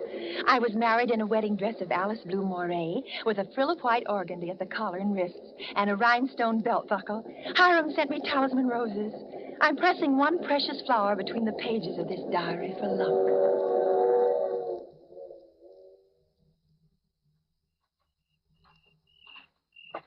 We'll see it beyond this bend in a couple of minutes. Bags heavy? No, not particularly, dearest. Oh, I can't get over that taxi man at the station. Imagine his insolence, saying he didn't want to drive us. There's the place. Oh, wait a minute. I don't want to look until I put down these bags. Now, where? There. Through those big pines. Oh. It is big, isn't it? 125 rooms. So many fire escapes and balconies and porches and towers. I stayed in a hotel like that once, years ago, with Papa. It was very fashionable and... My grandfather built that place 50 years ago. It hasn't been changed much since. No. Of course you put in modern plumbing. Not yet. Well, here we are. Walk in. What's that? Just a foghorn out in the bay. Fog? We get it almost every night in this kind of weather. What are you locking the gate for? Why not? There's nobody coming in after us. Or going out again for a while. But I thought you said the hotel... The hotel's empty. Empty? Hiram? What is it now? Hiram, darling, I know it sounds silly, but let's not go in there tonight. Let's wait until morning. Why? Oh, just because it's so dark and empty. There's not a light in the whole place, and no one's expecting us. What'll we eat, and where'll we sleep? Let's stay in the village just for tonight. I've got things to eat and a place to sleep. Come on. Oh, my arm, Hiram! Hiram! You remember my telling you down in Florida about my sister-in-law, Sophronia? Well, that's her, over there on the wall. Take a look at her. Hiram, darling, just now you hurt me. Do you realize that? You twisted my arm. I said take a look at her. Tell me what you see. Well, the glass is very dusty. She must have died many years ago. Her face is sweet. It's very sweet. Her eyes, something very sad and wistful about her eyes. She was a murderess. She was hanged in Portland 25 years ago for the murder of my brother Ephraim. Here in the lobby of this hotel. She murdered him in cold blood with an axe. That fire axe hanging over there on the wall. It was a summer day. There were guests sitting on the front porch in the rockers. It was just after lunch. My brother Ephraim was sitting at the desk counting his loose change. My mother was crocheting an antimacassar in that old wicker rocking chair. Sophronia came downstairs, humming a hymn. Oh, don't, Hiram. Please, don't tell me anymore. Why not? Well, it makes me nervous to hear it like this in this big, shadowy lobby. And your eyes, Hiram. Hiram, you're acting so strange. What's the matter with you, Hiram? I know it was a terrible tragedy, but it happened 25 years ago. Don't touch me, Sophronia. Don't touch you. Do you remember what I said to you in Florida? What did you say? You said a million sweet and wonderful things to me, Hiram. I said you resembled my dead sister-in-law. Look at her again. Look at her closely. Sophronia. Why? Oh, no, I can't. It's too horrible. I can't look at her face with any pleasure now, knowing she was a murderess. You're afraid to look, is that it? No, not afraid. You... Hiram! Please, my arm. Well, very well. I'll look. Now, stand there quietly. Like that. Take off your glasses. That's all I wanted to see. That's all.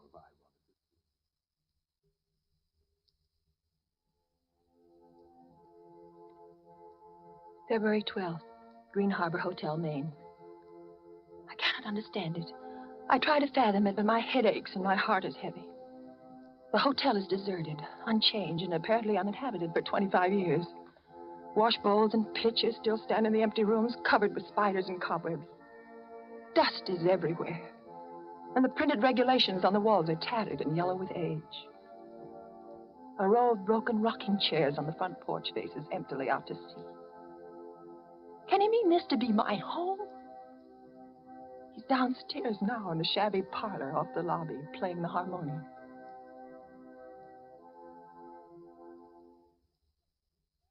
Sophronia? Yes?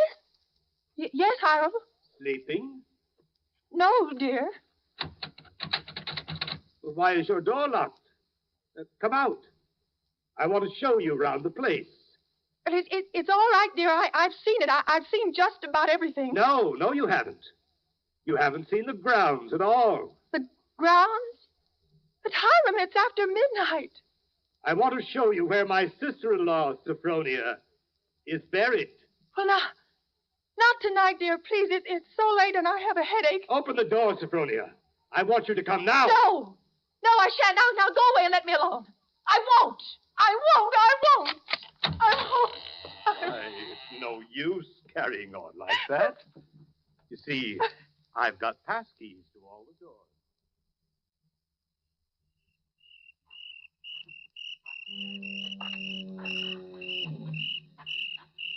And beyond, where those 4 birches are standing, is where my sister-in-law, Sophronia, was laid away 25 years ago. It was the biggest funeral in the neighborhood. Folks crowded outside the gate by the dozens trying to get a look, but we wouldn't let them. Buried her ourselves, without a service, out here by herself on the grounds. Ephraim is buried in town, but not Sophronia. I had a feeling that I'd have to keep an eye on her even then. Keep an eye on her? Oh, I knew she was one of those restless sleepers who wouldn't stay quiet in her own grave. I knew before the year was out she'd find some way to start roaming around, hunting for mischief again. She was a young she-devil to the core, Sophronia. They could hang her till doomsday, and it wouldn't do any good. You mean you think she haunts this hotel? No, not this hotel. She never had any use for it, dead or alive. No, she makes for the warmer climates. She was always a cold-blooded little fish, freezing and shivering all the time. It's places like California and Texas and Florida she makes for.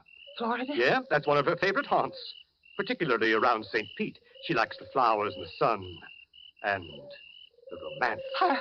Hiram, I feel cold. Do you mind if I go inside now? Just a minute. I haven't explained everything. You think I'm crazy, I guess. Crazy. But I'm a lot smarter than some people give me credit for. Because, you see, I have found her now 3 times. Do you, see that grove of birches over there? Under every one of them's a grave. I've found her wandering the earth in disguise 3 times. And I've killed her 3 times. And it still doesn't do any good. She's still restless. You mean you've killed 3 different women? So now I keep another grave to remind her. It's waiting now. Would you like to see it, Sophronia? No, Hiram, no, please. Are you afraid to see it, No, Sophronia? Hiram, you don't mean to say that you think just because my name happens to be Sophronia and that I look a little like... Think what, Sophronia? Nothing.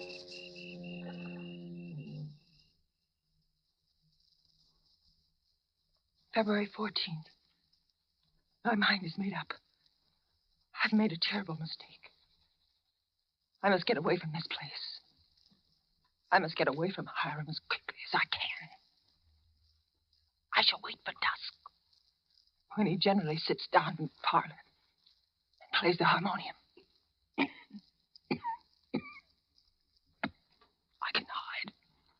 can hide a little earlier in one of the deserted rooms.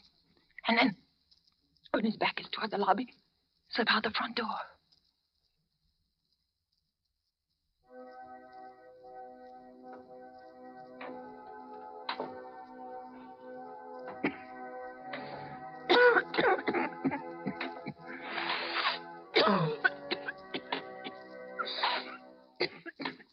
Sophronia!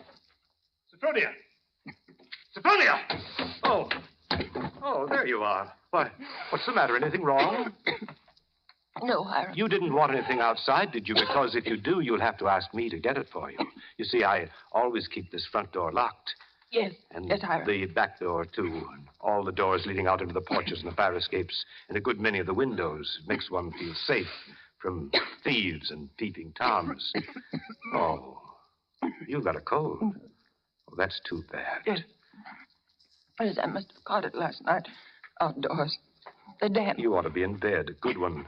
The only good bed in the house is in my sister-in-law Sophronia's old room. Oh, no, Hiram. I'm all right. I'm all right. It's just a little head cold. Oh, little head colds often develop into pneumonia. It's too bad I didn't think of that before. You might have slept in it from the very beginning. Here, up these stairs. Why, what's the matter? Are you so weak? No. No, I'm all right.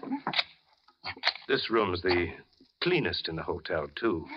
I've always had a sort of suspicion about that. Yeah, you see? I've kept everything as it was. What's the matter? Nothing. Nothing. It's just... Seems kind of familiar. No. No, it's just that seeing it so clean. Seeing it as though someone were living there, as though they'd only just stepped out for a moment. It's just as she left it that afternoon when she walked down to murder my brother. You see her needlework on the table with a needle sticking in it? Her hymn book still open? She was very fond of singing hymns, Sophronia was. Had a nice voice, too. I used to accompany her.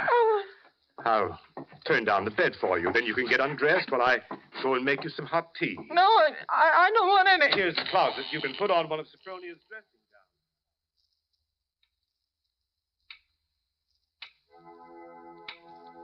gowns. Diary, I'm beside myself.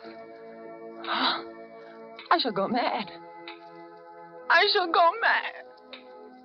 2 hours have passed since he locked the door on me. Night has fallen. I'm alone. Alone in this horrible room with its hideous little mementos of death. I'm sitting here at her little wicker table, trying to be calm, trying to write this. Somehow, when one writes about a thing, it doesn't appear so real. My hand has just brushed against her needlework, her hymn book. I can't bear having them near me. I must get them out of my sight anywhere in that closet or bureau drawer. Ready for your tea? No. Yes, Hiram. Oh, why aren't you in bed? You'll take worse colds, you know. Well, I'll get in bed in a minute.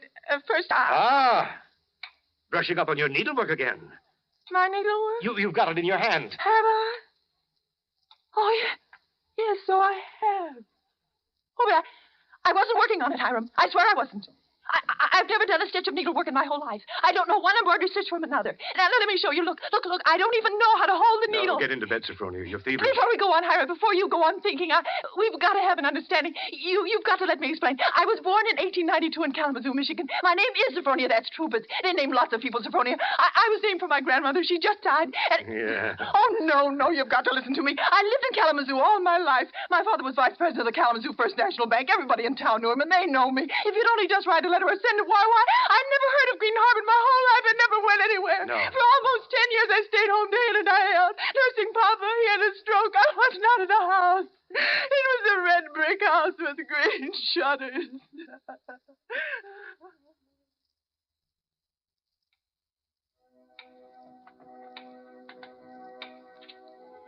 February 15th. Now I live only from moment to moment, listening to each creak upon the stairs. Oh, my cold is growing worse. I've been in bed all day. It's night now. The foghorn has begun to blow again.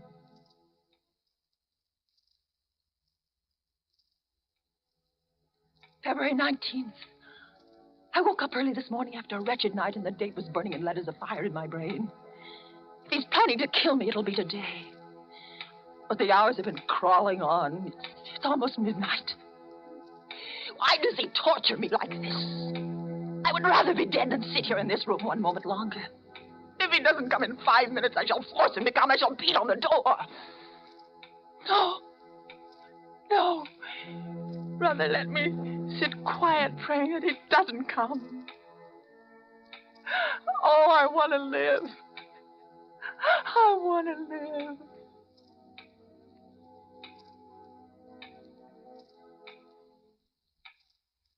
Sophronia. It's come. Sophronia. come downstairs. I want you to sing me a hymn. Sing. Sing. He never asked me to sing for him before.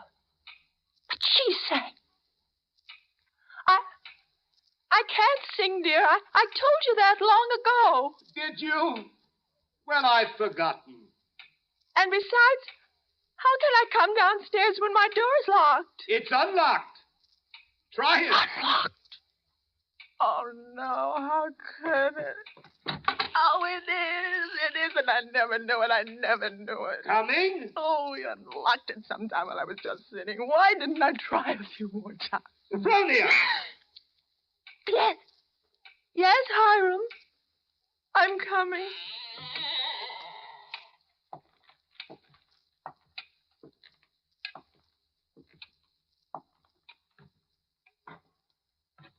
Hiram? Where are you? In here. In the parlor. What are you doing there, Hiram? Waiting to hear you sing. You're at the harmonium? Yes. All right. I'll sing. I haven't sung in years, but I might as well. I'll sing for you out here in the hall. My voice will carry better. It always did carry better in the hall, didn't it, Sophronia? So you remember that, too. Of course, you know both the front and back doors are locked. Yes, Hiram, dear. Shall I sing, too, Sophronia? Would you like me to sing along with you? If it pleases you, Hiram. Work, for the night is coming. Work in the morning sun. Work, for the night is coming. When man's work is done. Work while the daylight darkens.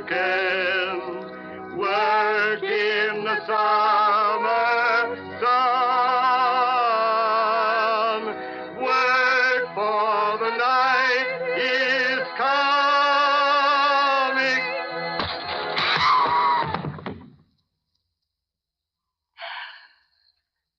Well, man's work is done.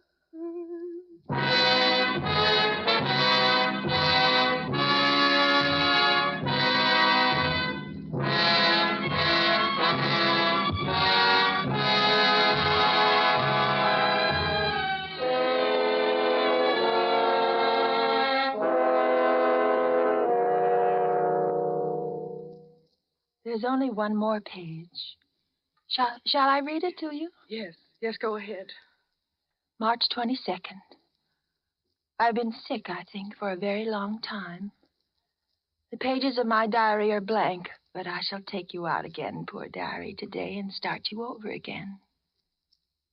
No, I shall never look back at the other pages. I shall only write on and on about this nice, quiet place, so that no one reading this diary will ever know that I did it.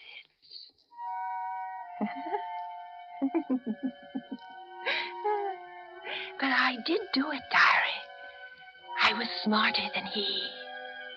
When I opened that door at the head of the stairs and heard the music, when I saw the fire axe still hanging on the wall.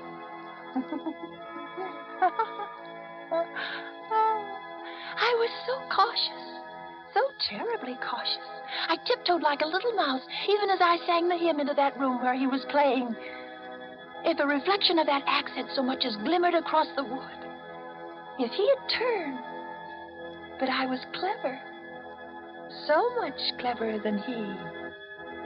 I kept on singing. And now I'm free.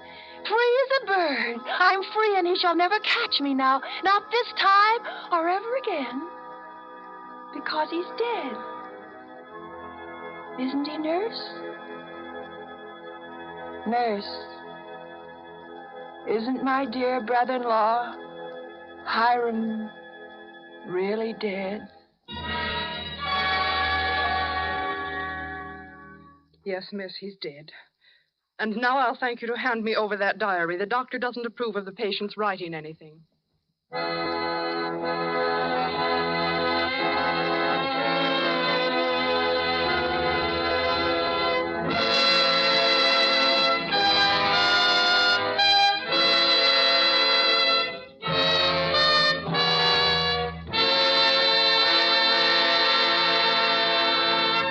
And so closes The Diary of Sophronia Winters, starring Agnes Moorehead and Ray Collins. Tonight's study in suspense.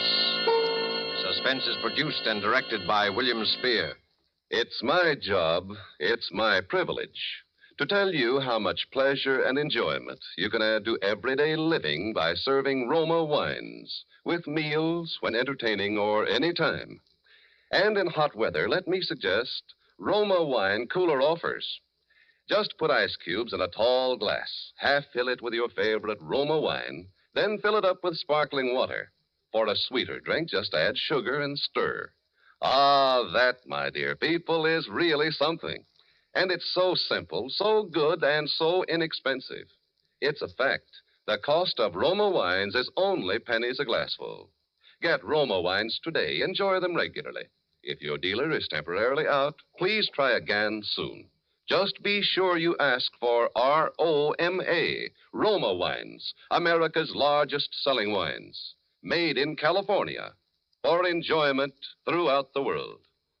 Agnes Moorehead appeared through the courtesy of Metro-Goldwyn-Mayer and is currently being seen in their production, Dragon Seed. Next Thursday, same time, in an unusual feature performance, Suspense will bring you, in his first appearance as an acting storyteller, the noted American novelist and playwright, Mr. Ben Hecht. Sharing honors with Mr. Hecht as star of the performance will be Mr. Frederick March. You won't want to miss hearing Frederick March and Ben Hecht in Actor's Blood, which will be next week's tale of suspense. Presented by Roma Wines, R-O-M-A, made in California for enjoyment throughout the world.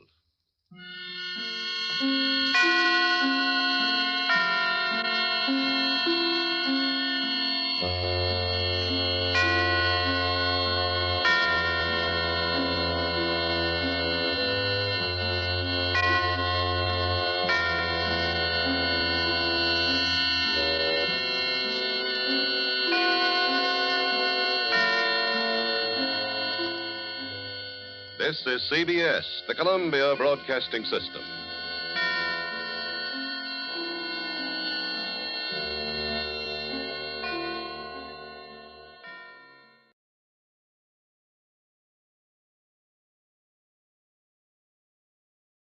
In just a moment, Suspense with Ray Milland.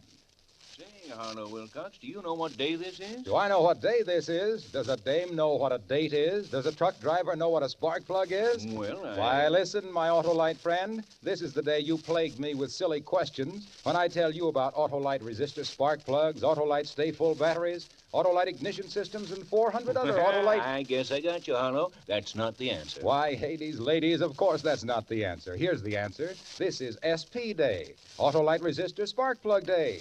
And furthermore, it's the day before T-Day. T-Day? Sure, that's tomorrow, Truckers' Day. Oh. The day all the American Trucking Association fellows get together in Washington to chin, chuckle, and chortle over their carefree careers as their trucks cross the continent with no thought of trouble or terrain. Well, how come? Well, my friend, I wouldn't say that Autolite spark plugs and stay-full batteries are wholly responsible, but, well, use your own judgment. I'll take your word for it, Harlow. Now let's switch to suspense.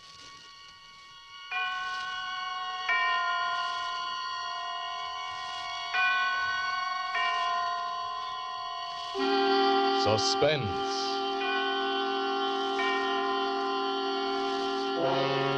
Autolite and its 60,000 dealers and service stations bring you radio's outstanding theater of thrills. Starring tonight, Mr. Ray Milland in Anton Leader's production of Night Cry, by William L. Stewart. A tale well calculated to keep you in suspense.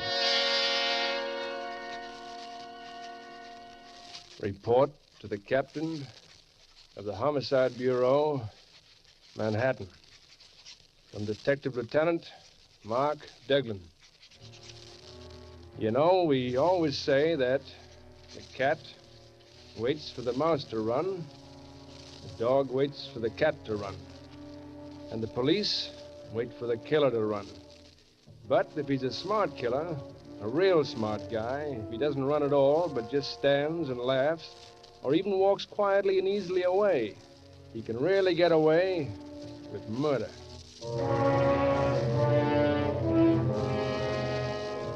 There's a lot of murder around Homicide Squad beside the stiffs we work on. Like the knifing I got when they passed me up and made you Lieutenant Knight, an acting captain and head of the squad. Funny how a little promotion goes to a guy's head. It was Friday that you got your promotion, and that evening, after you'd sent for me, I had to warm a chair outside until you were ready to see me. Remember? Captain Knight will see you now, Lieutenant. Well, that's sweet of him.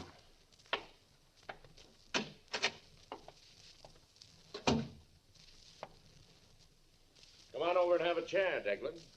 Mark? Sure. Why not? Congratulations, Captain Knight. That's one of the things I wanted to talk to you about, Mark. You know, I didn't want this. I didn't do anything to get it. Sure. Of course, playing golf with the commissioner's brother-in-law had nothing to do with it. You know it didn't, Mark. The force isn't run that way. Now, look, I've worked with you for a long time, and there's no reason why we can't get along fine. Sure, no reason. I'm the first to say that you're the best man on homicide, Mark. And, well, it's not my place to tell you, but I think you ought to know the reason why you didn't get the promotion instead of me. I'm listening. You know, Mark, the police department has come a long way from what it used to be. Now, take homicide. It's no longer a question of one man going out and sapping some poor devil until he gets a confession. All of us, detectives, identification, lab men, telegraph, the medical examiner's office, we're all one big team. You know, that sounds like the commissioner's #2 speech for the Rotarians. But it's true, Mark. And that's why the police board didn't give you this job. In an age of cooperation, you're still a one-man force. How many killers did I bring in during the last 5 years? Every one you went after. I know that, and so does the police board. But a lot of them had marks on them that they didn't have before you went after them. And some of them had to be carried in. Sure, but I got them, and quick. Some of them I even had booked before that team you mentioned got around to deciding what killed the victims. I know that, but there's always a chance that the next time you'll bring in some guy who had nothing to do with it. Yes? He's on his way. It's a call. Now, you and Riley will take it. Now, look, Mark. Yeah? Riley's a good teammate for you. He's proud of the force, you know, and he'll be just as proud of your work as his own. And we'll talk about this later. Sure. After I bring in another killer.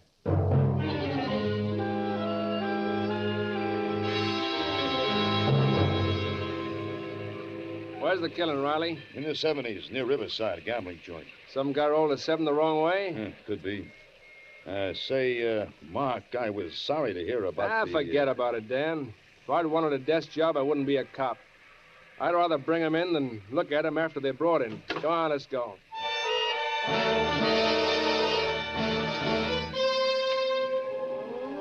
And for a minute, I didn't mind not getting the captaincy. There was something about being on a job, about starting out to look for a killer that beat anything in the world. We got to the big brownstone that was the gambling joint. Riley and I walked up the front stairs through the rain. The patrolman on the door let us in. There were 3 guys in the foyer. One of them was a good-looking guy in a dinner jacket, with a look in his eye that probably came from watching a lot of guys try to make a 4 the hard way. The second was a patrolman, still writing in his notebook. And the third was a guy on the floor, dead. He was partly on his side, and there was a knife in his back. He was wearing a suit that had cost plenty before he spoiled it by bleeding all over it. The patrolman saluted as we came up. Corcoran, sir. The doorman called me off the beat. The dead man's name is L.O. Morrison. Mr. Karlstrom here is the owner of the club, and he says... Save it, Corcoran, until we ask for it. Yes, sir. What do you think, Riley? He's dead, all right. Well, take another look at that stiff. He's got a fresh cut over one eye, which he must have gotten before he was killed. Yeah, you're right. It wouldn't be that bruised if he got it when he was killed. Well, let's find out how he got it. All right, you. Yes, Inspector? Not Inspector, Lieutenant. Lieutenant Deglin. Oh, yes, I've heard of you, Lieutenant Deglin. Well, stick around. You'll get some first-hand knowledge. What kind of a joint is this? Well, this is a private club. The members have their own keys and let themselves Oh, a in. key club, huh? Yes, that's right. Who'd the dead man have a fight with? Well, I don't like to say this, but he had a fight with Kendall Payne. I asked Mr. Payne to leave. Kendall Payne, isn't that the guy who was a war hero? Yes, that's right. War hero, huh? And he's still fighting the war. Well, having a key could come back after you threw him out. Yes, he could have come back. Was he alone? No, Miss Morgan Taylor was with him. Where does Payne live? Well, Here's his address book, Lieutenant. Payne is in here. Thanks. Okay, Dan, you can finish up here. I think I'll look up this war hero. Mark, don't you think you ought to wait for the medical examiner and the ID boys to arrive? Why? I don't need the ME to tell me this guy is dead, nor identification to tell me he had a fight with Payne. This murder is tailor-made, and I'm going down and try Payne on for size.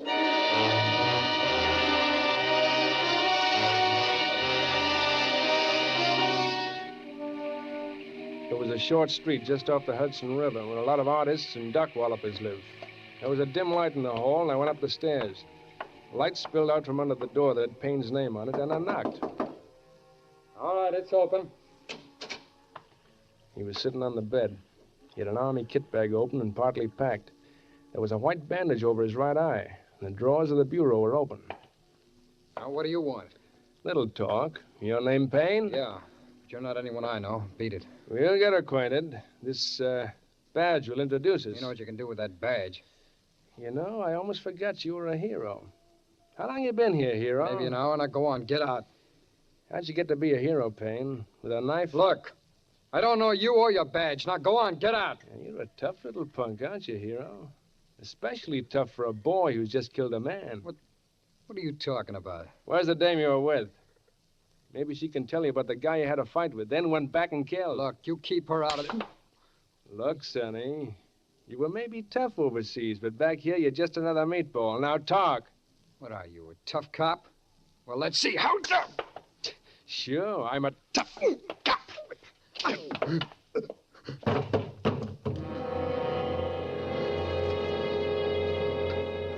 hit him 3 times. No more than that. He fell. His head hit in the edge of the bed, then he slumped to the floor. His breathing was heavy for a minute, and then it stopped. I stood looking at him, rubbing my knuckles. Then I reached down and felt his wrist. He was dead. Well, it was another trial the taxpayers wouldn't have to pay for. I got up, went to the phone I'd seen in the hall.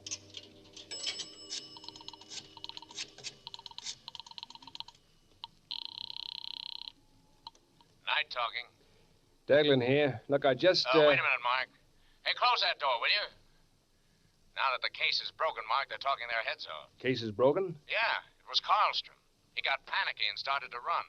You know, Riley, when they run, he shoots. He nailed him in the shoulder, and Karlstrom thought he was going to die and confessed. The dead man was into the gambling house for 50 grand and wouldn't pay, so Karlstrom stuck the knife into him. Hello? You still on? Yeah. I just dropped some change. Did you find Payne? I think he's cleared out. Clothes and the bathroom stuff's all gone. He has. Well, he probably saw something. He didn't want to get mixed up in it. Well, we can always put out an alarm on him. Go home and get some sleep, Mark. Sure. I'll get some sleep. Well, I hung up, walked back into Payne's room.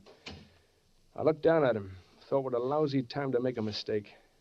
Well, there was only one smart way out. I had to bring Kendall Payne back to life long enough to be seen taking a run-out powder. I needed some good, reliable witnesses. That way, I could get away with murder.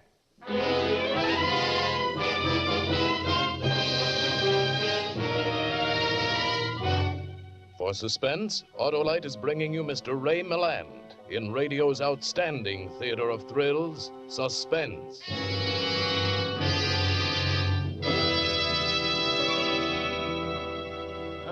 How in tarnation do you say so much about Autolite spark plugs in so short a time? Why, that's easy, Hap. Do you want the high points and the low down on these master magicians, these motor marvels, these monuments to Autolite ignition engineers? Well, plug one ear and spark to this. Well, if I must. By Cornelius, I'll plug these Autolite resistor spark plugs anytime, any place. Do you want your engine to idle smoothly as a sultan's harem, purr as contentedly as a Persian kitten, run as tirelessly as a perpetual motion machine? Well, Then you want Autolite resistor wide gap spark plugs.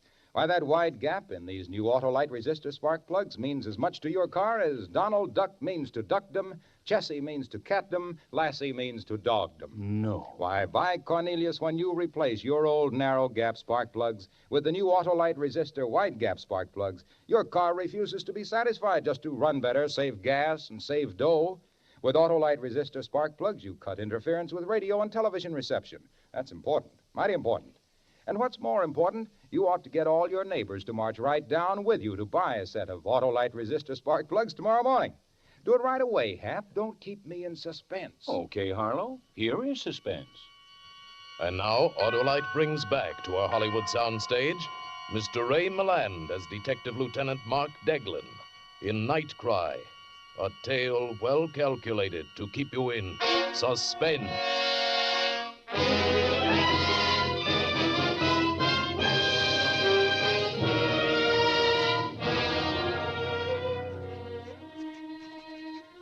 As I said before, Captain Knight, the cat waits for the mouse to run, the dog waits for the cat to run, and the police wait for the killer to run. Only I wasn't going to run. I stood there and tried to figure how to have Kendall Payne seen running away. After that, Payne would be just another guy who got scared and beat it.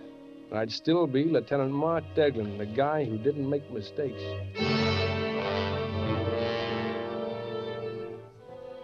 It took me a while, in the night and the rain, to do what I had to do. Quite a while. But I finally got to my own apartment.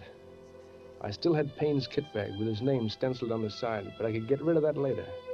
I tossed it on the floor behind my desk and went to sleep. When I got to headquarters the next morning, it was late. Payne's disappearance had the DA demanding we find him. Dan Riley was already out trying to trace Payne, and I could just imagine him bulldogging along from one witness to another. And then you said... Suppose you go up to Connecticut, Mark, and talk to Payne's girl, Morgan Taylor. Just routine. Just routine? Okay, I'll take care of it.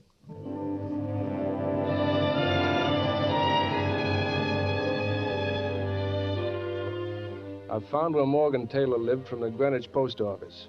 It was a low, rambling white house set back from a tree-lined road.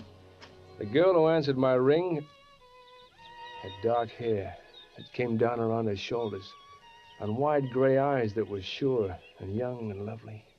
Yes? You Miss Morgan Taylor?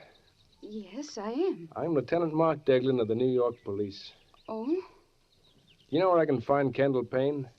Oh, the silly fool. He said something about leaving last night, but I thought he was just being dramatic. When was this?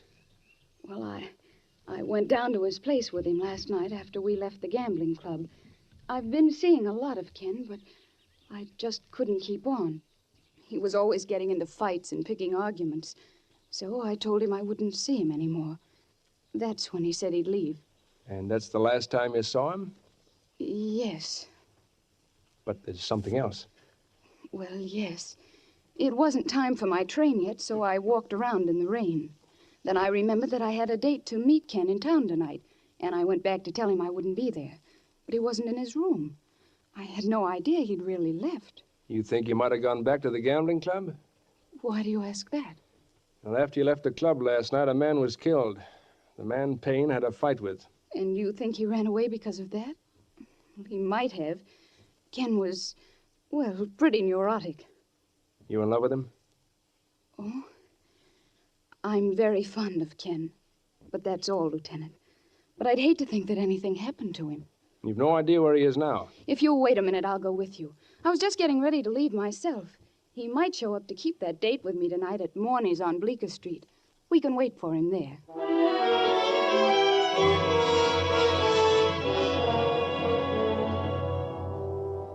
She rode back to New York with me.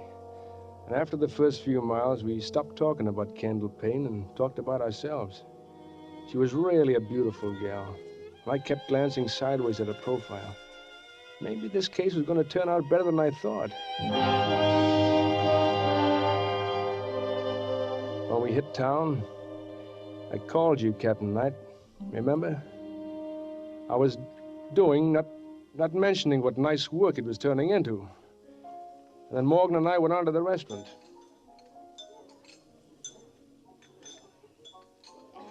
Since then, I've just played around, I guess. I know what you mean.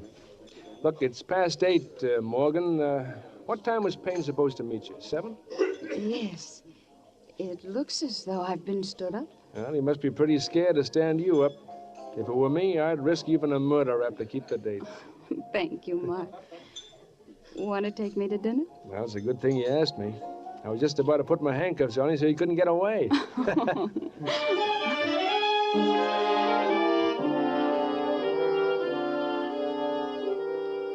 I got into headquarters early next day. I just finished calling Morgan to say good morning and make a date for that night. And the desk sergeant said that you wanted to see me. I went in, and Riley was with you. Well, we got a couple of things on Payne, Mark. We wanted you in on them. Sure.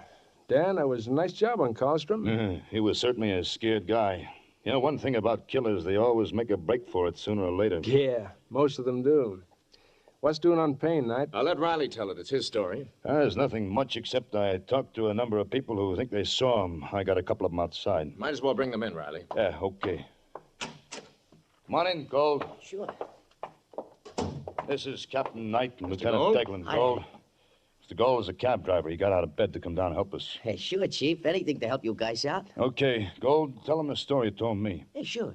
Well, like I said, I picked up this fare downtown last night about 1 o'clock.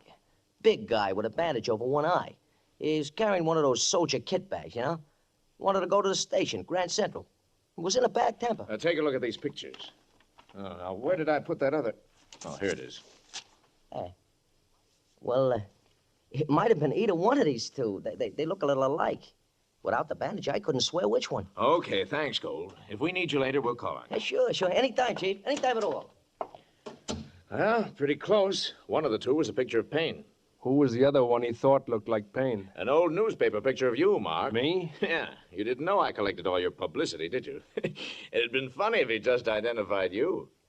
Yeah. Yeah, very funny. Who's your other witness, Riley? An old lady who lives in the house across the street from Payne's place. Will you come in now, Miss Meacham? Miss Meacham, this is Captain Knight. How do you do, Mrs. How do you do? This is Lieutenant Deglin. Mrs. Meacham, Mark. I've seen you, Lieutenant. You have? Oh, yes. Oh, well, maybe it was when I was over to Payne's the other night, huh? Oh, no, I didn't mean there. In the papers. Oh. Your picture's been in the papers a lot. Yeah, I guess it has. Mrs. Meacham, Detective Riley tells me that you saw several things the other night. Things that puzzled you. They certainly did puzzle me, Captain. You see quite a few things in the neighborhood, Mrs. Meacham? Well, some say that's all I do. Well, I say when a body gets old like me, there ain't much left but looking. Yes, of course. Now, what did you see the other night, Mrs. Meacham? Let's see. Oh, that was night before last. Well, like I told Mr. Riley, I couldn't sleep. So I was up late and I saw Mr. Payne and his girl go in. But I didn't see her come out. You didn't see her come out? I made tea. Might have missed her. I have to have my tea, you know. But I did see her go back in later. How much later? Oh, maybe half an hour, or maybe more. But before she came back, somebody else left. Well, that must have been Payne. Well, I don't rightly know. He was wearing a bandage and was carrying his kit bag, but he didn't wave to me. Didn't wave to you? Oh, Mr. Payne always waved to me when he went out. So it was mighty funny he didn't that time. Well, maybe he just forgot. What happened after that? No, sir, he never forgot to wave. Oh, well, anyway, about 20 minutes later, Mr. Payne's girl came back. She stayed just a little while and then went away. That's very interesting, Mrs. Meacham. Is that all? Of course it is.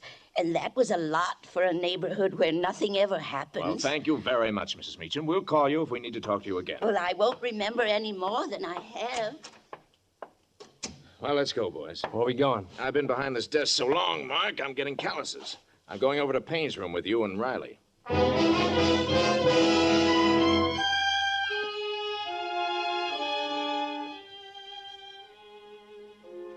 room was as I remembered it, except there wasn't any body on the floor and the police technicians were there.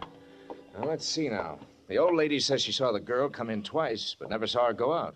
Any other way out of here, Riley? Through the window. Let's take a look. You men through with this window? Yeah, all through, Captain. Found plenty of prints of some guy, probably this Payne. A few prints of a small man or woman. Uh-huh. Let's look at this window. I stood watching. They weren't going to find anything looking out of the window. Maybe they'd see the pry marks in the wood and find the satch weights were missing. But that wouldn't mean a thing. Suddenly, Riley let go of the window and... Hey, watch it! It almost took my fingers off. Yeah, I'm sorry. Hey, Al. The sash cords have been cut and the sash weights are missing. So what? I see what you mean, Dan. The river's near here, isn't it? That's what I was thinking. Okay. We'll call the harbor patrol and see what we get.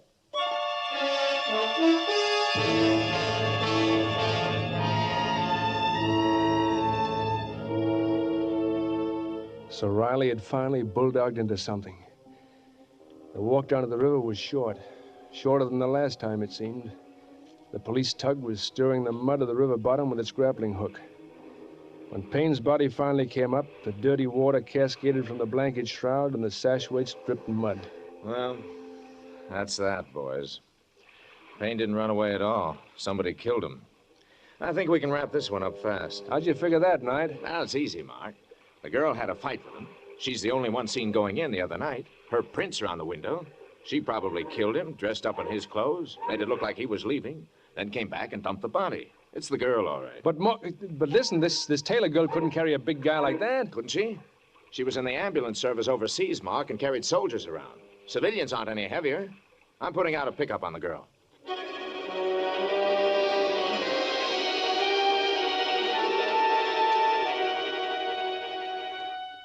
Well, that's the way it was. I had an out, but it was the one out I didn't want. I didn't want the chair getting Morgan Taylor.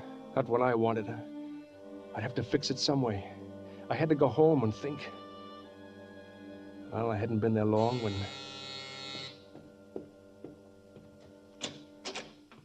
Morgan stood in the doorway. Her eyes tired and frightened, her face white. She went past me without speaking and over to a chair. When she looked at me, I knew I was right. I had to find some way to save her. Mark, I just heard. They want me for the murder of Ken. I know, honey. Well, why did you come here? Why? Why, because... Where else would I go, Mark? But you're not forgetting that I'm a cop, too. If you want to take me in, Mark, I'll understand. I only want to take you one place, Morgan. And that's not headquarters. But I've got to take you in. Whatever you say, Mark. But I'll get you out, honey. You won't be in there long enough to remember even what it looks like.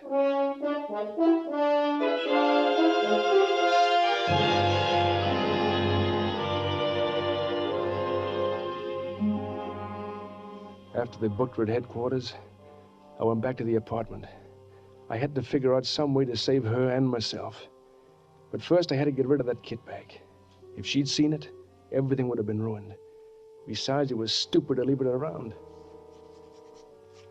Then I had an idea. There was one way out. That was to write this report to you, Captain Knight, and get out of the country. Then, when she was freed, she could join me. She was worth running for. Only wouldn't really be running. I was walking away. Well, that's that. So long, Captain Knight. I won't be seeing you. I picked up the kit bag with Payne's name on the side, went down the steps.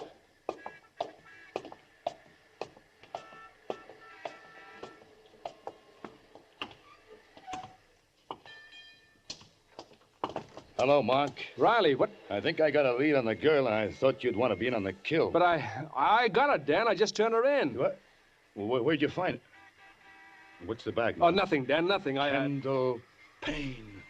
Mark. Look, I found it. Where? In his apartment. I was there yesterday, and we were all there today. Look, what's the matter? You think I'm lying? I don't know, Mark. Say, what time were you at Payne's the other night? Look, Dan, I got something to do. Look, we'll talk about this case later, huh? Wait a minute, Mark. That cab driver picked out your picture as well as Payne's. The old lady said she'd seen you. Maybe they knew what they were talking about. Listen. You weren't surprised when we found those sash weights gone, or even when you saw Payne's body dragged out of the river. Oh, there's nothing worse than a cop who's turned bad. Mark. Get out of my way, Dan. Mark. I had to run. Everything had been crowding in all day. That cab driver, the old lady, the kit bag, and now Riley. Pushing in like a bulldog with his questions. I had to run and keep running. I had to get away before he could ask another question. Mark, don't run, Mark. Don't.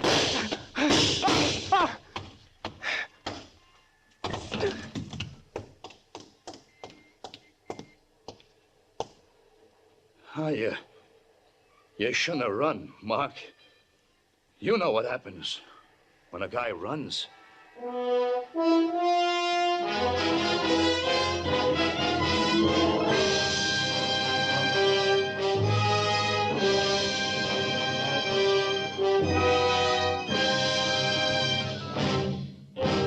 Thank you, Ray Milland, for a splendid performance. Mr. Milland will return in just a moment. Say, Harlow, what about Autolite's, What about Autolite resistor spark plugs, stay full batteries, ignition systems, and over 400 other automotive, aviation, and marine products? Yeah. Oh, let's save it for next week, Hap, while we salute the safest, surest, sanest drivers under the sun. And by Cornelius, I didn't say under the sod. That's the truck drivers of America, Hap. Dependable as a donut is dunkable, as a resistor spark plug is sparkable, as an Autolite product is superbable. Say, these wonderful truckers have got me wound upable. I'm delighted. I'm Autolighted. By Cornelius, I'm excited. Harlow, before these good friends have been good-nighted, remember... Autolite means spark plugs. Ignition-engineered resistor spark plugs. Autolite means batteries. Stay full battery. Autolite means ignition systems. The lifeline of your car.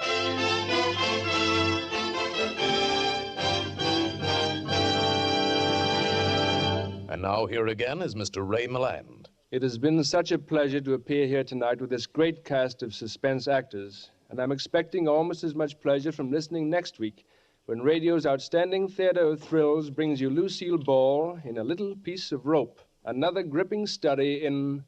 Suspense. Ray Milland may currently be seen in the Hal Wallace production So Evil, My Love. Tonight's suspense play was adapted from the novel of William L. Stewart, Night Cry, which will shortly be made into a motion picture. The music was composed by Lucien Morawek and conducted by Lud Gluskin. The entire production was under the direction of Anton M. Leader. In the coming weeks, Suspense will present such stars as William Powell, Agnes Moorehead, John Garfield, Edmund O'Brien, and many others. Make it a point to listen each Thursday to Suspense, radio's outstanding theater of thrills. And next Thursday, same time, hear Lucille Ball in A Little Piece of Rope.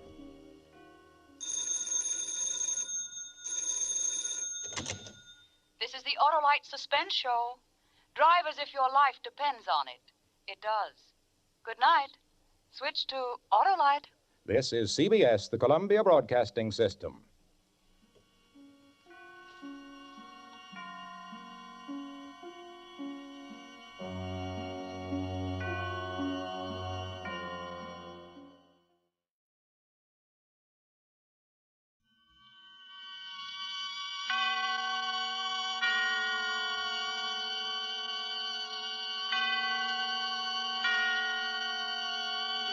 Suspense.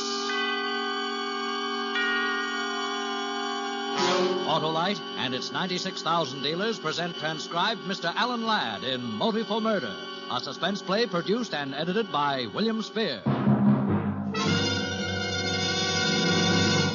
Remingchester, you look like a badly battered battery. A sorry sight indeed for an Autolite Stay Full battery man like me. Wilcox, I've just returned from a safari.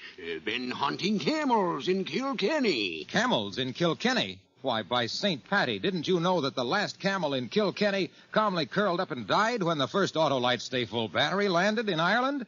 He knew he couldn't compare with that teetotaling dispenser of pep and power, the Autolite Stay Full battery, the battery that needs water only 3 times a year in normal car use. Such shenanigans, Wilcox. Remingchester, Autolite Stay Full batteries give 70% longer average life than batteries without Stay Full features. And that's proven by tests conducted according to SAE life cycle standards. By the Blarney Stone. And furthermore, Autolite Stay Full batteries have 3 times as much liquid reserve above the plates as batteries without Stay Full features. That's why they need water only 3 times a year in normal car use. Say no more, Wilcox. One thing more. You're always right with Autolite. And now, with Motive for Murder and the performance of Alan Ladd, Autolite hopes once again to keep you in suspense. Irish, you'd ask me? How is a guy a cop? You make with magnifying glass and bloodhounds? You make with facts, I'd tell him. You start with something you know for sure. Yeah, you make with facts. But when you're a cop and you've got all the facts, what do you do when they're going to arrest your own wife for murder? Even the reporters were nice. They didn't try to steal a picture of Mary, though there were plenty of them around. But I knew what they were thinking about. The little guy with the mustache sitting in my chair wearing a knife between his ribs. And about Mary, my wife, lying over on the Davenport with a bourbon breath could use for a cutting torch. Jock Dewson was handling it. My pal for 8 years. He was doing what he could for a brother officer and a friend. But I knew what would have to go into his report. You see, I've made out too many of them myself. All right. Boys, wait out in the hall till the basket gets here. Go on. Yeah, but, Lieutenant, I ain't finished dusting the place Go yet. Now. on. Get out in the hall, please. Yeah, all right, sure. Smoke, Dave? No, thanks, Jock. Well, she doesn't feel good. I'm going to ask you, Dave. You know who he is? No, I never saw him before in my life. His name's Hamilton. Victor Hamilton. How'd you find that out? Well, you sat there and watched me frisk him. Huh? Yeah. I guess I got some sawdust in my head. Seen a lot of dead guys, but not in my own place. Well, I just thought you might have known him, Dave, that's all. Funny you don't know the guy. Oh, look, Dave, I'm sorry it's your wife. Yeah, everybody's sorry. I can follow up the routine for an hour or two, maybe, but those guys from the DA's office... I know. You're thinking of 2nd Avenue stuff. Spilled whiskey, broken glass, smear lipstick on dead man's cheek. She didn't kill him, Jock. Irish. I feel funny. She's awake now. Hello, Angel. Oh, hi, Irish. You're home early. Give me a kiss. Hello, Mary. Jock. Irish. She's drunk. Or drugged. We'll find out later. Irish, I'm sorry. It's all right. Look, Angel, I want to ask you something. Huh? Why was Hamilton here? Hamilton? We don't know anybody named Hamilton, Irish. A little guy with a gray mustache. Oh, you mean the salesman. I ordered a vacuum cleaner. He had to give me a demonstration and cleaned the whole place. He was a funny old man. I gave him a drink for doing all my work. Then what, honey? And then I felt this hurt in my head, and I saw you and Jack. I don't feel right, Irish. Baby, that set of knives in the kitchen. Did you use the chef's knife for anything? No. You know those knives scare me. Yeah. That's all you can remember, Mary? That's everything? Yes, what are you two doing? Practicing cops on me? Look, honey, the landlady came over to borrow a book. She heard the radio, but you didn't answer the bell. She got worried and used the passkey. Irish, what is it? We got trouble. Somebody used that knife on Hamilton. Oh, Irish. Doc, what is this? Why, Mr. Hamilton's sitting right over there. Irish. Oh, no!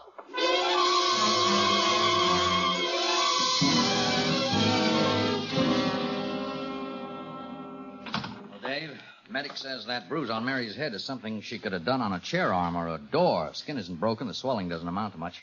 So she was drunk and she fell down. Jock, you know she never took more than one drink. Let's hear the rest. Lab ran tests. Not finished yet. No sign of narcotic on her so far. Plenty of whiskey. Prints on the knife are hers. Well, why not? It was her knife in her kitchen. You're a cop, Dave. You can't beat the system. Everyone's leaned backward on this all down the line. Everything's been checked a dozen times. The system says she's guilty, Irish.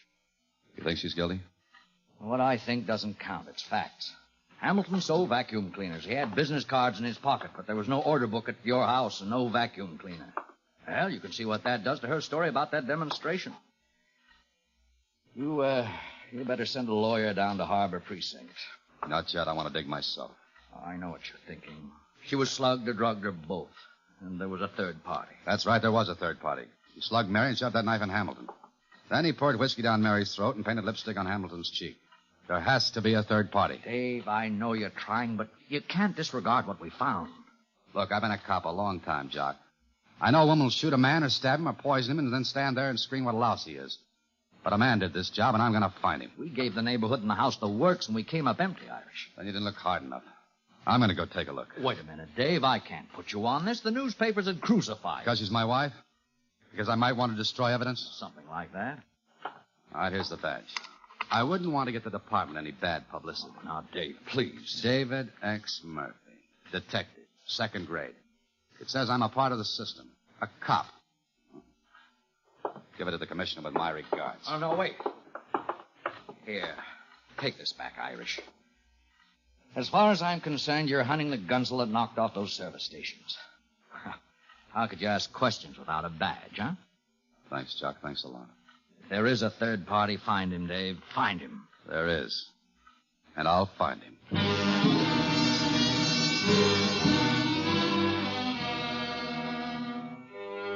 You make with facts, I told you. You start with something you know for sure.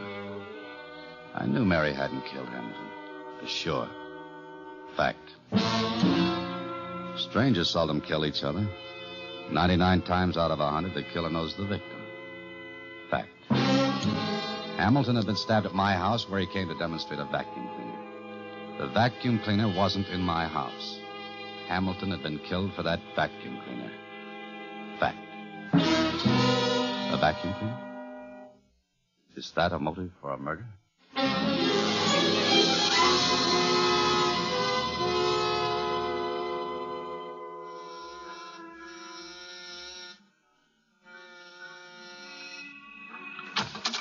Yeah? Police, I want to talk to you. The police have been here. Well, they're here again. Victor Hamilton had an apartment here, and you're his landlady. I want to know about him. You do, huh? What do you want to know? The works, good and bad. Did he drink, gamble? Did he stay in nights or go out? Did he pay his rent? Start talking and I'll listen. How would I know so much about a tenant? I got my work to do. Yeah, no maid to keep me. Almost breaks my back sometimes. Yeah, come on, now tell me. Oh, he lived like a monk. Paid his bills and kept to himself. I never saw no friends with him. Go on. I can't tell you any more about him. What do you think I am? Harriet. Harriet, come here. What is it? This is a policeman. He's asked me about Hamilton. I thought you could help him, maybe, huh? Oh, about Victor. You know him, miss? Yes, I knew him. I'm Harriet Blodgett. I live in this building, too. Do I get to go back to my house for you? Yeah, thanks. Go on. Well, miss? I wish I could tell you something, but I can't. I just felt sorry for Victor. Mr. Hamilton. He was small and he had no car. He used to carry those cleaners all over the North End. Now and then I'd fix him something to eat and take it up to him. That all? Nothing like you, man. I guess he wasn't interested. No compliment to me. What do you do for a living? Hostess, Elgin Restaurant off Columbus Circle. Ever meet any of his friends? He was a lonely little man.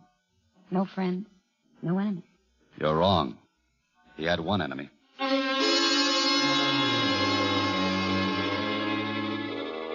The next morning, I was on the 3rd floor of the Morgan building listening to a man named Richards, the sales manager of the vacuum cleaner company. Not house to house. Indeed, no. I'd like to have that absolutely clear. Our people work from lists supplied by us. We give them names of prospects, and they close the sale. And make a fortune. Well, not exactly. Take Hamilton. A bad bat. Got pretty tired. Didn't have the old bounce, the old steam. A lot of sales got away. Bad back? War wound, maybe. I don't know. He didn't talk much. He got his demonstrator here every morning, huh? We assign cleaners to each salesman. Whenever they make a sale, they bring a deposit in and get another new machine. Do they make reports? Absolutely. Every call. Give me what Hamilton turned in yesterday. Oh, yes. Here you are. Hamilton's last report. 4502 Van Buren. 4510 Van Buren. 4515 Van Buren. No house to house, huh? Who are you kidding? No friends, only one enemy. On Van Buren Street. That's where my killer had to be. Somewhere on a street that had its feet in the bay and its head in the clouds. From pawn shops to snob apartments, the 4500 block was middle ground. Somewhere in that block, Hamilton had put his thumb on one doorbell too many. I started to the top of the list. Police. Oh, no, my Herman's a good boy. He took that bicycle back. He is a good boy. Yes, Mr. Hamilton was here demonstrating a vacuum cleaner. He cleaned all my rugs. I promised to keep him in mind. No, never let no strangers sell nothing inside of my place. No, never listen to what they got to say at all. Never. I went through 25 like that. 26 was bigger than the others. A half block of lawn, stained windows, and brick. Built by one of yesterday's fortunes when Van Buren Street was young. There'll be money in it somewhere. Somehow, I said to myself. This was money. He was tall, slender, and pretty. The mustache moved first. Please. My aunt's desperately ill. Police. But why? What do you want? We're checking. A little guy named of Hamilton came by here yesterday selling vacuum cleaners. He rang your doorbell with a lot of others. But he got himself killed. We look into things like that. Oh. Whose house is this? My aunt, Cecilia Breckenbridge. That chap was here. Hamilton, was it? An impertinent little fellow. He rang the bell several times, woke my aunt. I sent him away. He didn't get inside? Oh, no, not past the door. That's funny. The salesmen make reports. They list every house where they make a demonstration. Your house is on that list. Oh, it's a mistake. I sent him away. Mm-hmm. He didn't make any mistakes about his other demonstrations. He didn't lie. A mistake? But if you want it that way, I'll check the neighborhood. People see things. I'll find someone who saw him in here. All right. He was here inside. Then why the runaround? Well, my aunt, she's very old. It's my duty to spare her any unnecessary excitement. That's why I lied. And anyway, there's nothing she could tell you. He was here. He made his little speech. He went away. Mm-hmm. But I've got a report to make out. I know, but couldn't you make an exception? An imposition calling on people, bothering them. But it's better than having a murderer walk the streets. My aunt is really quite ill.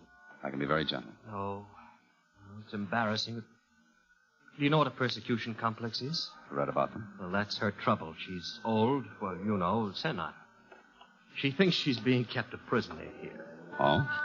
She's right, of course. If she weren't confined here, she'd be confined to an institution. She doesn't understand why. She's outlived all her close friends, and she wonders why no one comes to see her. And that's why you let Hamilton and his vacuum cleaner in. Well, I thought it would help. Instead, he made it worse. I see. Are you Breckenbridge? Well, my name is Dolph.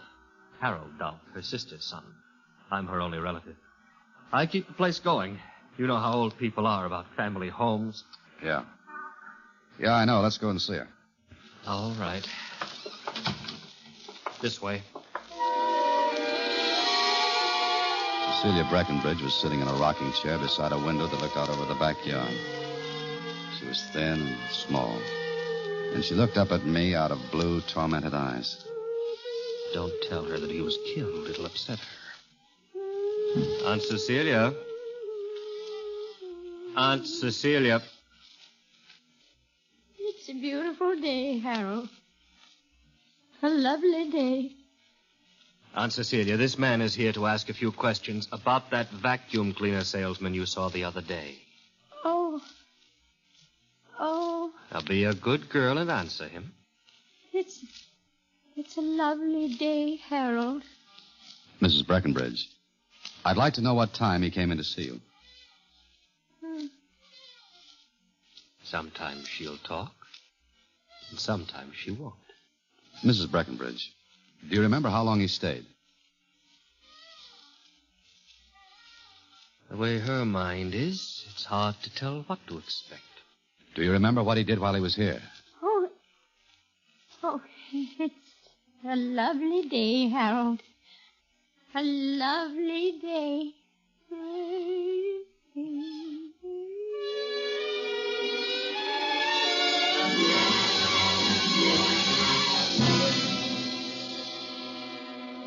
That you, Dave? Yeah, I'm in a drugstore at Van Buren and Hope.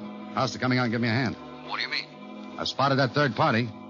He's tall and pretty, and he's scared to death.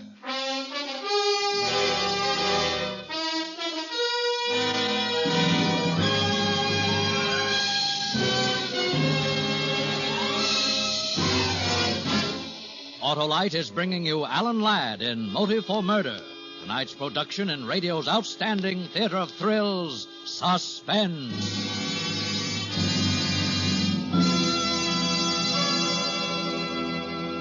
Say, Remingchester, were you in Limerick when you were hunting the Irish camel? Was I in Limerick? I invented the Limerick. Ah, but not this Limerick, old pal. Listen, a good name in Erin is Slattery. So's Autolite's Stay Full Battery. Its watery needs a teaspoon feeds. Only 3 times a year is no flattery. Alas, poor Limerick. I knew him well. Well, you know that the Autolite Stay Full Battery needs water only 3 times a year in normal car use. Why? Because it has 3 times as much liquid reserve above the plates as batteries without Stay Full features. Is it the leprechaun in New Wilcox? Why, every leprechaun in Ireland knows that the Autolite Stay Full Battery has a fiberglass retaining mat protecting every positive plate. That keeps the power-producing material in place, you see. In recent tests based on SAE life cycle standards, the Autolite Stay Full batteries gave 70% longer average life than batteries without Stay Full features. And remember, Autolite Stay Full batteries need water only 3 times a year in normal car use. Get an Autolite Stay Full battery and be right with Autolite. And now, Autolite brings back to our Hollywood soundstage our star, Alan Ladd, in Motive for Murder, a tale well calculated to keep you in suspense.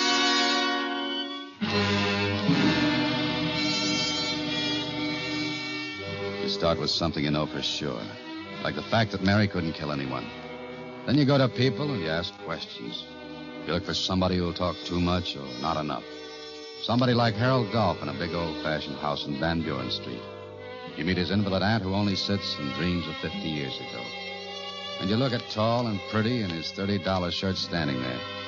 And you find out why he'd go out and kill a man named Hamilton and steal his vacuum cleaner.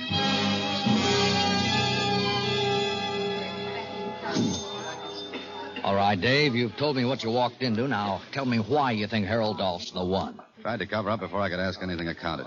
He lied once. Cut it, man. I've questioned people, too. All right, but there's something wrong in that house. Something wrong about him. He looked like he knew she wouldn't talk before I asked her questions. Explained she was ill, a little crazy. Suppose she isn't crazy, Jock. Suppose she's afraid of him. All right, Irish, suppose.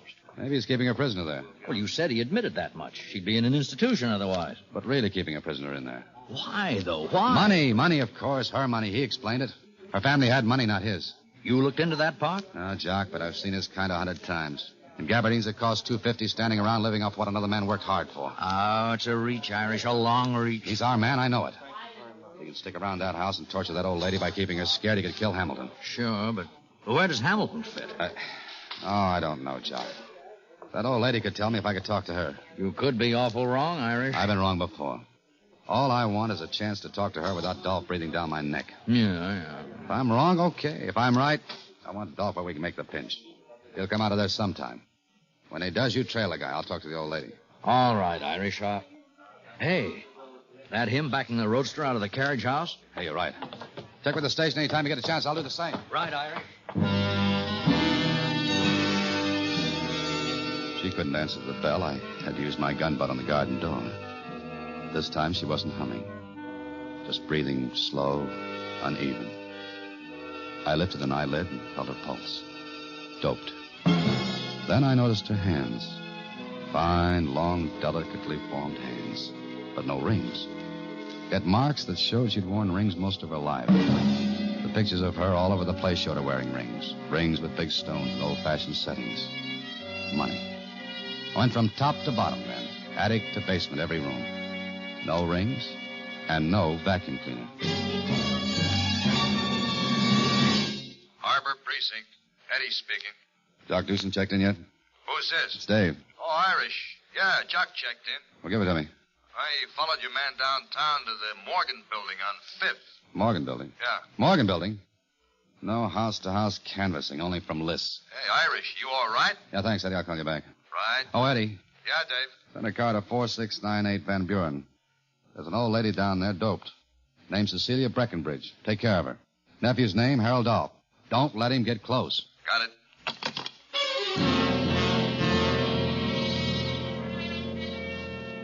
Mr. Richards left strict orders that he wasn't to be disturbed. All the salesmen were in for a big meeting today. Come on, and skip the act. Now, you can't go in there. I don't care if you are the police. You can't go. What is this, Elsie? I told him, Mr. Richards, but he wouldn't listen. I left strict orders that...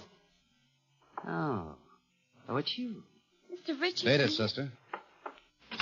Now, see here. Such high-handed methods of entering a man's office. I'm a citizen of the And city. you're violating City Ordinance 116, Paragraph 5, Code 2. You haven't got a peddler's license, and your boys are doing house-to-house. I distinctly told you we work from clients. That's not what I'm here. Going with the tall and pretty and the brown gabardines who came to see you a little while ago. Huh? Within the last hour, an officer from my division followed him this far. A tall man, brown gabardines. But I... What do you want? Well, he just wanted to ask me about his vacuum cleaner. What about his vacuum cleaner? Well, I had to tell him the same thing I explained to you this morning about how we handle our sales. What thing? Come on. But about a sale. When they make one, they bring the deposit money in and get a new machine to deliver to the customer. They can't sell a demonstrator. It's used and worn. Is that all? Well, you see, he ordered a cleaner yesterday, and he said the salesman promised to deliver it, but he never got it. What salesman? He didn't know the salesman's name. He described him as a small man. Yes, a small man. All the man wanted really was a vacuum cleaner. My goodness, but he wanted something else. What? Well, he asked me for the address of that salesman. He said he wanted to talk to him about his vacuum cleaner that wasn't delivered. You gave the address to him? But I told you I don't know what salesman it is. Was. Just a little man, he said. So I remembered poor Hamilton. And I thought it might be... You told him where Hamilton lived? Oh, yes. Yes, I did. Did I do something wrong?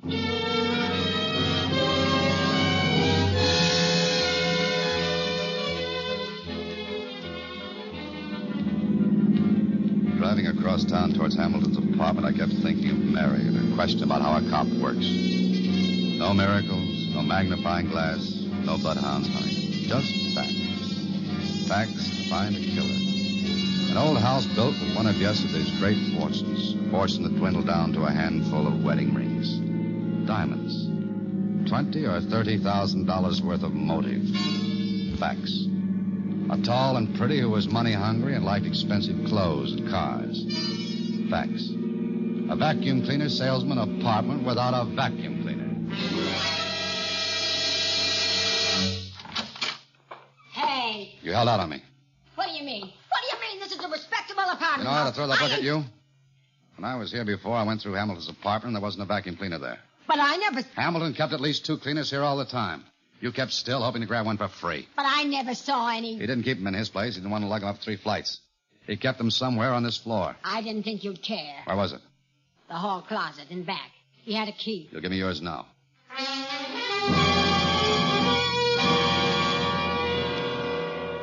And that's where I found the old lady's wedding rings. The sack on that demonstrator Hamilton used in her house. Facts. I had all of them now. And a minute later, I heard feet on the stairs.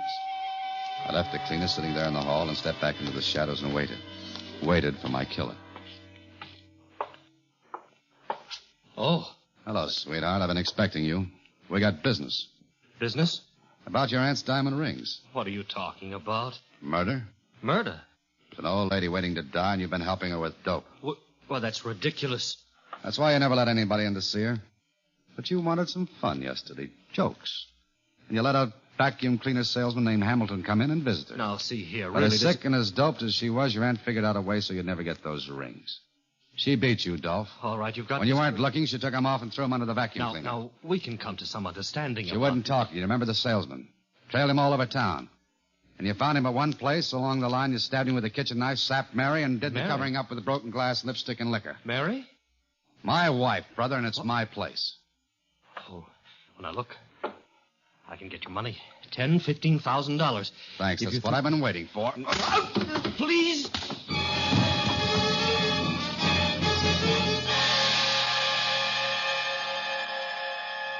He talked. Fact. Harold Dolph killed the salesman when he opened the cleaner and didn't find the rings. He didn't know that Hamilton had stopped off at his own place, where he left the demonstrator with the rings in the sack and picked up the new one he was delivering to Mary. Irish, how did you do it? With a magnifying glass and bloodhounds? You know, honey, you make with facts. You start with something you know for sure. The fact that my wife can't be a killer. You see, I love her too much.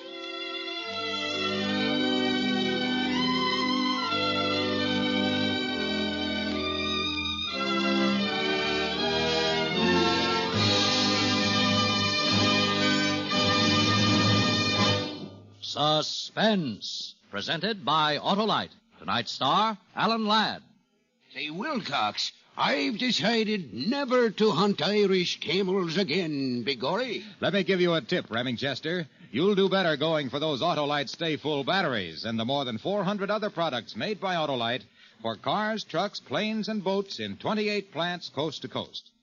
These include complete electrical systems used as original equipment on many makes of America's finest cars. Spark plugs, batteries, generators, coils, distributors, starting motors, bullseye sealed beam headlights.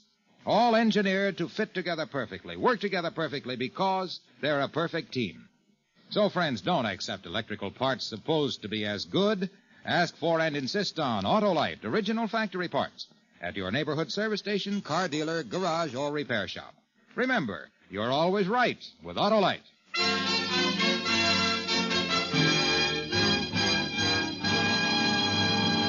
Next Thursday, for Suspense, our star will be Ronald Reagan. The play is called One and One's a Lonesome. And it is, as we say, a tale well calculated to keep you in suspense.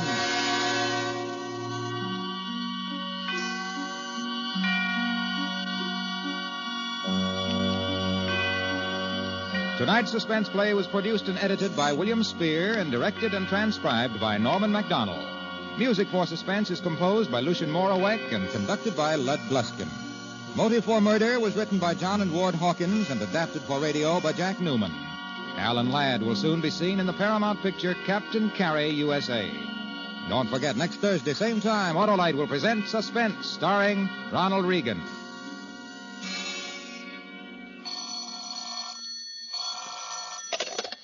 Buy Autolite Stay Full batteries, Autolite resistor or regular spark plugs, Autolite electrical parts at your neighborhood Autolite dealers. Switch to Autolite. Good night. This week marks the 38th birthday of the Girl Scouts. Autolite joins that celebration and sends its warmest greetings to more than 1 million Girl Scouts of the USA who today are learning to become the better citizens of tomorrow. This is CBS, the Columbia Broadcasting System.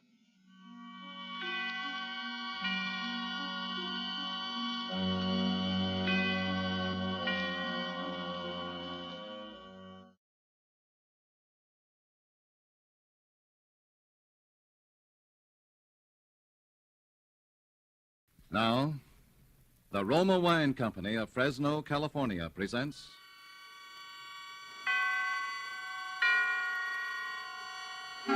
Suspense.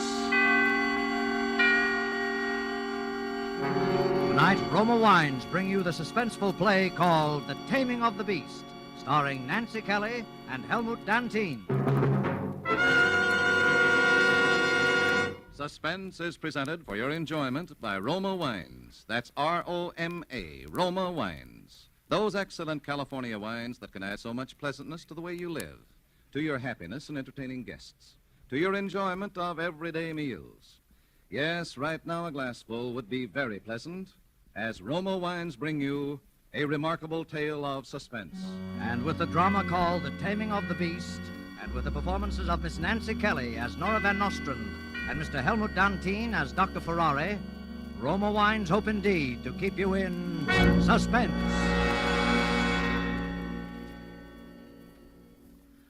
I knew what kind of woman Nora was the minute I laid eyes on her.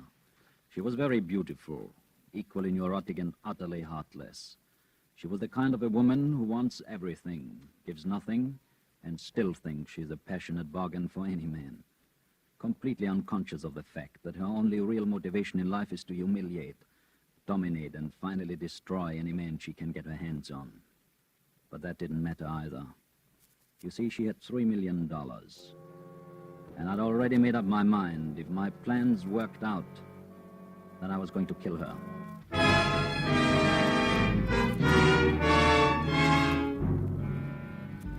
She and Mark had given a party that night. The last of us were just leaving, and you could tell then that a storm was brewing and was going to break out the minute the door closed behind us. Good night, Nora, darling. Oh, Evelyn, it was wonderful to have you. Darling, you know I wouldn't miss one of your parties for anything. You can always count on at least one good fight. Good night, Mark. Oh, good night. Good night, Nora. Good night, Harry. Can I see you tomorrow? Call me. Oh, I will. Good night, Mark. Thanks a million for everything. Night. Good night. Good night, Mrs. Van Ostrand. Oh, Dr. Ferrari. I'm so glad Maxine brought you along. You were simply fascinating. I do want to hear more about it sometime. Thank you very much. Good night, Mr. Van Ostrand. It was a great pleasure indeed. Good night, Doctor.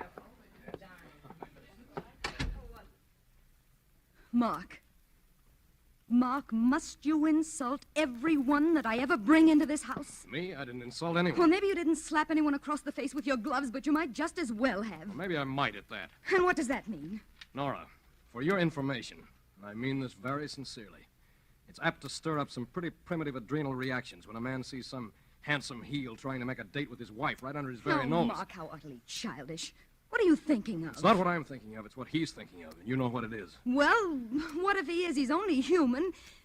And if you're insinuating I'm that not insinuating anything. If I thought that... What do you expect me to do while you're downtown all day? Sit around home playing housewife? You know I'm not that kind of a person. You promised me when we were married... I know, Nora, I know. I'm sorry. It's just that I'm a little jealous. Can't you see that? Because I love you. Okay? No, Mark. I think we ought to have a very thorough talk about the whole thing. All right, darling, but not tonight. I'm tired. Not tonight. I'm tired. That's what you always say every time I want to discuss anything with you. It's all right when you want to sit up all night and talk, but when it's a question of my problems and my friends... What do you mean, your friends? I've never heard you say a decent word about any one of them in your life, unless you wanted to pick a quarrel with me. Mark, don't you shout at me. All right, but... I'm certainly not the one who's trying to pick a quarrel. I'm simply trying to get you to adopt a reasonable attitude. Well, you're not trying to be reasonable. You're just trying to make me out a heel because I don't like that bunch of sponging neurotic... Who pays for the parties we give? Who bought and paid for this house that you're living Nora. in? I did. And I don't notice you leaning over backwards. I'm your husband, Then stop torturing me. Stop preaching. Stop telling me what I ought to do and try to be decent yourself once in a while. Not Oh, preaching. shut up! I won't stand for this, Won't Nora. you? Well, then maybe you won't stand for this either. Nora. For this. Laura, I warn you, stop throwing those glasses around. What will you do? What will you do? What will you Nora, do? you're out of your mind. You're sick or crazy. All right, I'm crazy. See, I'm crazy. I'm crazy.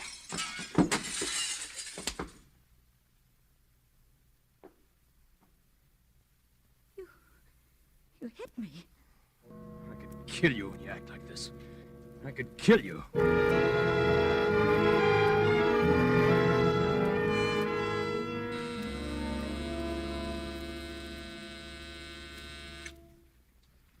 Yes, what is it? Dr. Ferrari, Mr. Mark Van Nostrand would like to see you. Van Ostrand. So soon? Have him come in. Hello, Dr. Ferrari. Come in, Mr. Van Ostrand. Sit down. Thanks. Say, I'm afraid I didn't make a very good first impression as a host last night. Oh, that's all right. A man in my profession never goes on first impressions anyway. No, I suppose not. But if there was anything that... Well, I guess without realizing it, I was a little disturbed even then. About your wife. How did you know? Oh, it's rather obvious. You're a sane, sober, well-adjusted sort of man, while Mrs. Van Nostrand is inclined to be more volatile. You mean neurotic, don't you? If you prefer, and if you know what the word means. I think I do. Very well, then. Yes, Mrs. Van Nostrand is very definitely neurotic, but most of us are, more or less. Doctor, I'm not trying to blame her. I know there are causes behind these things, and I love Nora. I don't know how I could go on living without her, and I mean that quite literally. Of course you do. At first I was able to cope with it all right, but now I'm beginning to lose my grip. Like last night. We had a terrible quarrel after all of you'd left. We made it up, of course, but, well, this time it really shook me. It frightened me. Yes. I'd suggested a couple of times before that maybe she ought to go to a doctor, some nerve specialist or something, but it always made her so furious that Well, anyway, after hearing some of your conversation last night, some of the results you'd had, well, I thought, what could I lose? I'd try again. And so you did? Yes, and I was never so surprised in my life. She agreed. Well, of course, we often find that meeting people socially is very helpful in overcoming resistance. Yeah, that's what I thought it was. Doctor, you can help her, can't you? I don't know what I'd do if... If Mrs. Van Nostrand herself will cooperate, yes, I can.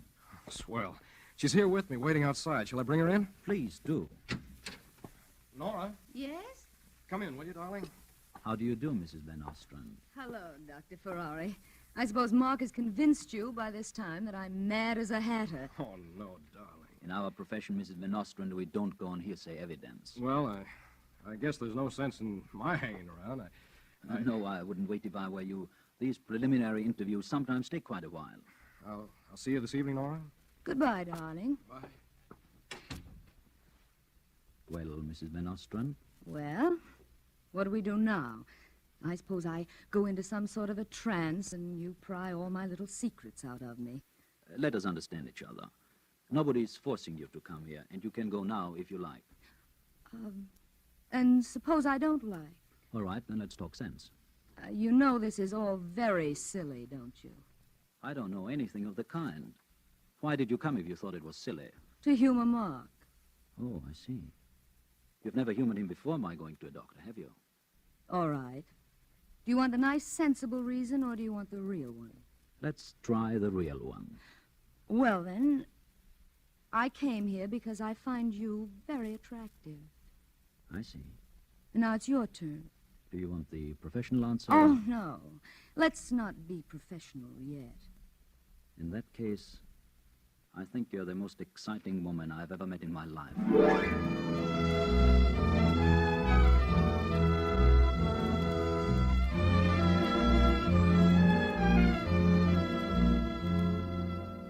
For suspense, Roma Wines are bringing you as stars Miss Nancy Kelly and Mr. Helmut Dantine, whom you have heard in the first act of The Taming of the Beast, a radio play by Charles Smith and Robert Richards, which is Roma Wines' presentation tonight of Suspense.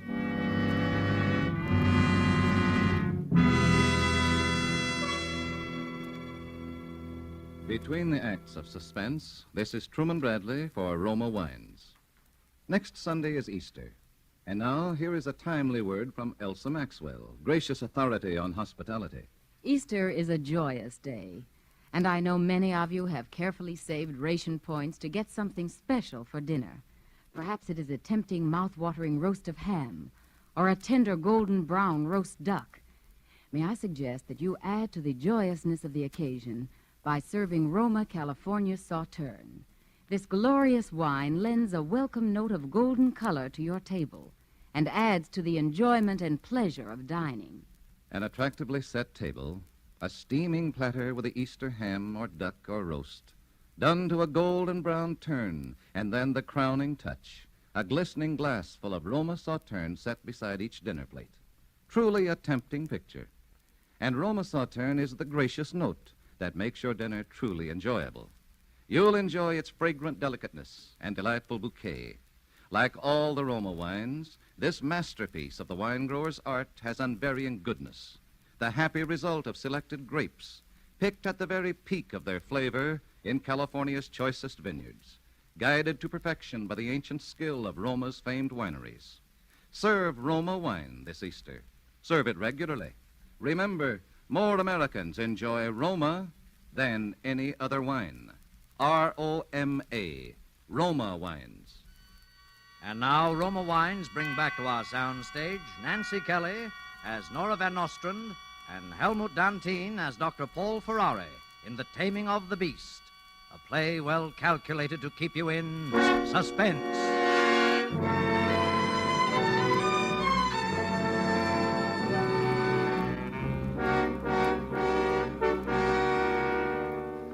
Of course, I'm no more a doctor than Shirley Temple or a psychologist either.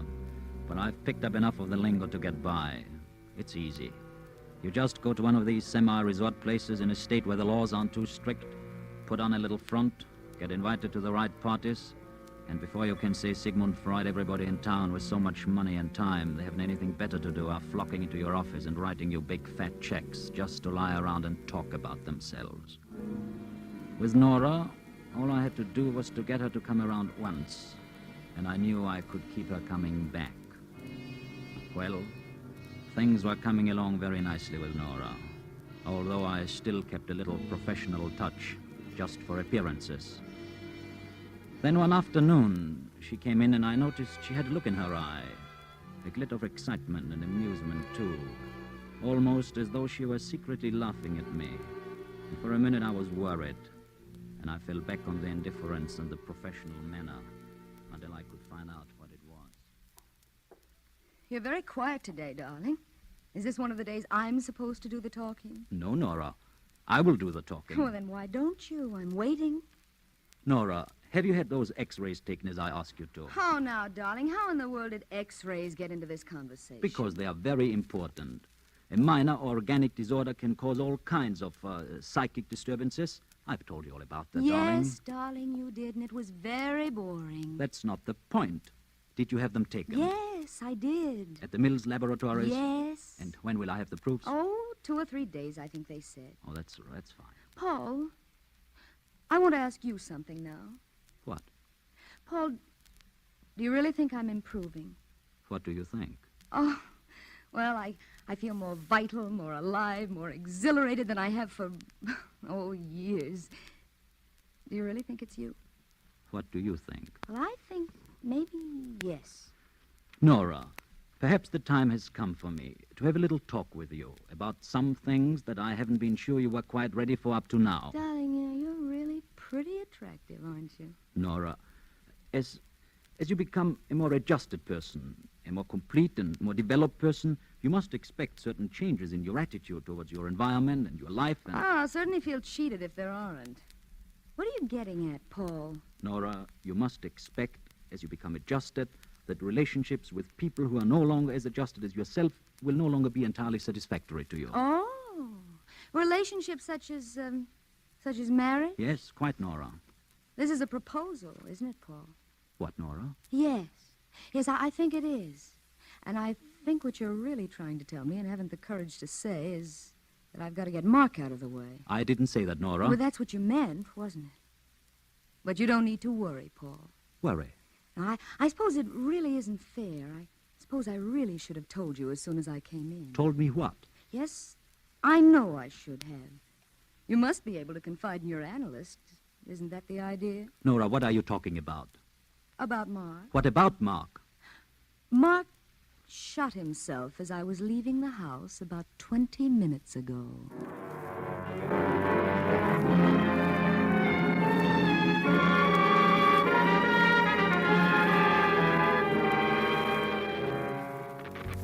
This, of course, was a wonderful break. In all my plans, I never thought Mark would bow himself out with as little fuss as that. I must say he was a sport about it. No notes left behind, no accusing anybody. He just put the gun to his head, and that was it.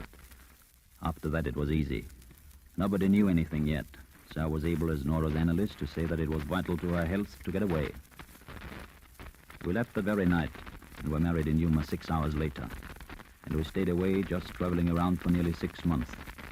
For Nora had the big house and everything back home, so, of course, finally we went back. I'd forgotten all about the X-rays I told Nora to have taken.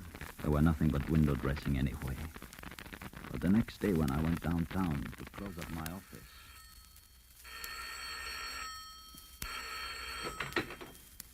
Dr. Ferrari speaking.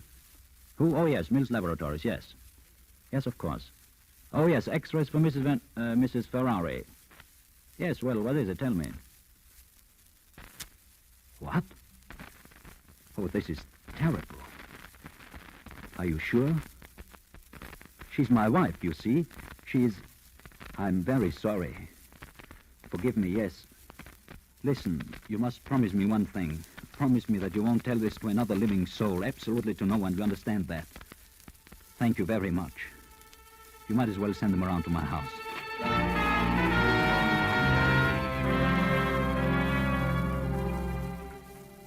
I could hardly believe it. Because, you see, I hadn't really made up my mind yet when I was going to kill Nora, or how. I only knew for a certainty that she would become unbearable eventually, and then I would have to do it. But now, there was my answer. The breaks were coming my way all right and fast. Of course, Nora became more and more difficult, just as I'd known she would, but I could stand anything now. That is, I thought I could. But one day I went into my study. I'd closed my office, but the big stud in the East Wing did come in handy every so often, and I always kept it locked. Only this time when I unlocked the door and went in, there was Nora. Oh? Hello? What are you doing in here, Nora? What do you mean? What am I doing in here? Just what I said. What are you doing in here? Going through your things? Yes, I can see that. And why? Paul, you seem to forget that this is my house. And you seem to forget that these are my things. And that the reason I keep them locked up is precisely so that you won't go sticking your nose into things that are none of your business. Now, get out of here. Oh, no. Nora, are you going to walk out, or am I going to put you out? Neither, I think. Who was that woman who was in here this afternoon? A patient. A patient. You haven't had a patient since you retired on my money. That's right. And enjoying every penny of it. Who was she? I told you, a patient. You're lying. All right, I'm lying. She was anything you want to think. Now, will you please go away and leave me alone? Then I suppose these are hers. Oh, you found those, did you? Yes, I found them, did I? And would you mind telling me why any patient of yours has to have full-length X-ray pictures? Oh, really, Nora? You're beginning to board on the psychotic. You don't think I get excited about X-ray pictures of women, do you? What are these pictures? I see you've forgotten, my dear, that when you were more impressed with my talents than you seem to be now, you had some full-length X-ray pictures taken. Oh. Those are yours. I don't blame you for not recognizing yourself. Beauty is only skin deep. Paul, why did you stop analyzing me? Because you didn't need it anymore. You decided that rather suddenly, didn't you? Yes, I decided that the day after I married you. Now, will you please leave me? You're becoming very tiresome. Tiresome? Now I'm tiresome. After you drove poor Mark to his grave. Those who are bringing in poor Mark now. Bringing? Oh, if I could only bring him back. Oh, stop it, Nora. You wouldn't have Mark back if he walked into this room right now. Oh, wouldn't I? No, and I tell you why. You never did want Mark from the moment you found out that you could snap your fingers and he would come running to you like a puppy. And you wanted me from the moment you found out that I wouldn't. And that's why you wouldn't leave me if I tried to beat you away with a club. How's that for analysis? Oh, you beast. You vile, contemptible beast. So I am a beast. But until you find some way of taming the beast, you are stuck with it. And that concludes the lesson for today. Class dismissed. Maybe I will, Paul. Maybe I will find some way of taming the beast. Go ahead and try. And in the meantime, you might try being a little more like a human being yourself. In the short time you have got left. What do you mean? What I say. What do you mean? All right, Nora. I've tried to keep it from you. But maybe you have got that coming to you, too. Oh, what are you saying? It's not what I'm saying. It's what those X-rays are saying.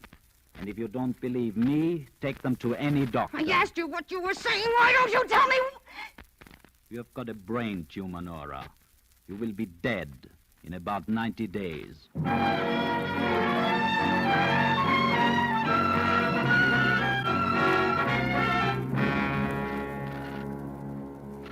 I suppose I shouldn't have told her, but I couldn't resist it. And I couldn't see that it would make much difference one way or the other. The laws in this state are pretty tight about a husband's share in a wife's property, and I was bound to get half anyway. And Nora had no relatives, so even if she tried to get nasty and leave the other half to the old ladies' home or something, I could always break the will. As a matter of fact, telling her seemed to do a certain amount of good, because suddenly she changed.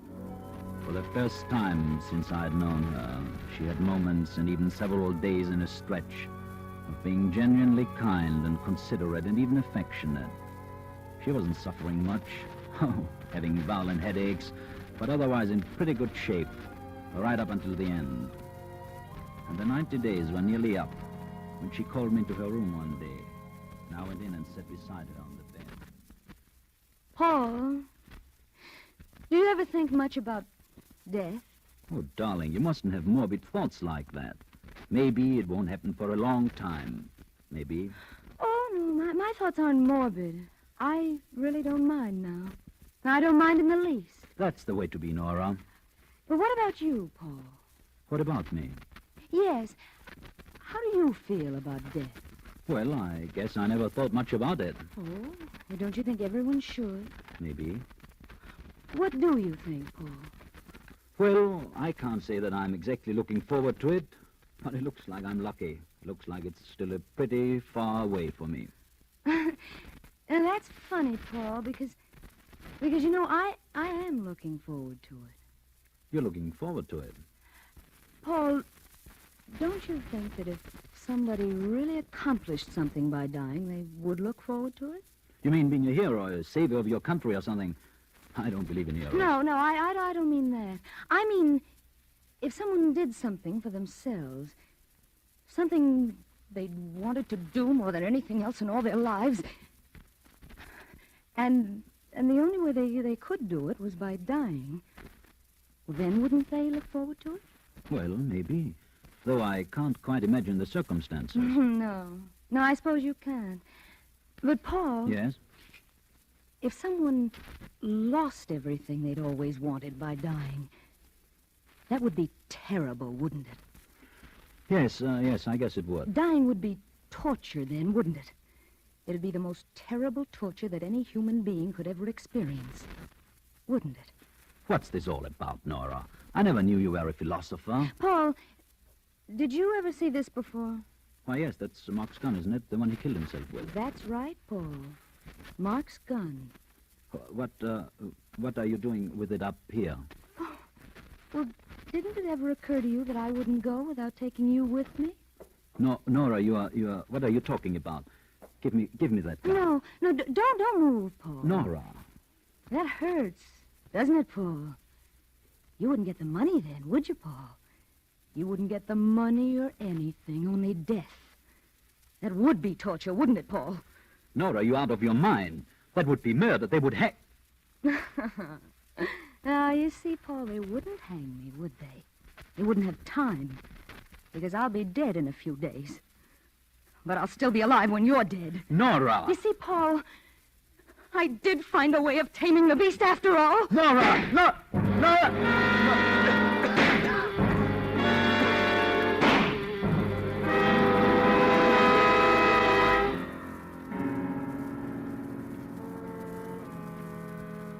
I'm going to die.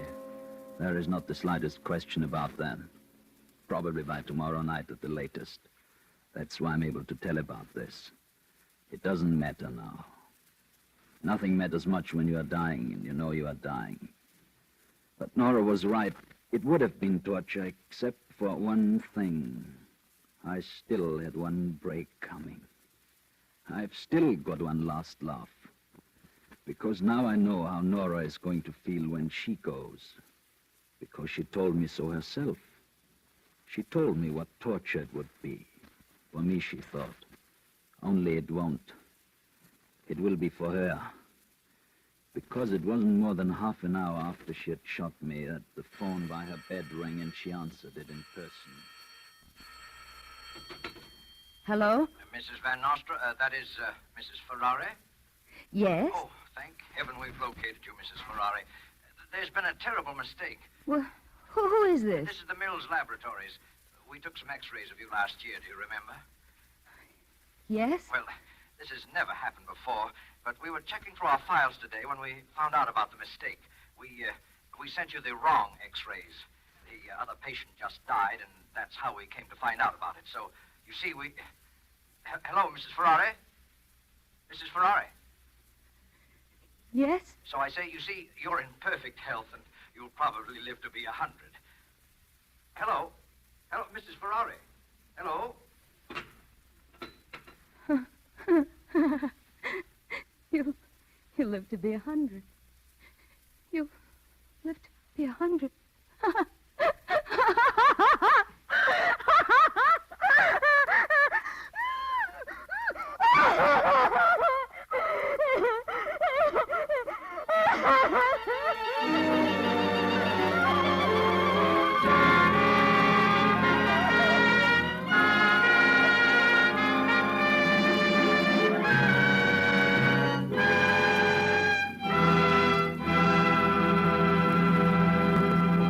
And so closes The Taming of the Beast, in which Roma Wines have brought you Miss Nancy Kelly and Mr. Helmut Dantine as stars of tonight's study in Suspense. Before our stars return to the microphone, let me say a word for Roma Wines, the sponsor of Suspense. Elsa Maxwell is world famous for her hospitality and her understanding of niceties of entertaining.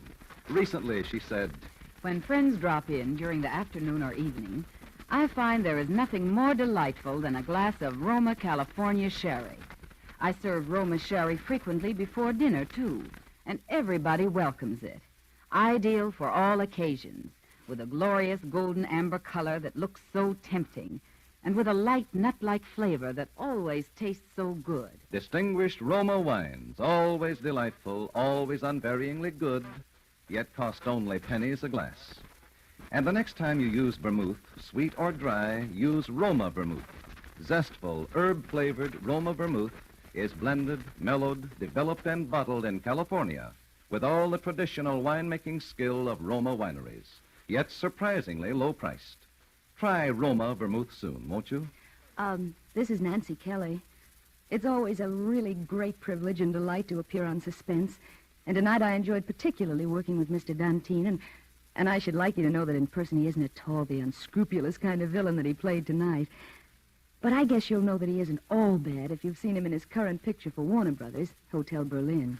Thank you very much, Miss Kelly. And allow me, ladies and gentlemen, to say in returning the courtesy that it's the greatest possible proof that Miss Kelly is a wonderful actress if she made you believe she was as evil and ruthless as she seemed to be in the play. And I will make a plug too, Nancy. I know you will like to see her in the RKO picture, Betrayal from the East. And I think we've just time to pass along this very important word from our government. The armed forces need more nurses. If you're a registered nurse under 45, please recognize this need. You can wire for information to the Surgeon General, U.S. Army, Washington, D.C., or call your local Red Cross chapter.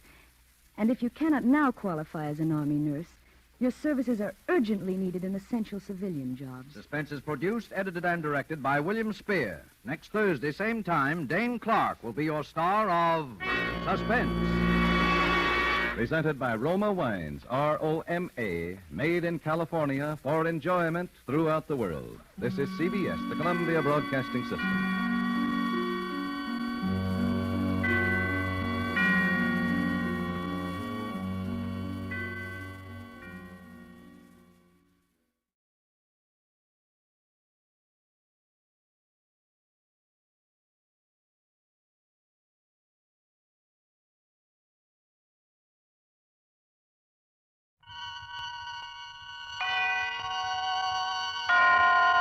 Autolite and its 96,000 dealers present Suspense.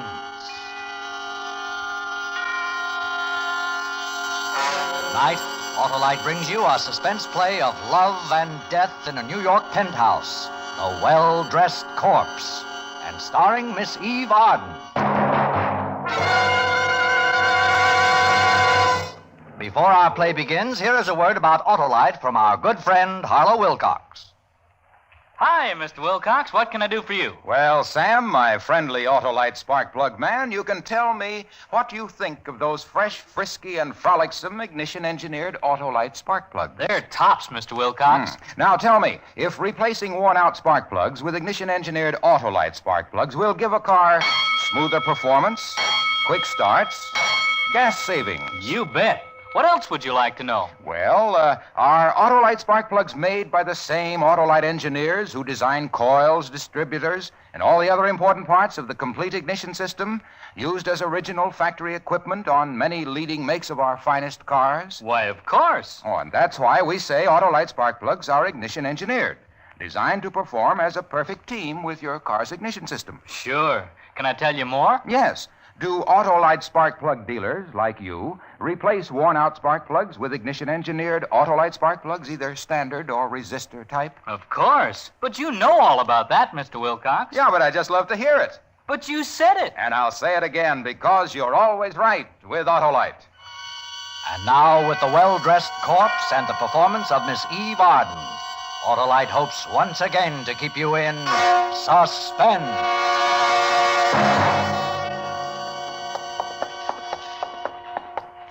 She's lying on the couch in my office. Thought I'd just let her alone until you showed up, Captain Rourke. Well, that was considerate of you, Lieutenant. Here we are. Inside. Are you sure that's her? I'm positive. Where was she picked up? In her bedroom? Hell's Kitchen, an alley. She lost her dress, and one of the boys gave her his overcoat. What's your name? My name is Ruth Franklin, How old are you? 33, Where do you live? Pickwick Arms on Riverside Drive. Do you drive a car? Yes, a blue convertible. Mediterranean blue. Did you go to school in this city? Graduate school, Columbia University. I went to Stanford. I worked for the Carrington Green Advertising Agency. My secretary's name is P.D. Wright. I'm the murderer you're looking for. Okay. I guess you're Ruth Franklin, all right. I guess I can't blame you for not recognizing me. Did you know that 6 weeks ago I was voted one of the 10 best-dressed women in America? Yeah, I read something about it. I always knew that someday I would be. But when it actually happened, it was just as exciting as if it had been a total surprise. The invitation to the buffet luncheon to meet the press came on Friday. I ran right out and bought the most elegant and expensive dress I could find. And when I swept into the luncheon, everyone was looking at me, including the other 9 well-dressed women. Percy Hamilton of Radcliffe, a little bald-headed man who moved and looked like a startled chipmunk, met me as I came in. Oh, Miss Franklin, I'm so happy to see you. Right this way, please. You're a little late, you know. Percy, baby, you've confused me perhaps with a debutante. I work for a living. I'm going to put you here at table 13. Oh, pardon me, Mr. Mason. That's all right. Mr. Mason, may I present Miss Franklin? How do you do? How do you do? You two are going to be luncheon partners. Well, I'll run along. You, of course, couldn't be anyone else but the best-dressed Franklin. I'm not sure I like the way you said that, Mr. Mason. My tone was not meant to imply a personal indictment, Miss Franklin. In fact, it's a commendation. You play your part very well in this racket. Racket? Racket. Oh. I always draw the most charming luncheon partners. It was undoubtedly something in your childhood. They made you wear Buster Brown collars or velveteen knickers. I wore dungarees.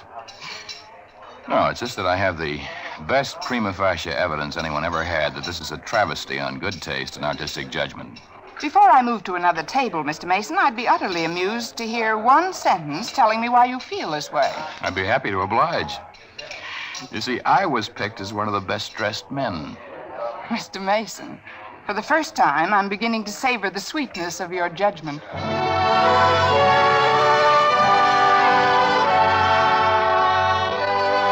Well, that was the way it began.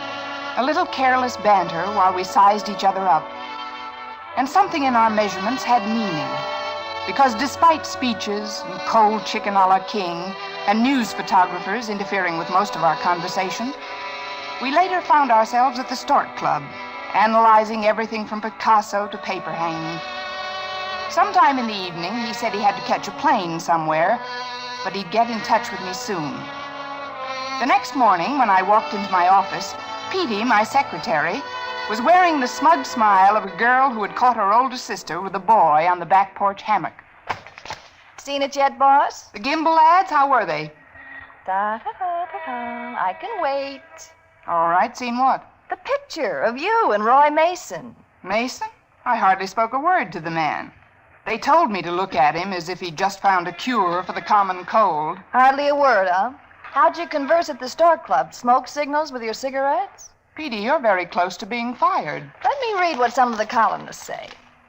The most handsome twosome in town last night were Ruth Franklin, the best-dressed huckster, and Roy Mason, who... Petey, what do you know about him? I'll save you the embarrassment of asking me to get a file on him. I've already done it. Here you are, boss. The Life and Loves of Roy Mason, assembled by Pete Wright, Girl Boswell. All right, tell it. He was a war correspondent, distinguished. He's written 2 books on world politics, The Long Road of Destruction and The Coming Asiatic War. I've ordered both of them so you can talk his language. He has a weekly column and a weekly radio program. Yale, 38, unmarried. Just call me quick. Thank you and goodbye. I'll just leave these things here so you can drool over them. Have fun. Petey? Yes, boss man? You've had your fun. Now, hands off. I'm going to marry him.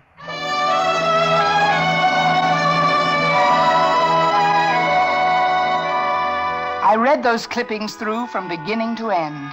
And when I went home that night, I took both of Roy Mason's books with me. And the following night, he called me. And then it was practically every evening, and cocktails and weekends and meals and fireplaces and books and talk and talk. I knew, and I let the papers know, that Ruth Franklin finally found a man who came up to her epic requirements. I had him hooked. Now it was time to reel him in. Roy, I have some news I know you'll be interested in. You gonna run for president? Oh, no, nothing as small as that. I'm going to get married. You're going to get what? Married. Oh? To whom? A man named Roy Mason. I just decided. Ruth. I'm sorry, I can't. I'm already engaged. Who is it, Roy? A Long Island socialite, Elizabeth Granger. You know her? No, and I don't believe I'd want to. Oh, Ruth, did you think we were going to be married? Of course I did. And so did every newspaper and columnist in town. I never pay any attention to the gossip columnists. Well, a lot of people do. Oh, Ruthie, now, don't take it like this. You must have known I had a life before I met you. I should have known a lot more, I guess, than I do. Ruth, don't lose your head over this. What do you expect me to do? Break down and beg you to change your mind and marry me? I'm sorry, Roy. I'll go home and read an old coward play and get over it.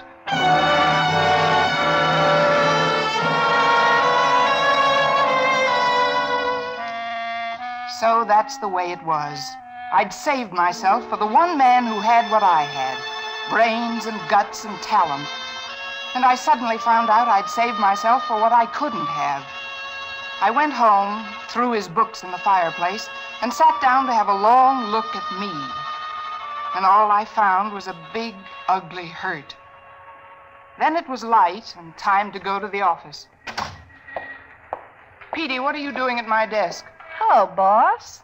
I really didn't think you'd be in today, considering everything. Why shouldn't I be in? One of the best-dressed women in America doesn't find out that her boyfriend is a wolf in best-dressed clothes every day. That's enough, Petey. Get out of here and get to work. All right, boss. But it's happened to all of us one time or another. You should have practiced when you were young. Then you'd know more about what happened to you. Listen, you brainless little typist. Get out of here. Go on, get out. Okay, I'm going. But I know a good psychiatrist. He has a couch just made for people like you. You know, I could quit, too.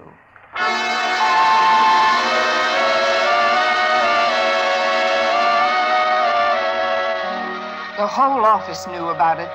It pleased their tight little minds that I'd been caught off guard. Most everyone, including our 3 vice presidents, found some sort of excuse to come in and see the woman who'd been taken in love.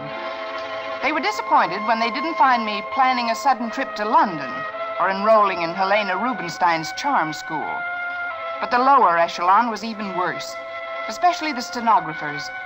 They handed me those grief-sharing eyes, usually reserved for 16-year-old girls who've been jilted by the high school fullback. But by 5 o'clock, I swallowed 2 aspirin and my pride and called Roy. You've had 3 cigarettes and 2 martinis. Any conversation coming up? What is it, Ruth? Newsprint, for one thing. Those nasty little black tracks on those clean sheets of white paper. They came right out and said you jilted me.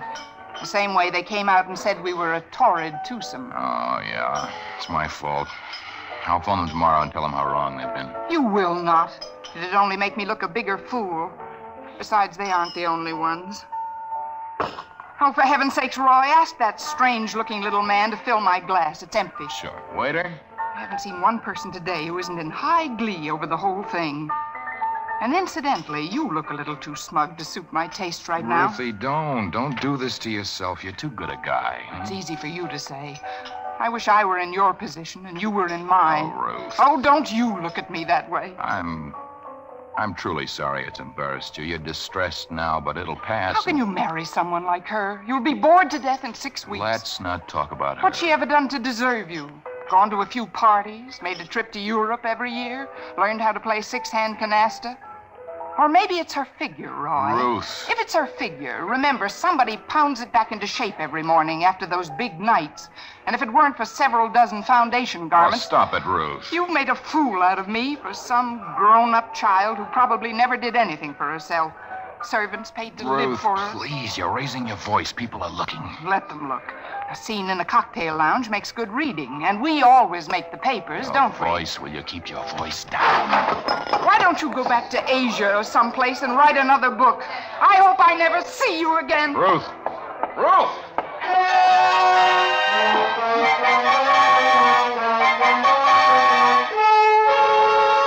Roy looked foolish shouting after me.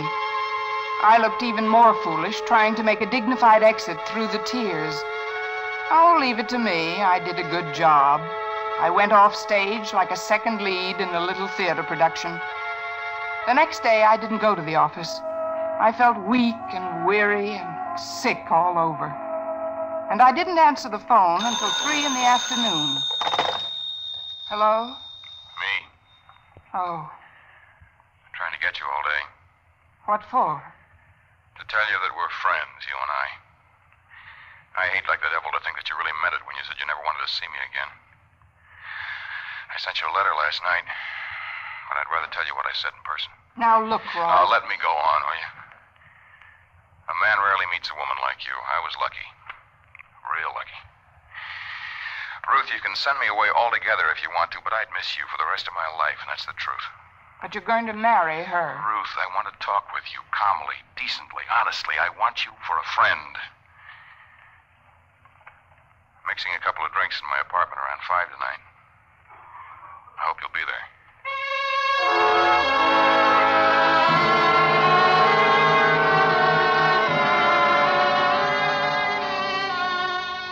All of a sudden, I saw a way out of everything. And I spent the next 2 hours getting ready for Roy. I remember I was wearing a new black crepe sheath by Dior and my pastel mink.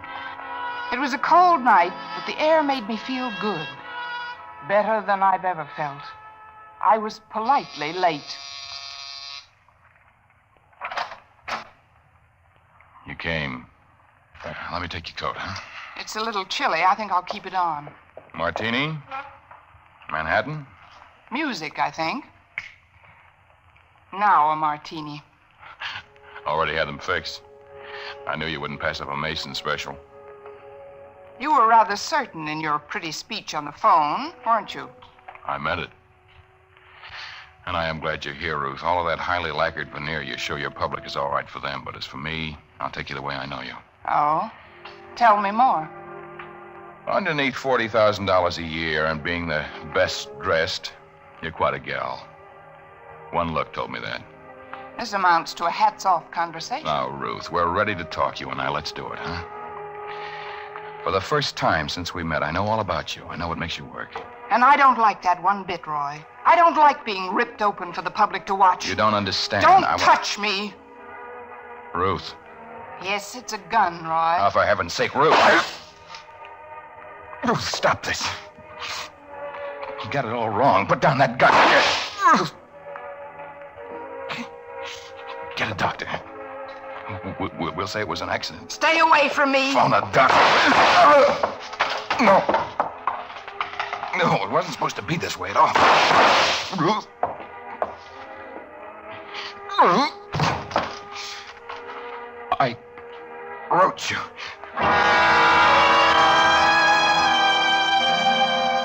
I stood there looking down at him. He tried to talk again, but he couldn't say a word. And then, all of a sudden, he was dead.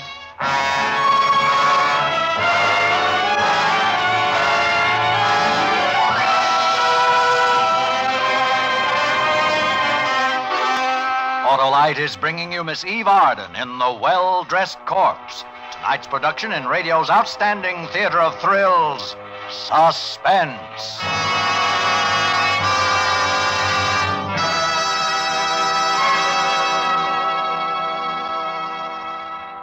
Check your spark plugs, Mr. Wilcox? You sure can, Sam, because it pays to have spark plugs checked and cleaned regularly. Helps keep a car running right. Sure does, Mr. Wilcox. And it only takes a couple of minutes for an Autolite spark plug dealer like myself. Why, when worn-out spark plugs are replaced with new ignition-engineered Autolite spark plugs, you'll get away in a flash for a ride that's smoother than a gigolo's line. Because you'll get smoother performance, quick starts, and gas savings. He's off again. Ignition-engineered Autolite spark plugs, you know, are installed right on the assembly line as original factory equipment on millions of leading makes of our finest cars and trucks. Money just can't buy better spark plugs for your car than Autolite. You're right, Mr. Wilcox. So, friends, see your neighborhood Autolite spark plug dealer soon and have him replace worn-out spark plugs with world-famous ignition-engineered Autolite spark plugs. And whether you choose the resistor type or the standard type, you can be sure you're right, because you're always right with Autolite. And now Autolite brings back to our Hollywood soundstage Miss Eve Arden in Elliot Lewis's production of The Well-Dressed Corpse, a tale well calculated to keep you in suspense.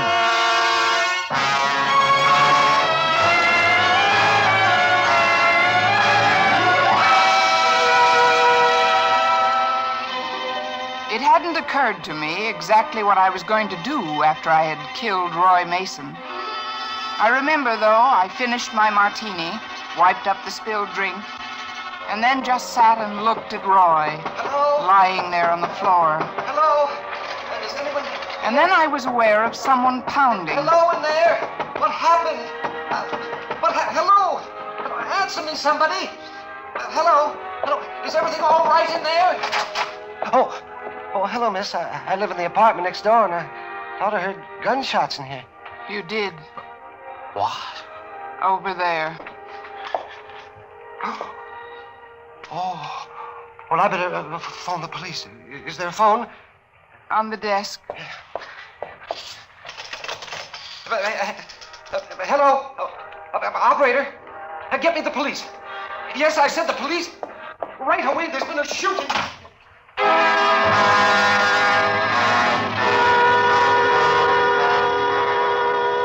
No one lifted a hand to stop me. Downstairs, I got a taxi back to my own apartment, changed, threw some things into a bag, gathered up my jewelry and what money I had. I took my car out of the garage and drove to the station and caught a train as far as Greenwich.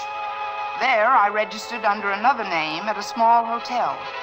I was going to go on up to Canada the next day, but there was something I just had to see before I left the country. So instead, I caught a train back to New York.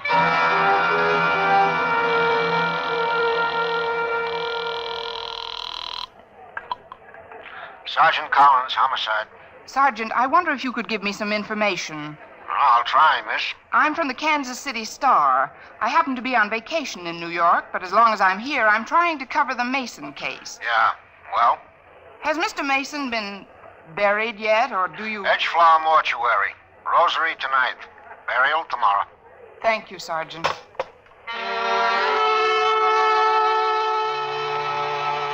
I was at the Edgeflower early, waiting across the street. It was cold and blustery, but I wanted to see her walk in. I wanted to see how well she could take it. But Elizabeth Granger didn't appear at his rosary. The next morning, I wore dark glasses and a veil. I went to his funeral, but she didn't.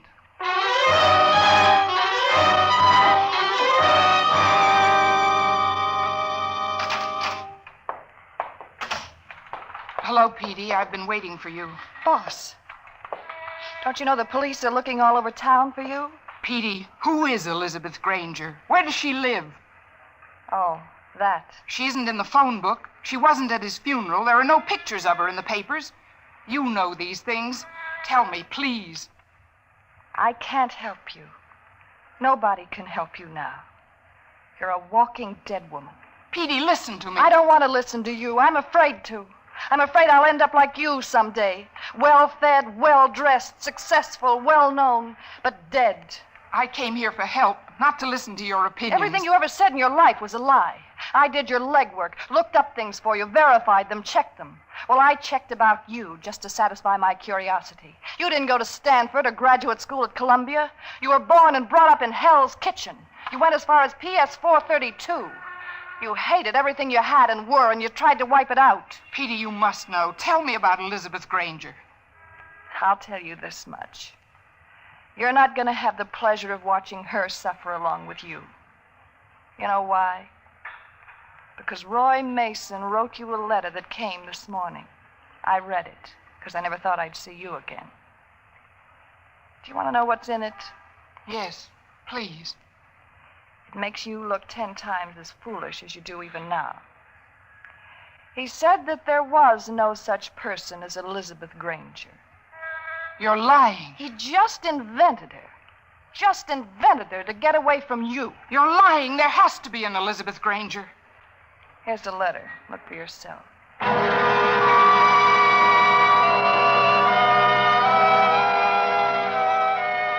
It was true. Every word of it. There was no Elizabeth Granger. Roy just didn't want me and had to find some excuse. I walked to the door, wondering what to do, where to go. One more thing, boss. 10 seconds after you're out that door, I'm going to call the police. I didn't answer or look back. I just ran out of the apartment house and found a cab and had him drive me around and around, through streets and down streets and across streets. I scarcely even saw policemen or people. Finally, I left the cab and began walking around, trying to understand myself and why I'd killed Roy. And everything that came out of my mind revolted me. I wanted to drink. 12 drinks, 100 drinks. You sure you're in the right place, lady? Just give me a double bourbon. Scotch, a triple, I don't care. Well, you're old enough. Hurry it up. Here's my money. Hey, Eddie, get a load of the dough. How would any dame dressed like that come into a place like this? Slumming. What are you, stupid or something? I like to come down where life is rough, where men are men. I seen lots of them in my day, looking for thrills. Yeah? Yeah. What do you think she came in here for? Thought it was the White House or something? Oh, talk. I'll show you how to handle a doll like that. Buy you a drink, ma'am? Huh? No, get away from me. Oh, now, you don't really mean that. Tony, the drink's on me. Why don't we have it in the booth over here? We can talk, huh? Get away from me. Who do you think you are? All right, Eddie, no sale. What does she think she is, anyway? She's got no right in here unless she wants to be sociable. She's a bum, and you know it, Tony. Eddie, can't you see this is a lady? Now go for a walk. Lady? Since when have we had ladies in here? Give me the drink, bartender. Hey, wait a minute. You cheap little bum. Hey, Eddie, that dame. Her picture was in the paper this morning. She killed somebody.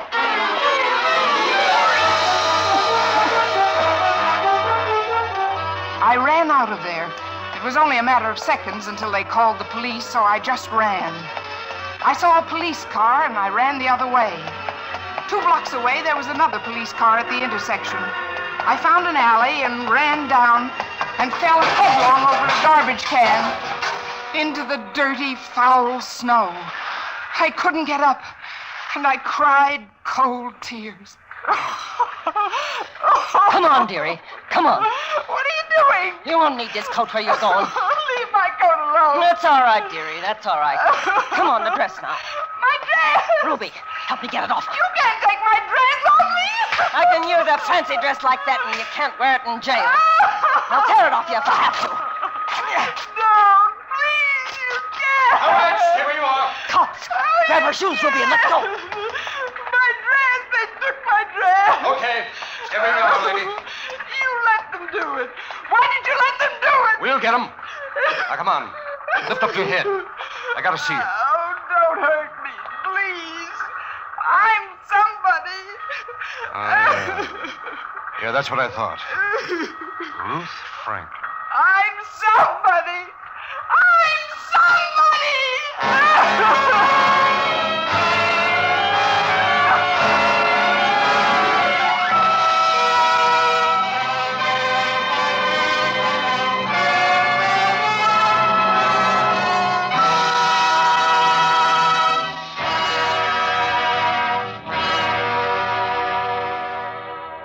Suspense, presented by Autolite.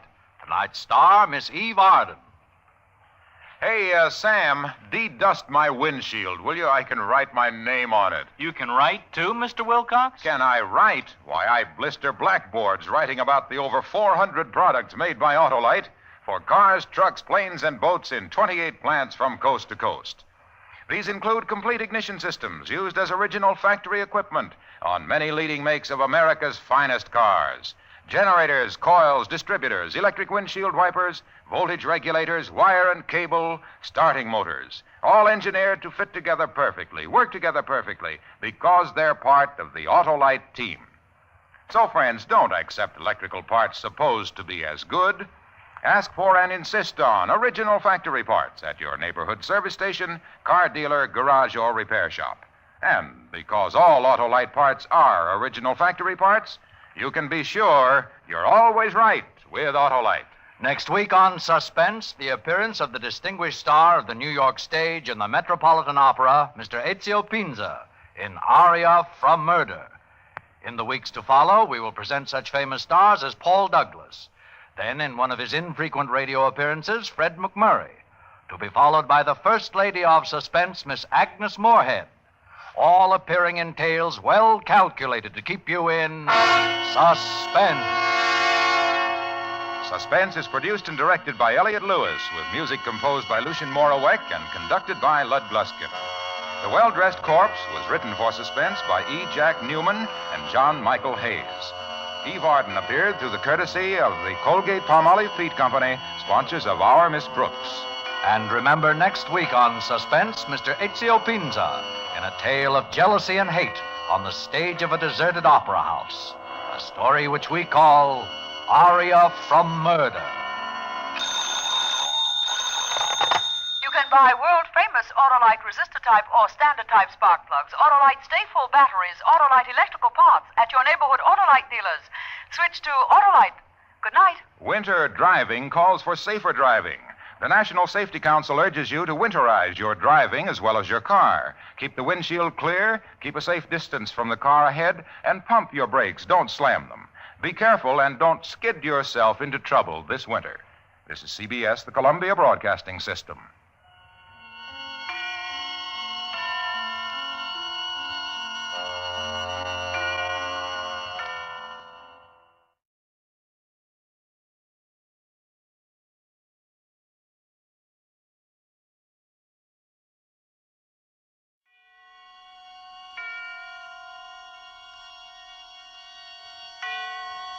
And now, Autolite and its 60,000 dealers and service stations present Suspense.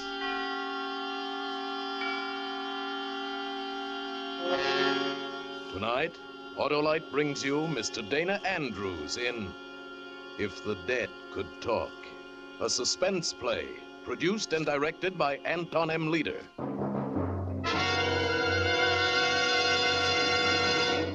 Friends, you know what happens when you take a fish out of water? Sure, it dies. Well, by Cornelius, the same thing happens when your car's battery runs out of water. It lies right down and quits. No water, no life. So what did the Autolite people do? They made the Autolite Stay Full battery with an extra-large liquid reserve, gave it more room for more water. Result, the Autolite Stay Full battery needs water only 3 times a year in normal car use. Think of it. Autolite Stay Full batteries need water only 3 times a year in normal car use. Just like that, Autolite practically eliminates one of your major battery bothers. So, friends, be right with Autolite. Switch to an Autolite Stay Full battery tomorrow. And now, Autolite presents Dana Andrews in a tale well calculated to keep you in suspense.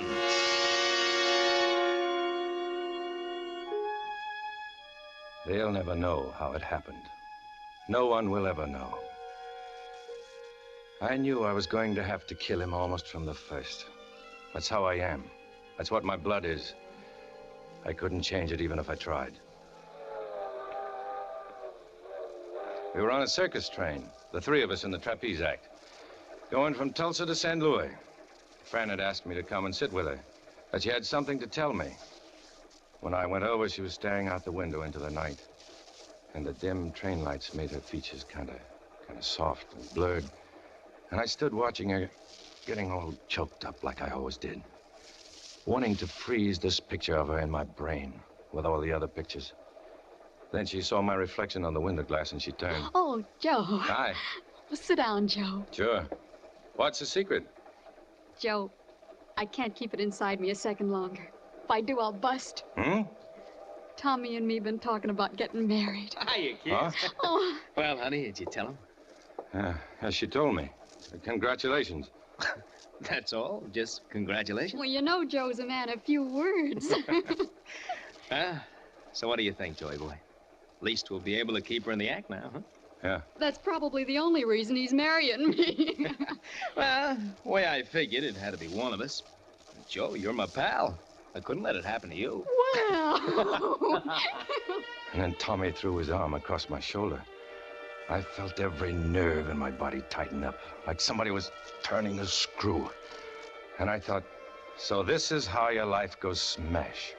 Rattling through the night on a dinky train with a circus fat lady sitting across the aisle munching chocolates. I didn't know what I was going to do. Not then.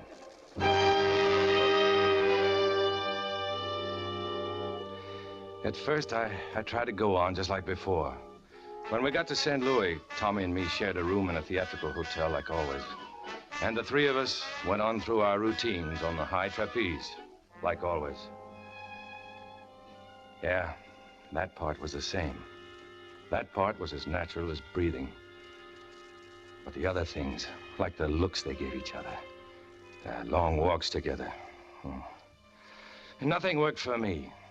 Drinking myself blind, taking out a different girl in the show every night of the week, nothing worked. I still woke up in the middle of the night, shivering, my heart pounding and crying her name. Fran! Fran! Fran! Joe, what's wrong? Huh? Oh. Nothing's wrong. You were yelling in your sleep. I'm okay. You sure? Yeah. Yeah, I'm okay. Well, what are you getting dressed for? It's the middle of the night. I'm going for a walk. But, Joe... Look, I want to go for a walk, so I'm going for a walk. Joe, Fran and I were noticing. Noticing what? You've been going at this nightlife pretty hot and heavy lately. For a fellow who works on a trapeze 60 feet up and without a net, ladies and gentlemen. Well, that's not so good, Joe. What's the matter? You afraid someday I won't catch you, Tommy? Look, why don't you take it a little easier, kid? It's all right to have a good time. Good time? So that's what I'm having. What do you know?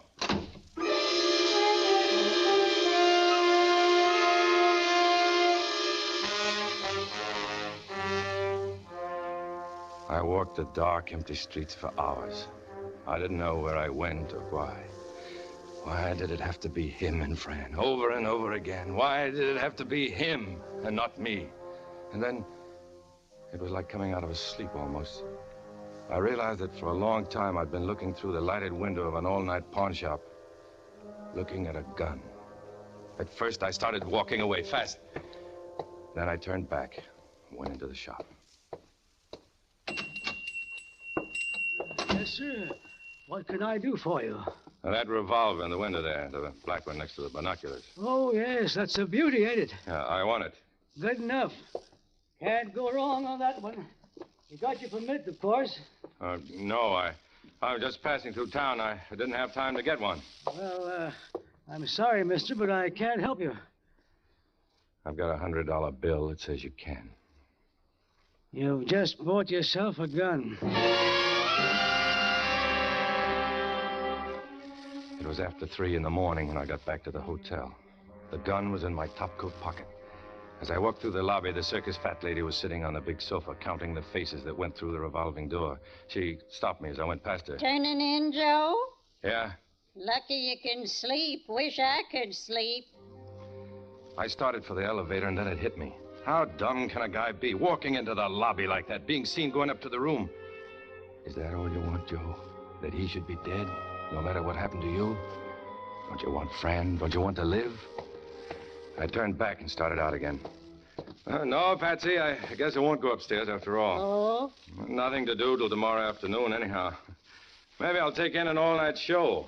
I haven't seen a show since I was a little girl.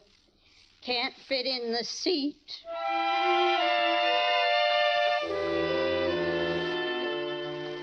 I went around to the back of the hotel.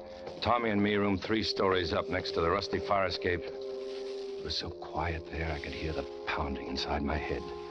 The first rung of the fire escape was a good 10 feet off the ground. I jumped for it and pulled it down. It made enough noise to wake up half the building. I scrambled up into the shadows. I expected the lights to start going on in every window. But nothing happened. So, I started up the fire escape. I started up for Tommy.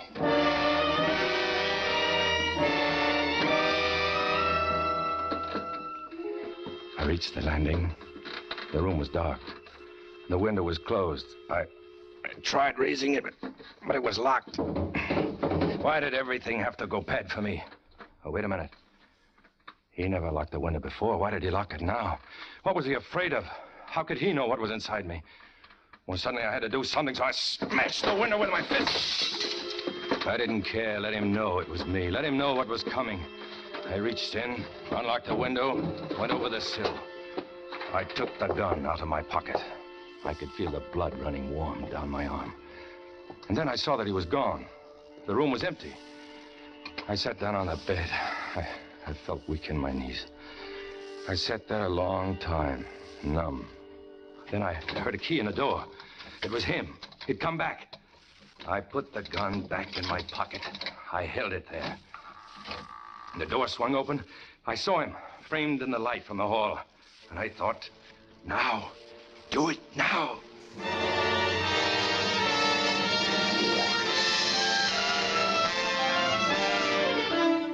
For suspense, Autolite is bringing you Mr. Dana Andrews in radio's outstanding theater of thrills, Suspense.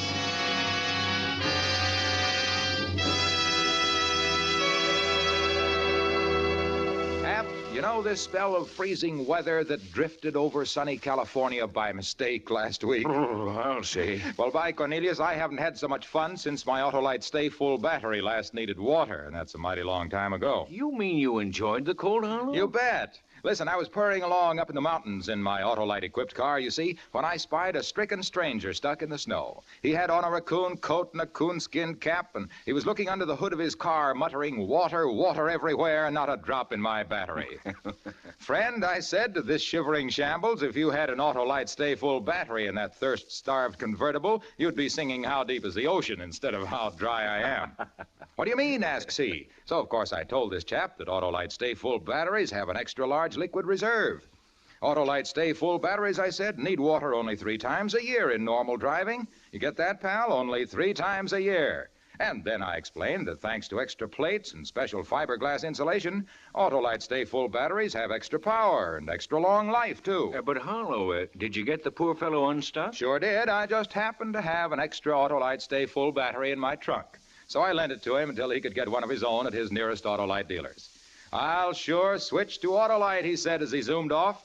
And I answered, "You're right with Autolite." Right, Harlow. But right now, suspense. And now, Autolite brings back to our Hollywood soundstage Mr. Dana Andrews as Joe in a tale well calculated to keep you in suspense. I held the gun in my pocket. The door swung open and I saw him framed in the light from the hall. And I thought, now, do it now. When'd you come back, Joe? A while ago. Where's that light switch? Don't turn the lights on, Tommy. What's the matter with you? I said... What do you got against lights? How can you just sit there in the dark? You know, Fran and I wonder what happened to you. We were out looking for you. I held tight to the gun in my pocket. I followed him with it as he moved around the room, stopping at the dresser to comb his hair, whistling because he was getting Fran, and it was such a good feeling. And all I had to do was just squeeze the trigger. Come on in. Say, honey, Patsy tells me that you... Oh, you got back, Joe. Yeah. Hey, what did you do to yourself? Look at that arm, Tommy. His arm, it's bleeding. I didn't notice that. Joe, you take your coat off. I'll get some towels and mercurochrome from the bathroom. What'd you do? Get yourself in a brawl? No, not exactly. Tommy, where's the mercurochrome? Hurry up. Oh, I'll show you where it is. Get your coat off, Joey. Here. I hurried to the dresser, dug the gun out of my pocket, and put it in the drawer. Fran came back with an armful of stuff. Her fingers started to probe my arm while she was rolling up my sleeve. Look what this guy did to himself. Joey, you big silly kid, you. What are you fighting for? Tommy, get in Hey, what happened to this window? Well, that's how I cut myself just now. I thought it was stuck. You know me, long on muscles and short on brains. Oh, it's all right. Just a little cut. Our boy's gonna be all right, Tommy. The show goes on. Doesn't it, Joey? Sure. Oh, such a sweet, helpless guy this is. We gotta take better care of our boy, Tommy. Yeah. You know, our Joey's just a great big kid. He likes to go on adventures with silly blondes, but there's nobody got wrists like this man to catch my Tommy when he flies through the air with the greatest of ease. You know, Joe, I wouldn't trust Tommy's life in anybody's hands but yours.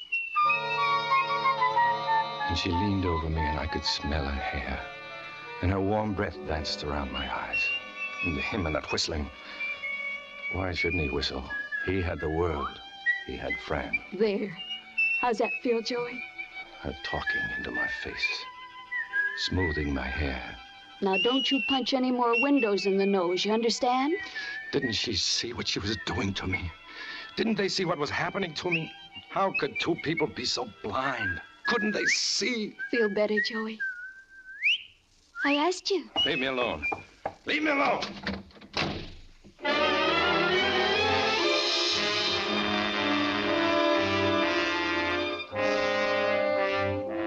So I went walking the streets again, burning inside like a guy with 105 fever. Still smelling the perfume in her hair. Still hearing her voice in my head. It was after 4 in the morning when I got back to the hotel. Nobody in the lobby. Nobody but the room clerk, taking a snooze at the desk. This time, Tommy was in bed, asleep. I sat on the edge of the bed for a long time, listening to his breathing. Then I went to the drawer and got the gun. I laid it aside for a moment, and I scattered the stuff out the drawer like a burglar would. He was looking for something. Then I went over to where his pants were hanging on a chair. I guess I got a little excited. As I grabbed for the pants, the chair fell over.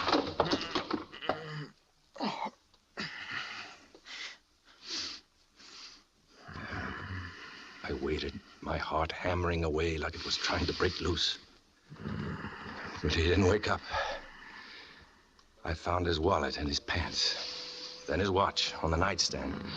Then I went over to the broken window, looked down. It was dark. Not a sound.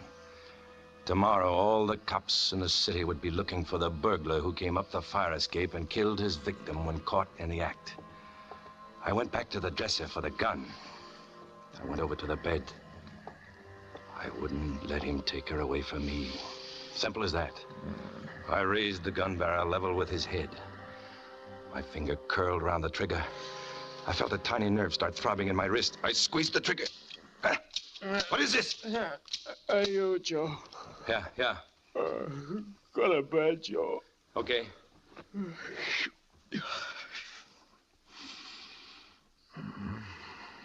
When Tommy gone back to sleep, I broke open the gun. It was empty. But it had been loaded before. They must have found the gun after I left. But why had they taken the bullets? I didn't understand. How could they know anything? All of a sudden, I was afraid. I put the wallet and the wristwatch back. I put the gun back in the drawer. What was I going to do? I flopped down on the bed and tried to think. But somewhere along the line, I fell asleep.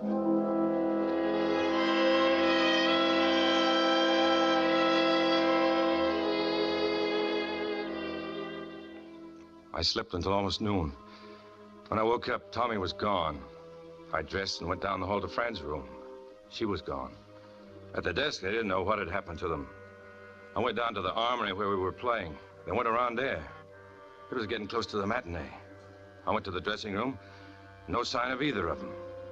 Then, just a few minutes before we were to go on, the door burst open and they were standing there. We thought we weren't going to make it. That's no kidding. Where were you?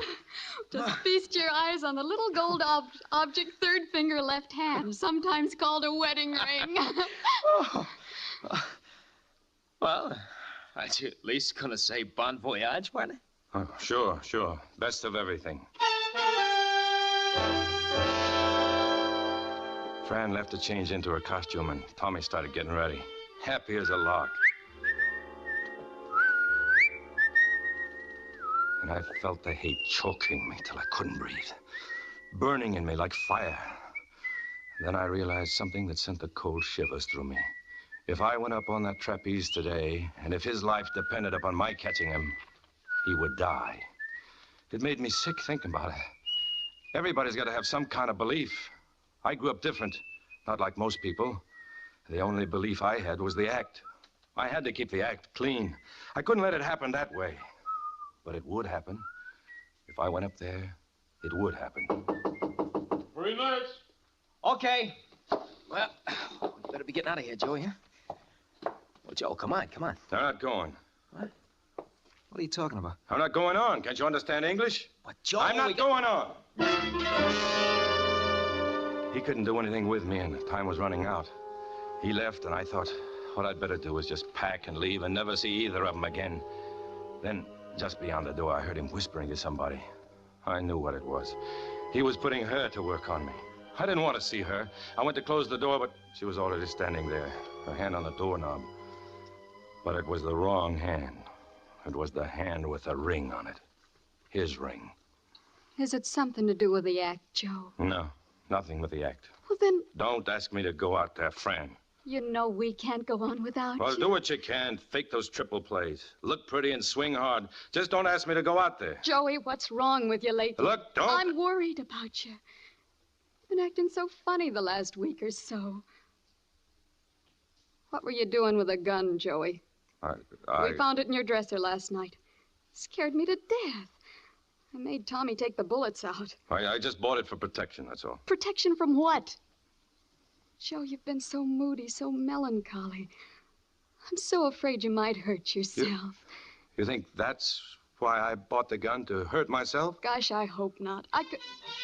It's our cue. Come on, Joe. She moved up close to me. Her hand touched the side of my face. Soft and warm. We'll be waiting for you. We won't go on without you. She left. I didn't know what to feel. Inside me, some of the hate was unwinding. I didn't want to hate him. I began thinking maybe I could get by today after all. And after today, I'd just beat it and never see him again. I began thinking how lucky it was that everything had gone wrong last night. I started for the door. And then I saw the two of them behind some props, kissing each other, while they were waiting for me. I'd never seen him kissing her before. I felt cold and empty. I went back into the dressing room. On the table was the tube of Vaseline I used to hold my hair in place. I stuck the tube into the waistband of my trunks. I didn't worry anymore about hurting the act.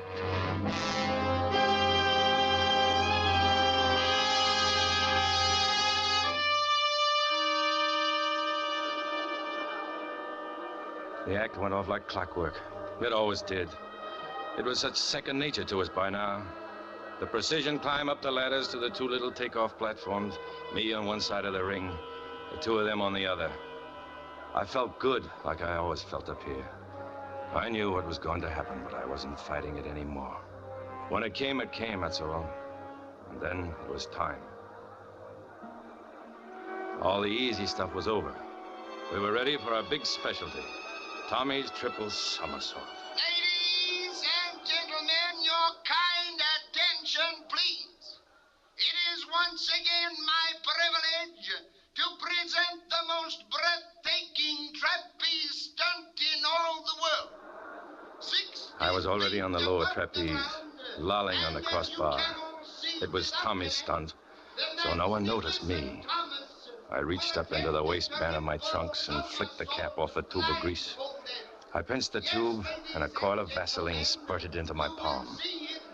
I greased my wrists until they were as slippery as a pair of eels. That was where he was going to hang on to.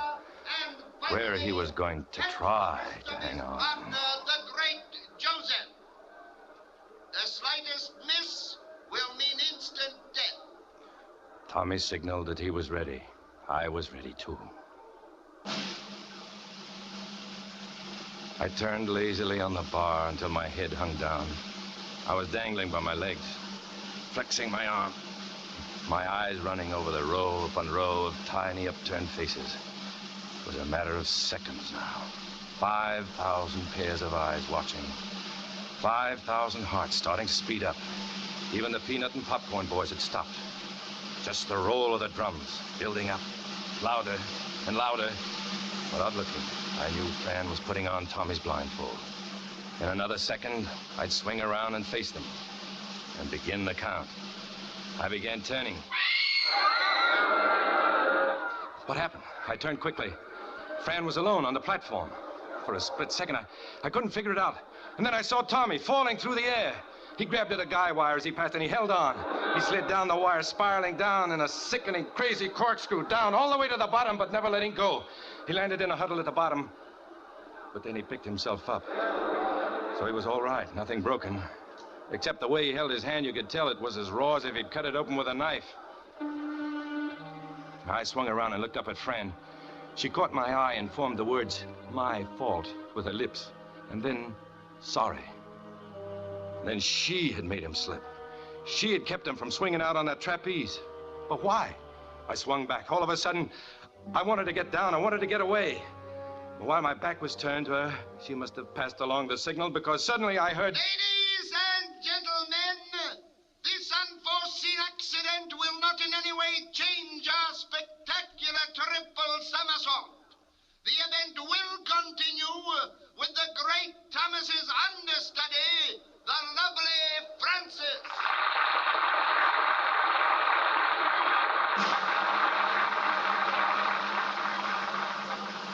I guess at first I was just too shocked to think.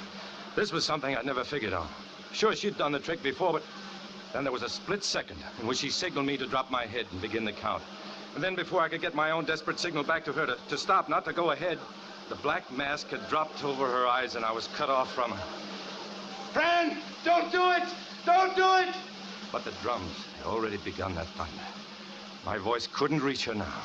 She'd swung the empty trapezes out into space. The count had begun. 1, as she let go.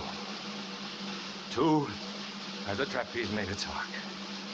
3, as it returned. Twice more the empty trapeze would swing out, and then on its return she would grab it. "Fran! Don't do it! Don't do it!" But I knew she could only hear the drums. If there were only some way to stop the drums.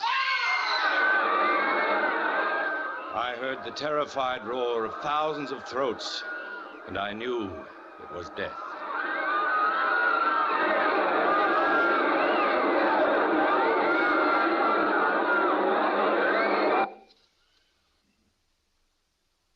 And who's the next of kin of the deceased? Looks, officer, I told you I'm only the manager of this outfit. Why don't you ask those two over near the body? They know all about it. They're part of the act. I told you I'd get to them. Now, how exactly did the deceased... Listen, officer, why so many questions? It wasn't murder, you know. It was just an accident. Slipped and fell off the trapeze. I guess it was the excitement of seeing Tommy take that bad spill.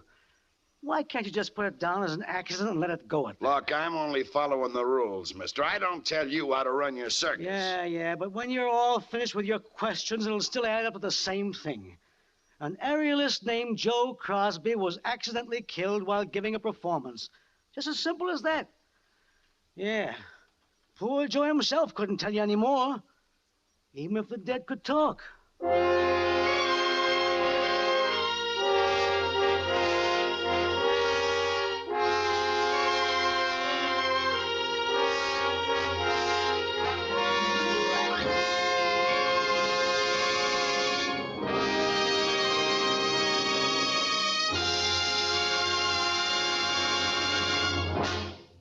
Thank you, Dana Andrews, for a splendid performance. Mr. Andrews will return in just a moment. Hello. Yes, Hap? A question. Shoot. Do you ever run out of words? Oh, now, Hap, be sensible. How could any guy run out of words with those sensational Autolite Stay Full batteries to talk about? I got my answer. Why, Hap, those Autolite Stay Full batteries have the start of a jackrabbit, the power of a bulldozer, and the life of a redwood all wrapped up in one. And to top it all off, they need water only 3 times a year in normal car use. So, friends, when you buy a battery, buy the best. Switch to Autolite, makers of over 400 automotive, aviation, and marine products in 27 plants from coast to coast. Autolite, the lifeline of your car. Always remember, Autolite means batteries. Stay full batteries. Autolite means spark plugs. Ignition-engineered resistor spark plug. Autolite means ignition systems. The lifeline of your car.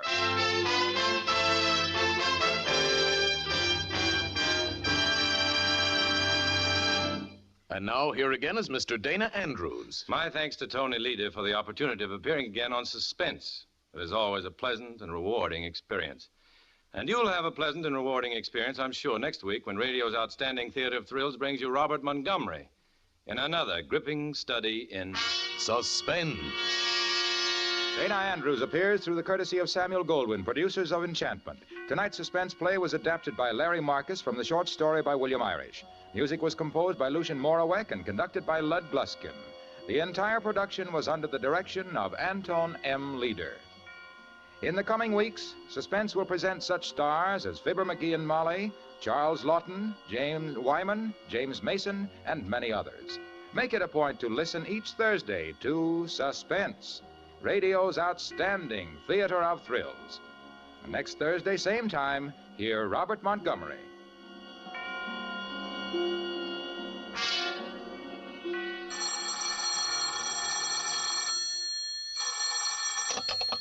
Remember, you're right with Autolite. So switch to Autolite. Good night. This is CBS, the Columbia Broadcasting System.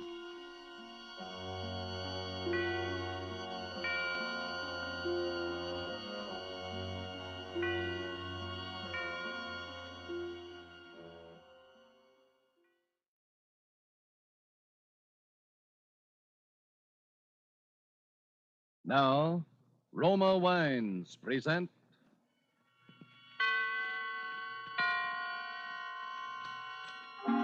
Suspense. Tonight, The Merry Widower, starring Reginald Gardner. Suspense is presented for your enjoyment by Roma Wines. That's R-O-M-A, Roma Wines. Those excellent California wines that can add so much pleasantness to the way you live, to your happiness in entertaining guests, to your enjoyment of everyday meals.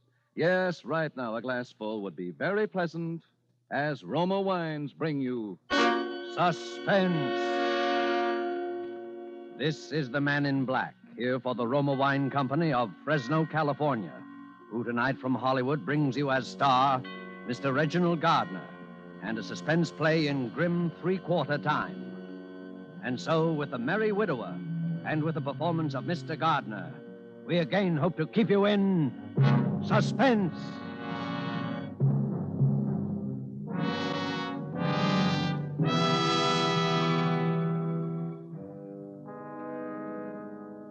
While we're swaying to the playing of the dance, Oh, George! eyes will glisten as George Munsey, we if you don't listen to me... My good woman, pray, what is the meaning of this intrusion? What? Oh, hello, Ethel. I say, who do you think you're calling my good woman? For a moment, I didn't know who it was, that's all. You didn't know who it was? Well, who did you think it was? The servant? Please, Ethel. Not that it wouldn't be nice if we did have a servant. We shall, my dear. We shall. Of course, that's what you say. That's what you always say about everything. Sometimes I wonder why I ever married you, George Munsey. It hasn't changed my life much. When I met you, I was waiting on people all day long in Hoffman's restaurant, and now all day long I wait on you. You don't think by any chance, do you, that I'm unworthy to be waited on? That would be amusing. Oh, George, it isn't that. I'm no snob, and you know it. And I'm not afraid of a little hard work, either. But you're always making such great plans and such big promises. Yes, well, I have big plans. Someday you'll realize, my dear, that you've married a rather remarkable man. Well, remarkable man. If you don't hurry up and get down to work, you'll be fired. I'm not going to work this morning. You're what? I said I'm not going to work this morning. George Muncie, are you crazy? What? What did you say? What's come over you lately, anyway? Ah, then you've noticed something. I should say I have. Wearing wing collars in the daytime all of a sudden and buying yourself a fancy hat and a cane. Really, Ethel, it's quite appropriate that I should wear a Homburg hat and carry a walking stick. After all, Appropriate, is it? Well, I haven't had a new hat since I can remember, and you know how we have to scrape along here, and now you're not going to work. Well, where are you going? I'm going up to London. London? Yes, there are certain very important affairs that I must take care of in London, my dear. Just what are these very important affairs, Your Royal Highness? Why did you call me that? Because you act so high and mighty sometimes. Oh, George, why can't you be a little more practical? My dear, has it ever occurred to you that I might be different from other men? Oh, George, you are. I know you are. In most ways, you're the most wonderful husband a girl could ever have. But really... Yes, perhaps it's time. Yeah, I think it is. Time that I took you into my confidence. Well, perhaps it's time I took you into mine. There's just 10 shillings, sixpence in the house to buy groceries for the rest of the month. Please, Ethel, don't be sordid. Sordid? Well, if you think 3 meals a day is so sordid all of a sudden... Shut up! George. You're not fit to share my confidence. You're not fit to share my confidence or my station. George! George! George! George!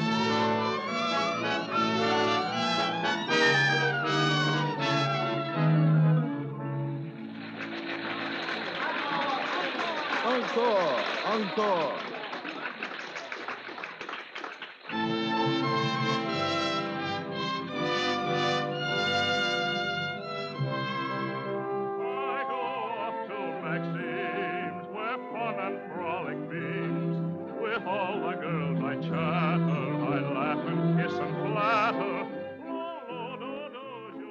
I've seen it now for the 12th time within as many weeks. And again, as on each previous occasion, I'm all but overcome by the one astounding, incredible, and yet quite simple fact. The story being played upon the stage is my story. And the hero of that story, the dashing Prince Danilo of Masovia, is myself. The time is not yet ripe for me to return and take my rightful station in my country. All this must, for a little longer yet, remain my secret. Ethel has no suspicion yet, that's obvious, but there is one who knows, and I'm sure of it. Although she's far too tactful to say so, my Lady of the Veil. And she'll be waiting for me again tonight, that I'm sure of, too, in the lobby of the theater after the performance.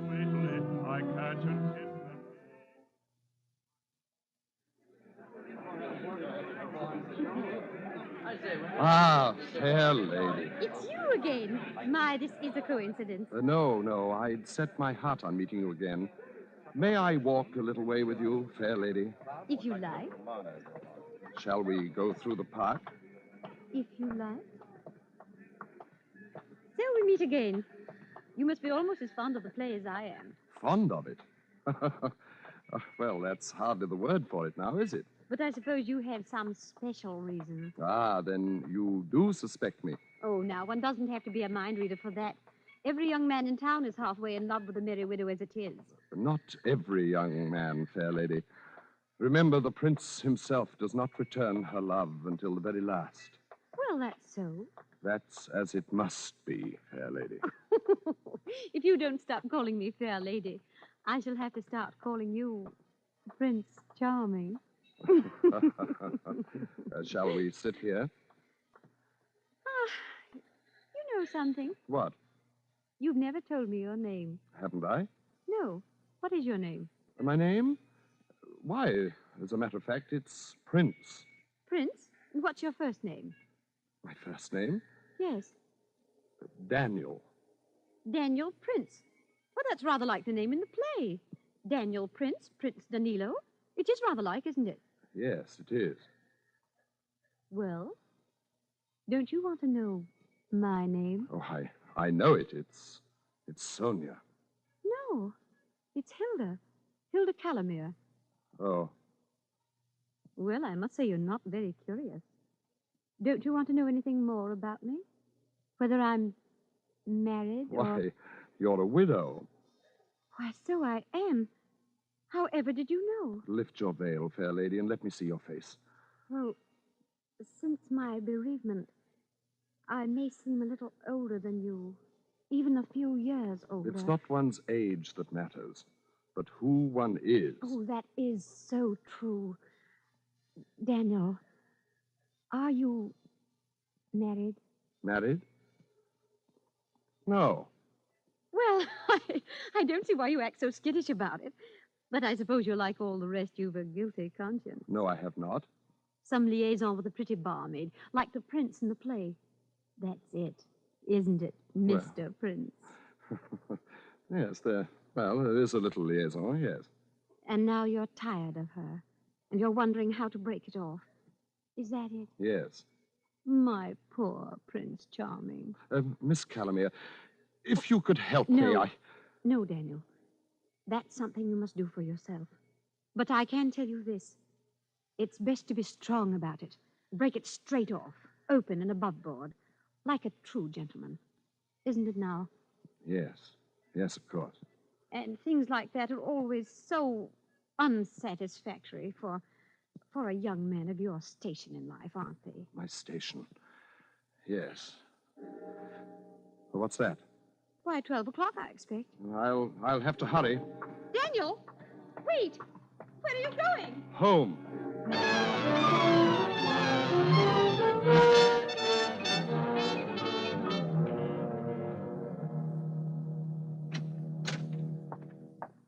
George? Is that you, George? Yes, my dear. Oh, I must have fallen asleep waiting for you. What time is it? A little after 1, I think. After 1? Where in the world have you been all this time? I told you this morning that I had certain very important matters to attend to in London. And what are these important matters, may I ask, that keep you out until 1 o'clock in the morning? Ethel, tell me, do you believe in morganatic marriages? In what? Morganatic marriages. Whatever's that? When a person of royal blood marries someone beneath his station. Well, I never thought about it. I don't see what's wrong with it if they're both in love. Why in the world do you ask me a question like that? I just wanted to know what you thought. You are an odd one. I still don't Please, see... Ethel, I'm very tired. I think we should get to bed. All right. I don't want to quarrel with you tonight of all nights. George. Yes? I did an awfully foolish thing today. What? I spent all our money, or most of it. Here, look what I got. What's that? A little box. It's for cigarettes or hairpins or whatever you like. But when you open it, it plays that tune you like so much. See?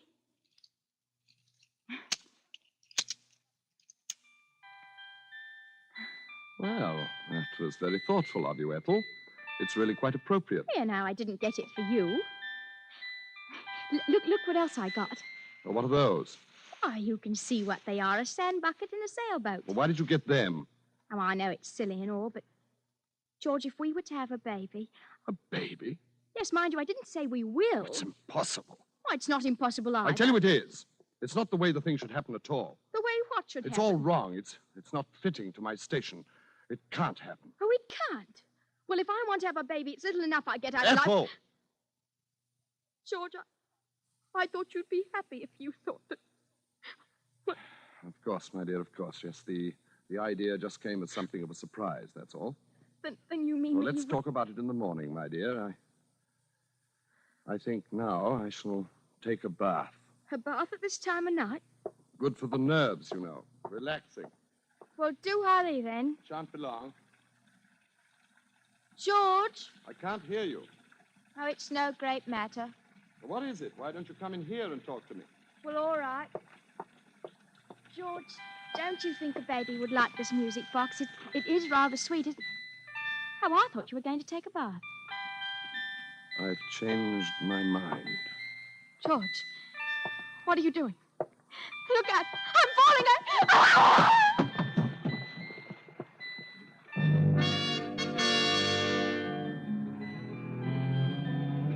The thing kept playing as she lay there in the water. I looked at her very closely. Wasn't necessary now to do anything more. There was a deep bruise on her forehead, just above the temple. She was no longer breathing. I got my hat and my walking stick. And I left the house.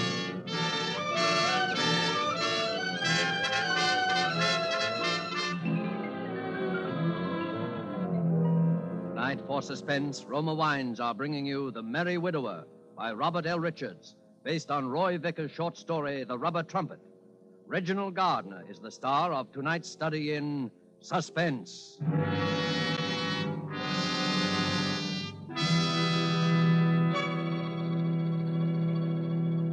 In many foreign lands, wine connoisseurs could propose this toast. California has given us this superb wine, so delicate, so excellent in taste and bouquet, that we import it.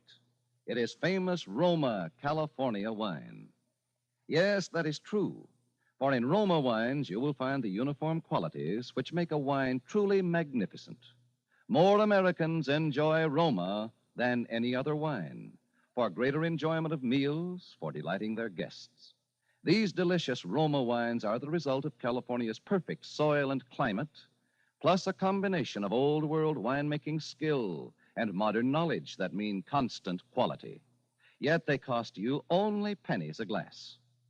Tomorrow, before dinner, serve an appetizing glass of cool amber gold Roma California sherry. Then, with the meal, serve cool glasses of hearty Roma Burgundy. Ah, there is a real treat indeed.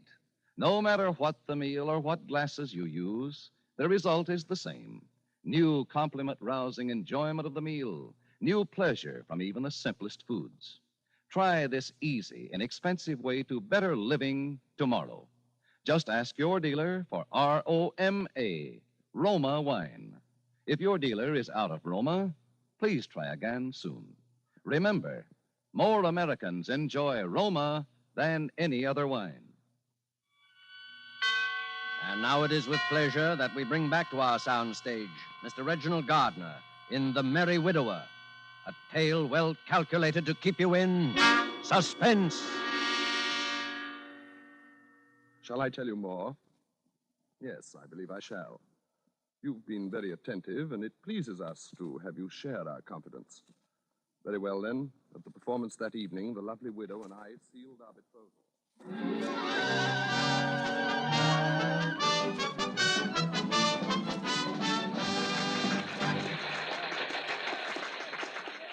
Miss Calamere.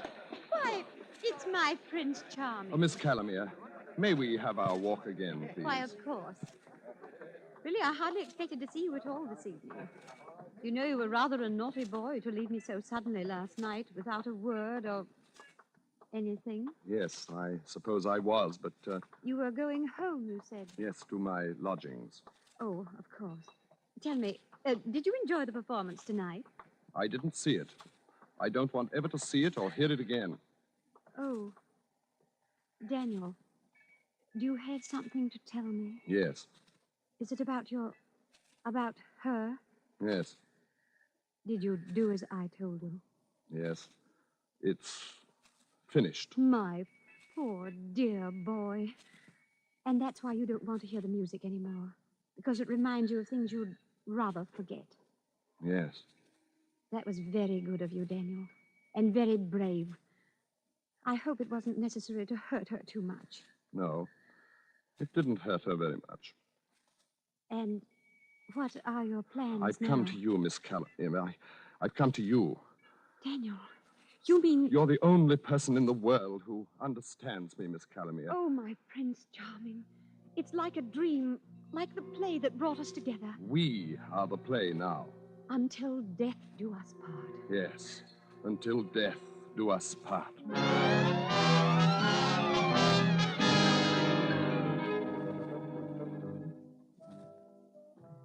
It has come off precisely as it should have. I've married the lovely widow, and we shall live happily ever after. She has a fine home and her own income, and it's very fine, and she's very good to me, and very tactful, too. She never refers to my true identity or to the impostor who continues nightly to play out my life upon the stage. At her suggestion, I've taken a position in a London chemist shop for my self-respect, she says, but of course she means the better to disguise my true name and station until the time comes. Now, each morning she walks down with me as I go to work. Now, Daniel, be sure and stop at the Hatter's on your way home and pick up your new Hamburg. I've ordered it especially for you. Yes, my dear. I'm sure it'll be very becoming. And, now let me see. Oh, yes. This is the day you're paid, isn't it? Yes, so it is. You know, I've been thinking you should have your own bank account. What would you say to that? Whatever you think best, my dear. Very well. But bring the money home as usual, and I'll arrange it all for you tomorrow. Yes, my dear. Well, here we are. Mind you come right home after work, and don't be late. We're having something very special for dinner this evening. I shall, my dear. Goodbye. Goodbye, Daniel. Oh, so there you are. Good morning, Mr. Arrowsmith. You're late again, Prince. I'm sorry, Mr. Arrowsmith. Well, being sorry isn't enough. This is the second time this summer. See if it don't happen again. Yes, Mr. Arrowsmith. Now, get them fancy togs off and into your work coat with you and behind that counter. Yes, sir. Here's something new I want you to pay attention to today. It's a novelty I want you to try out, see? I'm putting it in your counter. Oh, very good, Mr. Arrowsmith. You have to demonstrate it, so look sharp here. Yes, sir. It's a cigarette box. When you opens it, it plays a tune like this.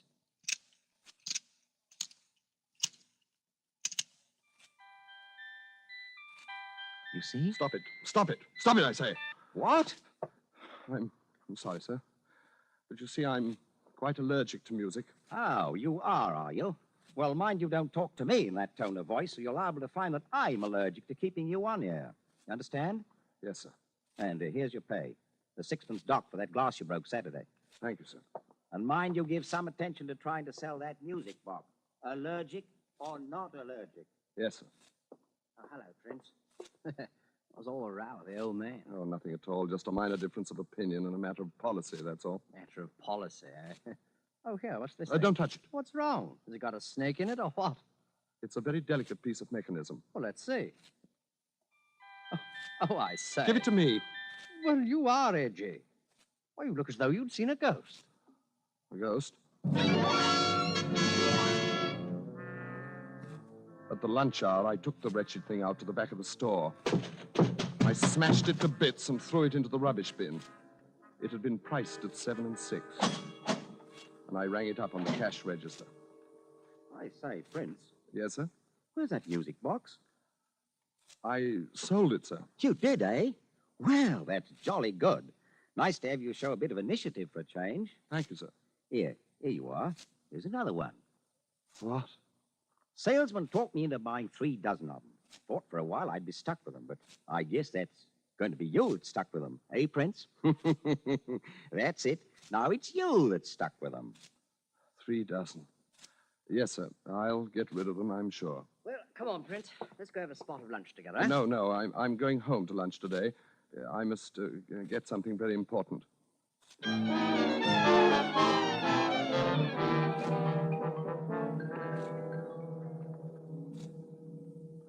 Well, good night, Bertie. Hi, Prince. Good night, Mr. Arrowsmith. Good night. Oh, Prince. Yes, sir? How did you do with those musical cigarette boxes, hmm? They're all sold, sir. What? All 3 dozen? Yes, sir. You see, a gentleman came in and said he wanted them for an orphanage, sir. 3 dozen musical... Well, that's a nice traveling bag you have there. Genuine alligator. Pretty expensive, eh? Yes, sir, it is. It's my wife's. 3 dozen musical cigarette boxes for an orphanage. Why, the fellow must have been insane. Oh, no, he was quite sane, sir. As sane as you or me. Well, good night, Prince. Good night, sir.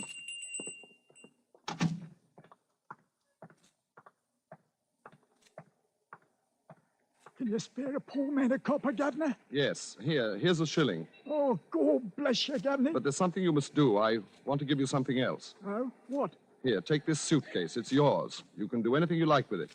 Yeah. What's the game, Governor? There's no game. I'm just tired of it, that's all. It's a good bag. You can probably pawn it for a nice price. What's in it? Do you want it or don't you? Well, all right, I'll take it.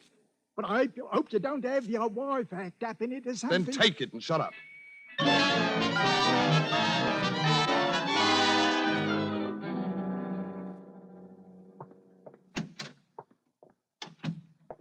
Daniel? Yes, my dear. Well, it's about time. I've been looking for my alligator bag. Oh, yes, I was about to tell you, my dear. I borrowed it. Borrowed it? What for? Where is it? It was stolen. Stolen? Well, how? You see, I was riding on the underground, and some chap grabbed it and dashed out of the door with it before I could stop him. My beautiful bag. Oh, Daniel, how could you have been so careless? Well, it can't be helped now, my dear. I'll save up and buy you another one. Stolen. Well, at least we can phone the police. Police? Well, why not? That's what one usually does about stolen belongings, isn't it? It's not the slightest use, my dear. Well, there's no harm in it. Oh, I'll answer it, Daniel. Yes? Why, yes, my husband and I were just... Yes. Yes, that would be if... Oh. Well, that is odd. Why, yes, come right up. Yes, we'll both be here. That was the police, Daniel.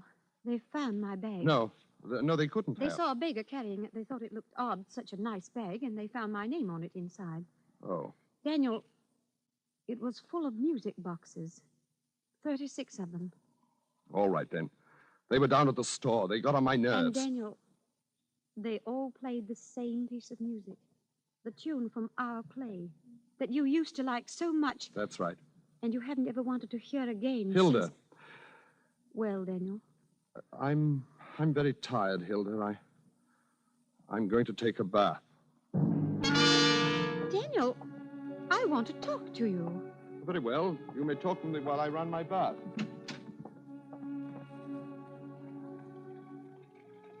Daniel, something's happened. You're different. I'm no different. Well, why do you hate that piece of music so much? Enough to do such a crazy thing. What? Well, it's because of her, isn't it? Yes. No. What did you do that night? You killed her. Oh, who are you? I am His Royal Highness, Prince Danilo of Masovia. Daniel? What I have done in the interest of my royal house and of my kingdom. And what I am about to do... Oh, that is the police. I'll go send them away. Daniel, open that door. Let me out! Daniel!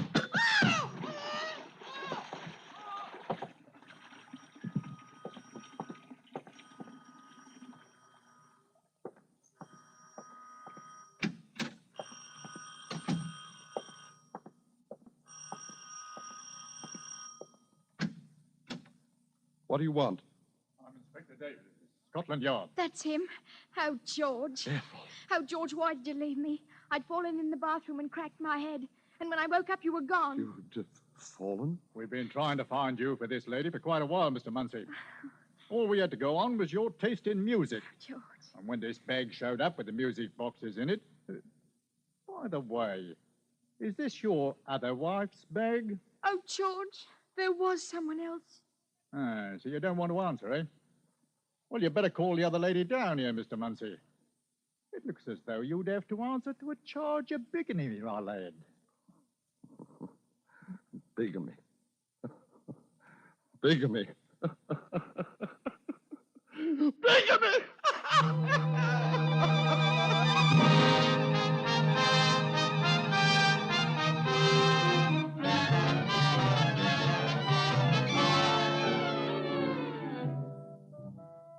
I have been returned at last to my rightful place and have taken up residence at my castle in Arsovia.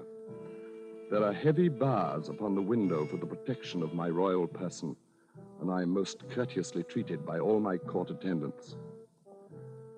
Even now I hear the approach of my prime minister, whose quaint conceit it is to call himself my doctor.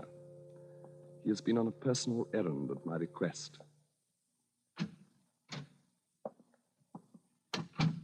Did you get it? Did you bring us what we asked? Yes. I managed to find one. Here it is. Ah, yes, yes. That is it.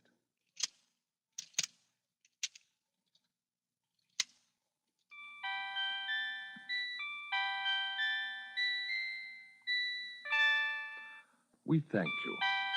Doubtless it seems a trivial thing, a mere trinket, but it reminds us of so many things that we cannot quite remember, like some dream of another life. and it will serve to take our mind from cares of state, which is most necessary, since we know that now we shall be here all the rest of our life.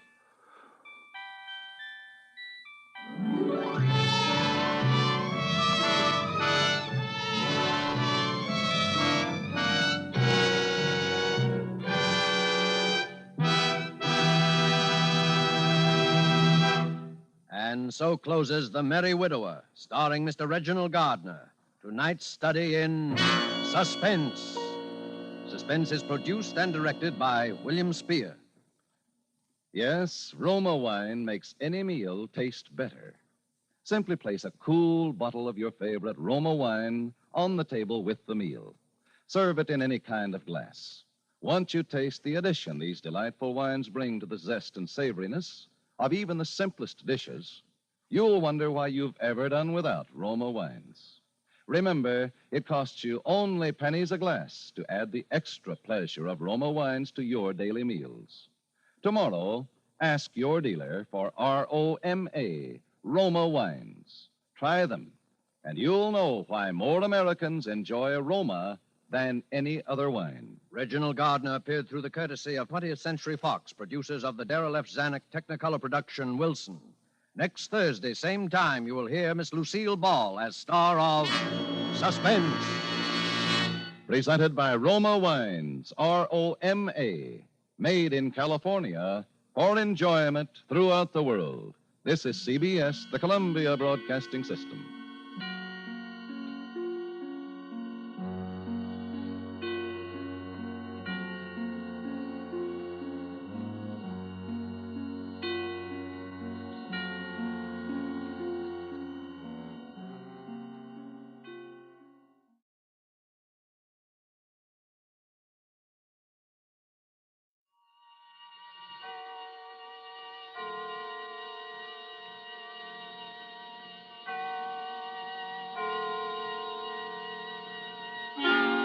Suspense.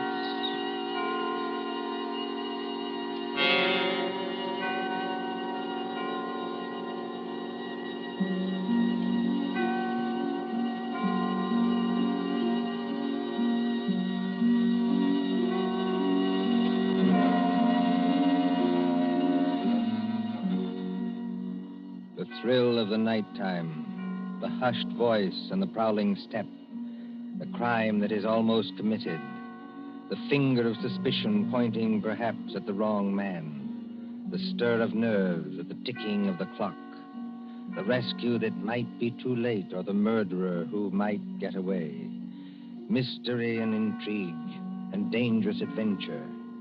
We invite you to enjoy stories that keep you in suspense. For Suspense, tonight we present The Lord of the Witch Doctors by John Dixon Carr.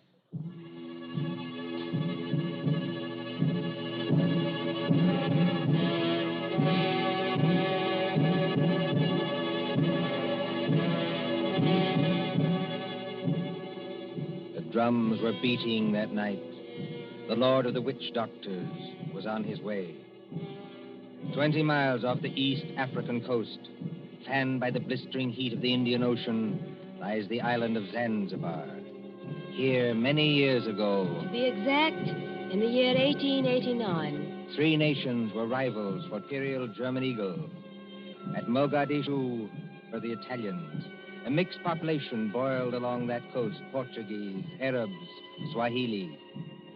On the island itself, Sayed Khalif, Sultan of Zanzibar, ruled the remains of a once mighty empire. Mohammedan Bantus of the tribe of Zeng. Look over there, in the moonlight. That white building, patched and rotted, was the palace where Sayed Khalif lived with his fat wives and his captive lion. Not far away on the hill overlooking the harbor stood the British Residency. The British resident, or crown official, held uneasy sway against German and Italian influence. And at the Residency on that hot night long. Martha. Yes, Father? Come away from the windows, please. But, Father, those drums are on the mainland. Never mind. 20 miles from here. I'd rather you stood back. It's the fires I don't like, sir. You can see the red light all this distance. They're having a beano of some kind. You'd better stand back, too, Mr. Harris. Oh, look here, sir. Yes, Mr. Harris? I've been your diplomatic attaché in this place for 3 years. Couldn't you call me by my first name in private? Just as you please. Lower the sun blinds and turn down the wick of that lamp. You don't think there's any danger? There's no danger whatever, but... Nero seems terribly restless tonight. Only natural, my dear, with the drums going. Everybody seems restless. This has been going on for days. You begin to get in your nerves. So you feel it too, eh? And I do wish Sad Carliff wouldn't tease Nero. Jab at him with the meat fork and that kind of thing. If that lion ever got loose... Nerves, my dear, nothing but nerves. Let's face it, sir. There's something very queer going on over on that mainland. Well, suppose there is. All we know is what Nyoka knows. This great witch doctor, whoever he is, been making a triumphal progress to the coast. The whole bush is afraid of him. You alarm me. Nyoka says he's got horns. He can make himself 7 feet tall, like stretching an accordion. Oh, really, Bill Harris? Well, I don't say I believe it. I say it might be dangerous. Now, for instance, could this be one of Dr. Schmidt's tricks? Dr. Schmidt is a friend of ours. Yes, he's also head of the German East Africa Company. Dr. Schmidt is a gentleman. Look at that coast over there. He's got every native chief in his pocket. Dr. Schmidt assured me that the German emperor has no more territorial claims in East Africa. We get our trade concessions from Said Khalif. Said's our only friend, but we can't even be sure of him. The Germans give him trade gin and a grand piano. The Italians give him 3 new wives for his harem. What do we give him? I have no instructions from London about the situation in this island. No. Somebody in Whitehall probably forgot to post them. For the last time, Mr. Harris, I will not hear His Majesty's government criticized like that. Sorry. These things take time. If there's any danger, we'll be notified in due course. Listen. Well, they're only our own natives. They beat their own drums, you know. Somebody went past that window. That's probably only Nyoka, my dear. Surely you're not afraid of our own servant. No, but Master! Nyoka, listen to me. Don't hang on to that big curtain. You'll pull it down. Now stand up straight and tell me. What is it? He here, Bwana. He here, yes, please. Who's here? Big witch doctor here, yes, please. He come up past in moonlight. He walk slow, boom, boom. He got big teeth eat with. The outside front door now. What was that? The drums have stopped. Nyoka's right, sir. We have got a visitor. There's somebody coming down the hall. Better turn down that lamp, Martha. I can't seem to find the lamp. My fingers are all thumbs. There's a revolver in the table drawer behind you, sir. I don't need it. Stand perfectly still, all of you. Now, please, friends all, don't be alarmed. Are you English? That's right, miss. Born and bred in Stretton. Which of you is the British consul? I am the British resident, sir. My name is Richardson. May I ask the meaning of this tomfoolery? Well, that's just what I'm here to tell you. Or maybe I'd better show you. Now, observe me right hand. I hold it up so, and as I live, a lighted cigar. But perhaps the lady doesn't like smoking in the drawing room. Now, look here. There's nothing up my sleeves. I wouldn't deceive you for the world. I turn over my hand, and would you believe it? A glass of water. Is this man insane? Father, I think he's trying to tell you he's a magician. That's right, miss. Direct from the Egyptian Hall, Piccadilly. Animal taming and magic. That's my line. Then you're the famous witch doctor that's got all the natives in an uproar? Nobody else, young fella. Yes, well, you tell us what you mean by this nonsense. Scaring everybody when there's no danger. No danger? I suppose you haven't heard about Said Caliph and his Gatling guns? Gatling guns? Kindly presented by Dr. Otto Schmidt. And believe me, all you've got is an appointment with a Gatling gun, unless my nonsense steps in. Here, take a look at this. But you can't be from the British Foreign Office. Well, that's just what I am, Governor, and going up in the world, don't you think? By the way, I'd better give you your instructions. The envelope's pretty dirty and a little bit smelly from being under my furs and devil paint, but... Read it, sir. Go on and read it. Foreign Office, Whitehall, British Consul, Zanzibar. Bearer of this letter, The great Mephisto? That's me. Real name, Barney Hicks. They must be out of their minds. Are they? Listen, old man. I've been 3 weeks in that jungle with a Swahili interpreter. I've been bitten and stung and fried to death. But Schmidt or no Schmidt, I've got those native chiefs just where I want them. You see what happens when I announce I'm a friend of the Great White Queen? Why, you'll have 'em eaten out of your hand. Well, that's true. And all we've got to do is get around Said Caliph here on this island. But do we need to get around him? The young lady, be good enough not to speak until you're spoken to. Oh, I'm sorry, Father. Sayed may be lazy and as fat as a hippopotamus. He's rather a fine old boy. Is he? You said something about Gatling guns. Now, listen. Here's the game. Father, I don't like this.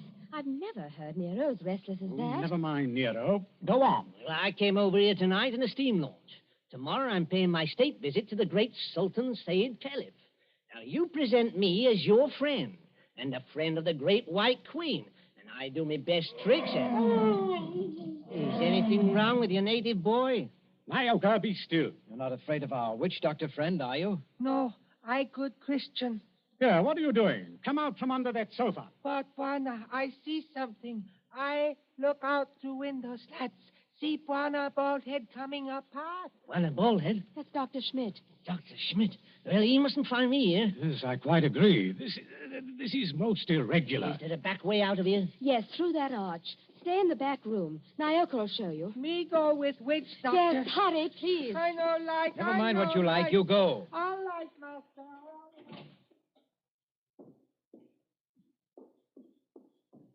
It's all right, they've gone. Yes, about time, too. Well, good evening, Dr. Schmidt. Pleasure to see you. Always a pleasure to see you. Ah, my friends, I wish I could say it was such a pleasure to see you. Isn't it, Doctor? This at any time but now.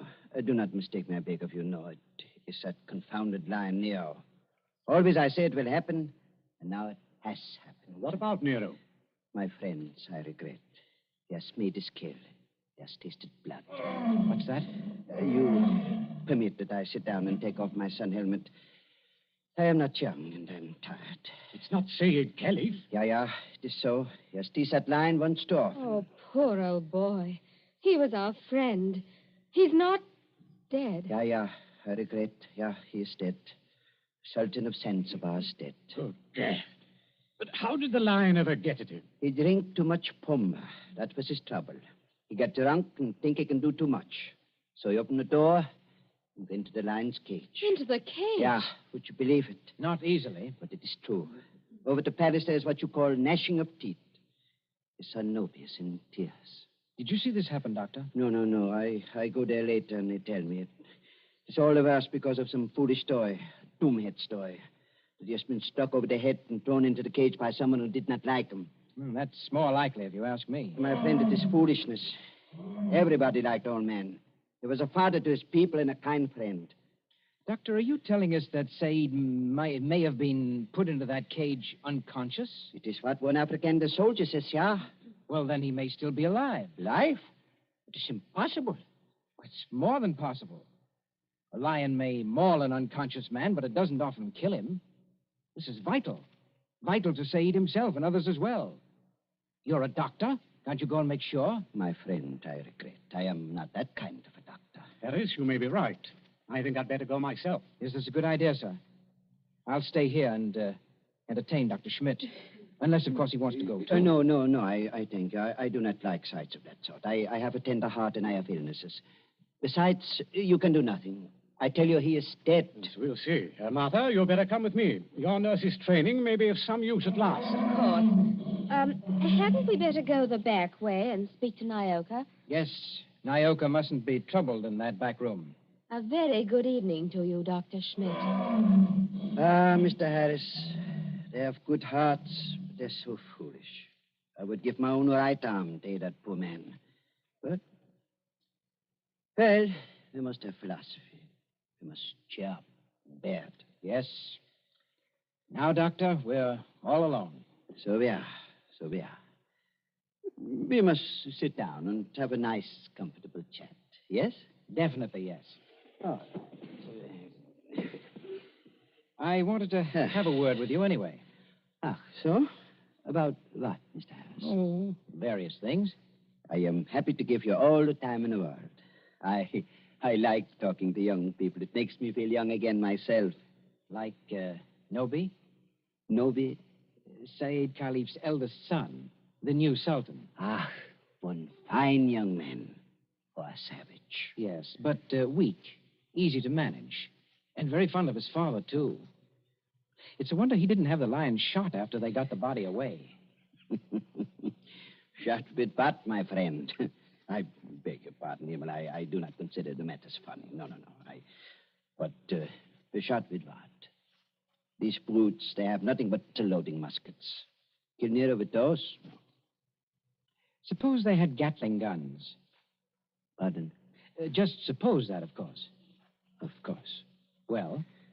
Ah, my friend. Gatlings would be of no better use. You only wound. To kill a lion, you must reach the eye or heart with a high-power bullet.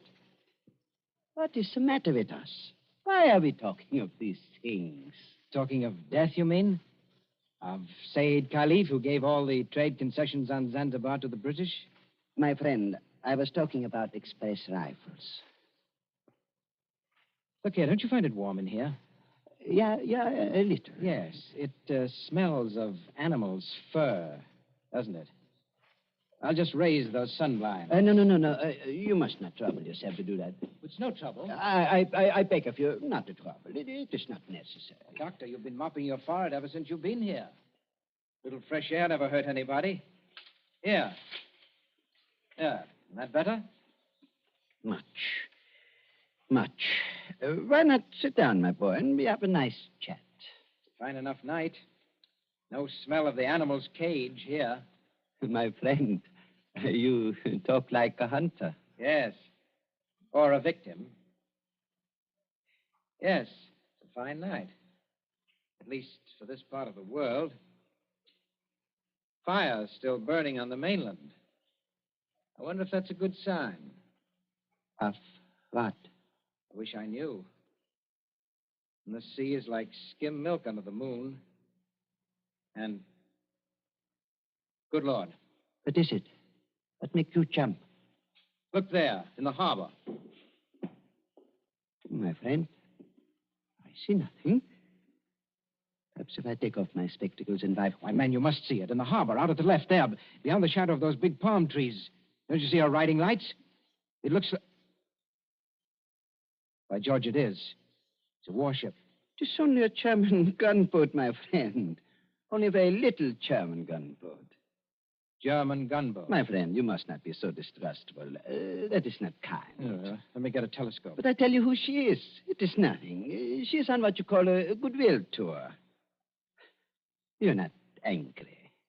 Angry? My friend. Well, I did not know. I could not guess. That is, England is hard to understand. We know that ourselves. I tell you something in confidence. The Germans are sensitive. The British objected. The natives feel too strong. I tell the gunboat to go away. I fire an express rifle. It has a sound. Boom! You cannot mistake one another. That is why I think of an express rifle. But if nobody will object... Why, not the least bit. Tell me, Doctor, do you like it here on this island? Well, just not bad. Don't you ever want to get away from a forsaken mud heap like this? My friend, I am a German. My duty is here, as I stay here. Yes, I know. Between ourselves, that's exactly my position. But you are young. That's not the point. It's the importance of the job. The British don't rule Zanzibar. We hold the trade concessions from Saeed Khalif, and our residency has to protect them. But even you, Doctor, would be surprised at the amount of trade that we have to protect and the revenue that comes out of this island. Is it so now? You don't say so. I do say so. Is it so much? More than you think. Of course, I'm not allowed to give you any figures. No. Of course not. I would not dream of asking you. How much would you say it comes to, roughly? Oh, come now, Doctor. As one gentleman to another, you're not asking me to give away secrets. Oh, no. It was only a joke, you understand. Please do not try to up-trip me. I would try to pull your leg, and it was only a joke, believe me. Yes. It's all in the game, as it were. Yes, all in the game as gentlemen. Oh, Doctor, you're quite a humorist. You're not offended? Not at all. No, as I was saying, I hold a rather important job. Of course, Mr. Richardson holds an even more important one. He's been very friendly with old Saeed Khalifa on this job. Of course, you know what that job is? Of course. He's the British consul. What is the matter with you? You're not smiling any longer. Why are you looking at me like that? So that's it. That's the game. You made exactly the same mistake that he did. Shoot it. Dr. Schmidt, have you met the great lord of the witch doctors? The maker of spells and the tamer of lions? I am a good Christian. I pay no attention to what natives say. I do not believe in witch doctors. No, neither do I. Not in this one, at any rate. What one? The witch doctor who came here tonight and said that he was on a mission for the British Foreign Office. He's an impostor from the word go, and you're working with him. Oh, don't upset your chair like that, Dr. Schmidt. Because if you fall on it, you may hurt yourself. I have not hurt myself, young man. Oh, yes, you have. The fellow who came here tonight addressed Mr. Richardson as the British consul. That might have been a slip of the tongue. But then you see the letter on the table there? I have eyesight, I thank you. That letter is supposed to come from the Foreign Office, and it calls him the British consul, too. I heard it read aloud. The Foreign Office may make mistakes, but they don't make mistakes like that. That letter, Doctor, is a forgery. It was forged by a German, and probably by the German who calls himself Barney Hicks, or the Great Mephisto. He's in the back room now. No, he's not, Governor. He's standing in the doorway behind you now. Yes, I thought I heard you. But don't turn around to look at me. I'm just warning you. Have you got anything to enforce that? Yes. I've got a 500 Express rifle that could smear you all over the opposite wall. Karl, hast du auch immer tust? No, Und keinen... Well, if you fellows are going to shoot me, I wish you'd speak English about it. Karl, I beg of you. No. Don't fire that rifle. Exactly. You see, Carl, I'm turning around. This is all very... now, Karl. You see what the doctor means, Carl? If you fire that rifle, you'll send your gunboat out of that harbor just when you need it. Isn't that the signal, Doctor? To send the gunboat away? Karl, I beg of you. Yes, it is. Very simple, economical German signal. So, you two killed Saeed Khalif. That is slander. That cannot be proved. Had to do it, I imagine. Saeed was the one chief that you couldn't buy or frighten with your witch doctor, so you got rid of him. Tomorrow morning, the witch doctor would have appeared. He'd have scared the daylights out of a weak and superstitious son, Noby. I told you I was fairly good at my work, Governor. And I am. Yes, and then the witch doctor would have taken over everything. The British resident had to be bamboozled for 24 hours to keep him out of the way with a ghost story about a British agent. And there was a gunboat in the harbor in case of trouble. Slight mistake there, Governor. There is a gunboat in the harbor. Yes. It's really worked out beautifully. The Emperor should be pleased. I don't think your White Queen will be very happy, though. I'm the great witch doctor to that frightened mob over there. Saeed is dead. And there's a German gunboat in the harbor. Listen. I think I hear something. Whoever's out there, stay back. Whoever's out there, stay back. Bill, listen to me. Sayed's alive. He's alive. This is impossible. We can see him breathe. We don't even think he's badly hurt, but he's still in the cage, unconscious. Still in the cage? You mean they can't get him out of there? If he wakes up or they attempt anything, Nero will tear him to pieces.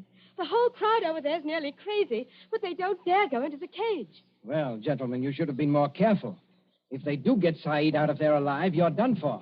Be quiet. Listen. Noby and the rest of the natives are coming up here now. See here, miss. Are you talking about the old boy's son? Noby, yes. He wants to see the witch doctor. The witch doctor? This puts you in some slight trouble, Carl. Listen to me, miss. I couldn't get that old buzzard out away from a mat line, even if I've got to get out of here. Too late now, my dear witch doctor. The natives have surrounded the house. Who's that? It's Noby. He's coming down the hall.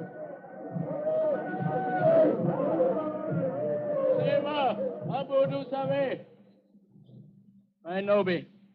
Speak white language. Harry Sultan's warrant. Witch doctor? Much respect. Fallen floor. Go ahead. Play your part, Carl. Play your ruddy part. Get up again. Great medicine man. Father hurt. Encaged with lion. You come. Say something, Carl. You can't be a dumb wizard. You come. My dear Nobi, my friend, the witch doctor can't understand you. He witch doctor. Not speak everything. Bad witch doctor. No, it is not that. He does not hear you. He's in another world. See how his eyes close. See how he's sway. I know this. He saved my father. Or maybe all of you. We will kill all white people here. Witch doctor saved my father from lion. You come. Nobi, listen to me. You needn't worry. The great witch doctor can save your father. Go in cage? No, not go in cage. Strike with fire? Yes, that's it. Strike with wizard fire. Open heaven. Flash great light. Nero scream and die. Father saved. Carl, you must not save him. If he remain alive, he will talk. Then the natives will know. You not want to save father? The witch doctor does want to save your father, Nobi. You see that gun under his arm? Gun? Gun no good. Not use gun. Only wound lion. Lion in pain kill father. No, that's not like your muskets, Nobi. It's an express gun. It's a magic gun. Magic gun? Listen, Nobi. Magic gun save your father with one shot. Just like that. Lion fall over dead. Your father well again. And our friend. We use gun. Give me gun. No, you could not use it, Nobi. A witch doctor can use it best. Tell him to use it. Tell him to be sure that he hits the lion. Now, look here, Harris. I've had enough of this. Yes, Nobi. If he wants to hit Nero with that white fire, he can strike the lion dead before you could wink your eyes. Then do. You'd better try it, Carl. And you'd better not miss him, or you know what'll happen to every white person in this room. My hands are shaking. Magician with shaky hands, that won't do. I take your shoulder. You follow. Yala, Ngamba. All come.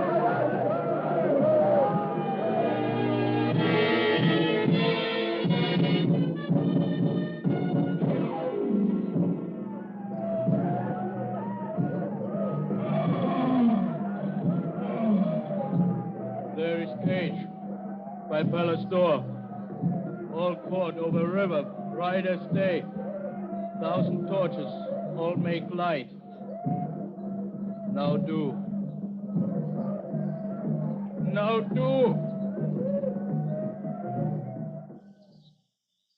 See how quiet they get when nobody raises his hands. They're praying. So are we. Won't do it. You better. I told you that. They're out of hand now. If you miss, you're no witch doctor. And if you had any thought of hitting Saeed instead, just imagine what they do to you. I can't see. These torches blind me. You do. I think the old man's moving. If he stirs, the lion will kill him. You know what that means. That's right. Up with a rifle. My hands are shaking. Be careful of your sights. It's a point-blank shot.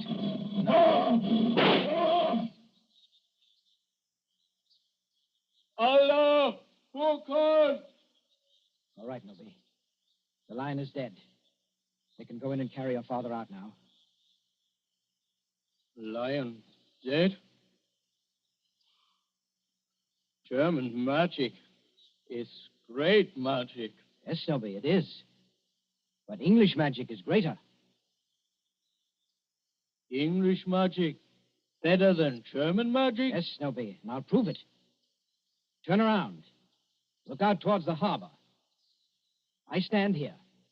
I wave my hand, like this. Nothing up my sleeves. I wouldn't deceive you for the world.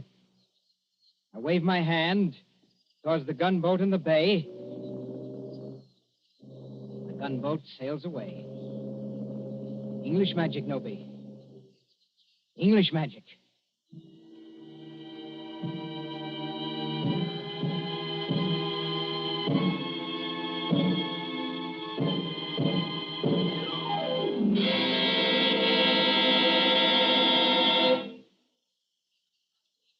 And so ends The Lord of the Witch Doctors.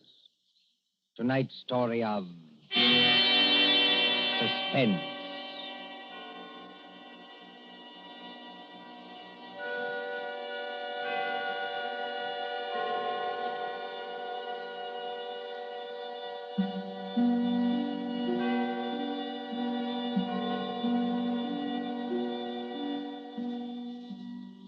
Next Tuesday, when CBS again brings you Suspense, our story will be The Devil in the Summer House. The broadcast for next week only is scheduled for 10 p.m. Eastern Wartime, a half hour later than usual. William Spear, the producer, John Dietz, the director, Bernard Herrmann, the composer-conductor, and John Dixon Carr, the author, are all collaborators on Suspense.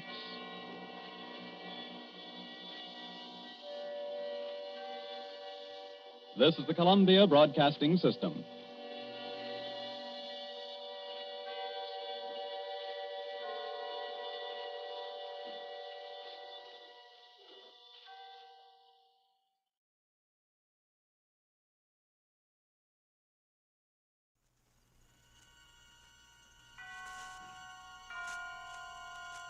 Now, Autolite and its 60,000 dealers and service stations present Suspense.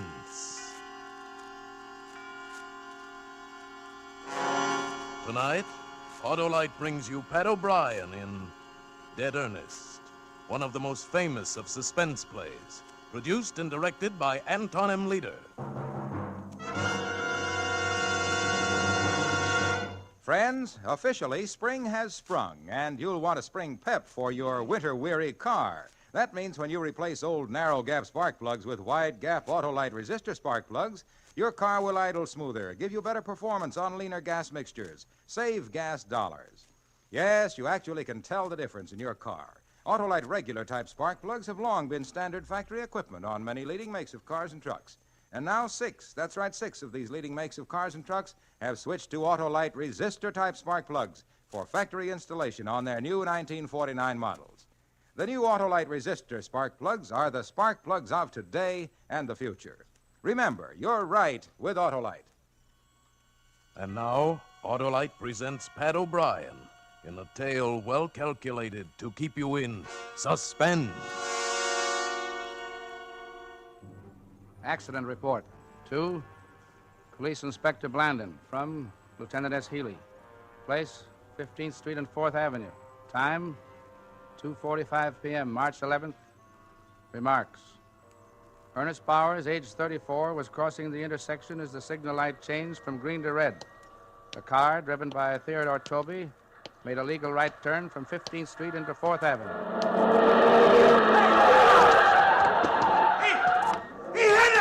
Wasn't much. Wow, look at those tire marks. Hey, the guy's out cold. He's bleeding. All right, clear the way. Come on, guys. Come on now. Let me through here.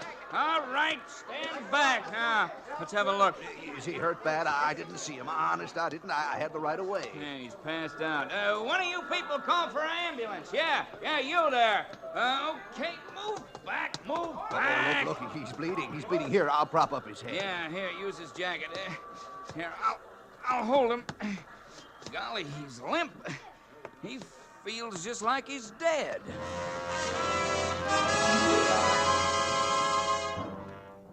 Yes, Ernest Bowers felt like he was dead. Ernest Bowers suffered from catalepsy, a strange disease. He carried at all times a note in his inside jacket pocket stating that he was a cataleptic and that in the event of seeming death, his wife should immediately be notified, or his doctor in the event his wife is unavailable. The letter also requested that no autopsy or embalming should be performed on his body for 72 hours, although in his particular case, the duration of the attacks were usually 4 hours or less. Ernest Bowers also wore a sterling silver bracelet with an inscription reading, "Do not embalm me. I am not dead." Catalepsy is a disease of the nerves and mind. The physical conditions of the cataleptic when he is under a spell closely resemble death in all aspects, including the primary stages of rigor mortis.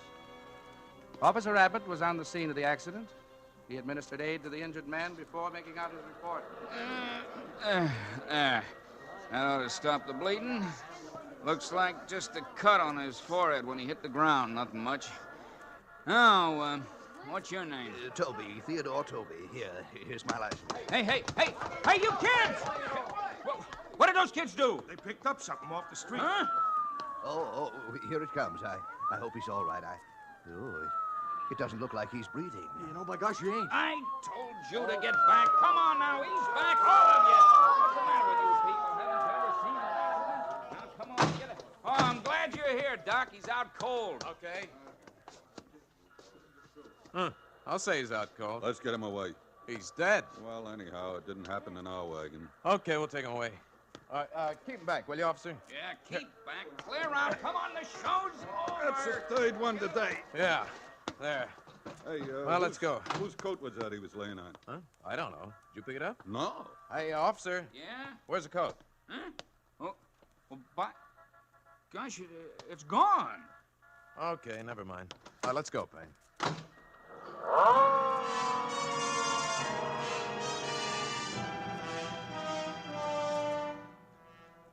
Ernest Bowers had lost the identification of his condition.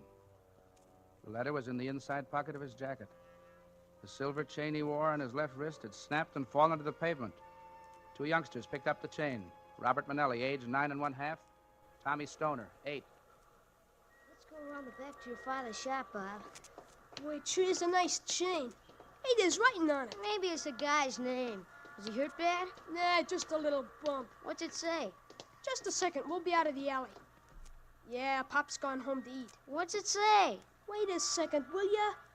It says, do not embalm, do not something me. I am not dead.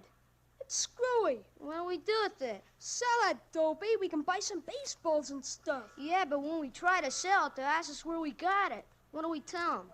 Nothing. Use your head. You know what we'll do? What? We'll use Pop's welding torch. We'll melt it down. Well, he told us not to use it. Pop ain't here, is he? No. Well, come on. There it is. Yeah, here. Put it on that brick. Okay? Yeah. But be careful. Hey, what are you kids doing?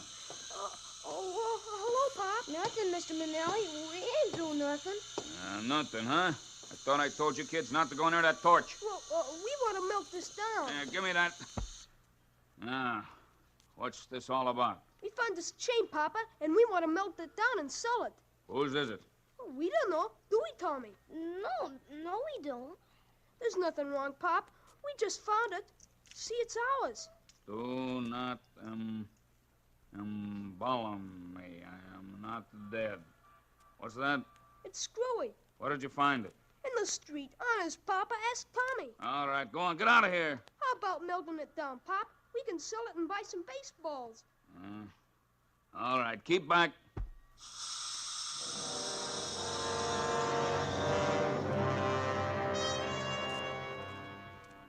They melted it and took it to a gold and silver dealer. They sold the melted chain for $1.30. $1.30. But the coat was the principal thing. In the coat, in the inside pocket, was the letter. The information about Ernest Bauer's condition was in that letter.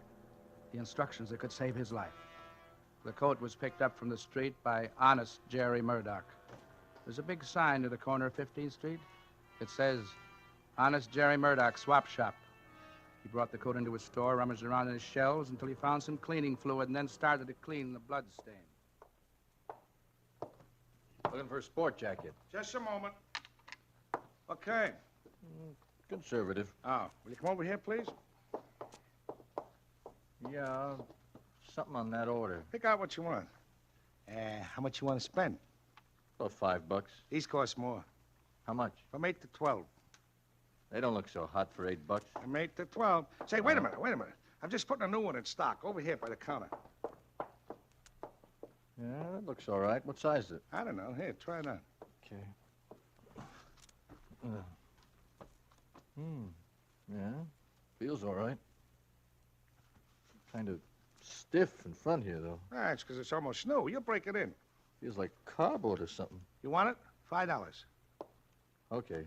Might still be a couple of stains on it. I ain't had time to take out. Use some cleaner on it or bring it to the tailor's. It'll be better than new. Yeah. Here's a 5.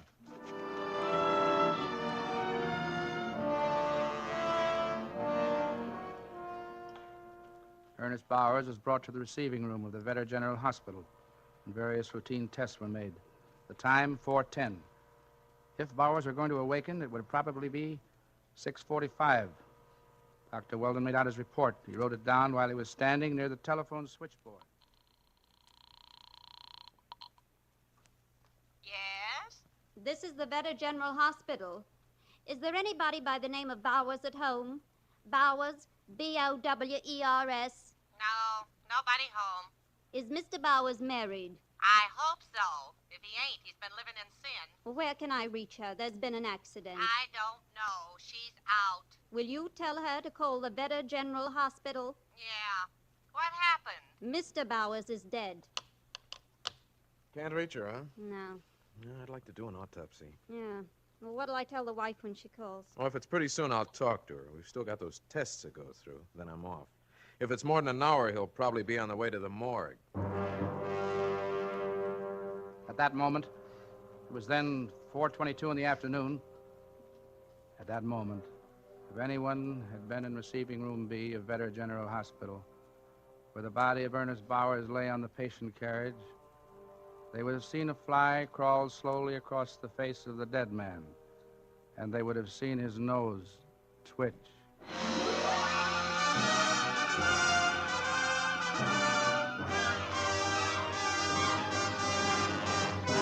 For suspense, Autolite is bringing you Pat O'Brien in radio's outstanding theater of thrills, Suspense.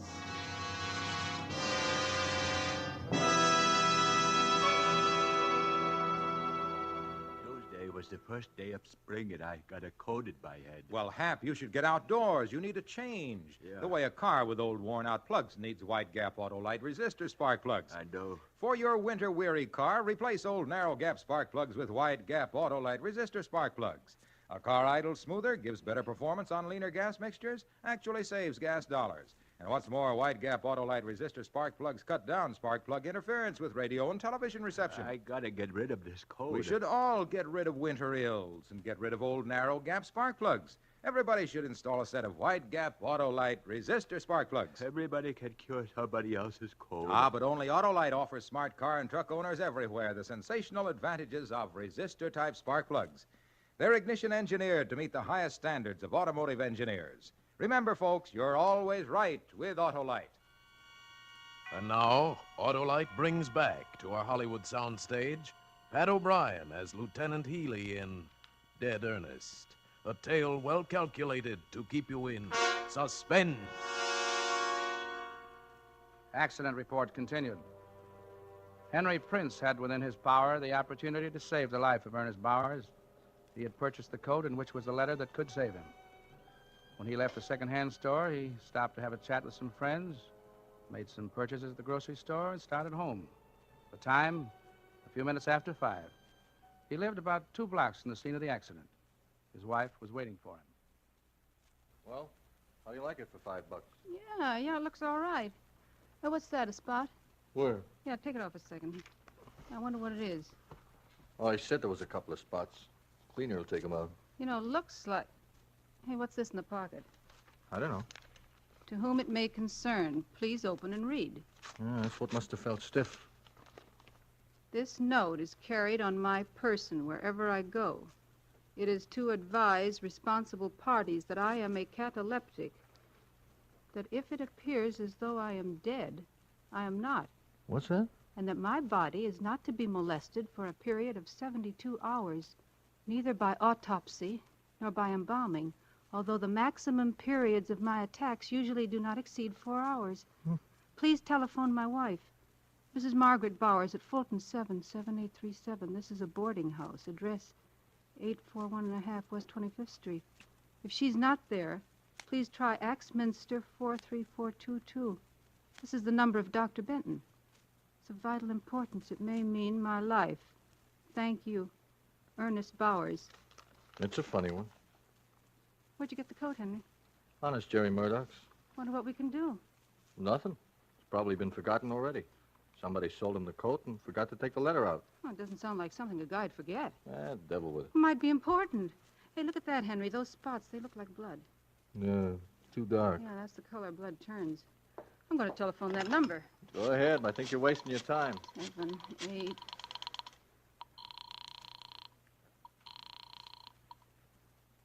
Hello? I'd like to talk to Mrs. Bowers. She ain't in. Well, how do you know? You didn't even call. I know. She went out. And you ain't the first to call her. Who else wanted to get in touch with her? Oh, somebody. I don't know who. Oh. Well, thank you. Yeah, you see, you're wasting your time. I have the strangest feeling, Henry. Gee, it must be a terrible position to be in, to have everybody think you're dead when you ain't. You're helpless about it. Well, go ahead. Go ahead. I can see I'm not going to win this time either.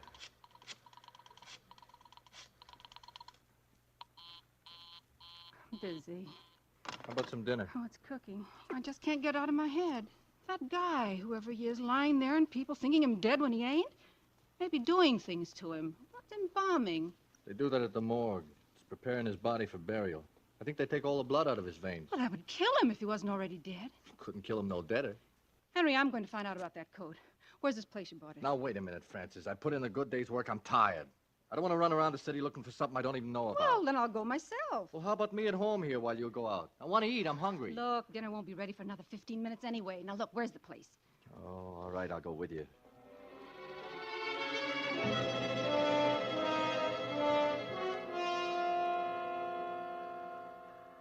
Well, he ain't here. He locked up. Well, what's the sign say? 10 minutes? Yeah, but those guys put up signs like that if they're going away for an hour. Oh, we'll wait a few Oh, minutes. come on, Francis. Look, you wait here. I'm going in the cigar store to telephone. Once you make up your mind to something, nothing can change it. Unless it's an invitation to a poker game. Very, very funny. Look, you wait here.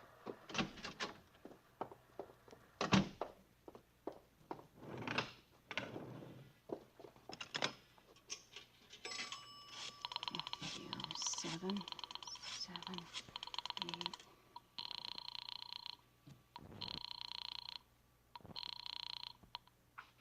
Hello? Is Mrs. Bowers in? No. Mr. Bowers? No. He's dead. He is. That's what they tell me. Well, wait a minute. Oh, darn. 7. Hello? Look, I just spoke to you. Will you You're please... bothering me, lady. I got a meal set up on the table. I can't be answering a million questions. But all I want to know is when Mr. Bowers died. How do I know? Ask Mrs. Bowers. She'll be home soon. Thanks. 8, 4, 3, 4. Oh, darn. Oh, that doctor's line busy. Well? No luck.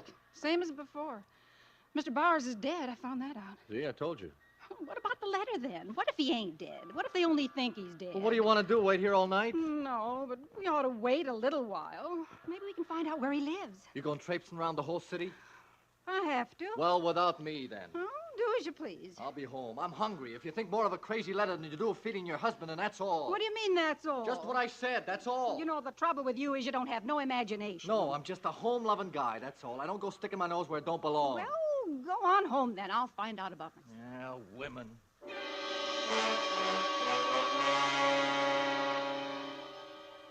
A different turn of speech. Another question.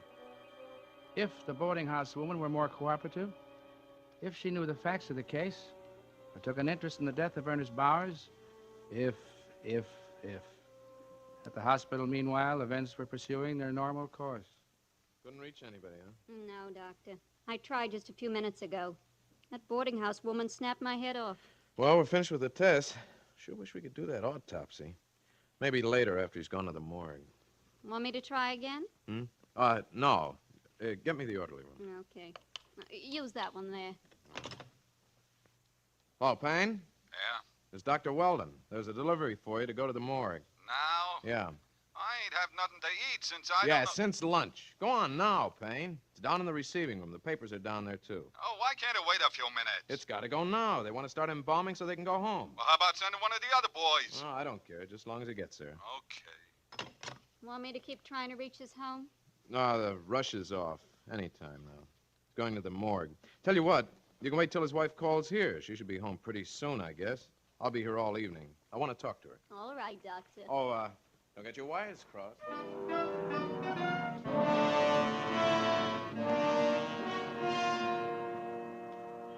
Oh, dear. Oh, Mr. Murdoch. Yeah? Oh, I'm glad you came back. Come in. What can I do for you? You sold my husband a jacket, a sport jacket this afternoon. Did I? What kind? Yeah, light blue, and it had a few stains on it. Sorry, can't take back anything once it's Oh, sold. no, I don't want to give it back. Where'd you get it, Mr. Murdoch? I don't even know which one you're talking about. I Look, sell a it lot must of... have been a few hours ago. Blue with thin red boxes. Oh, that one. What about it? Where'd you get it? What do you want to know for? Because there was a letter in it. An important letter. I don't know. How can I remember where I got it? Long ago. Was it long ago? I don't see where it's any of your business where I got it. It may be important. I've been trying to reach the numbers. The doctor's number's always busy, and his wife, she isn't even home I yet. don't know what you're talking about. Now, please, I'm busy. I got lots to do But here. you gotta tell me. Just look, tell me one thing. Did you have the jacket in there a long time? Well, Look, please, it's very important. Well, no. No, I just got it in this afternoon. Oh. Where'd you get it? You said one question. You asked it, and I answered it. That's all. There was blood on it. That I can't help. Now, if you'll excuse No, me... now, look, you must tell me. I don't have to tell nobody nothing. Look, I may be all wrong. I'm probably just crazy about this. Look, but if that man's alive and they do anything to him, I'll never get over it. You know, I'll never be able to live with myself. Crazy, again. you said. It all sounds crazy to me. Listen, there was a letter in the inside pocket of that jacket. It said that Ernest Bowers was a cataleptic. What's that? He goes into fits? Oh, no. Cataleptic, you know, is somebody who looks like he's dead at times, and he isn't. He goes into a spell and looks as though he's dead. Sometimes, you know, they take dead bodies to the morgue and they embalm them. And that means they take all the blood out of their veins. Now, this fellow Bowers, he's a cataleptic. I don't know whether he's dead or alive or even if he's worrying about this letter, but I just got to find out. Well, there was... What? An accident before. Where? Who was in it? I don't know. Believe me, lady, I didn't know anything about all this. You think that this guy who was taken away in an ambulance could be one of them cataleptics? That coat. Was it his? Yeah, lady, yeah. But it was left there in the street. They drove away and left Who? it. The ambulance. What ambulance? I don't know. It was on the corner. The cop was there. He told somebody to call an ambulance and came and took away the man. A cop? I saw a cop outside while I was waiting for you. Is that the same cop? Yeah.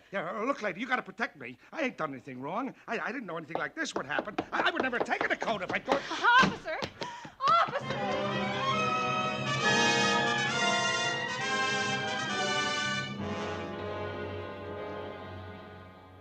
Ernest Bowers lay on a slab in the morgue. If he were alive, probabilities were that he would regain consciousness before 6:45. And the two embalmers on duty at the time had decided to get a bite to eat. When the phone rang, Anthony answered. Well, we're going out to eat. Yeah, I know another one just came in. We got it here. Yeah, well, what's the rush? No, we just want to get a cup of coffee, and then we'll get on it. Look, is it our fault if it comes in just when we want to have a Right? We can go home after? Well, that puts a different complexion on it. Yeah. Okay, yeah. What time is it, Al? 6:30. Doc says if we embalm this one now, we can go home. Well, let's start in then. I'm hungry. Okay. I'll start the motor. Young guy, ain't he? Yeah. I was speaking to the wife about that yesterday. Get the injector out, Tony. Yeah. And she was saying more and more people die, older and older. Here. Yeah, it looks like we can open through the neck. Yeah.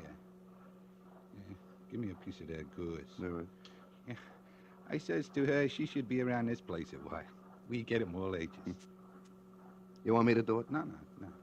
You get the injector ready. All right. Hey, look at him. Yeah. You never think that such a little thing like his heart stops beating could make him dead and not alive. Hold it steady, will you? Yeah. Ready? Just a second. Okay. All right. Here we go. Uh-oh. What's the matter? My glasses. They're clouding up. We'll take them off. No. I'll just clean them. What'd the wife say to that? Huh? About all ages? Yeah. She didn't have nothing to say. Only that most of the guys we deal with probably come to a violent end. Yeah, well, there's something in that. Okay. Got them clean. All right. Here we go. What's the matter? They're steamed up again. Every time I bend over near...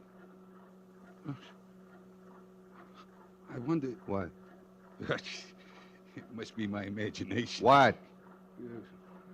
I could have sworn this guy was breathing on my glasses. Well, is he? How could he? Well, come on, then. Let's go. It's 6:45 already. Yeah. All that. Yeah, I'll get the phone. Well, let's get this started first. Okay. We'll just... Al. What? What's the matter with you? I thought I saw the guy's hand twitch. Oh, don't be stupid. Well, it gave me a scare. Let's wait a second. I'll get the phone. There'll probably be another job, and we'll never get out of here. Let it ring. Yeah, but the doc said we could go home after if we... All right, come on. Let's get this thing over with. Al. Okay. Yeah. Give me the knife again. I'll... Tony? Yeah? Look here. I'm bent over like this. I ain't gonna move. My glasses are full of steam again. Holy. Is he alive? Look at me. I'm shaking all over. Look at him, Al. Look at his lips. Listen. Shut off that motor!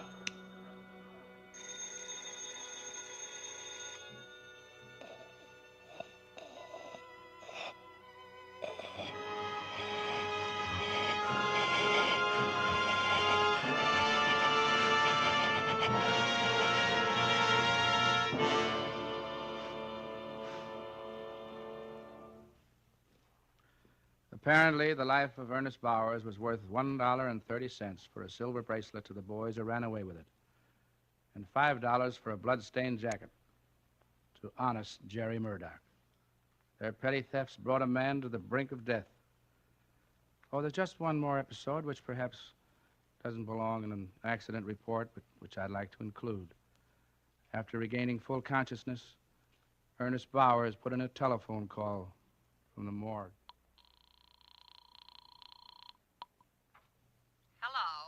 Hello, Mrs. Brawley. Is Mrs. Bowers in? I don't know. I'll see. Josie, see if Mrs. Bowers is home. Who is it? Well, this is Mr. Bowers. Who? Mr. Bowers? Why, they told me you was dead. The hospital called and said... Yeah, I know, Mrs. Brawley, but they made a mistake. Oh. Well, here she is. Hello, Ernest. Where are you? Well, darling, it's quite a long story. You see, Never mind. You get right home, here? Dinner's getting ice cold.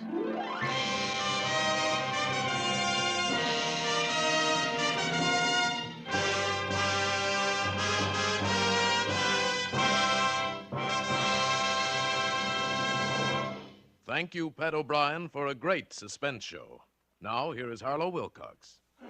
I still got my coat in my head, Marlowe. Well, Hap, why don't you swap it for something useful? I'd like to. The way folks are swapping winter chills for springtime thrills, replacing old narrow gap spark plugs with wide gap Autolite resistor spark plugs.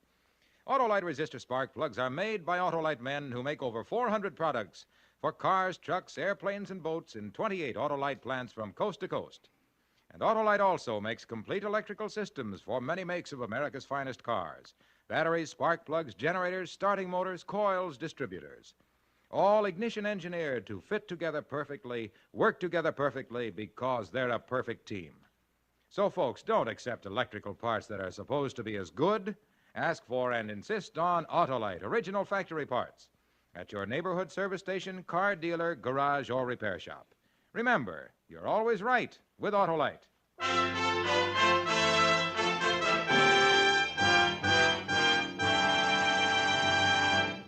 Now, here again is Mr. Pat O'Brien. It's been a pleasure for me to join this fine cast in bringing you another suspense play. I'm a suspense fan of long standing, and I'm just as anxious as I know you'll be to hear next week's broadcast when Edward G. Robinson returns in a story called You Can't Die Twice. another gripping study in suspense.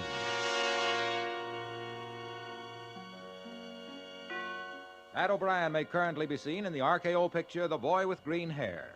Tonight's suspense play was written by Celie Glester and Merwin Gerard, with music composed by Lucian Moraweck and conducted by Lud Gluskin. The entire production was under the direction of Anton M. Leader. Next Thursday, same time, hear Edward G. Robinson in You Can't Die Twice. You can buy Autolite electrical parts, Autolite resistor spark plugs, Autolite stay-full batteries at your neighborhood Autolite dealers. Switch to Autolite. Good night. Here's great news. Suspense on television may be seen in many parts of the country every Tuesday night. This is CBS, the Columbia Broadcasting System.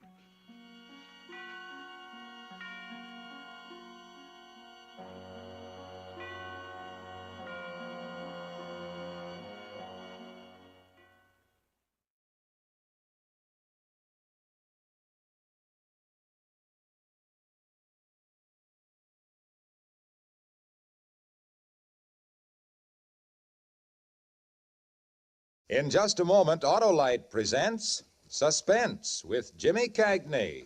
Harlow, tonight I understand we have an Autolite Suspense special. Every bit as special as your star performance as the Autolite Resistor Spark Plug Maestro. Is that a plug for me or for my favorites Autolite resistor spark plugs, Hap? Well, with no offense to either, Harlow, it's neither. Tonight, Jimmy Cagney in Autolite and Suspense are dramatizing one of our great American tragedies. It's so tremendous a problem it warrants our entire nation warring against its grimness and the Grim Reaper who is its symbol. Tonight's suspense story will remind you to drive carefully behind Autolite resistor spark plugs or any other, Harlow. Then let's join the Autolite audience and listen.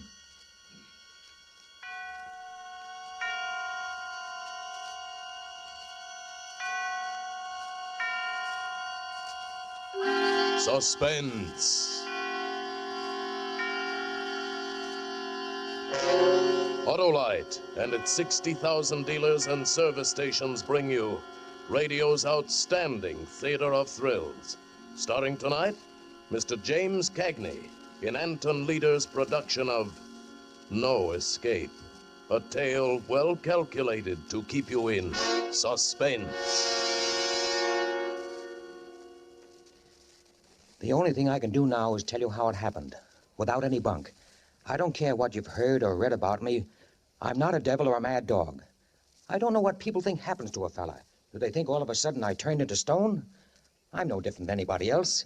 If I don't eat, I get hungry. If I cut myself shaving, I bleed. I'm just like the next guy, and that's the whole idea. It happened to me, sure, but it would have happened to anybody. It could have happened to you.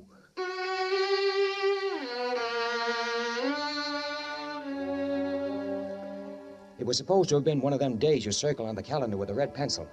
You see, with a little town like ours, 23 miles from the big city, right on the main highway, we get the speed artists going both ways. Yeah, and every couple of days they manage to leave something behind to remember them by. Like a kid with a broken back or, well, you get the idea. So a couple of years ago, the Chamber of Commerce started a safety campaign to name the safest driver of the year. Something to kind of keep the guys in their toes. And this year, the fellow they chose for the award was yours truly. And tonight was the big doings with a few well-chosen words from me, a lad who was a public speaker, was a wonderful bus driver. I got to the house a little after 6. Teddy, my kid brother, was just leaving. Hiya, big shot. Hello. Ladies and gentlemen, in this corner, the world's champion driver. That's me, all right. Hey, that's a swell picture of you in the paper. You don't look so bad for an older man. Right, or I'll beat your ears in. Say, Eve called to say you should wear your blue suit and try to look human. That I would like to see. Me too. Sorry, I can't wait, though. I'm late for a date. I'll see you in the morning, and you can tell me how you slayed. All right, Ted. So long. I gave myself the works. Shower, shave, the blue suit, like the lady said. Eve looked after me like I was at least 5 years old. Well, I didn't mind a bit. Ever since Ma died in 42, I'd kept the house going for Teddy, because a kid needs something like that. But he was getting out of school in June, and then maybe Eve and I... Well, it was nice thinking about it. So nice that I guess I forgot all about the time that was passing. Yeah? Look, slow motion, you should be halfway over here by now. Okay, Eve, honey. You got the speech ready? Yes, but if you don't get moving, you'll be making that speech to a bunch of empty chairs and dirty plates. Yes, Mama. Be right over.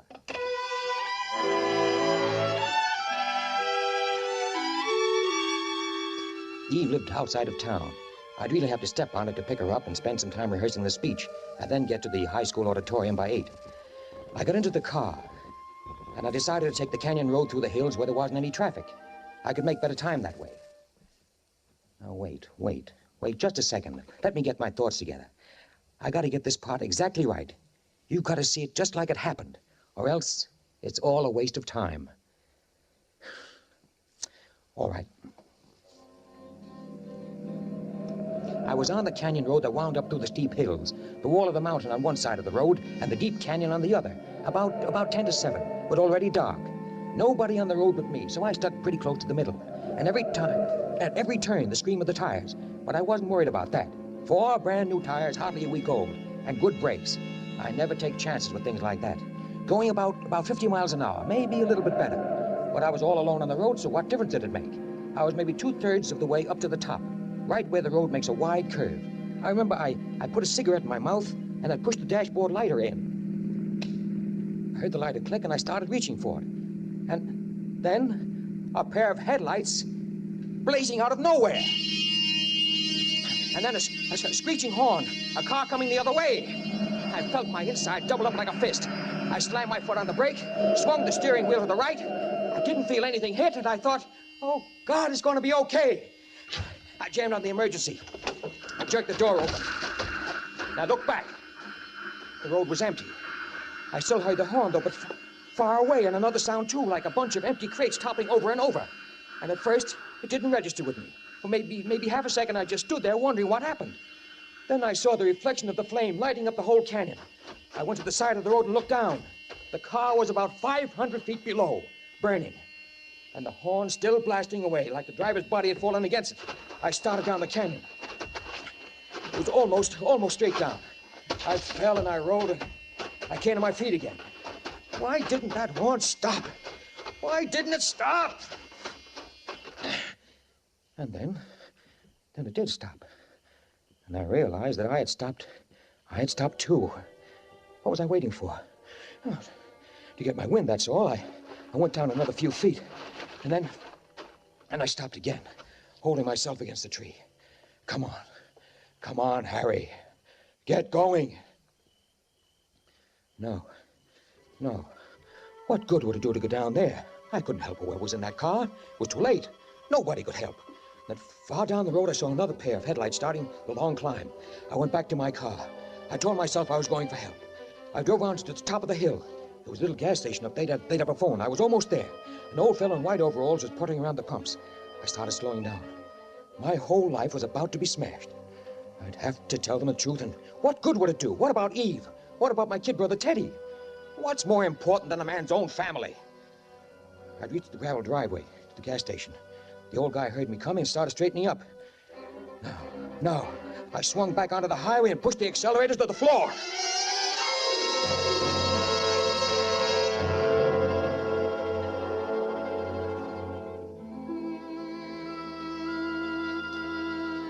I got to Eve's house a little before 7:30. It was funny. I thought I was okay until I reached for the door handle.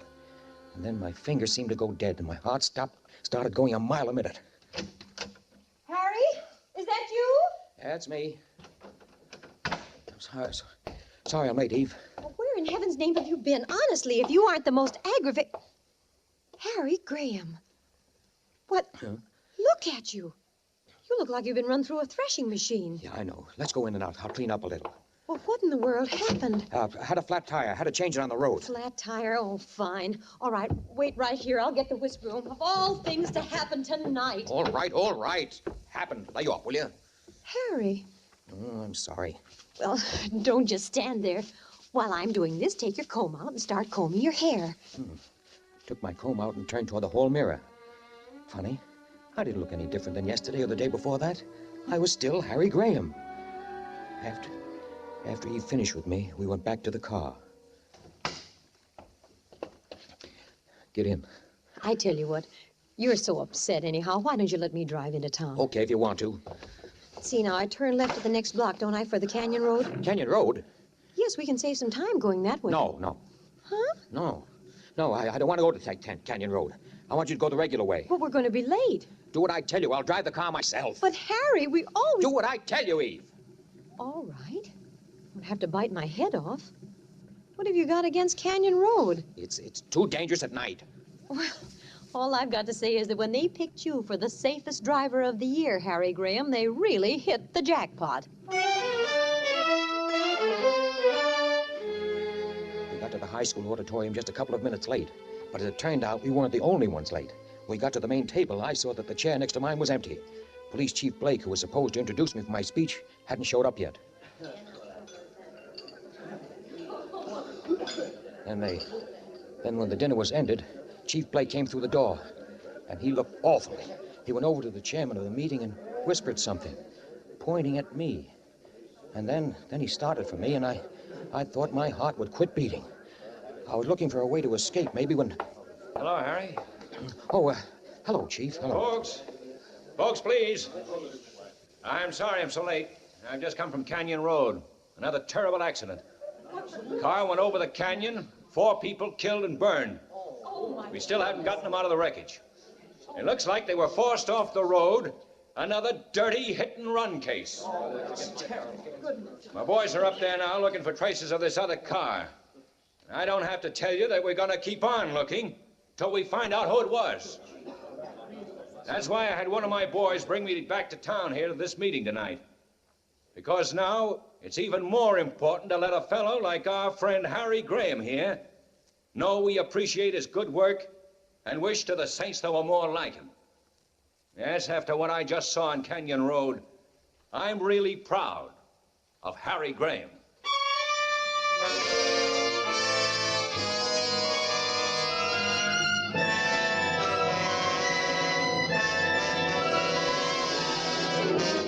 For suspense, Autolite is bringing you Mr. James Cagney in radio's outstanding theater of thrills, Suspense.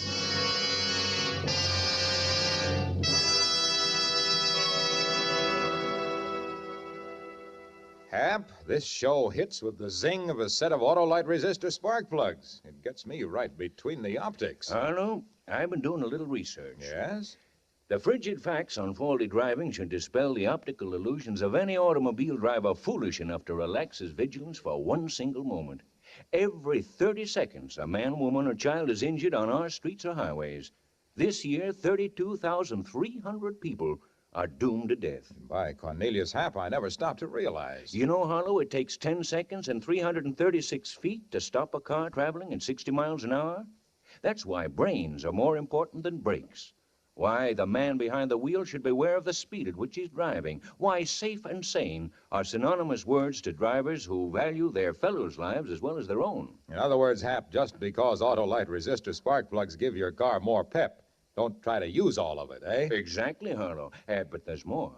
The Good Samaritan is the gracious guy or gal who not only knows and keeps the rules of the road, but also keeps his temper in his head when some bungling Benny gives him the road hog treatment. Yes, Hap, it's sad but true that one right way to wrong driving is to always demand your highway rights. Be sure to be safe. Right, Harlow. And now let's get back to suspense.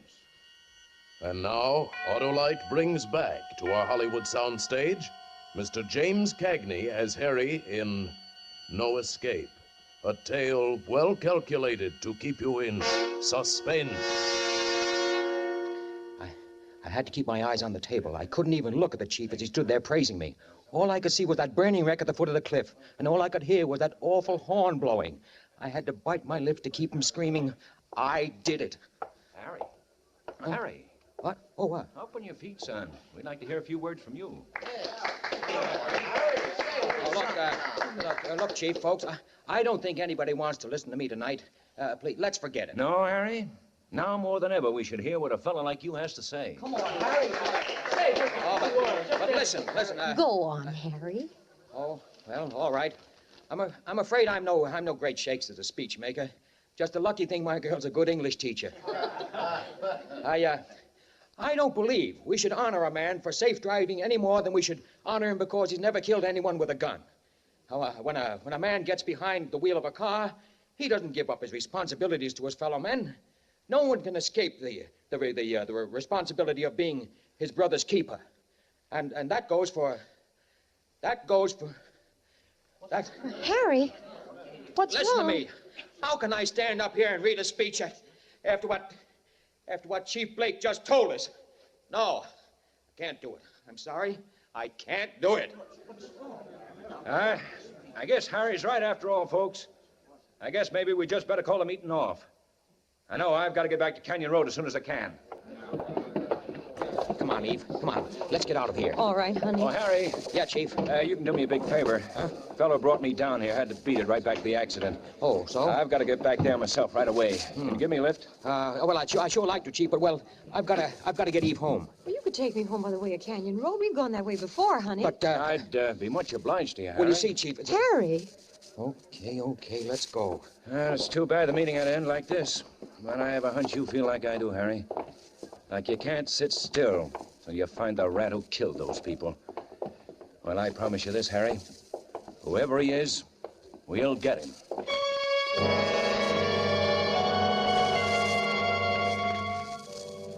Yeah, wasn't that one for the book? Less than 2 hours after my accident with the other car going over into the canyon, I was back on Canyon Road. Only this time with Eve sitting behind me and the chief of police in back. Harry, you don't mind, could you step on it a little bit? I promise you I won't give you a ticket. Okay, Chief. Honey, push the lighter in, will you? Lighter? For my cigarette. Oh, sure. This speed better, Chief? Fine. Harry hates this road. I wanted him to take it earlier tonight. It's all right if you got good tires. Oh, you don't have to worry about that. Had 4 brand new ones put on just last week. Oh, here's your light, Eve. Eve. Huh? Oh, thanks. Her voice didn't sound right. Then I remembered. When I picked her up tonight, I told her the reason I was so messed up was that I'd had to change a tire. She was thinking about that now. I knew she was, trying to figure out why I'd lied to her. Nobody said anything after that. When we reached the part of the road just before it made the big bend, I started slowing down. I hope I got you here quick enough, Chief. Yeah, you did fine. Is this where it was? Yeah, just around this bend. Yeah, that's right. But how did... Huh? Nothing.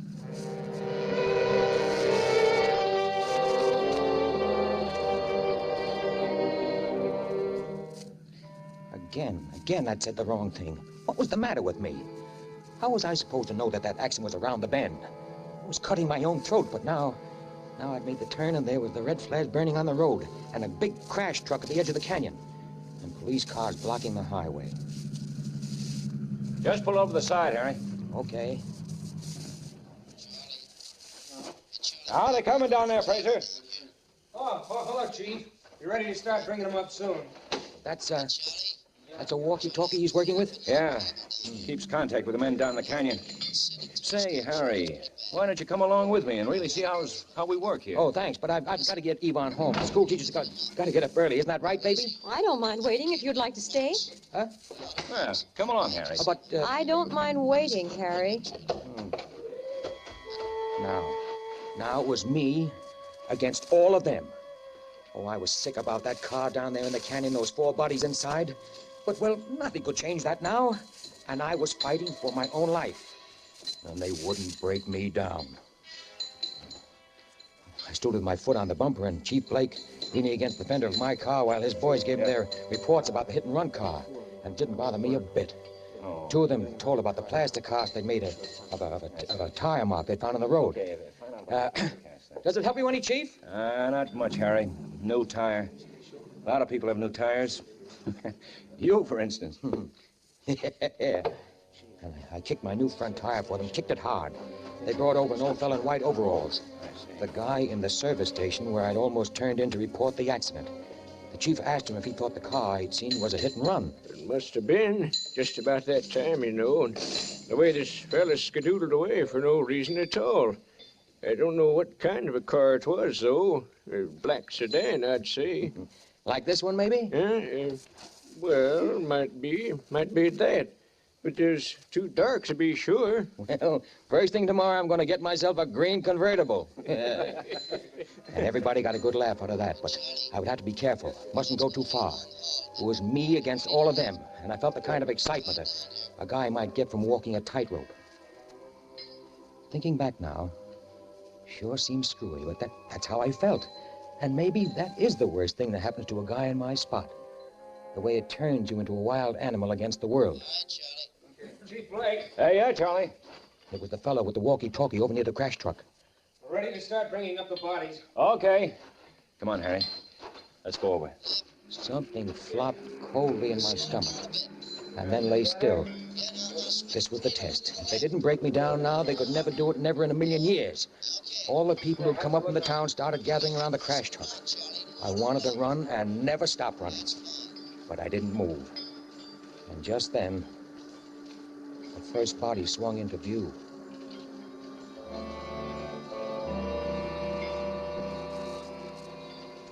And you could hear everyone in the crowd suck in his breath. And I bit down hard on my lip till I tasted blood. A brown blanket wrapped neatly around something, and then the bundle rested on the ground. And everyone seemed to edge away from it like it could hurt them. And the cable went down into the valley again. And then there was a second bundle. And then there was a third. And then a fourth. And over like a drum beat, like a prayer, I told myself they wouldn't break me down. And then someone pushed forward from the crowd. Joe Mandel, the little tailor. He seemed shy and embarrassed, as though he had no business being here. Chief Blake. Huh? Oh, yeah, Joe. Well, my boy, Philip, he didn't come home for supper tonight, and I... You want to look? Well, you know how a woman is. Rose will feel better if I tell her, okay, I looked and it wasn't... Well, you know. All right, Joe. Doesn't hurt none. Thank you.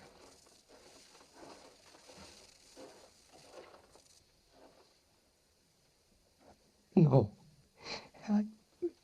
No.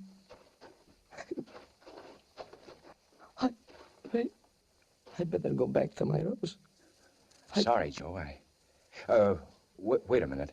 Yes. Do you know who Phil was going to be with tonight? His best friend was Mike Roebuck. They were always together. The Goldust twins, everybody called them. Thanks, Joe. Excuse me, Chief. I must go to Rose now. Fraser. Yes, Chief. Get back to town. Go over the Roebucks. Don't tell them anything is wrong. Just see if Mike's home. Okay.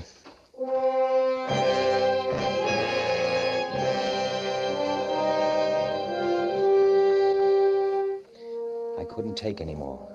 I started back for the car. My legs felt like they weighed a ton. I heard a sudden movement in the crowd behind me. Oh, no! Oh, my baby! They wouldn't break me down. They wouldn't break me down. I opened the car door, and Eve was there. I'd almost forgotten her, and I was sure she knew the truth. They brought up all four? Yeah.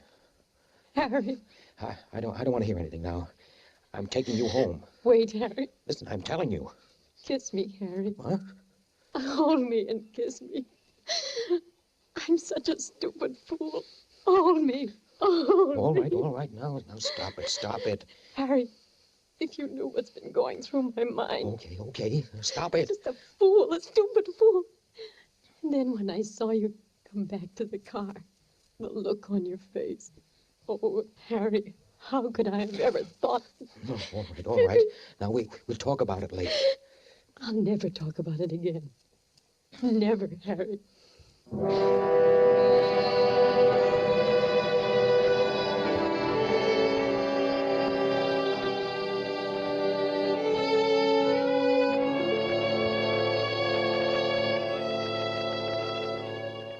So, it was all over with. I was going to be okay. God, I wasn't proud. I felt rotten and sick. And now that it was all over, the strength ran out of me like water running out of a glass. But what good would it have been to crucify myself? It wouldn't have changed anything. I wasn't a bad guy. It could have happened to anybody. And now I was going to be able to take care of my own. Eve and my kid brother Teddy. Was that a bad guy? A fellow who wanted to do right for his family? I started the car. And I put in gear, and then looking at me through the window was Chief Blake, signaling me to wait. I turned the key off. Well, whatever it was, I was very tired. Come on out, Harry. But I've got to get Eve home. Come on out of the car. But... Harry, do like I tell you. Come with me. What do you want? Come with me. You drove up here tonight. I didn't think it would end like this. You know about it? You, of all people, Harry. Listen, you've got to believe me. It shouldn't have happened to a fella like you. You've got to hear my side. Right here, Harry. Huh? What? What do you... Take a look at this fourth body. Why should I? Pull the blanket back, Harry. Oh, no. No. Teddy. Teddy!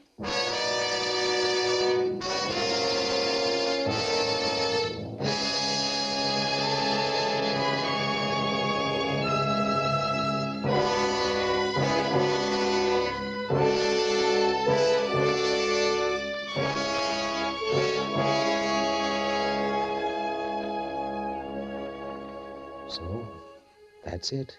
The whole works. I don't care what you heard or read in the papers. That's the story, just like it happened. No bunk. And thinking back, I guess I kind of hit the nail on the head in that speech that I made that night. You know, that part about no man can ever escape the responsibility of being his brother's keeper.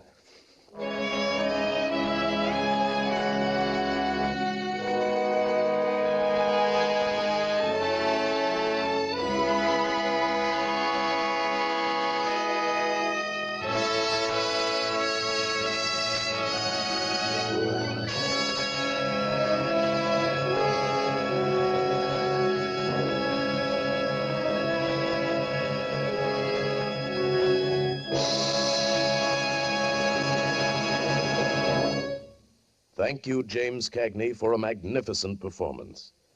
Mr. Cagney will return in just a moment. Well, Hap, after that performance of Jimmy Cagney's and your heartfelt expressions on the rights and wrongs of the driving man, it's hard to switch the conversation to Autolite resistor spark plugs. Well, Harlow, I'm sure you'll find a way. Yes, I think I'll just say, friends, switch to a set of Autolite resistor spark plugs just as quickly as you can swing into a service station. When you replace your narrow gap spark plugs with wide gap Autolite resistor spark plugs, your car will idle smoother, give you better luck with lean gas mixtures, actually save you gas dollars. What's more, Autolite resistor spark plugs cut down spark plug interference with radio and television reception. Switch to Autolite resistor spark plugs today. And remember, Autolite means spark plug. Ignition-engineered resistor spark plug. Autolite means batteries. Stay full batteries.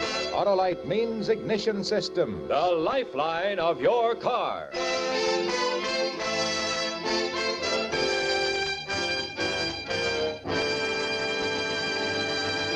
And now here again is Mr. James Cagney. It's always a pleasure to appear on Suspense, but I was especially pleased when Tony Lita asked me to do tonight's story. That's because I feel strongly about the kind of thing that happened to Harry Graham. I believe that any person who gets behind the wheel of a car assumes a great responsibility to himself, to his family, to his fellow men. That one moment of carelessness or recklessness or drunkenness can mean a lifetime of pain and misery for someone. And it might be you or me. Yes, when you're driving an automobile, we are our brother's keepers.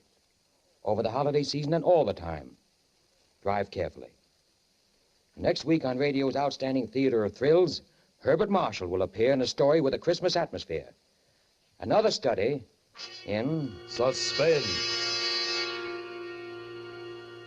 James Cagney is now appearing in the photoplay of William Saroyan's prize stage hit, The Time of Your Life. Copies of tonight's suspense play, No Escape, by Larry Marcus, will be available for educational use by groups interested in highway safety. They may be obtained by writing Suspense, The Columbia Broadcasting System, Hollywood, California. Music was composed by Lucian Morawek and conducted by Lud Gluskin. The entire production was under the direction of Anton M. Leader. In the coming weeks, Suspense will present such stars as Ronald Colman, Robert Montgomery, Dana Andrews, and Frank Sinatra. Make it a point to listen each Thursday to Suspense, radio's outstanding theater of thrills. And next Thursday, same time, hear Herbert Marshall.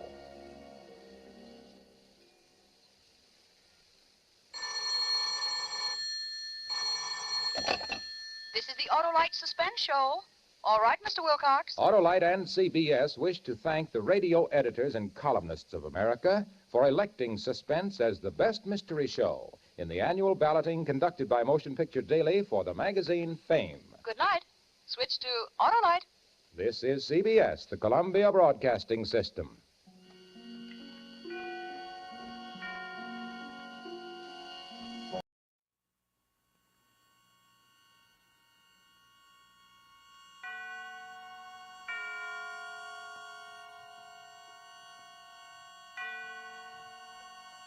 And now, Autolite and its 60,000 dealers and service stations present...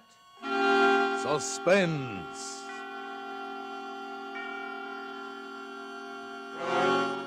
Tonight, Autolite brings you Mr. Danny Kaye in The Too Perfect Alibi, a suspense play produced and directed by Anton M. Leader. Friends, Autolite resistor spark plugs, the spark plugs with a built-in resistor, are fast becoming the most popular plugs in America. And no wonder, for when you replace your old narrow-gap plugs with wide-gap Autolite resistor spark plugs, you can tell the difference in your car. Your engine will idle smoother, you'll have better luck with lean gas mixtures, actually save gas dollars. What's more, thanks to this built-in resistor, Autolite resistor spark plugs cut down spark plug interference with radio and television reception. And remember, friends, only Autolite offers car owners and truck owners everywhere the sensational advantages of resistor-type spark plugs. So be right with Autolite. Switch to Autolite. And now, Autolite presents Danny Kaye in a tale well calculated to keep you in... Suspense. Prince Charming. That's what Jack called me. And when he said that, something clicked inside of me. I remembered how in fairy tales the good prince always married the princess. And they lived happily ever after. Yes, happily ever after. Except that first there was the ogre that had to be taken care of.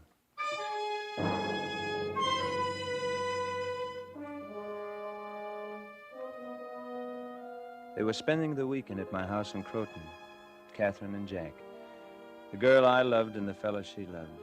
Oh, I admitted I was stupid to let myself in for it, but I just couldn't help myself. I had to have Catherine near me.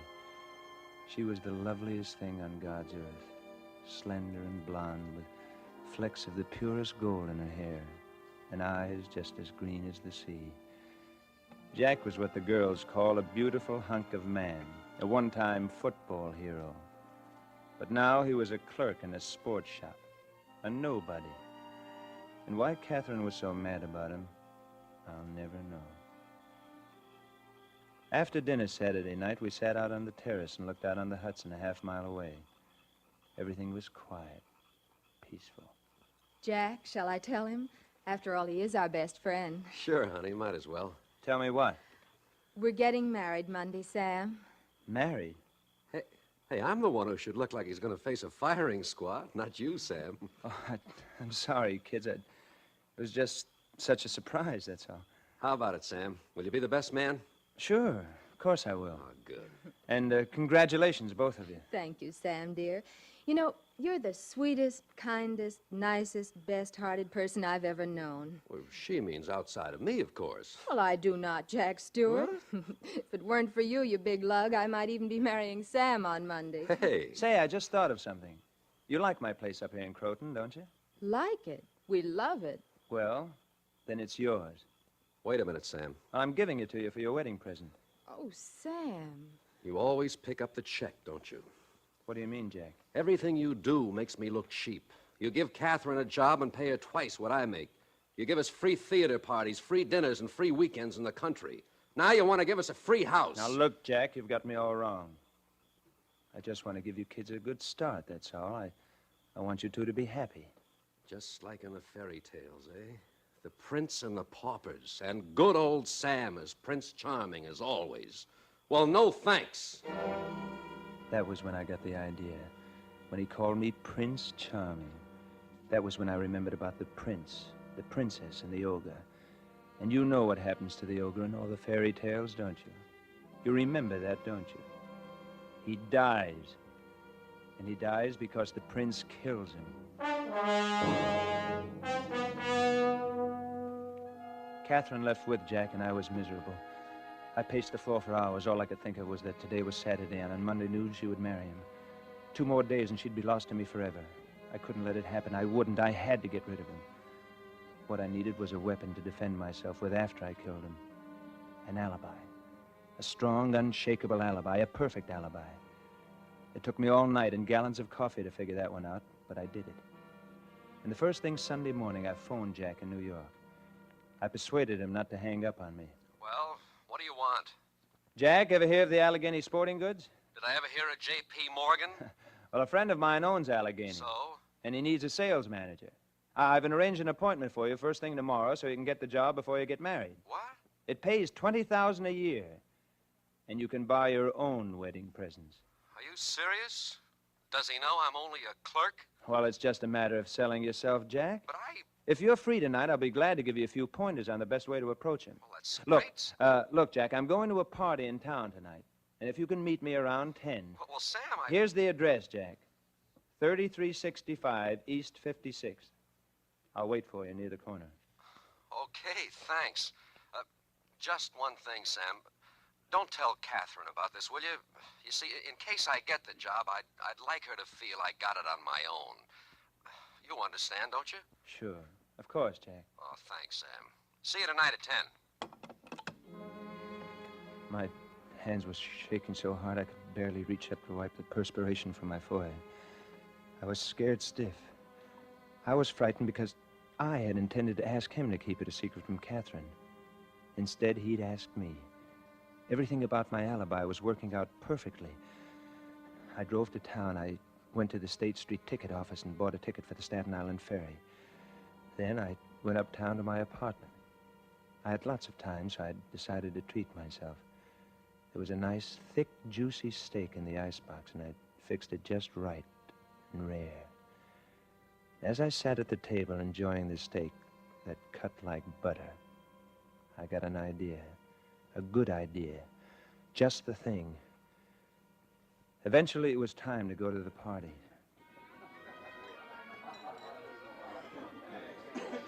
Why, Sam Rogers, where you been keeping yourself all summer, you dog? Running a still on my mountain up in Croton. Hi, Sammy. Hi. I spoke to everyone I knew and a few people I didn't know. I made certain that practically everybody saw or talked with me sometime during the evening. Hello, Sam. Where are you rushing off to, Frank? Hey, want to hear the 9 o'clock news? Oh, the news? Do you mind if I join you? Not at all. Come along. We listened to the news until 9:15. Then I got involved in an argument over Soroyan's new play. Of course he's mad, Sam. That's why he's so wonderful. Before I knew it, it was time. 1 minute to 10. I slowly smiled my way toward the door and edged my way out of the noisy crowd without anyone noticing. I walked casually through the open door. Once outside, I quickly walked away from the house toward the corner. I stopped under a tree where it was dark to wait for him.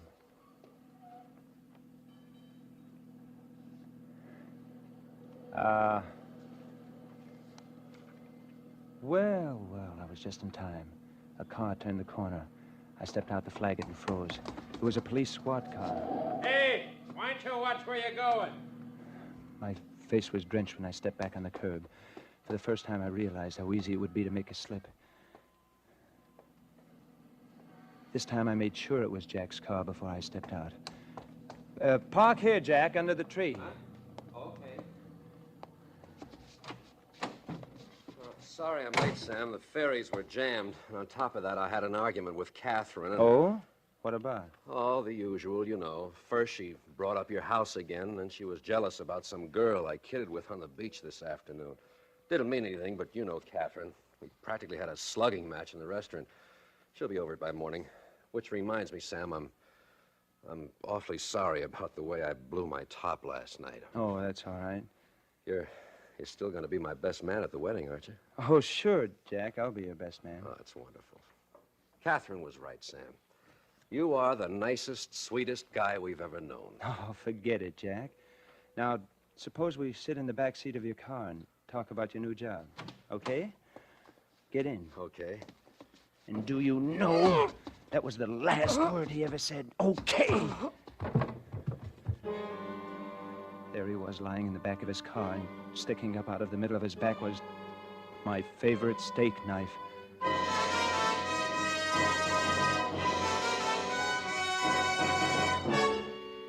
For suspense, Autolite is bringing you Mr. Danny Kaye in radio's outstanding theater of thrills, Suspense.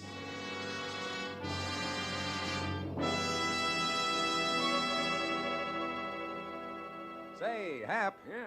Let me read you a wonderful Christmas thank you note I got from my Aunt Susie in Maine. Why, I didn't even know you had an Aunt Susie, Harlow. Well, you just listen to this, pal. Dear Barlow. Huh? She never could get my name straight.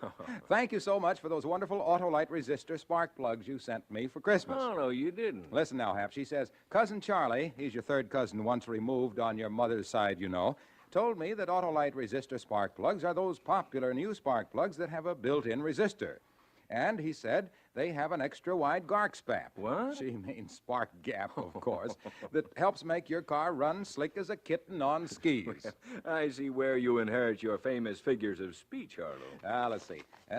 So Cousin Charlie replaced my old narrow gap plugs with my new wide gap Autolite resistor spark plugs, and right away I could see what makes people rave about them so much. I declare my car idles smooth as silk, runs better than a scared jackrabbit with a tailwind. And honestly, Barlow, I've been saving gas. Wow, Susie's got me woozy. So, friends, when it comes to spark plugs, be smart, be choosy. Take your cue from Susie and mosey on down to your nearest Autolite dealer tomorrow and get your car a brand new set of those wide-gap Autolite resistor spark plugs. Remember, you're always right with Autolite. You said it, Harlow. And let's get back to suspense. And now, Autolite brings back to our Hollywood soundstage Mr. Danny Kaye as Sam in A Too Perfect Alibi. A tale well calculated to keep you in suspense. After I stabbed him, I watched him slump to the floor of the car. And that's all there was to it. The ogre was dead. And now the prince and the princess could live happily ever after. I pushed his feet into the car and slammed the door. I locked the car with the keys I found in the ignition and put them in my pocket. Then I eased myself back into the house. I picked up the thread of conversation just as if it had never been broken. Well, that's the name of the game, kid. Gin. You never should have held on to those two kings, Johnny boy. Okay, Sam. Suppose you stop kibitzing and play this card shark yourself. He's got those things hypnotized. Well, just step to one side, John, and I'll show you a few tricks an old yogi named Gunga Jin once taught me. I can do it. I played gin all evening with Frank Bostwick. And though I never did like him very much, somehow I felt warm and friendly towards him now. Good night, darling. Then around 12-ish, the party broke up. I waited till practically everybody else left. Then I bid my host good night, got into Jack's car, and drove off. I got to the Staten Island ferry slip just before 12:30. I was lucky. Traffic was still heavy. Nobody would notice me. I took out the ticket I bought in the afternoon and drove aboard.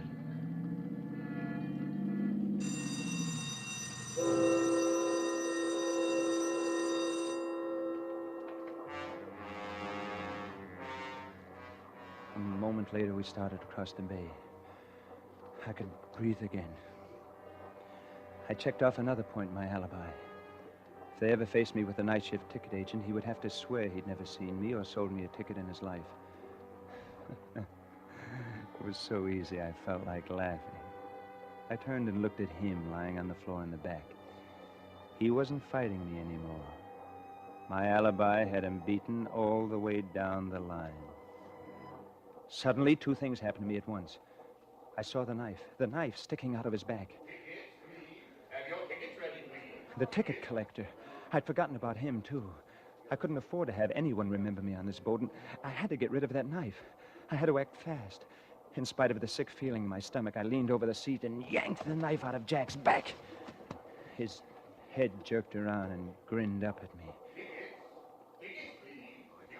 I looked around for a piece of paper to wrap the knife in. There wasn't a scrap anywhere. I pulled out my wallet, grabbed 2 or 3 bills, and covered the blood-dripping blade in the bills. I got out of the car, jammed my tickets under the windshield wiper where he had to see it.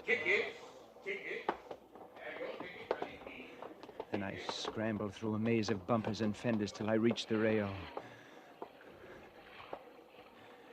My heart sounded like a bass drum. I leaned on the rail and looked into the black water. Then I dropped the knife over the side. Hey, I saw you do that. What? What did you... Don't you know it's against the law? What is? Dumping paper into the harbor. You could get arrested for that, mister. You better watch your step or something. Oh, thank you.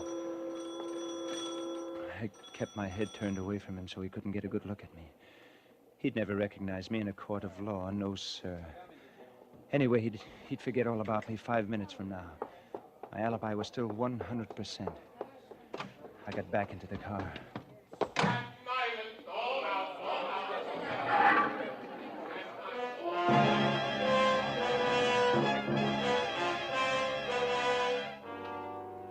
When we landed, I drove a few blocks inland.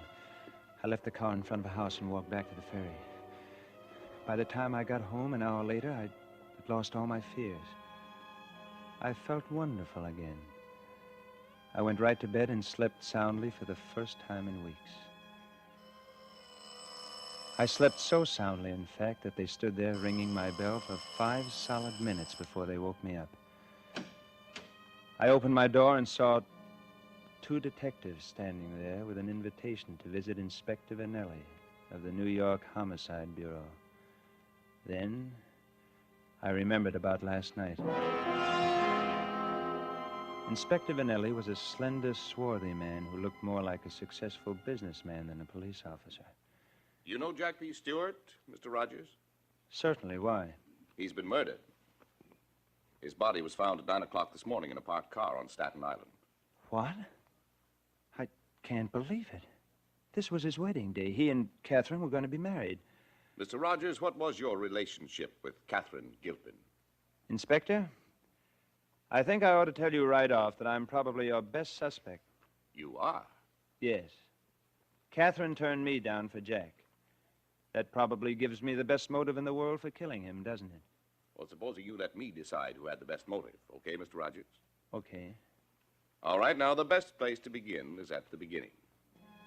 He kept me there hour after hour while the police stenographers crammed their pads with notes. Finally, late in the afternoon, one of the detectives hurried in and whispered something to him. Inspector Vanelli's hard face broke into a rocky smile. Okay, Mr. Rogers, you're clear. But I don't mind telling you now, I was sure it was you. Really, Inspector? Why have you changed your mind? Well, we have 35 affidavits from responsible people swearing that you were at a party between 9:30 and 11:30 last night. And that's when Stewart was murdered. That settles it. You've got a perfect alibi. I could hardly believe it. It had been so easy. Only yesterday, the girl I loved was miles away from me, unattainable. Today, she was mine for the asking.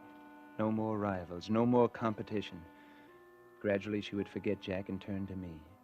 It would take time, I knew that. But I had plenty of time. I could wait. Catherine phoned me the next morning. And suddenly, I didn't have any time at all. Sam, they've arrested me for Jack's murder. They've what? They've arrested me. But they can't. It's just a stupid mistake, Catherine. Look, I'll call my lawyer and we'll get you out of there right away.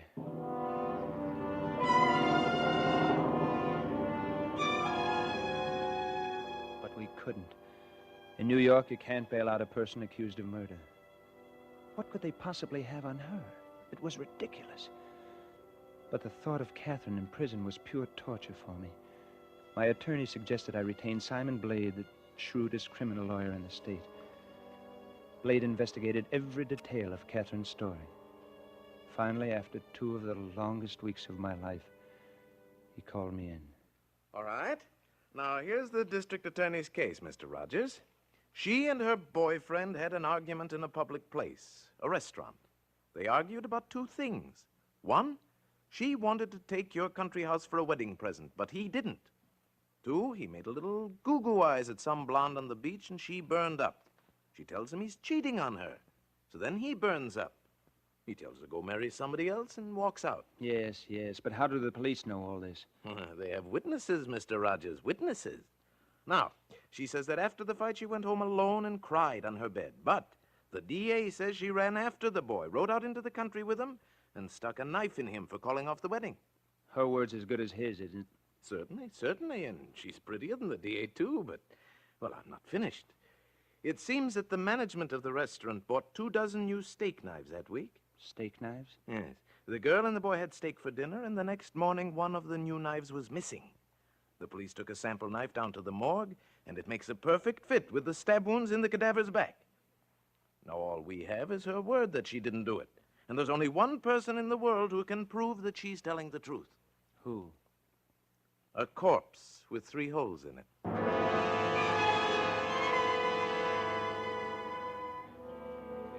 On the day of the trial, I sat with Simon Blade and waited for them to bring Catherine in. And when she came in, she looked so young and so lost. I had all I could do to keep myself from jumping to my feet and telling them the truth. Then she saw me. Her eyes lit up and she smiled. And I smiled back. And somehow I felt sure it would all come out right, just as I had planned it. Simon Blade was wonderful in that courtroom. One moment wringing sympathy from the jury for Catherine's pale face. The next frankly exploiting her sex with a knowing eye. And when he strutted before a terrified witness, his barbs always hit the bull's eye. And how did you know, sir, that the knife was missing from your restaurant? We counted. We counted them and found one was missing.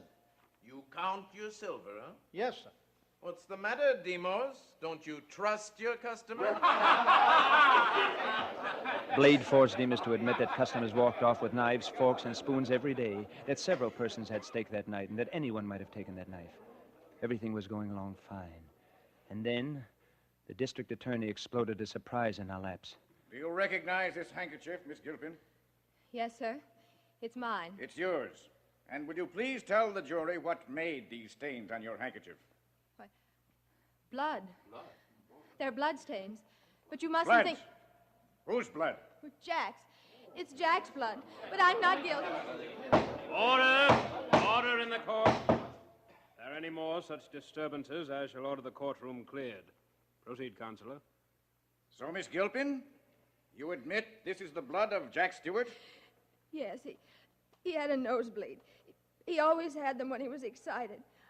I loaned him a handkerchief. A very convenient explanation. Shall I tell you, Miss Gilpin, what I think the real explanation is?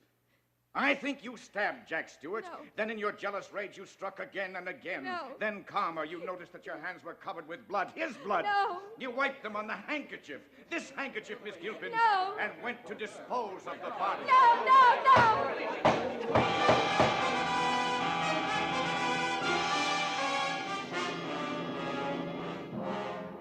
Oh, the DA was very convincing. And the jury thought so, too.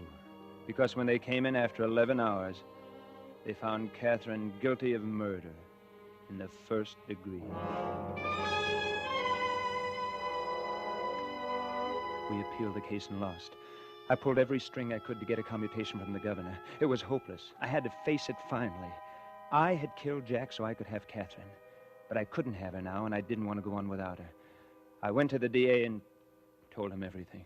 Mr. Rogers, are you trying to tell me that you killed Stewart to keep him from marrying Miss Gilpin? That's right. Since I can't have her, I might as well confess. Will you arrange to have her released? Look, Rogers, I know exactly what you're trying to do, but I've got no time for heroes. I've got 35 sworn affidavits in my files which prove that you couldn't have killed Stewart. I've got my conviction, and so far as I'm concerned, this case is closed. You wouldn't believe me. And Catherine's execution was only a week off. I went to the newspapers with my story, but they wouldn't believe me either. One of them did send a reporter with me to see the people who were at the party that night. Sam, it's wonderful what you're trying to do, but I can't lie about it, and I won't. That was the kind of answer I got everywhere I turned. Then I tried to find the 2 policemen who'd passed as I left the house and the man who had seen me throw the knife off the ferry, but it was useless. I couldn't find one person who would believe me, not one. The next day, I made a last attempt to see Catherine. They wouldn't let me. But late that afternoon, I received a note from her. It was heartbreakingly full of all the things we planned now would never do. And what hurt me most was the part where she said, I heard all about it, Sam, and I love you for it. I love you for your foolhardy attempt to save my life at the expense of your own. Jack once called you Prince Charming, but he never dreamed what a prince you really are. even she, Prince Charming, even Catherine wouldn't believe me. And that was harder to take than all the rest. And you don't believe me either, do you, friend? Well, Mr. Rogers, it's very hard to... Shh. Listen.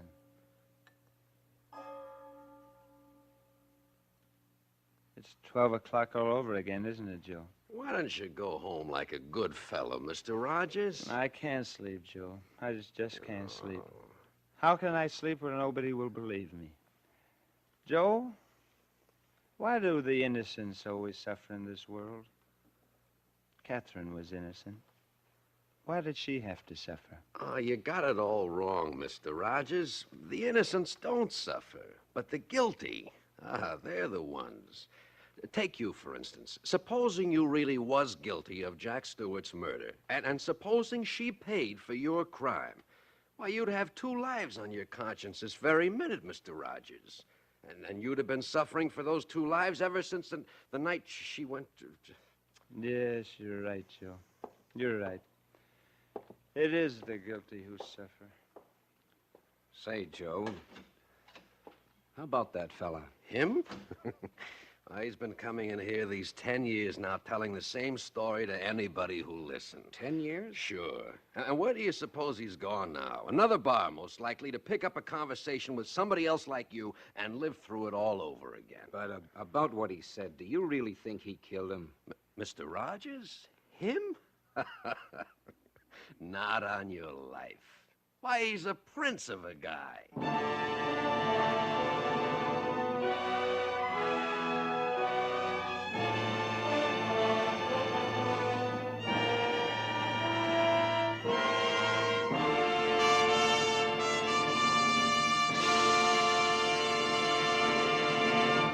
Thank you, Danny Kaye, for a splendid performance. Mr. Kaye will return in just a moment. Hello, your Aunt Susie must be mighty cold up in Maine this time of year. Cold? Why, up Maine way, it's so cold they use icicles for andirons. And do those wonderful Autolite resistor spark plugs feel the frigid finger of freezing temperatures? Not on your life, because Autolite resistor spark plugs consistently give you smooth, dependable, on-the-spot performance. And remember, friends, only Autolite offers car and truck owners everywhere the sensational advantages of resistor-type spark plugs. So, with millions of car owners switching to Autolite, why don't you? Because you're always right with Autolite. And remember, Autolite means spark plugs. Ignition-engineered resistor spark plugs. Autolite means batteries. Stay full batteries. Autolite means ignition systems. The lifeline of your car.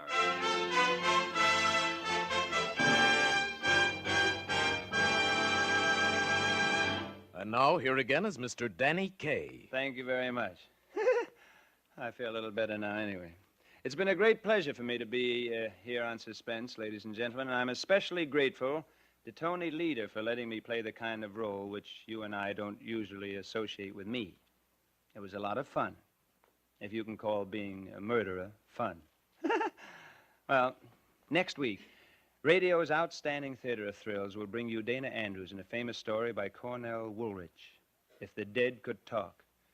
Another gripping study in... Suspense. Danny Kaye will shortly be seen in the Warner Brothers Technicolor production Happy Times. Tonight's suspense play was written by Martin Stern with music composed by Lucien Morawek and conducted by Lud Gluskin. The entire production was under the direction of Anton M. Leader. In the coming weeks, Suspense will present such stars as Robert Montgomery, Fibber McGee and Molly, Ronald Coleman, Jane Wyman, and James Mason. Make it a point to listen each Thursday to Suspense, radio's outstanding theater of thrills. And next Thursday, same time, hear Dana Andrews in Cornell Woolrich's If the Dead Could Talk. Remember, you're right with Autolite. So switch to Autolite. Good night. This is CBS, the Columbia Broadcasting System.